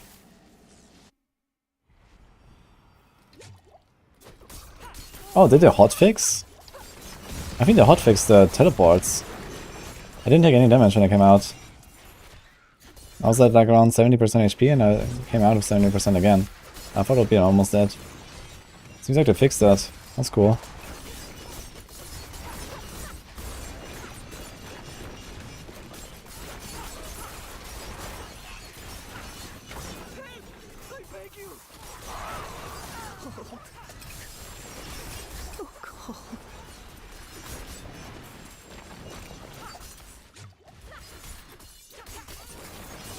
Honestly, we could even run Poison Trap instead of Smoke Grenades. Smoke Grenade is so nice to like immediately disarm any danger.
People didn't understand the video I made about Lucky Hit a few days ago.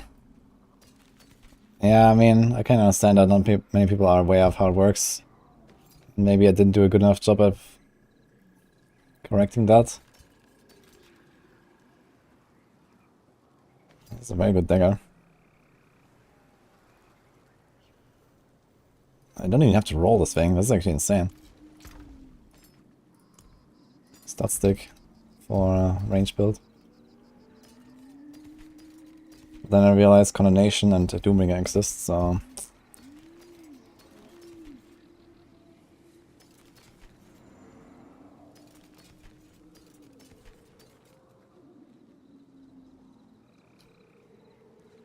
It's like a small version of the big pants I got the other day.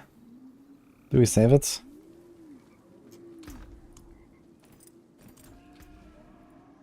Precious. Another time then. Oh my god, man. Everything's suppressor, dude. Is this new TB build? Yeah, that's gonna be the Abattoir build that I'm doing right now.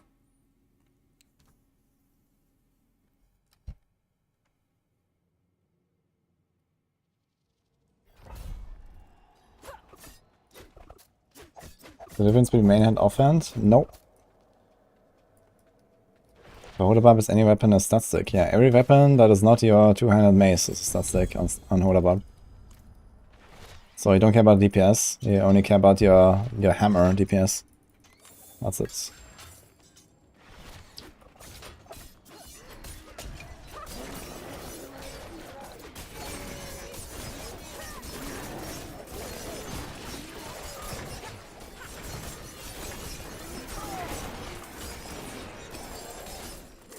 Actually, this feels surprisingly safe here. I have like really nice defense.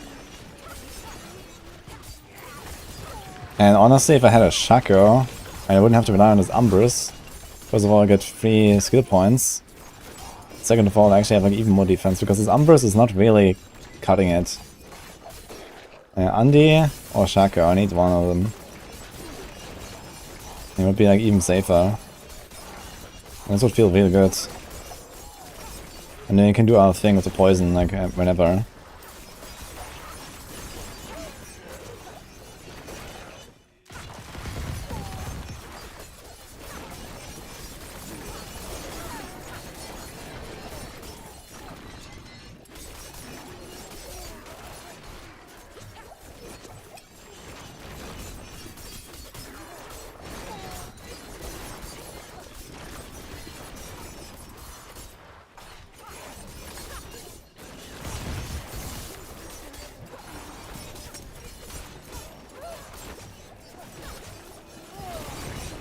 God, dude.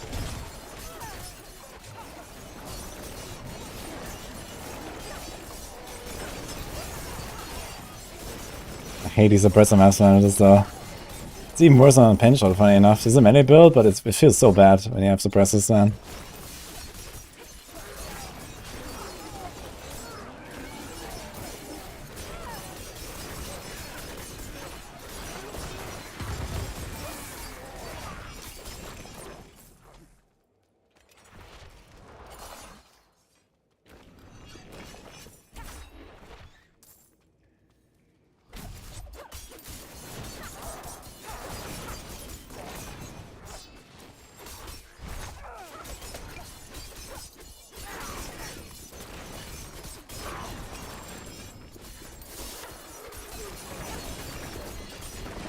Yeah, if you get like 3 overlapping suppressors, then you have to like all kill them with your like your first attack, basically. Like it's really awful.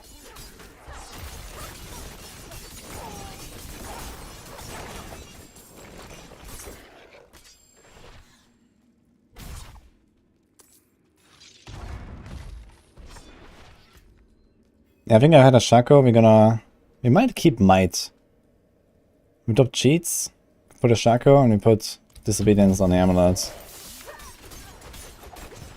We could even have like a normal Disobedience, and then cheats on the oh wait, we're gonna drop cheats. So I'm not gonna have that on the Amulet.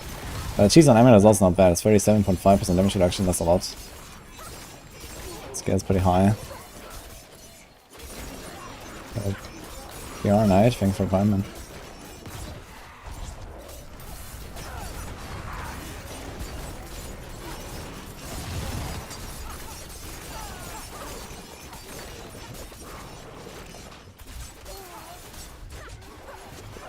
Wow.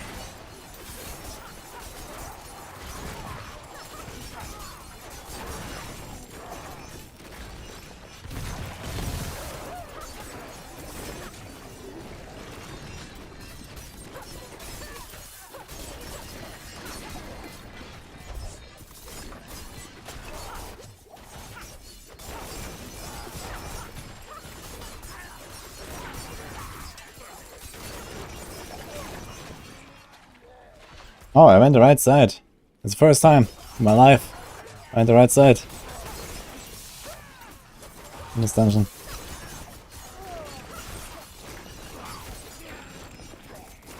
Any people to start us, guys. I mean, there could be someone rogue if T100's will didn't exist right now. But yeah, there's like Bone Spear maybe or something like that you can do with Stardust guys.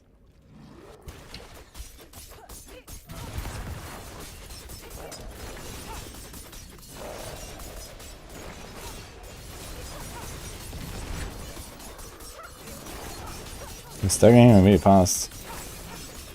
No poison though. That was really bad, Roscoe. Oh, he had poison resist as well. Just noticed.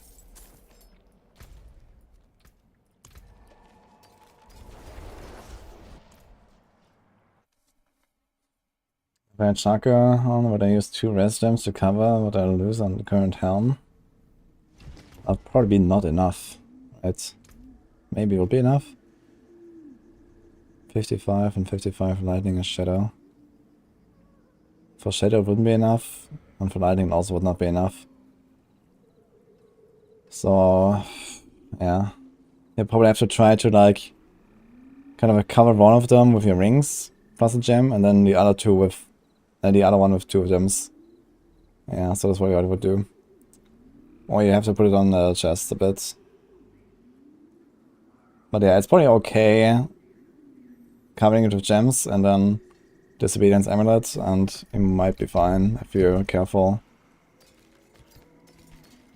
If you keep fighting all the time with Disobedience, you're gonna be okay. This build has very high attack speed and dots and everything, so you stack Disobedience insanely fast. As long as you don't get blasted when it's down. I hope that long term we're gonna get some kind of like rework to armor or Disobedience or these kind of things. It's kind of stupid. Dude, why is everything endless gates?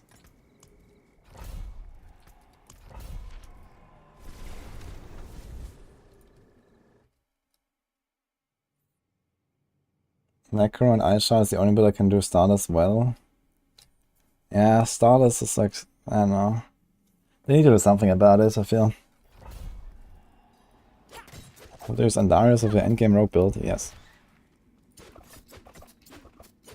Shaco better than Godslave for Pulv?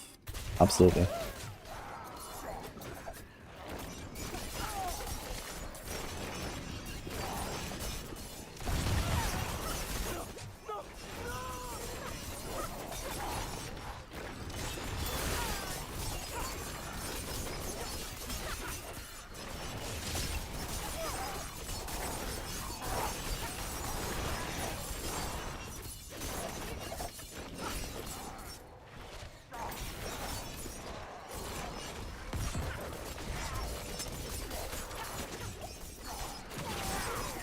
I'm gonna try some Poison Trap actually and see how it feels.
He's got Andarius.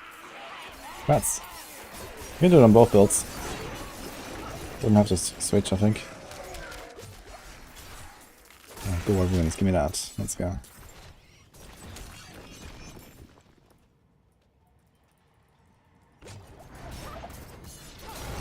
Raxol says Rax is into MCO. Yeah, Rax holds that title right now.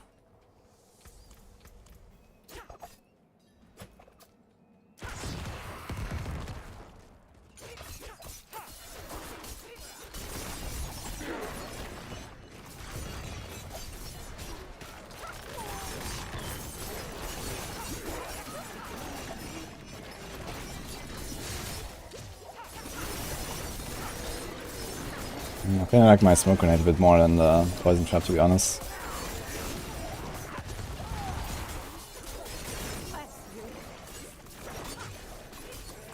It's just so much safer.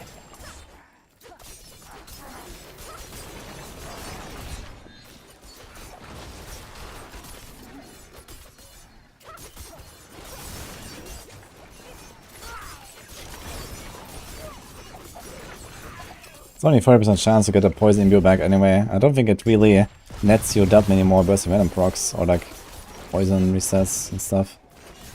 So it's probably fine. And at least with the smoke grenade I can just like literally throw it in there and you also get a 25% extra damage. It's kinda nice. Actually I would have to test if smoke grenade even works against for poison imbue. I'm not sure about that. I can check Ava's sheet.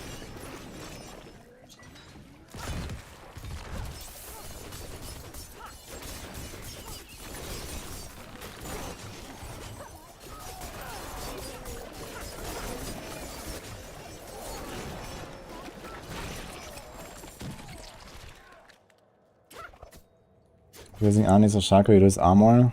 It takes away from 15k. Yeah, at that point, you know, you might want to consider running Disobedience aspect. If you're too far off. I mean, if you have 15k right now and you lose one armor roll, you're probably gonna still be somewhat okay. If you're like over 12k, but it's already quite a loss if you're at 12k, for example.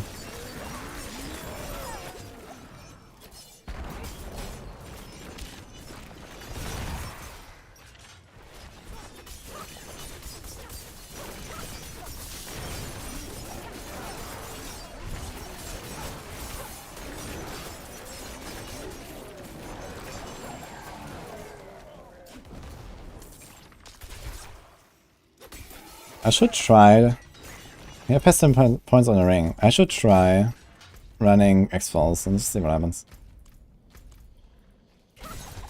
Without pestilence points.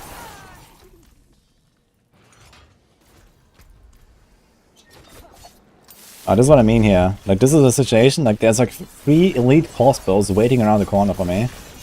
If I had a smoke grenade, I could just, like, immediately defuse the entire danger. And right now I don't have smoke grenade. I'm gonna go back to smoke grenades. This was really sketch there.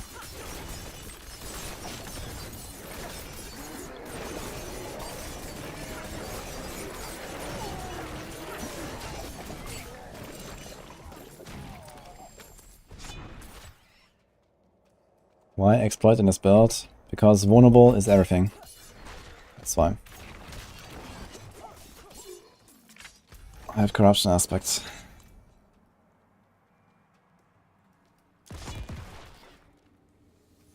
Yeah, I'm playing like T100 Will Poison Rogue right now. Not exactly new build.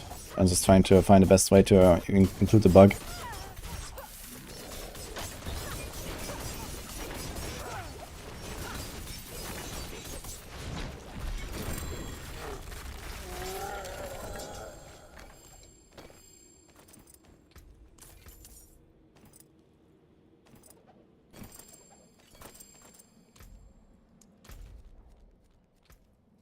The X-File.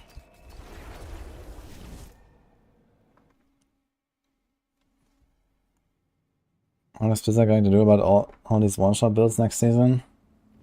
I mean, T100 Will is getting fixed. Overpower, on, at least on Barb, is getting nerfed. And, well, this is already most of what they have to do right now, to be honest. So...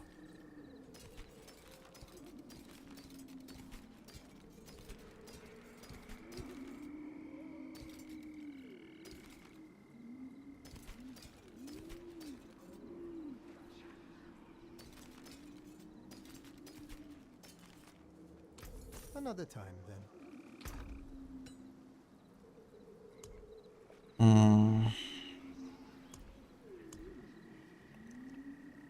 Oh. On the rogue, I think.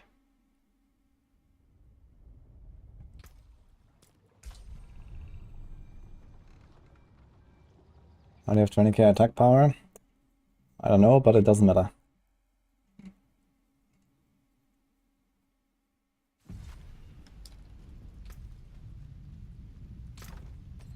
Okay, that's the ring.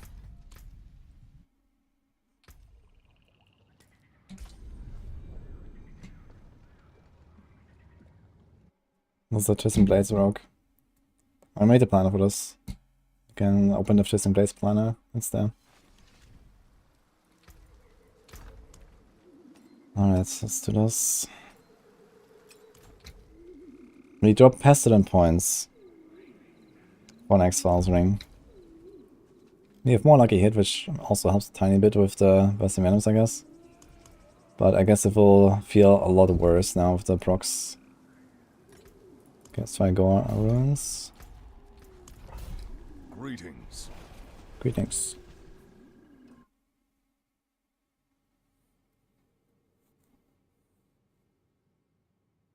Is that triple element build? Shadow, Chill, and Poison?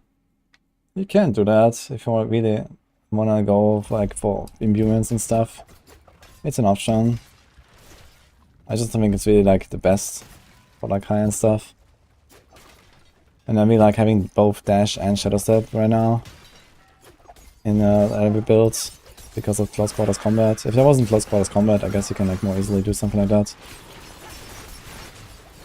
Oh wait, I didn't change my... Oh, wait a minute.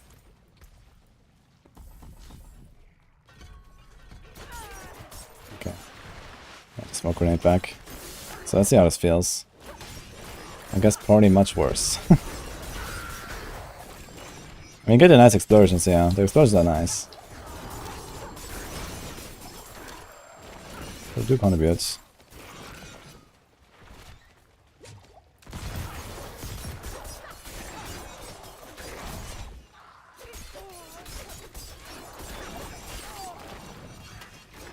I just realized we actually don't need movement speed. I was not missing it because you're already fast all the time from the combo points and twisting blades. That's pretty big.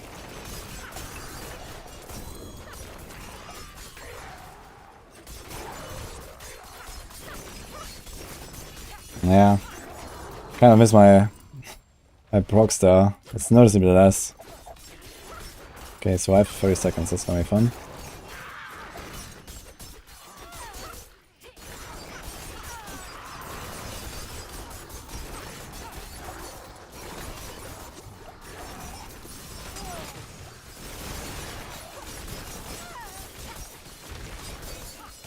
It's like a bit of a test here for Abattoir right now, because everything lives very long.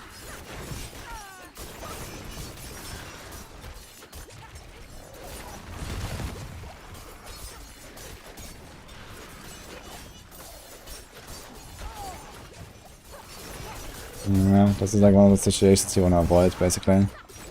Yeah, I'm gonna immediately drop the X-Files ring again, man. Oof. I don't like this.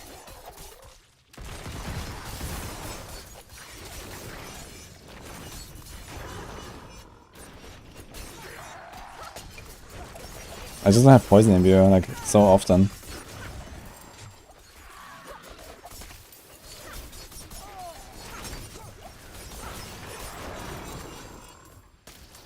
It feels much more unsafe for some reason.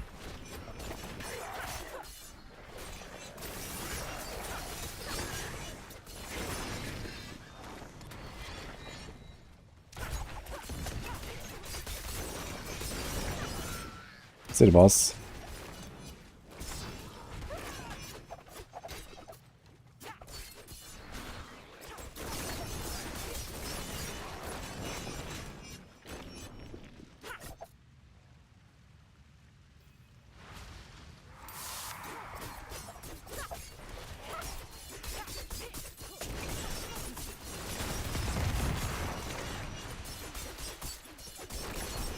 We still don't have 5 stacks on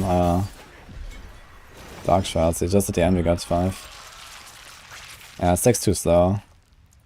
So conclusion is we need a Shaco. Real fast. Drop that Ambrose aspect. Which bench build do I recommend? The X-Files one is only for Abattoir Museum. I wouldn't really recommend it for much else. For T100s, the damage is fine, just playing Fizz.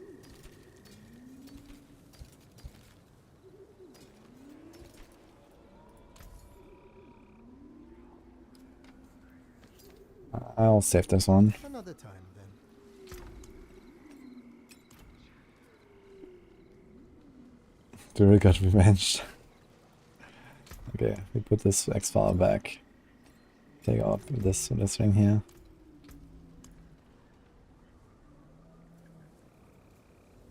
Jalal's Vigil. Where's the next world boss? Oh, it's already on the map, 55 minutes. Would I consider Walking Arsenal viable for Azir? It's probably not as good as the other bar builds, but you can do some big bonks with Deathblow at least. Quite regularly. So that might work out pretty well. But you have to play a lot around like the guaranteed overpowers and the guaranteed crits and all that. Yeah, this feels so much better immediately, man. Also with the smoke grenades. Yeah, I think it's gonna be the setup.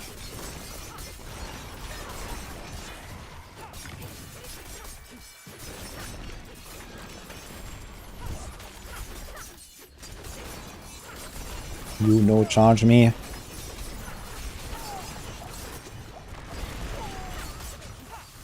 Hate volcanic man.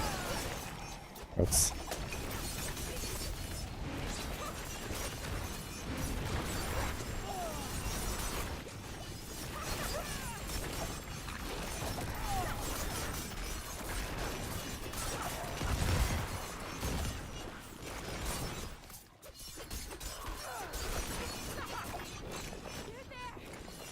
You there. Bear knockdown is hilarious.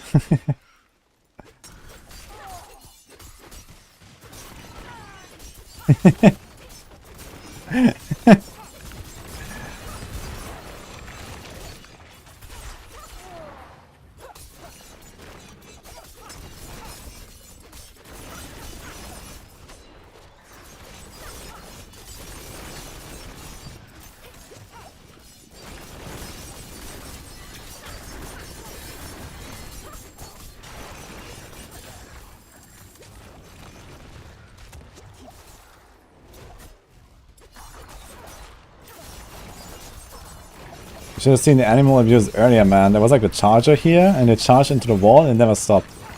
It was just charging. It never stopped. It's kind of funny. And then I took my trample druid and I kept charging with it as from solidarity, you know.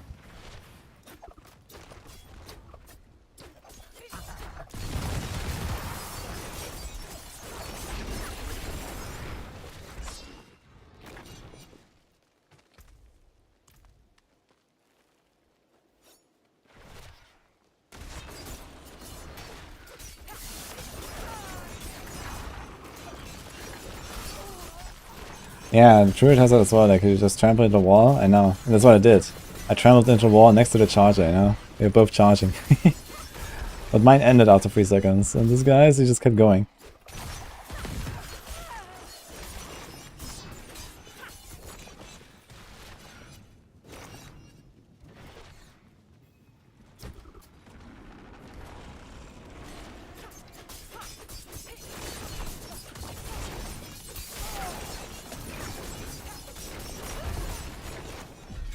Nope, 7 million to poison ticks. Seems like the poison ticks are bigger here than they were on the target dummy for some reason. I had 10 million ticks there. Not sure why.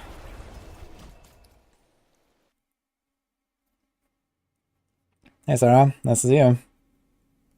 How are you doing? This game has the strangest bugs.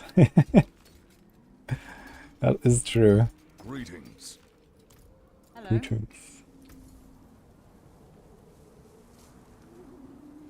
Core alt decks.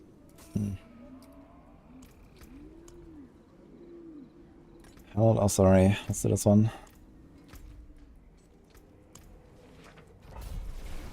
Does Poison Nova of Mandarius work with X-Files Ring Dot? Nope.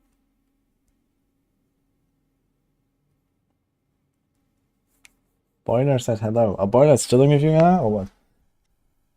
What's going on? Wait, did Boiler move like really close to you guys, or what, Sarah?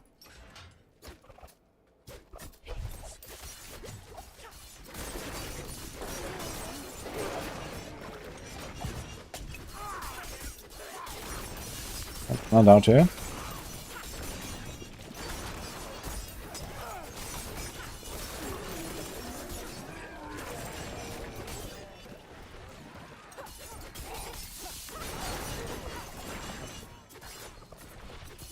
Staying with you for a week. Oh, cool.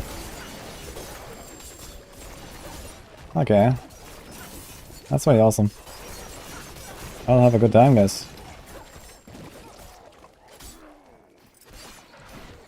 I need him back at some point, though. He needs to make Abattoir Vizier builds.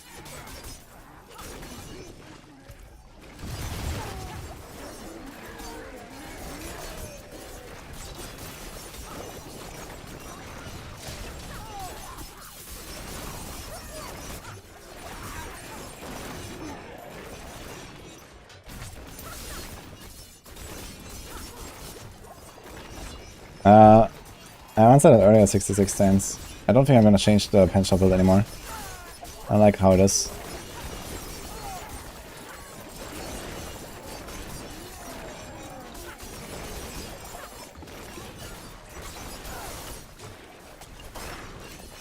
And I don't think I'm gonna change this one either, honestly. I think I got exactly what I want. I mean, you'll see like if Abattoir Vizier will like actually reveal some more tweaks necessary and stuff. You know, maybe it's gonna be like so hard to survive that we have to like do some things and some crazy stuff. We might have to go back to like stealth and infiltrator or whatever, but I hope they don't.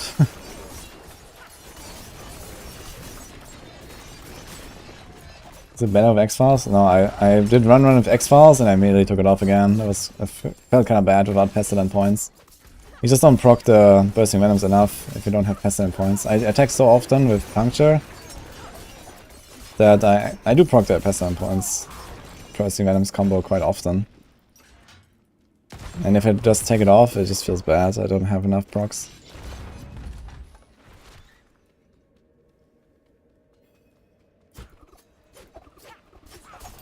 Yeah, which of the Penshot builds? The poison one. The poison one is the one for Abattoir.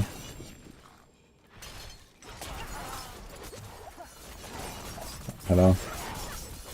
Can I find a butcher? I would really like to see a butcher with this build right now. You have the goblin.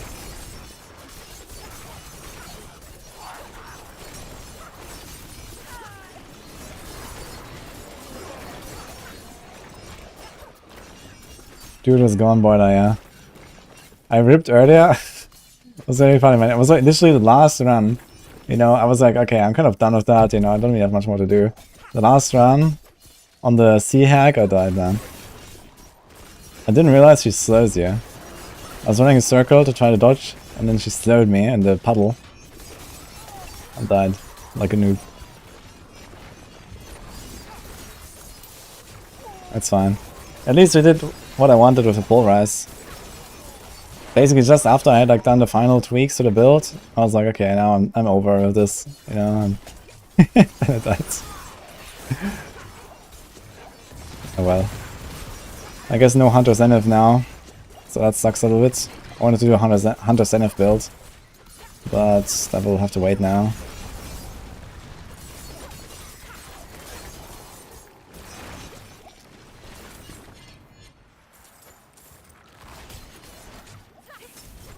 Oh my god, man, this Bolton guy. And then now he becomes invincible as well with his Blood Boil. I hate these guys.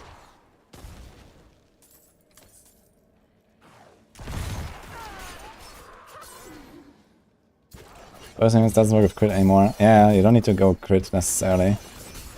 I still have some crit, but I guess I don't really have to stack it.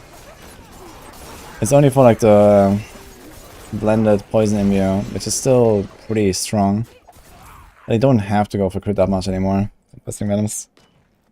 Could even consider just going lucky hit there, honestly. Instead of crit.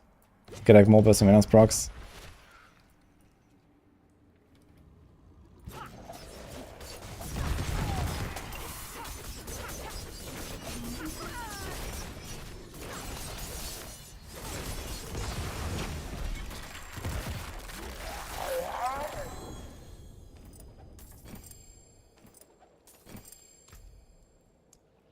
We almost have everything 21 here as well. 5 minutes. Okay, World Boss is coming. I wanna do the World Bosses.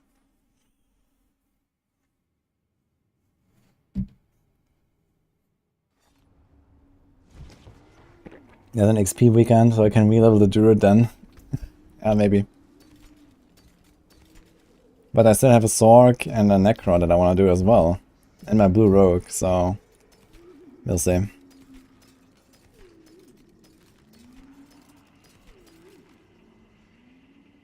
Oh. Only one to exploit, but otherwise this is a nice amulet. I'll save this.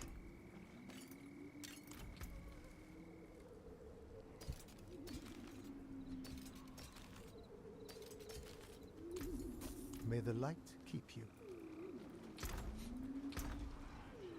Is it better for TB? Poison, 32 T-balls or 40 and you lose combo points on 21 to 12. Dude, you lose 9 combo points. That's like half your combo points almost. You don't want to lose half your combo points, trust me.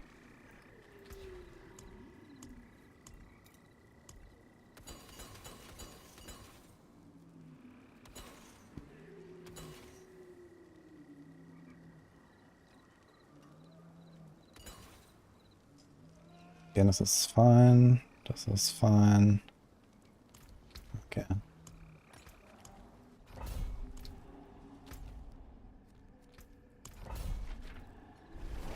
Make characters die when he gets bored of it. Yes. Nah. That's quite unfortunate, but it's not like the end of the world. I didn't lose any crazy item either or something. I had a really good ring on that Druid that I used for my rogue, but I have replacements. So it's okay.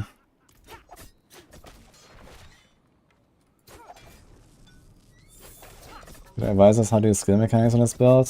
When should we use dash and blades, etc.? It's like pretty complicated. Okay, so first of all, make sure you don't get stunned. So you want to always keep at least one evade charge ready so you can metamorph and get unstoppable. Then you can like dash and shadow step freely around just to go faster. Smoke grenade, whenever there's like a pack of elites or something that is like, you know, dangerous in the distance, you want to just throw a smoke grenade on them. Disable them. When you walk into a pack, you can like do like one twisting blade or two twisting blades as well, just to disable them because it dazes.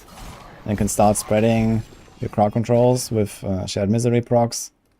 Otherwise, you want to like usually left click a lot. Like here, the puncture is quite important because number one, we have pestilent points aspect that spawns these poison puddles from bursting venoms. And also we get combo points, and with combo points you buff the damage of twisting blades. So you wanna usually try to get a condemnation proc. And if you do like 2, 3, 4 attacks, here that's also a smoke grenade angle. And then like basically when you're attacking here, it's like 1, 2, 3 puncture, and then twisting blades, 1, 2, 3 puncture, twisting blades, etc. And usually, at least on elites, you want to use your poison implements. But even on big guys, like any like big trash monsters, you want to use a poison imbue. Or just like here, trying to dash through a pack, have the blade come after you and kill the stuff behind you. You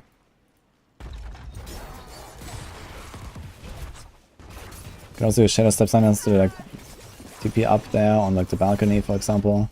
Like this. We had the boss already. Now for the boss, I poison imbue, space. Oh, never mind, Finisher. That works as well, I guess. But yeah, basically you wanna do the metamorph first to apply the curse. We do metamorph for the curse. And then you start doing a rotation like 1, 2, 3, poison imbue, twisting blades, 1, 2, 3, poison imbue, twisting blades. Stuff like that. And then in between do like a shadow step. Or a space to get your anti-boss will procs. A fine deal. Channel's visual again with armor breaker. That's scary. That is very scary actually. Okay, 1 minute for Legion event. It's the same spot again. Let's see if someone is there.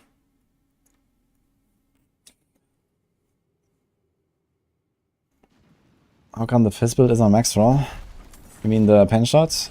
Because Darkside is doing the pen shot guide on max roll and it's a bit different what he made, which is also good. I just play it differently.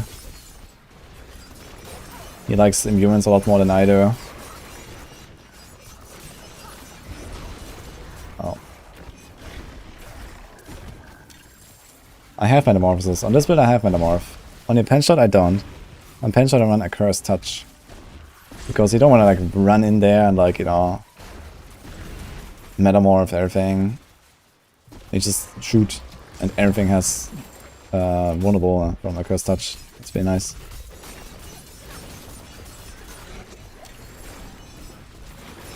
And we also don't need Shared Misery so much on pen shots because we hit everything anyway and we hit proc, you know, all of our stuff anyway. So Shared Misery is somewhat whatever.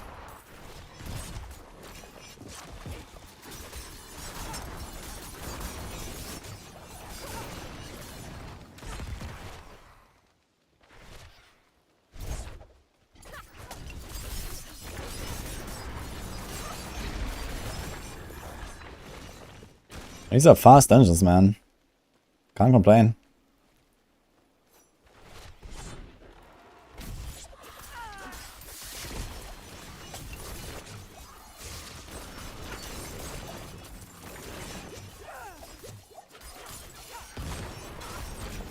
Ah, here he is. Let's go.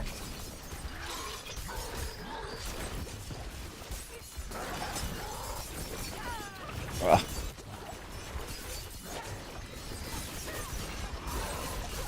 Oh, Oh, we have Armor Breaker. Wait a minute. Okay, let's get rid of these cool fiends everywhere, man.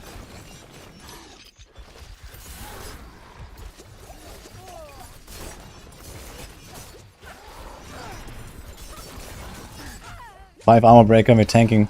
You have 10k armor, we're tanking Butcher, man. Okay. Okay, now. He's almost dead, actually. What? Didn't even do anything.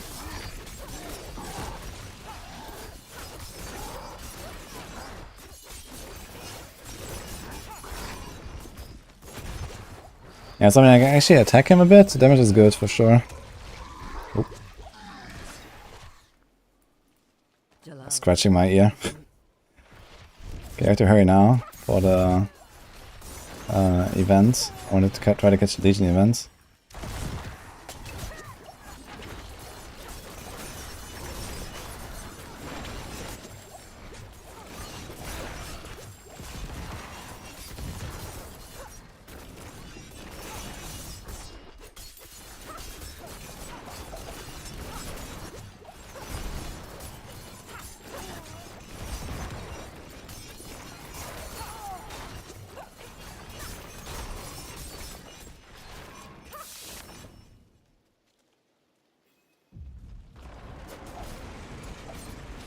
Yeah, if there wasn't like 12 kill fiends giving me like, you know, minus 4,000 armor, the Butcher would not be scary at all. You could just 1v1 him properly, but I couldn't really get rid of the kill fiends. So that was a bit of a problem. This was Armor Breaker map. Armor Breaker is extremely scary.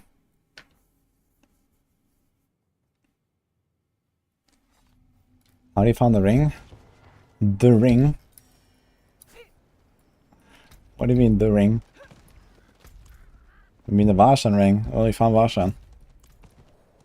We're talking about X-File, about the trickery ring. We're talking about X-File ring? This is Duriel.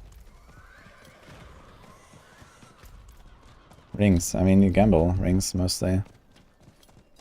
Ah, perfect. Someone is here this time.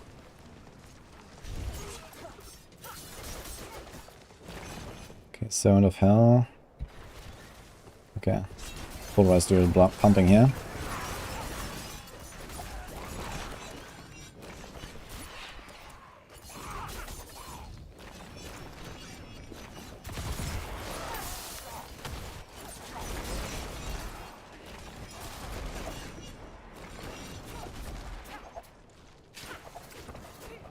I don't know what to do in this game. You're level 70, you do way too much damage to Nightmare, but when you go to tier 4 you get shit on instantly. Well, there's like a general concept in these kind of games, where you can trade, you know, usually damage, defense, utility, speed.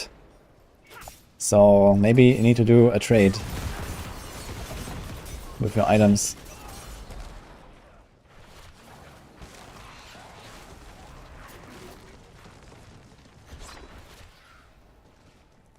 Little Druid all by himself, yes. That's so strange, like, these are not T100 monsters anymore. You missed this thing here?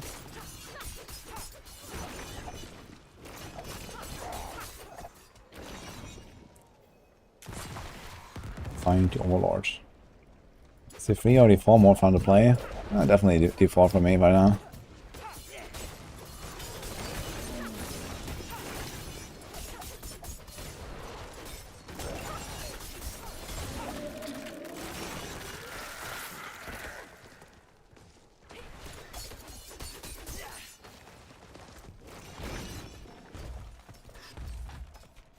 It's kind of funny, these chests spawning. Greetings. Oh, there's a sigil as well here. Interesting.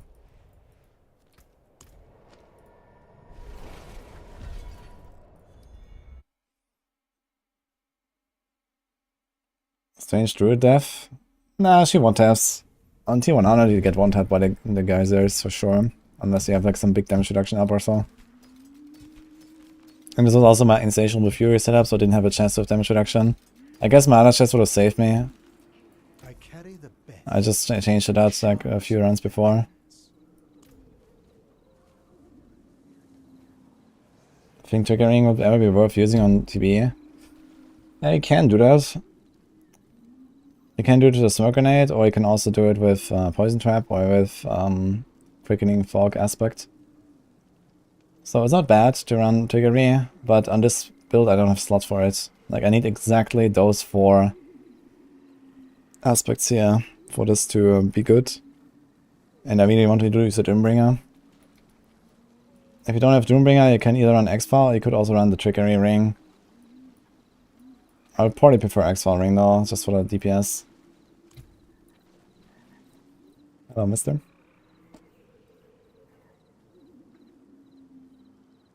I recommend my pen shot RF for Nightmare Dungeons, and this is for Abattoir 0. I mean, the poison pen shot is for Abattoir, and this is for Abattoir. I made those 2 builds for Abattoir. That's what I wanted to accomplish, yeah. I don't have a shotgun. What are vampires? I have Flowing Veins, Metamorph, Ravenous, Prey, Undying. Let's do some whispers real quick, actually. Let's get a waypoint up there.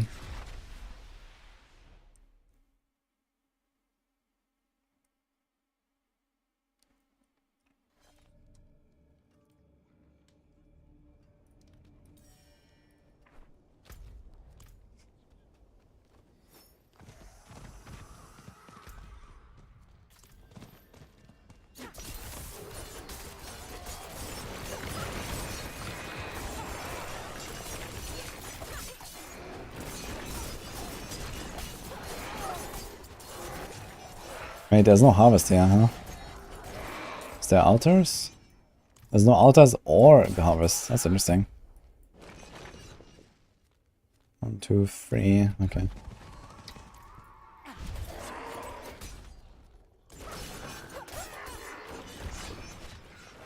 $49, huh?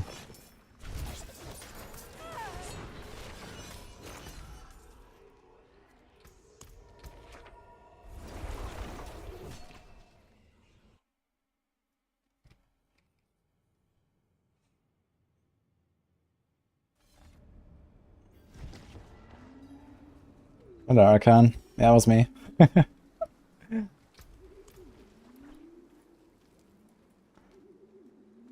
is done.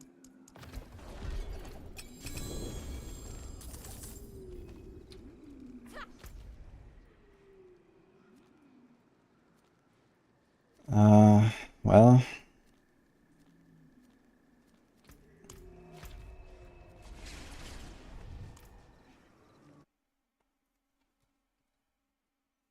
Why does my rogue look like Liz on the streets?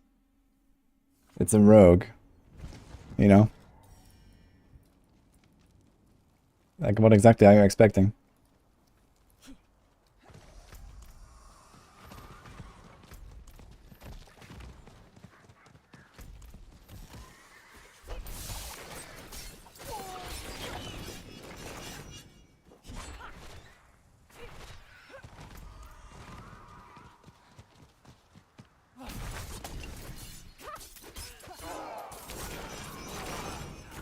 But not only does my rogue live on the streets, but it's also wearing one of the most fabled weapons in all of Sanctuary.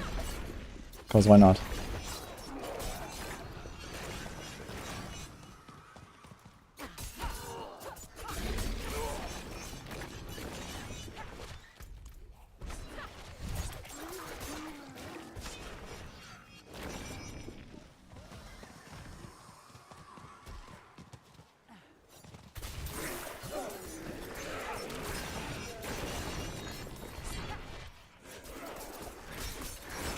Spider-Man home is incoming.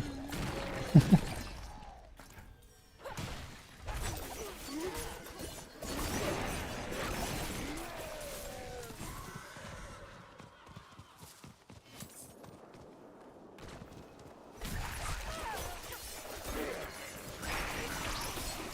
think I'll have a slot of disobedience to Abattoir. Pick up with Shaco, I will need disobedience, yeah. In that case I'll drop Umbrus. Umbrus is not that helpful here, anyway. It's like an easy loss. And you put disobedience, and then you can still have something like, you know, and like 11, 12k armor even maybe without disobedience up, and you don't need necessarily 50, like 60 stacks of disobedience. Like you don't really want to like cap armor with a fully stacked disobedience, you know. I usually try to like cap it with like maybe 30 stacks or so. That's kind of easy to achieve. You don't want to be like that low on armor.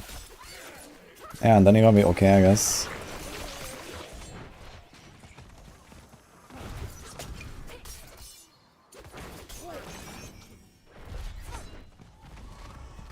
That's really long, yeah.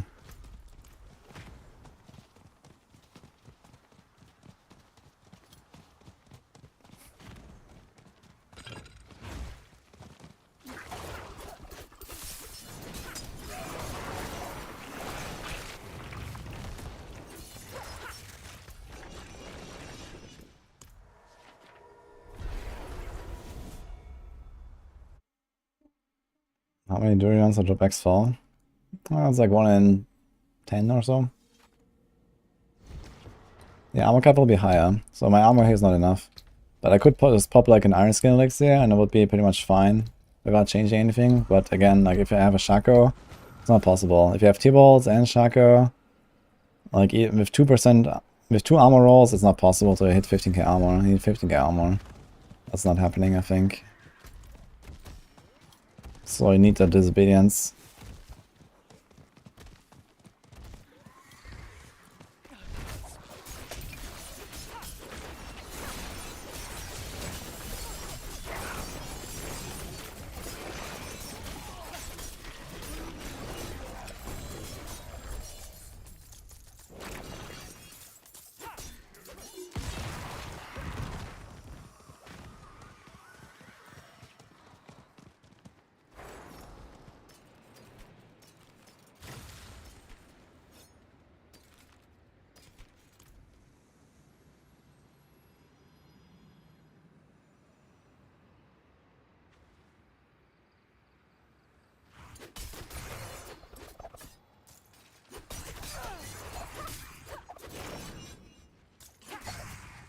You get 750 armor with the new glyph maxed out and tricks.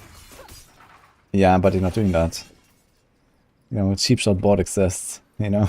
Like on Rogue, there's only one destination for a new glyph. And that's cheap shot board. There's no other option.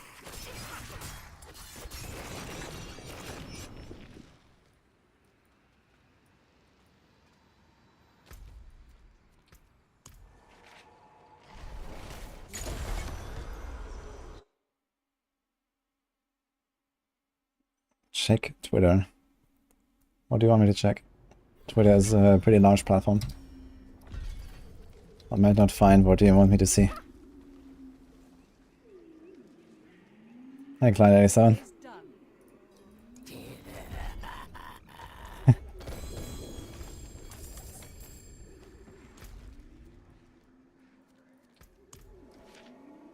Druid is dead. I know. But we finished the build. All good.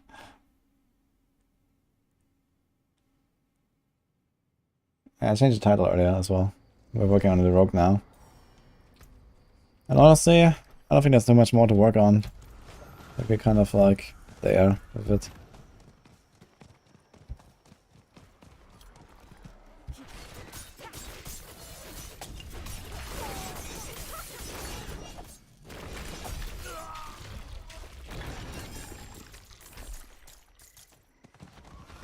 The poison is really big, man, on single target. It is.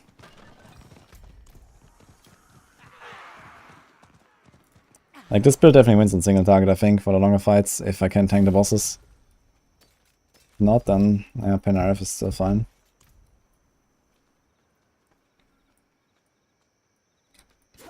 Take off tables is worth keeping combo points for Death Trap. Yes. Well, yeah. The build was still, like, the build I made for Death Trap this season was still combo points anyway. It's just nice to have the combo points because of the bigger poisons, of poison imbue for the bosses and stuff.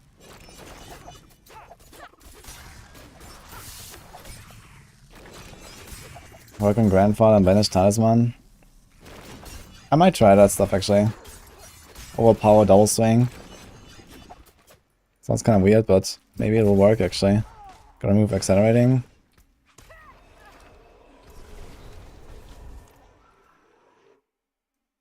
And some other stuff. I can do like Doombringer, Grandfather, Banish Lord's Talisman.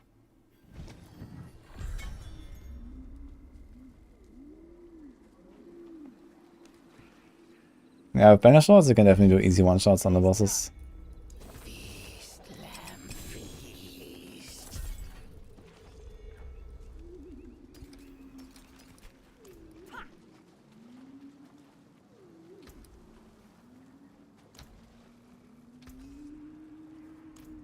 I carry the best, shards of the heavens.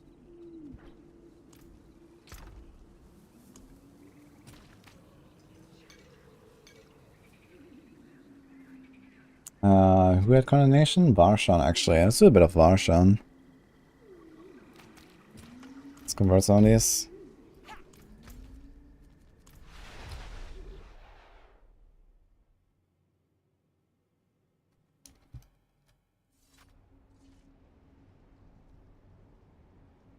Imagine farming hundreds of runs and get a Heart of Selig. Yeah, been there, done that. I have a Heart of Selig. Just need to try that out a little bit. I guess technically you can just throw it in here and see what happens, if you want. We are gonna miss a lot of armor though. It's just a bit sedge. So this should be like a disobedience then, but... Okay, so... We have 18 million hearts, man.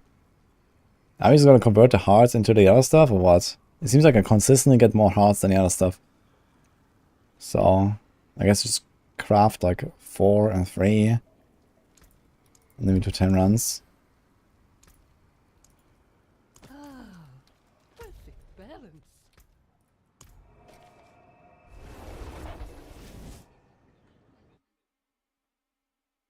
Immortal Birds will win Abattoir of Zero. I doubt it. It's mostly a DPS check, I think. But we'll see. Maybe on the highest end it'll be like extremely tough to survive. Well, let's hope it wasn't a huge mistake crafting my hearts away.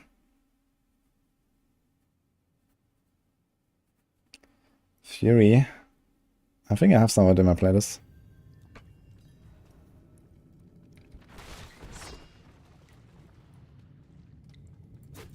By the way, if you like the music, there's a playlist on YouTube, there's this playlist on Spotify. And there's also on Spotify, you can also, actually on YouTube as well, you can find my own synthwave there that I was co-producing with Low Wave Records. That's also part of my playlist now, so you might hear sometimes those songs.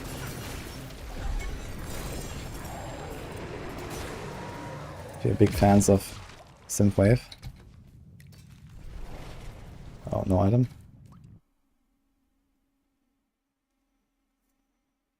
Yeah, exclamation mark builds. There's a Twisting Blades Planner. I put this build there.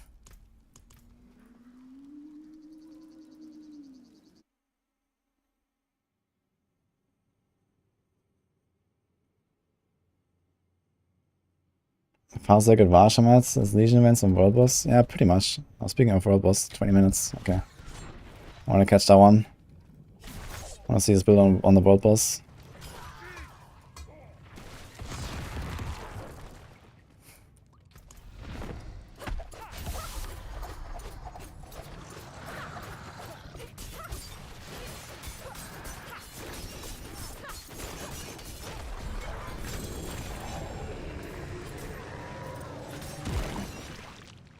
Flesh Weld Rod. How the fuck is that? Get a transport from out.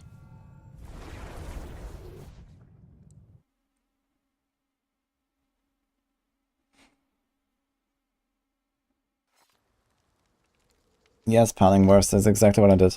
Corruption 2-handed, Blade Dancer on normal slots, no X-Fall. Yeah, I'm done with Druid for now, Debbie.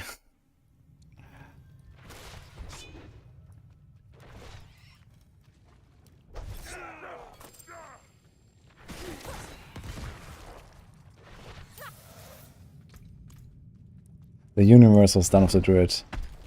Not just me. Turns out.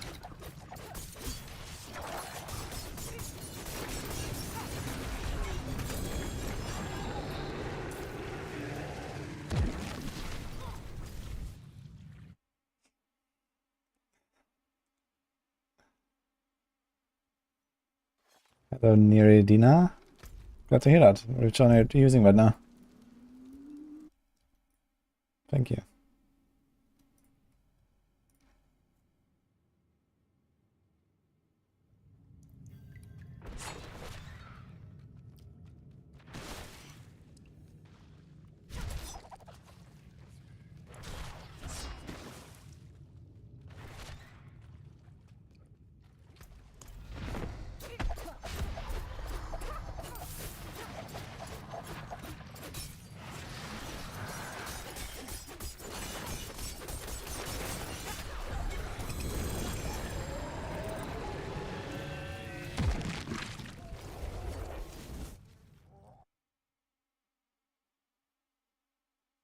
A lot of trouble with defense in T100 with Flurry Rapids.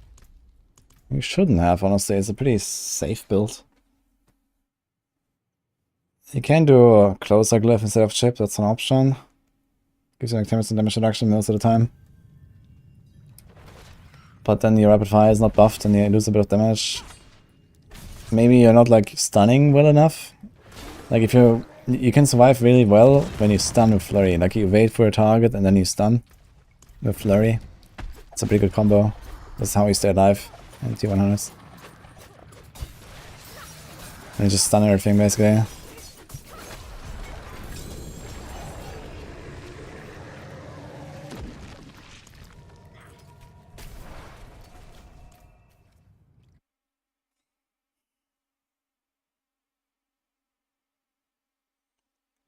Corruption is important, Pelling. You have to go corruption for such a build here.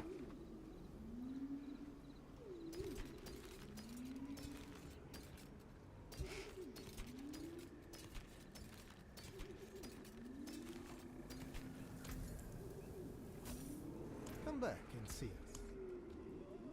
No coronation yet. 5 runs.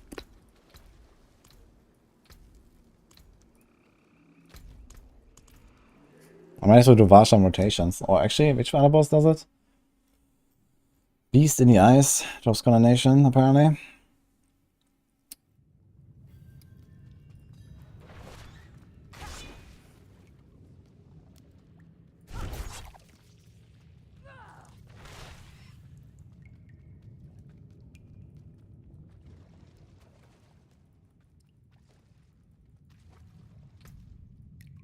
You bought a Mountain Dew Mystic Punch, a purple one.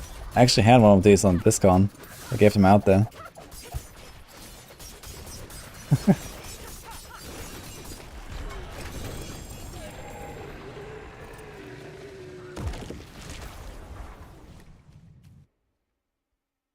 Rogue is the best class, Kappa. Yeah, Rogue is the worst right now. But that's fun. Philosophical. Thank you, man. Appreciate that.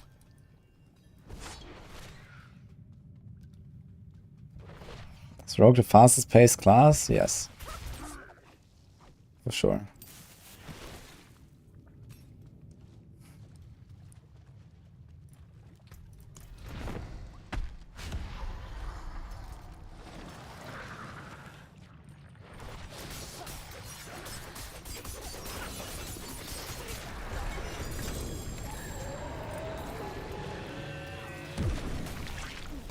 Oh, there's a coronation. Don't think this Barb can compete speed-wise.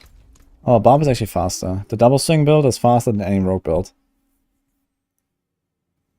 but in terms of like fast pace, like, you know, gameplay wise and stuff, like Rogue is like, you know, the most buttons you press and stuff, I'd say. It's an 860 combination. Yeah, I have to farm BCDIs for the higher level dude. BCDIs definitely has higher level stuff. It's all low stuff here.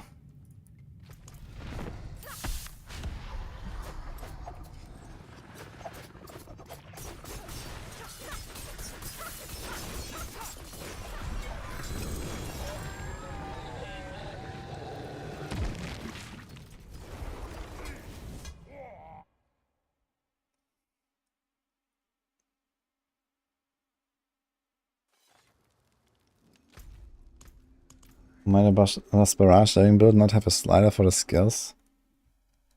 I don't know. I guess you have to add Dark Side and shout at him. I think he did the Barrage now. Or was that mine? I have TB and Flurry, I believe. Or, let me see. Is that mine?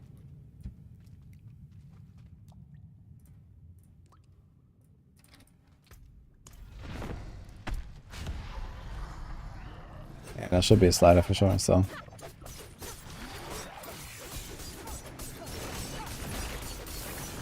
I mean, that's like the point-by-point thing, you can follow that at least. We're actually about to rework our build guides a little bit on Max Roll, so we have like a new template for both leveling and endgame guides, trying to like condense information a bit and make it more user-friendly. And also make it more obvious, like, about the endgame variants. Like, we noticed that, for example, many people don't really realize that in the endgame variants, there's like these level 100 variants. So we're gonna put that together in one section, for example, and some things like that. So they can kind of like see the progression, like, you know, as you level up a build, and also then what you do for like endgame stuff.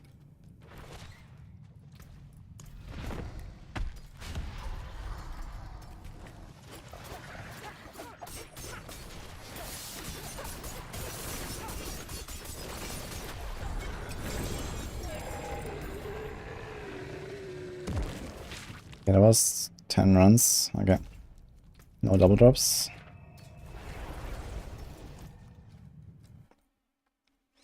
The most fun barb loving build. I've not played that many barbs. I've played the Kratos barb and the double swing barb. I had a lot of fun with both. Probably double swing.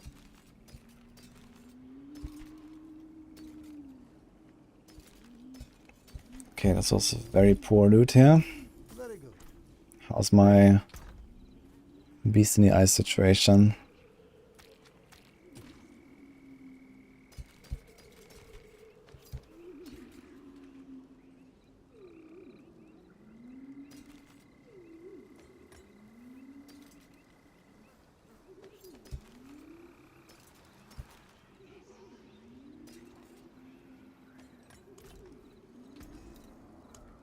You can still use these. Okay, world boss in 10.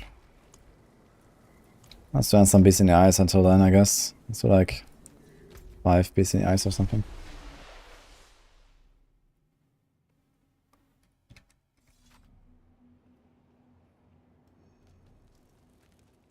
Why you subbed on me on Twitch and watching on YouTube? Thank you, North.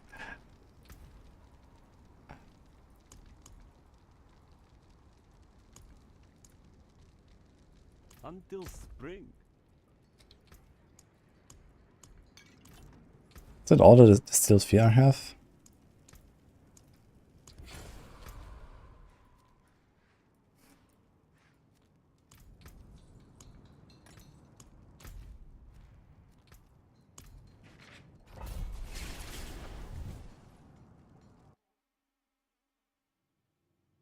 New aspect of here for Rand, let it hit 360. Hitting X amount of enemies increases damage and size. That sounds like Rend how it works in D3 basically, right? It's like 360.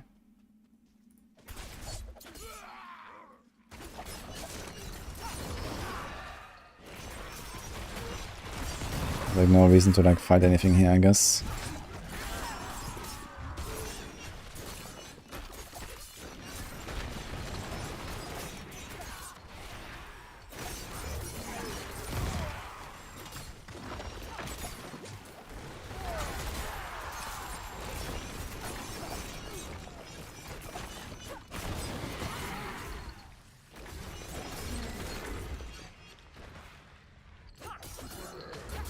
Azarath only for Barb. Yeah, Azarath would be a really good rogue weapon actually. If that was like a rogue weapon as well, that would be really good. But it's only Barb, unfortunately.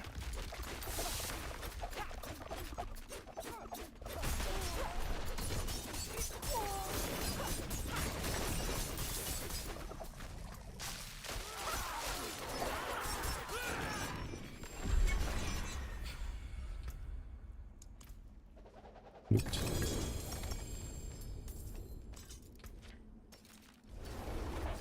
And these items are way higher.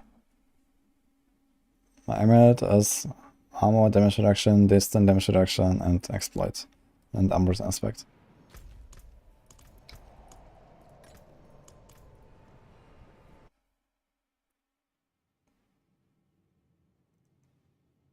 I don't have exploit in penshot build, because one penshot applies a cursed touch to everything, which applies vulnerable with prey on the weak. So it's effectively having exploit, but permanently. It's pretty good.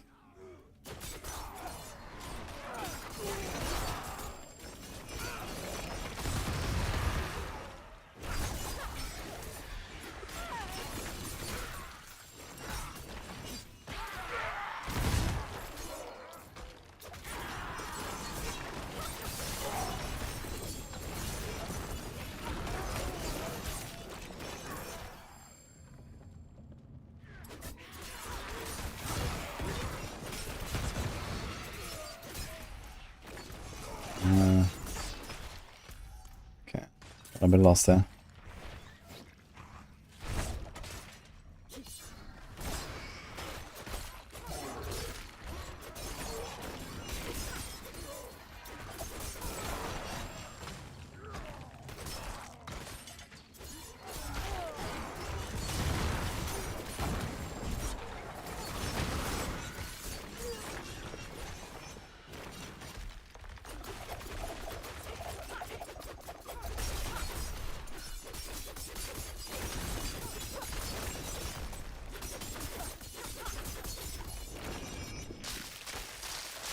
Mother's Embrace. Are we gonna like finish this glyph now with Beast in the Ice runs? Let's see.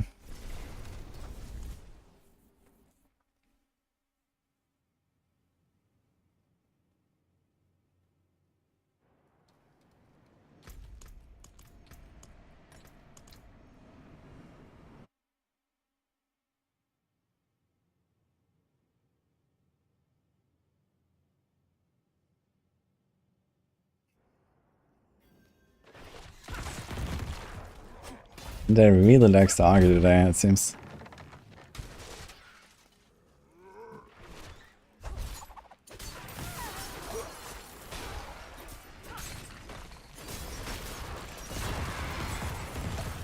Hey Moxie, how you doing, man? It's a really boring rip.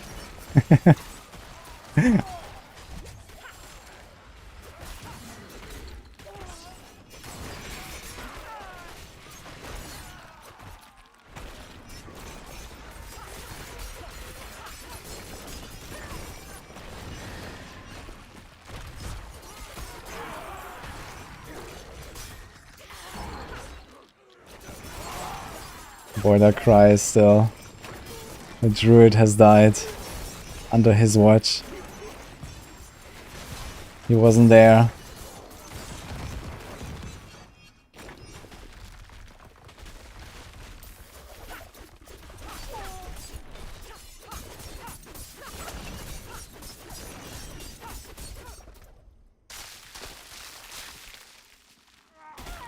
Got a beautiful 200% Fist of Fate. Okay, World Boss in 4 minutes. Let's do one more run. I did not get a single coronation on this guy so far, that's cool. I don't have a shotgun yet now, but I'm slowly stacking up more materials for the real runs.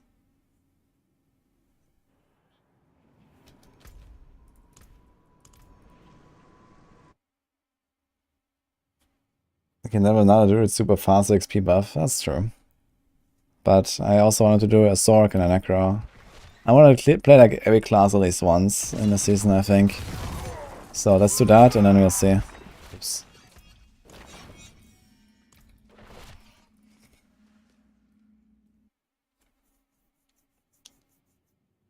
I implementation 100C hack is created in Lilith when it's not close.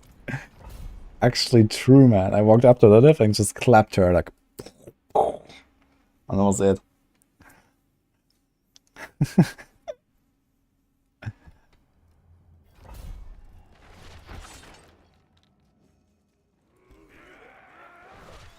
Wanting to try hardcore the first time, any must knows. Yeah, you wanna craft Elixir of Sheet Death. Elixir of Death Evasion, whenever you can. Usually early on you can't craft it that much, but later on you're gonna have it permanently basically. And then Scroll of Escape, make sure you bind that to your wheel somewhere. When you find them, you can start finding them at level 20. They're kinda rare though. Like this you can TP out of danger. Otherwise, cap your resist, cap your armor. Good luck.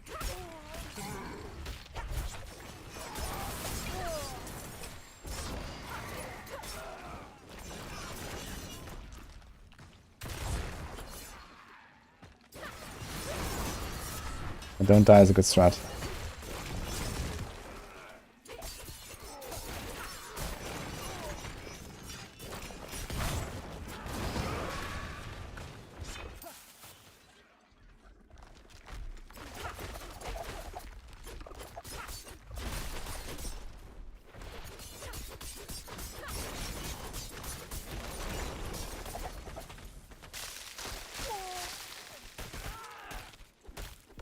Castles of the Dawning Sky, man.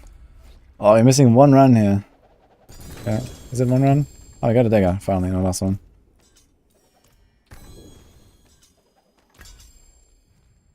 Okay, 1 minute. We got 9:03.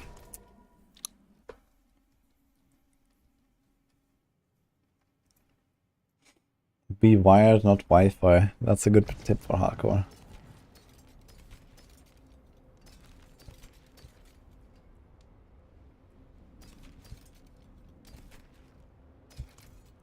I can't find a good trickshot aspect, man. That's crazy.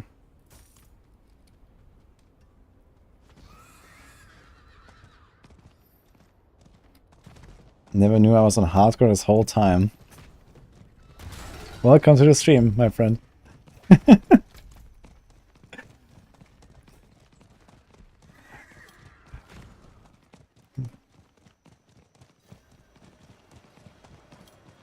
Oh, there's way too many people here. We could relock.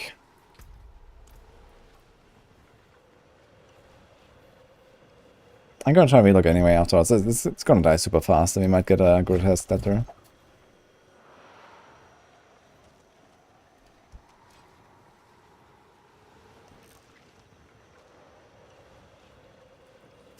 Soling a world boss a thing. Yeah, on hardcore it can happen.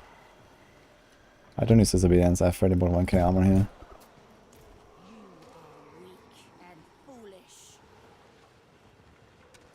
Look.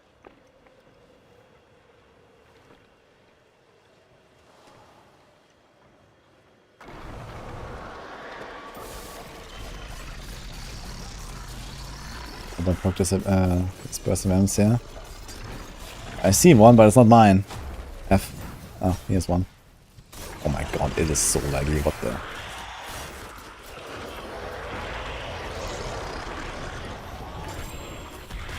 Right, no spawns. Okay, let's see.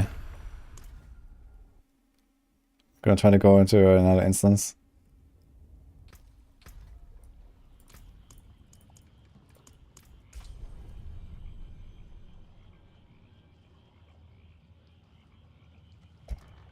That was a world boss, but it can be better.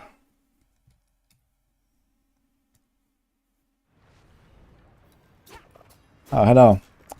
There we go.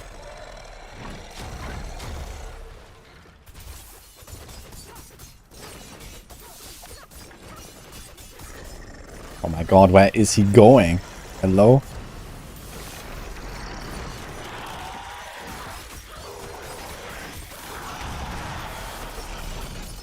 That's not bad actually.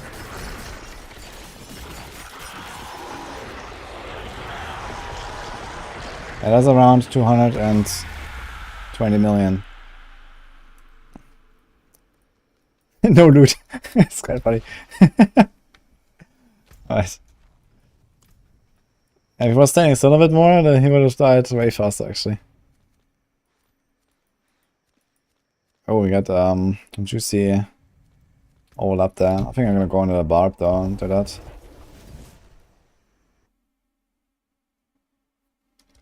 He's wondering. Ah, this is what's going on. He's wondering, yes.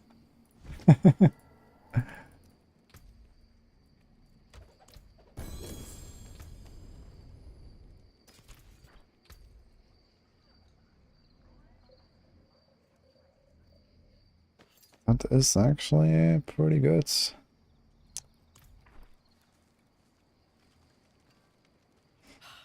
Let me show you how it's done on Hoda Barb XDD. I can save 10 seconds. Woohoo! Hoda Barb is so much better than Rogue, I guess. You can save 10 seconds every 3.5 hours. It's crazy.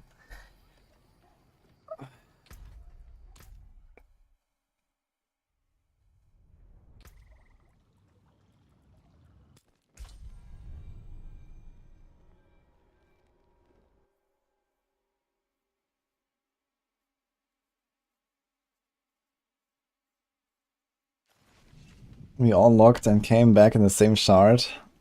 Yeah, if you don't change the connectivity settings, you usually come back in the same shard. That's just how it is.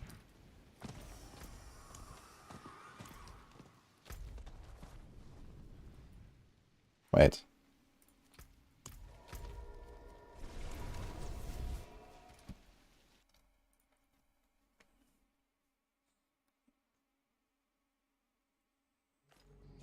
Slowing the world boss. Yeah, happens.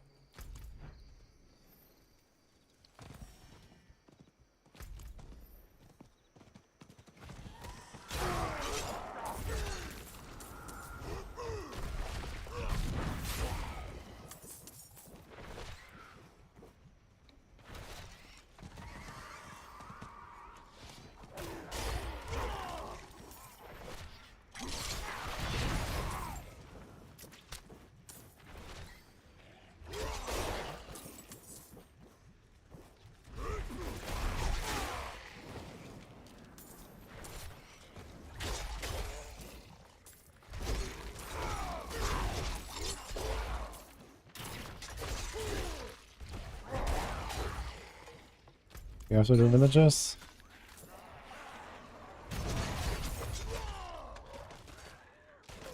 You have to do villagers, yeah. Okay. Okay.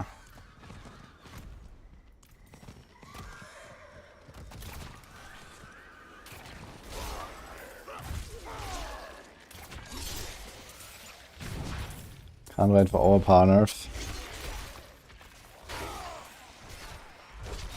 Yeah, I think the bars, they might actually run into some survivability issues at some point.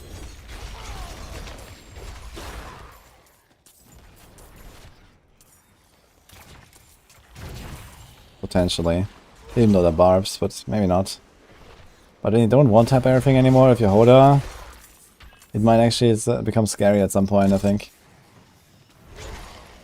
Like these Hoda barbs, you don't have any CC or anything. Like if you just walk in there with no CCs. I guess I could try to like fit in like a ground stomp. That would be kind of helpful. But yeah, like all these like typical triple shard builds, walking in there with like nothing.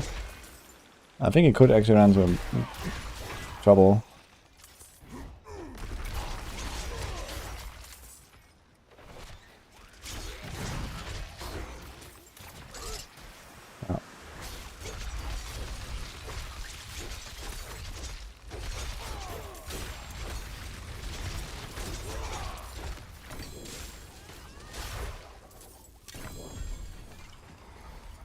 Kind of funny how the solution is. You can just walk through the fountain now. Look. This is the solution to the bug, like where it dropped in the middle and you can't do this.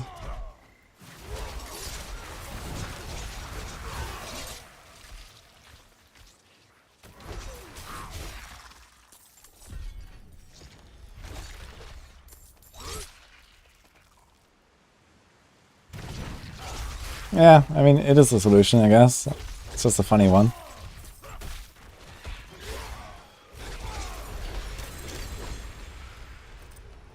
You have to help those poor people. Nah, I usually never find any villagers. Like, they were already helped by someone else.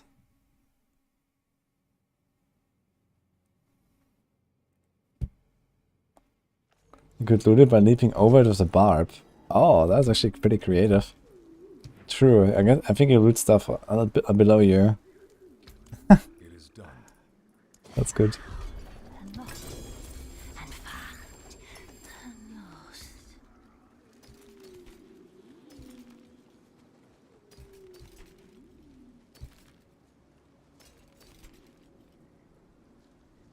To the brawling skills. You can do a kick build. Huge. Movement, cooldown, brawling.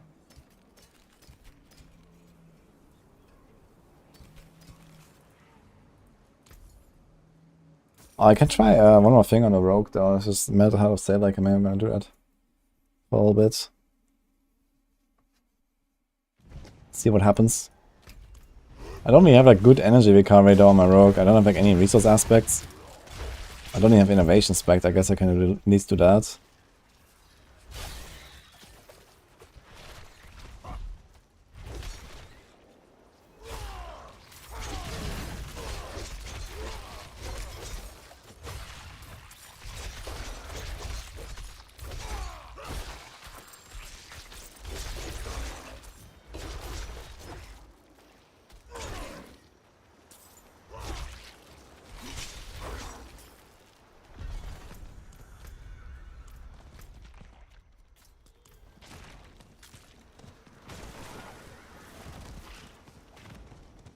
Get it with lunging strike. And how do you get it with lunging strike? You can't like attack the well or something, no? Lunge doesn't move you when there's no target.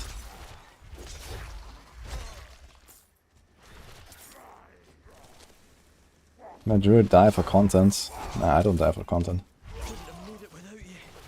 The content is that I not die usually. Doesn't always work.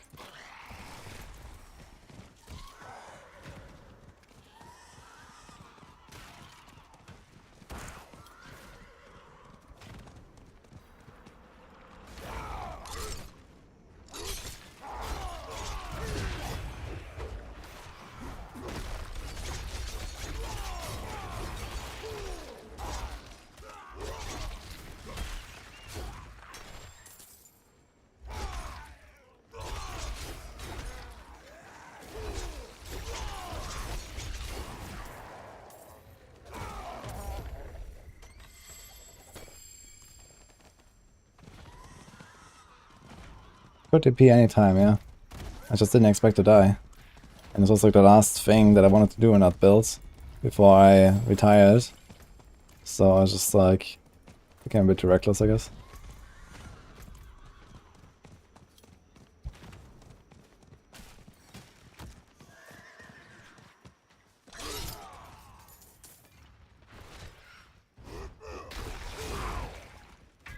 And we're actually doing it.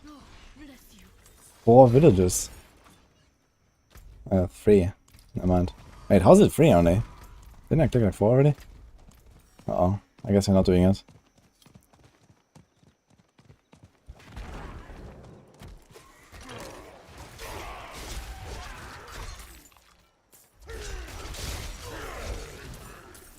He's still talking.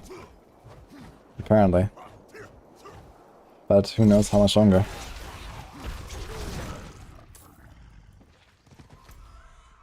XTD.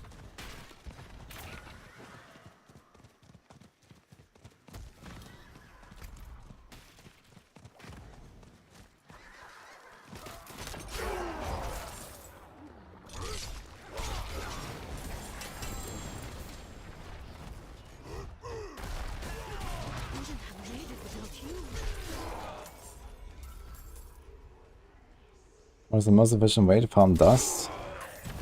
Like, I think tier 60s or tier 70s or so gives you like the maximum. If you're just after dust, you can just farm like around that level really fast and get lots of sigils. And then you do like the events in dungeons.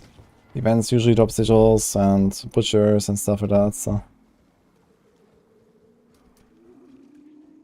It is done.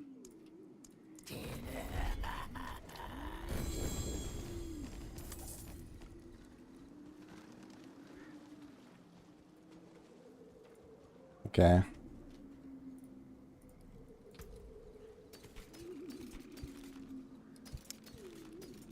Based on popular demand,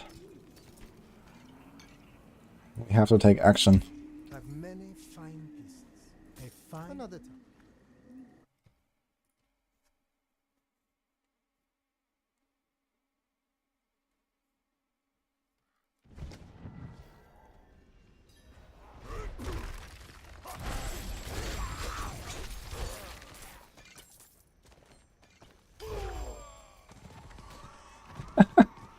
Oh, someone is very happy about it. Thank you for the 5-star gift. I did not expect that one.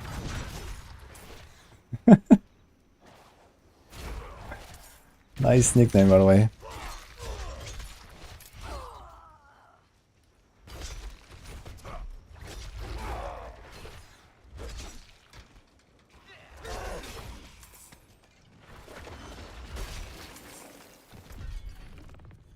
We're done here, we're done here.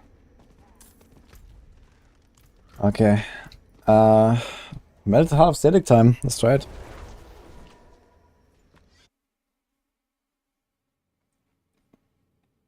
I'm not sure if there's gear at all in Abattoir 0. But either way, there's like no new gear or anything.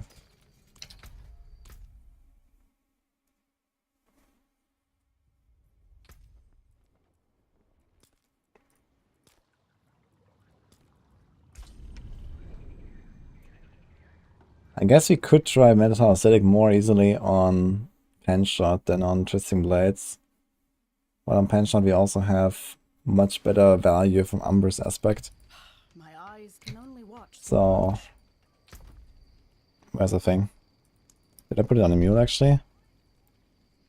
Apparently.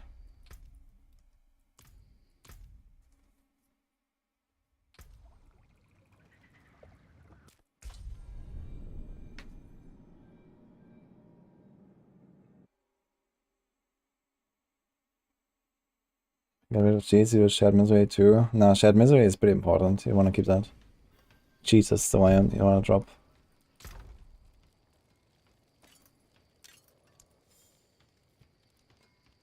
Okay, what is my best balance for talisman now? Is it 4.6, 5.5, 120, 5, 112, 8. This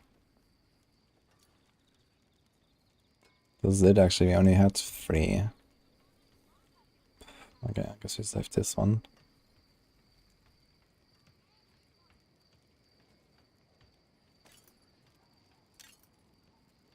Yeah, 112 is okay. Want more resource, I think.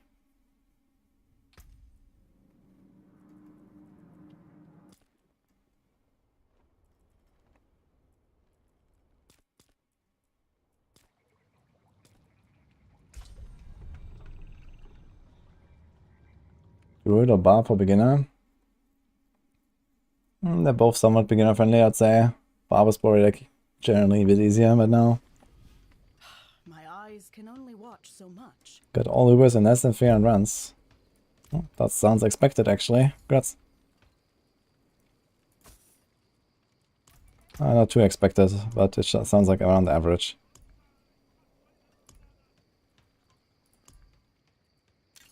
Okay, let's try that thing. Oh wait, we have like way too low armor now. I guess we're gonna like, pop an iron skin just to compensate. Iron skin should probably do it.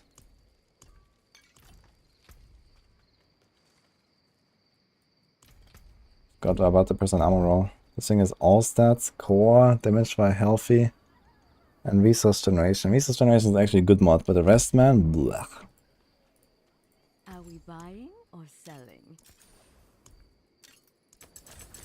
Be wary of bandits. Damned Still baffles me that 12.0 resource goes to 18.5 for whatever reason. When you give it plus 50%. Where's that 0.5 coming from? Oh, yes. Step into my kitchen.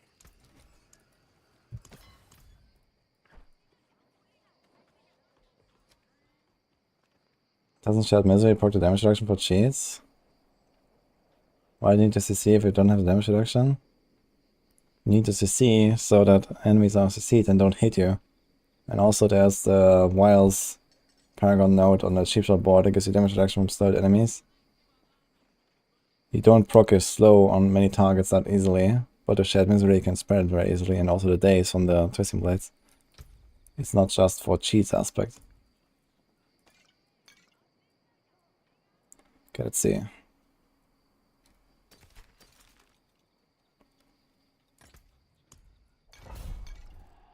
We have 12.5k armor, so it is missing some armor, but it's not like terrible. Let's try it out. Oh wait, that might be fun actually. beautiful. Craft.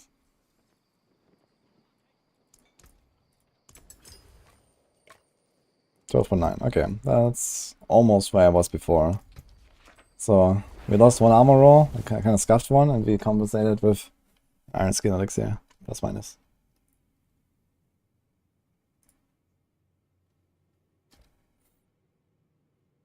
What's a Poison Boss build?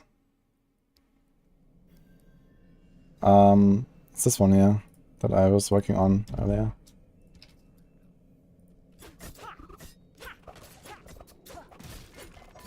You need more than 8k armor, you need a lot more than 8k armor, yes.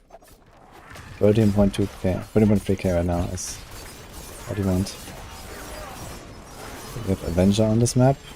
So projectiles, poison damage, okay.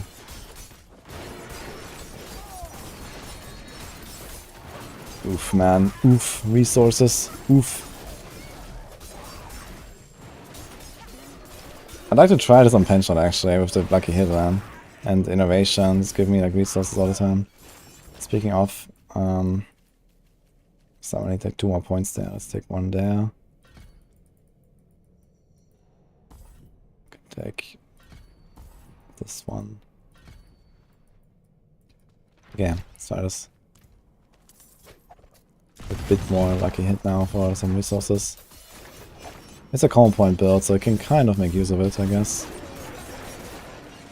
We have 150 maximum energy.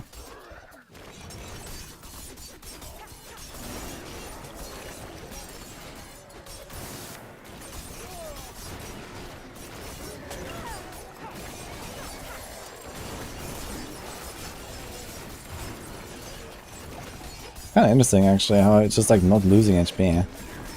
But I guess sometimes he was just got clubbed by like those big hits, yeah.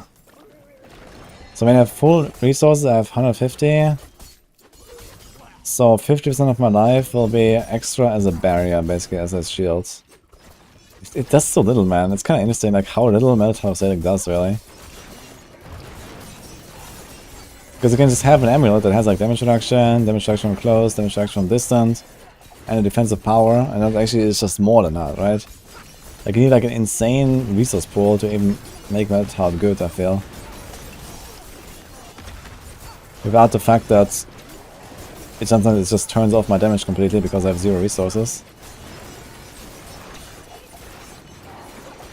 It works surprisingly well right now though, to be honest.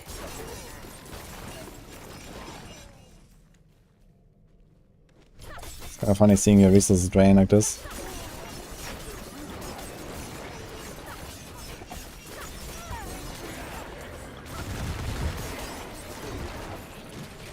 It just get so much. Oh wait, we get from T-Balls, we get resources. Yeah, it's kind of good right now that you can like easily regenerate with T-Balls well. So even when you take like a big hit, you can actually like recover the resources. It's kind of important.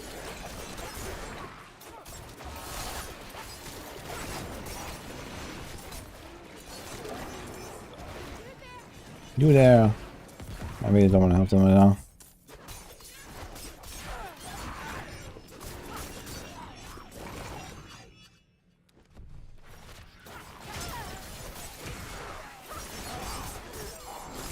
I gotta say, I'm not sure what's going on, but I feel surprisingly tanky. I don't think I should be that tanky. I'm not sure why I feel so tanky. Like, I walk in there, like I get hit by like 3 obelisks. I need to compare this again to like the normal amulets. How much damage I'm taking. Just feels like I'm taking too little damage. I almost never take any damage to my health.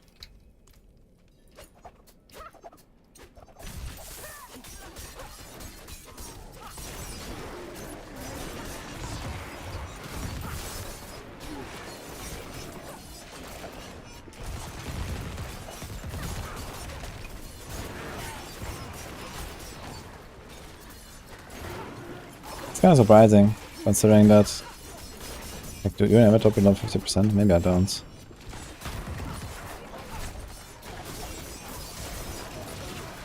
They're even standing in the fire.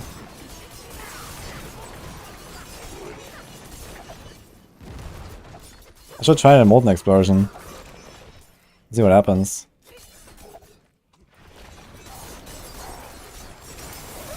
Poison enchanted might also work. The poison puddles, right? Need the plague bringer.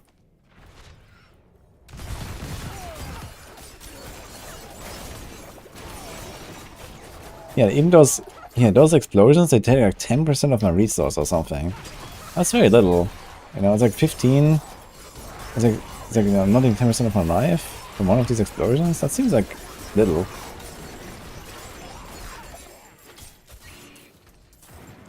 I'm just standing there. Don't lose anything.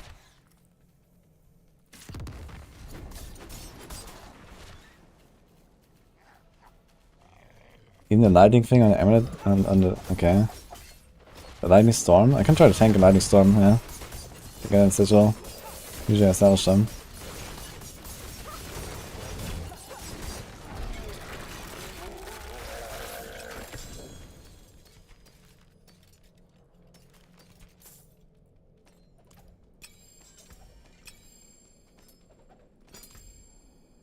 Okay, got this actually, level 15, level 21.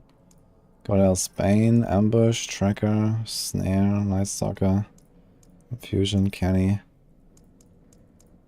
I'm gonna try Canny.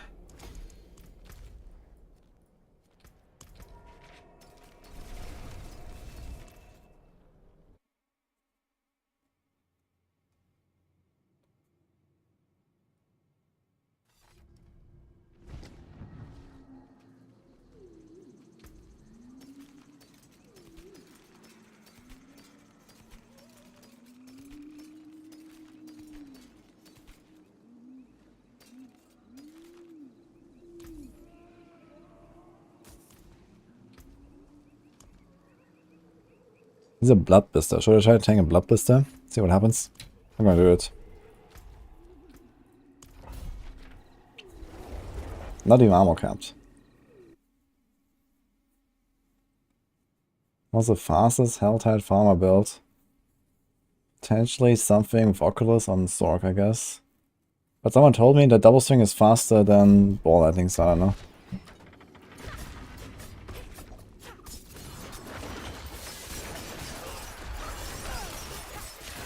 Okay, these ghosts do hurt. I'm gonna try to tank one of these blood blisters when one spawns there. Let's see this thing. Okay, that hurt.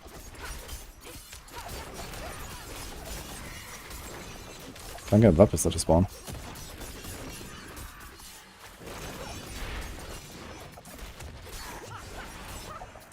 Okay, here we go.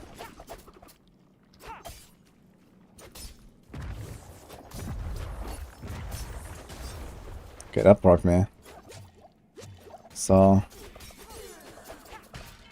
maybe everything is working fine. It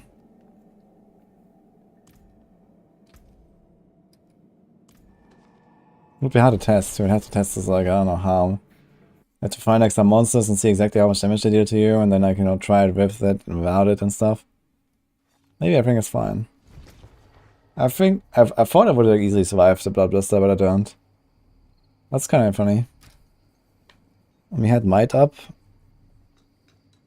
Yeah, I guess he didn't have cheats, but that doesn't really apply to Blood Blister.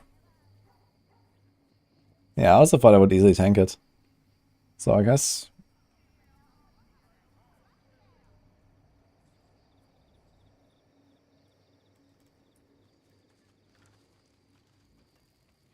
Berserk beats Ball Lightning, even with Oculus. My Okay. eyes can only watch so much. That's crazy, actually. Then you have Oculus, it means you have like only the Metamorph, right? You don't have like a real teleport right now. So, it's not like the real teleport.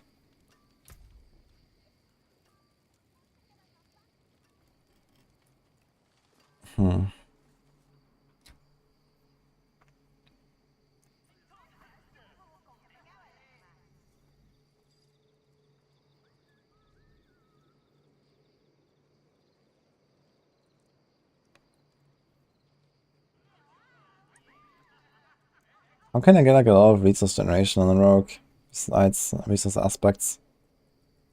I guess if I could combine this somehow with like an Umbral aspect, it would be pretty insane.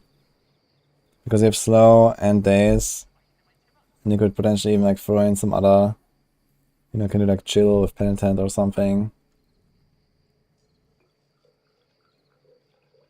It looks like a lightsaber. Yeah, Doombringer looks really cool. Swinfar's going to be a thing for the meta? I don't think so. Right now on Pain Shot you can run Windforce because of the insane lucky hit stuff. But only if you play like a physical build. Or maybe with the other immunes as well, but not with poison at least. And also it doesn't help you for the rapid fire, so... How's TP Build going? TP Build is really strong. Kill the world boss in like 10 seconds or something.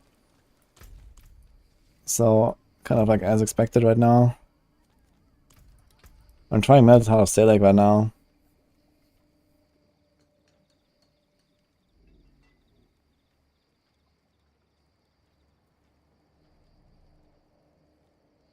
Sometimes T-Bot's Willbug is suppressing. Yeah, I would prefer this to be fixed, but this is just how it is now, so...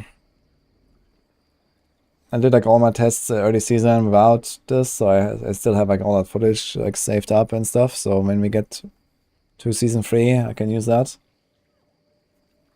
But for now this is what we do. It's a kind of funny thing I guess for now. It's like a season, you know, it's not so bad. But man, the rolls are awful on this thing. I need like another one that has 19 or 20 resource. And a better roll. The damage reduction is also awful. Without the potions. Okay. Let me do that.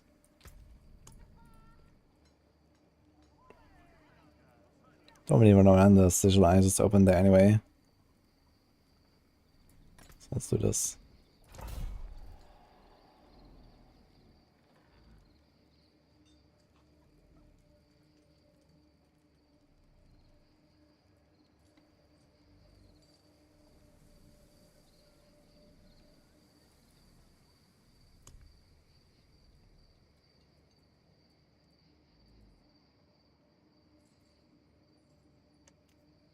I guess I should level up Metamorphosis at some point, huh? At level 2. There's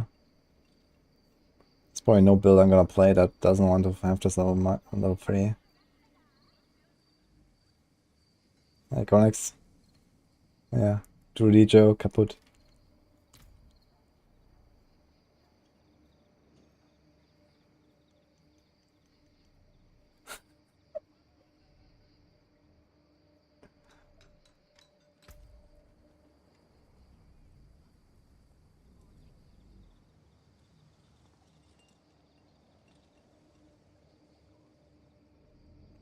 We farmed and killed 13 Duriels and got nothing. Also a huge disappointment. Well, what do you mean you got nothing? He drops like a bunch of uniques like T-Balls, Flicker Step, X-Files. Like, do you not dot any of those items? Like, what did he get from Duriel exactly? Did he never get any of those? They're very big items right now. Outside of the Uber uniques.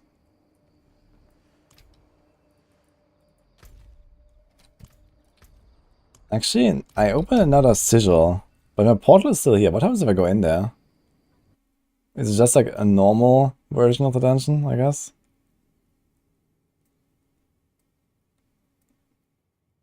I got those by not using them. I got 5 gods there. And just a normal, huh? Okay.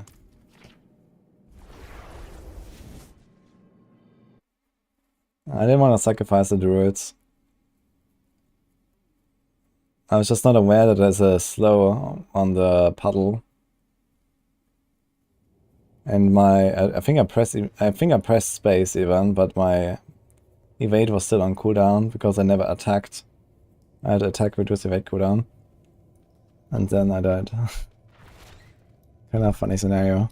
But now I know actually, it was actually a pretty big learning.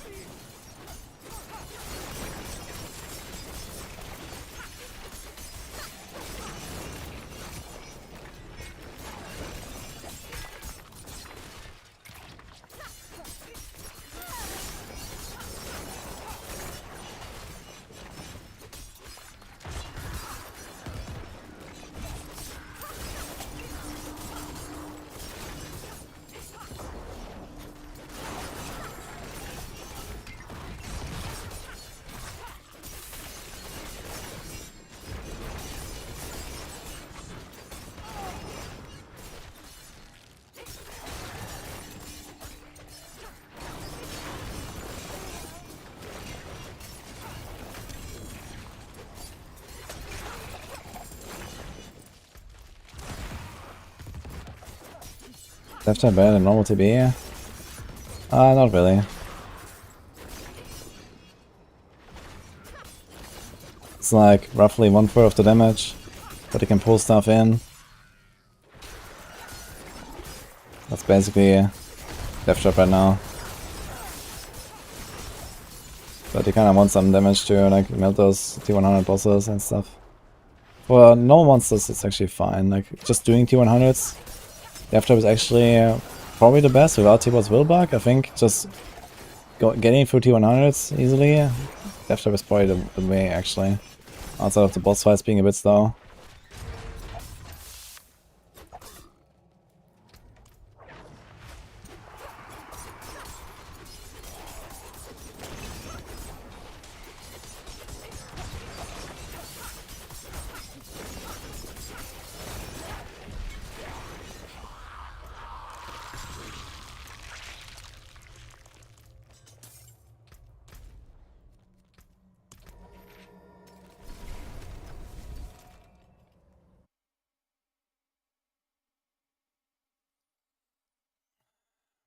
Get the aspect that makes puncture poison imbued. It's just an offensive aspect, so you can gamble like one-handed weapons. Or just find it.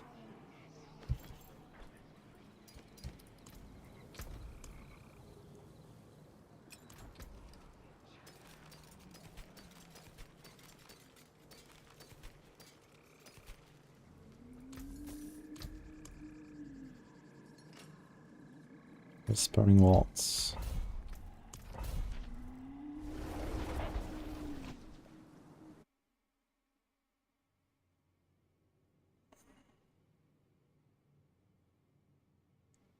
Once or 2 weeks farming for max level unique glyph. I kind of doubt that anyone is actually gonna hit level 200 on the glyph. I think it's supposed to be like some insane grind that he probably can't finish. But we'll see. Wait a minute, I got another... This is the same measure I was learning earlier. And it has Blood Blister again. That's why I did the test and was like, okay, I don't really want to actually finish this run. I just wanted to see the Blood Blister damage. And now we're here again. Yikes.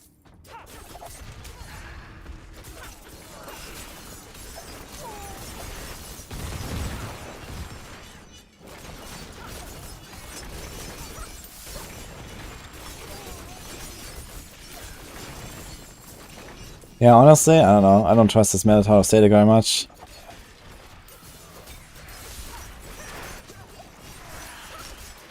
Like, he needs an insane amount of maximum resource, and this just doesn't exist on a rogue. You can't really stack like maximum resource. There's nothing on a tree, there's nothing on a paragon.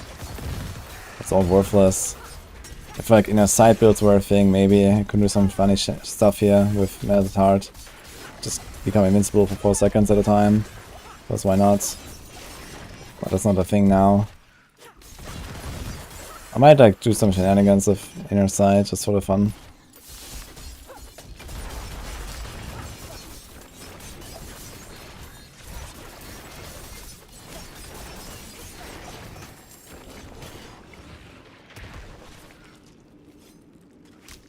At least they can't interrupt me.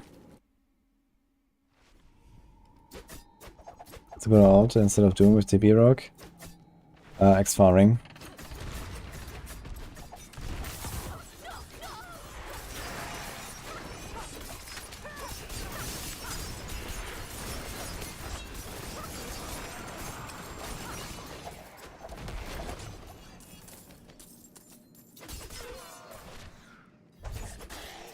They've been feeding on me. Could stacking dodge be available in any scenario? I mean, viable? Stacking dodge is not such a bad idea, yeah. I don't really want to do it in hardcore, but dodge is not a bad stat.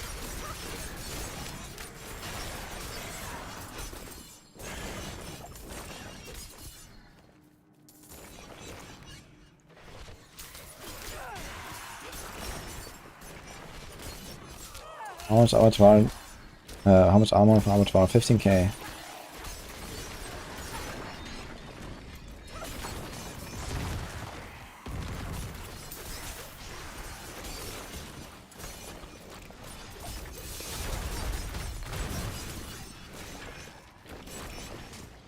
That's actually really cool. Like, I just got blasted by a corpse bow.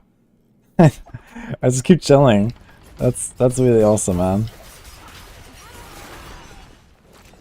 Like, the Minotaur of Selig prevents you from getting interrupted. That's really strong. It doesn't work with barrier that way, right? When you have a barrier, it still gets interrupted. It's only with this thing. This is why it's uber unique, guys.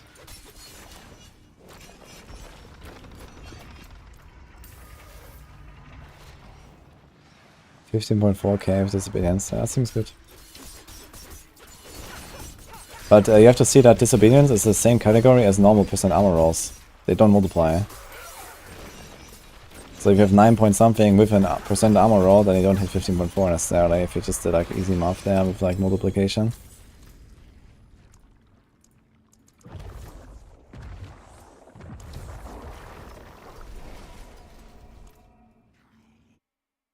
Imagine Selig would take a combo points. That's not a problem in this build.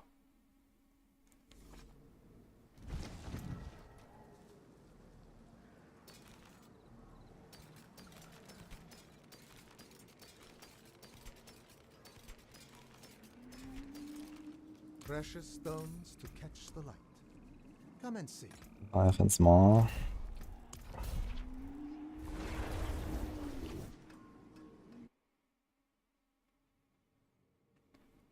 It does not work with inner sight. After what? You take damage to health? Yeah, the funny part is I actually tested this once. So it was back in December, last December. We had like 1 week of like, that was like press review, early access, you know. That was like basically what we played in the open beta. And there, the world bosses spawned. And we found a Minotaur of Selig at level 20. And I tested it. That was kind of funny. And then, kind of funny that this became an uber unique. Like, I was very surprised when the game came out. And Inner Sight, so what it seemed to do was that Inner Sight protects you completely from all damage while it's up. Unless you get one-shot through both your resource and your life together. Then you die. So this was my conclusion. And I think that should probably still be the case, because they didn't change the item. And they didn't change Inner Sight either. So I'm pretty sure that as long as you don't get one-shot through both things together, you are invincible. But yeah, if something that really big hits you, like a Bloodbister, or like in like a Fire Enchanted or whatever, then you probably die.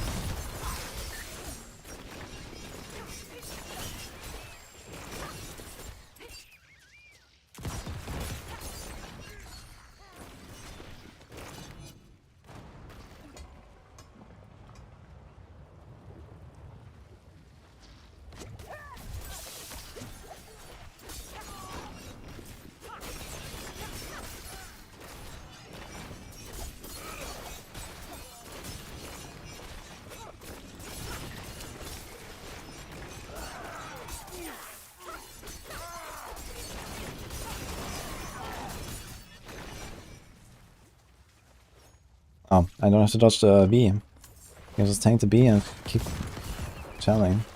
That's so cool, actually. That's really one nice perk of Minotaur Silic, man.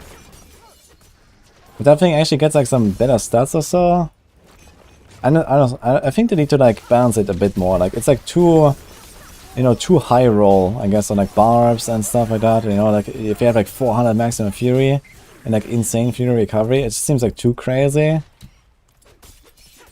I think they need to like make it so something like maybe, you know, half of the damage is taken from resources and the other half from life or something like that. So it can't just completely become invincible with resources. And then you could also buff the stats a bit on that thing, and it would be much better to use as well, because, you know, you don't lose all of your resources. Like here I walk in, I lost all of my resources, which, okay, is nice because I didn't die, but on the other hand, I lost all of my resources, I can't attack. So I think that if there was like a little redesign on this would be a really cool item.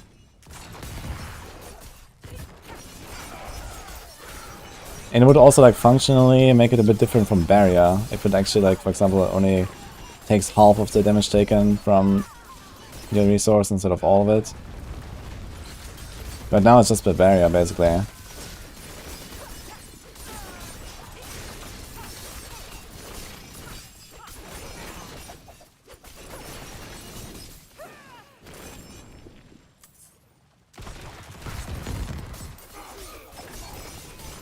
I'm also try some resource on Infamous. Yeah, do we not lose like something important though on the amulet?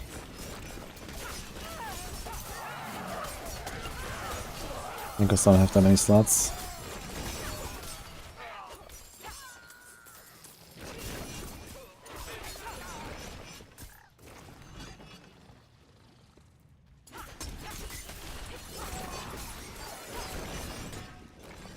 Aspect pressure is really strong, yeah, I can imagine.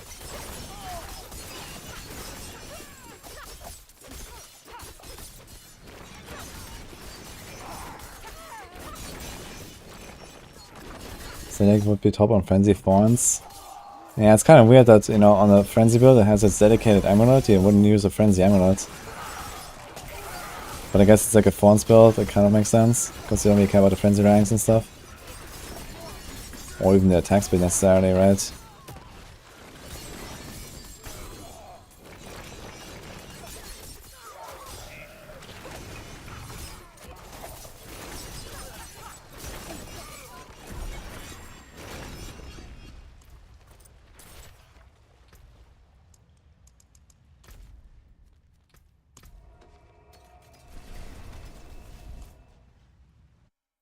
Chromatic.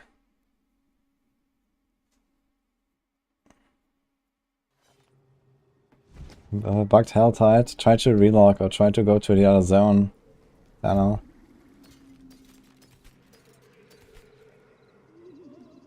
Oh. Wait, we got a second one like this. What is going on, dude? Okay, it's a 3 out of 4. It's not a 4 out of 4. But man, that's crazy.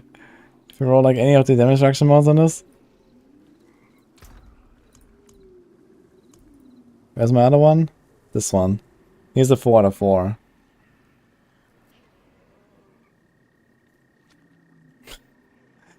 This one is actually also 903, man. That's pretty crazy. Let's put this here. Sell him for Uber Duriels. Yeah, I mean, that's like the 1 billion. That's like the 1 billion pants right there, dude.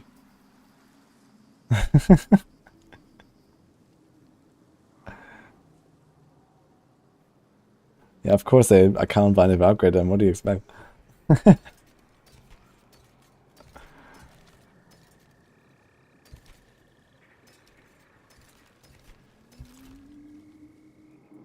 carry the best shards of the heavens. The $1 billion pants, guys. I found them like yesterday, actually, I think. And now we have another one like that. If you can roll that to like damage reduction, that's insane as well. Right now, I'm not sure which build I would actually use that on, because my Barb runs T-Vaults, my Rogue runs T-Vaults. But yeah, unlike other builds, yeah, you can easily run normal pants, I guess. You don't need that. But they have speed, they don't have barrier, so it's not as good. Yeah, the other pants, they also have barrier mod, man. Which is like by far the best. So, that's crazy.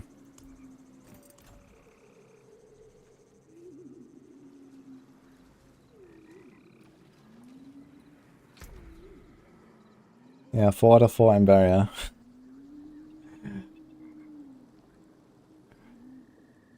All classes run T-bolts? I don't think so. Like builds that don't need the resources, they will definitely not run T-bolts.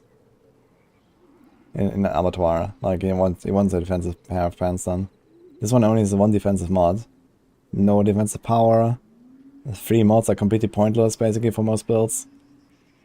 Like the T-bolts is not that good if you don't need the resource. And there's so many builds that don't need it. Like if I was playing Rogue, if T-bolts will bug wasn't a thing with comp points, I would probably not run T-bolts will, actually, on Rogue. I just wear normal boot pants there. I just do it because I have to bug now. If I really was here, I end up in cover shots. That's a 1. Unlucky. Yo, best Diablo, thanks for Prime. Oh, there's no sub. Okay, I see. Thank you, man.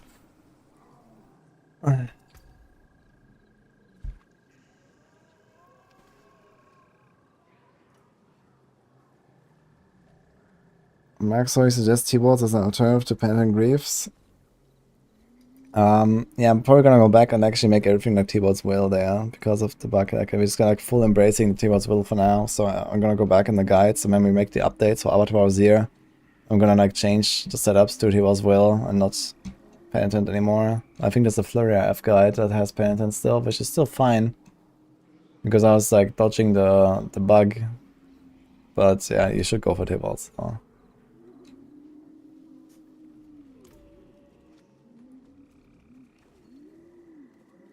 We look for a sacrifice or grandfather now. No, it's fine. I have my grandfather already. I don't need to sacrifice anything. My dude is gone.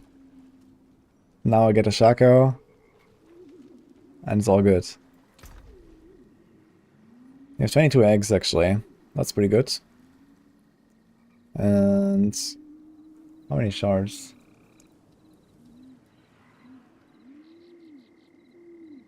None? They only have this. Oh, I think I didn't actually do any Greek wars, so I only have 27 steel, and I think some on the barb.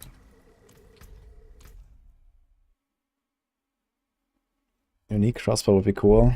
Yeah, give us another lame, useless, unique range weapon. Let's go. I should maybe start with fixing the bows, that would be great.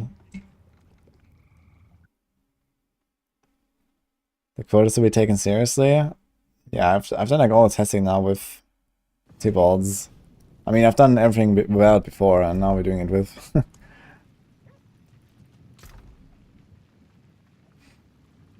Wait, wrong character.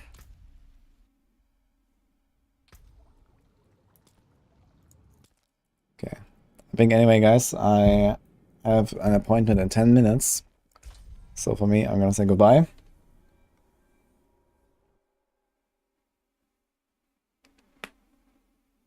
Good old Pantons for max evade boots with movement speed while using T-bolts. Yes. You don't want to combine Penitent and T-bolts because you need the res on the boots. So. Oh yeah, a bunch of living steel here as well. Okay, we actually have like 10 Druid runs or so.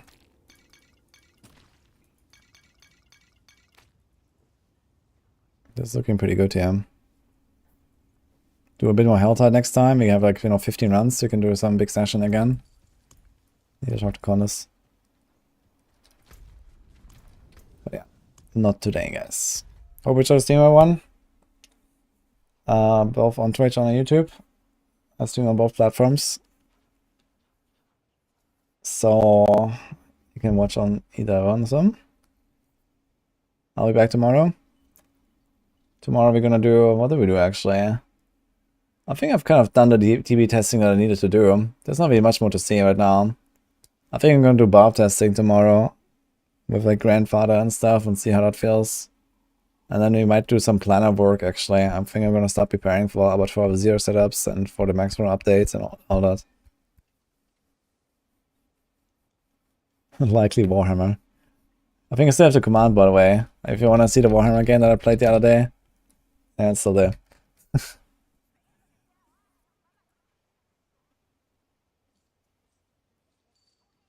The one last question, what is that? 50 armor, 2.2 DR close, and plus the rest, or 4.4 DR close. I mean, it's just like, if you need the rest, then do the rest thing.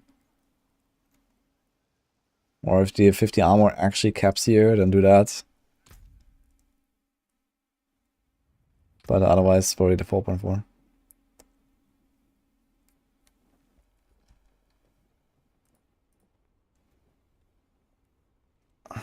What game am I gonna go for the game of the year? Actually, I didn't vote, and I don't know if I'm gonna do that. Anyway, goodbye YouTube, and on Twitch you're gonna rate someone.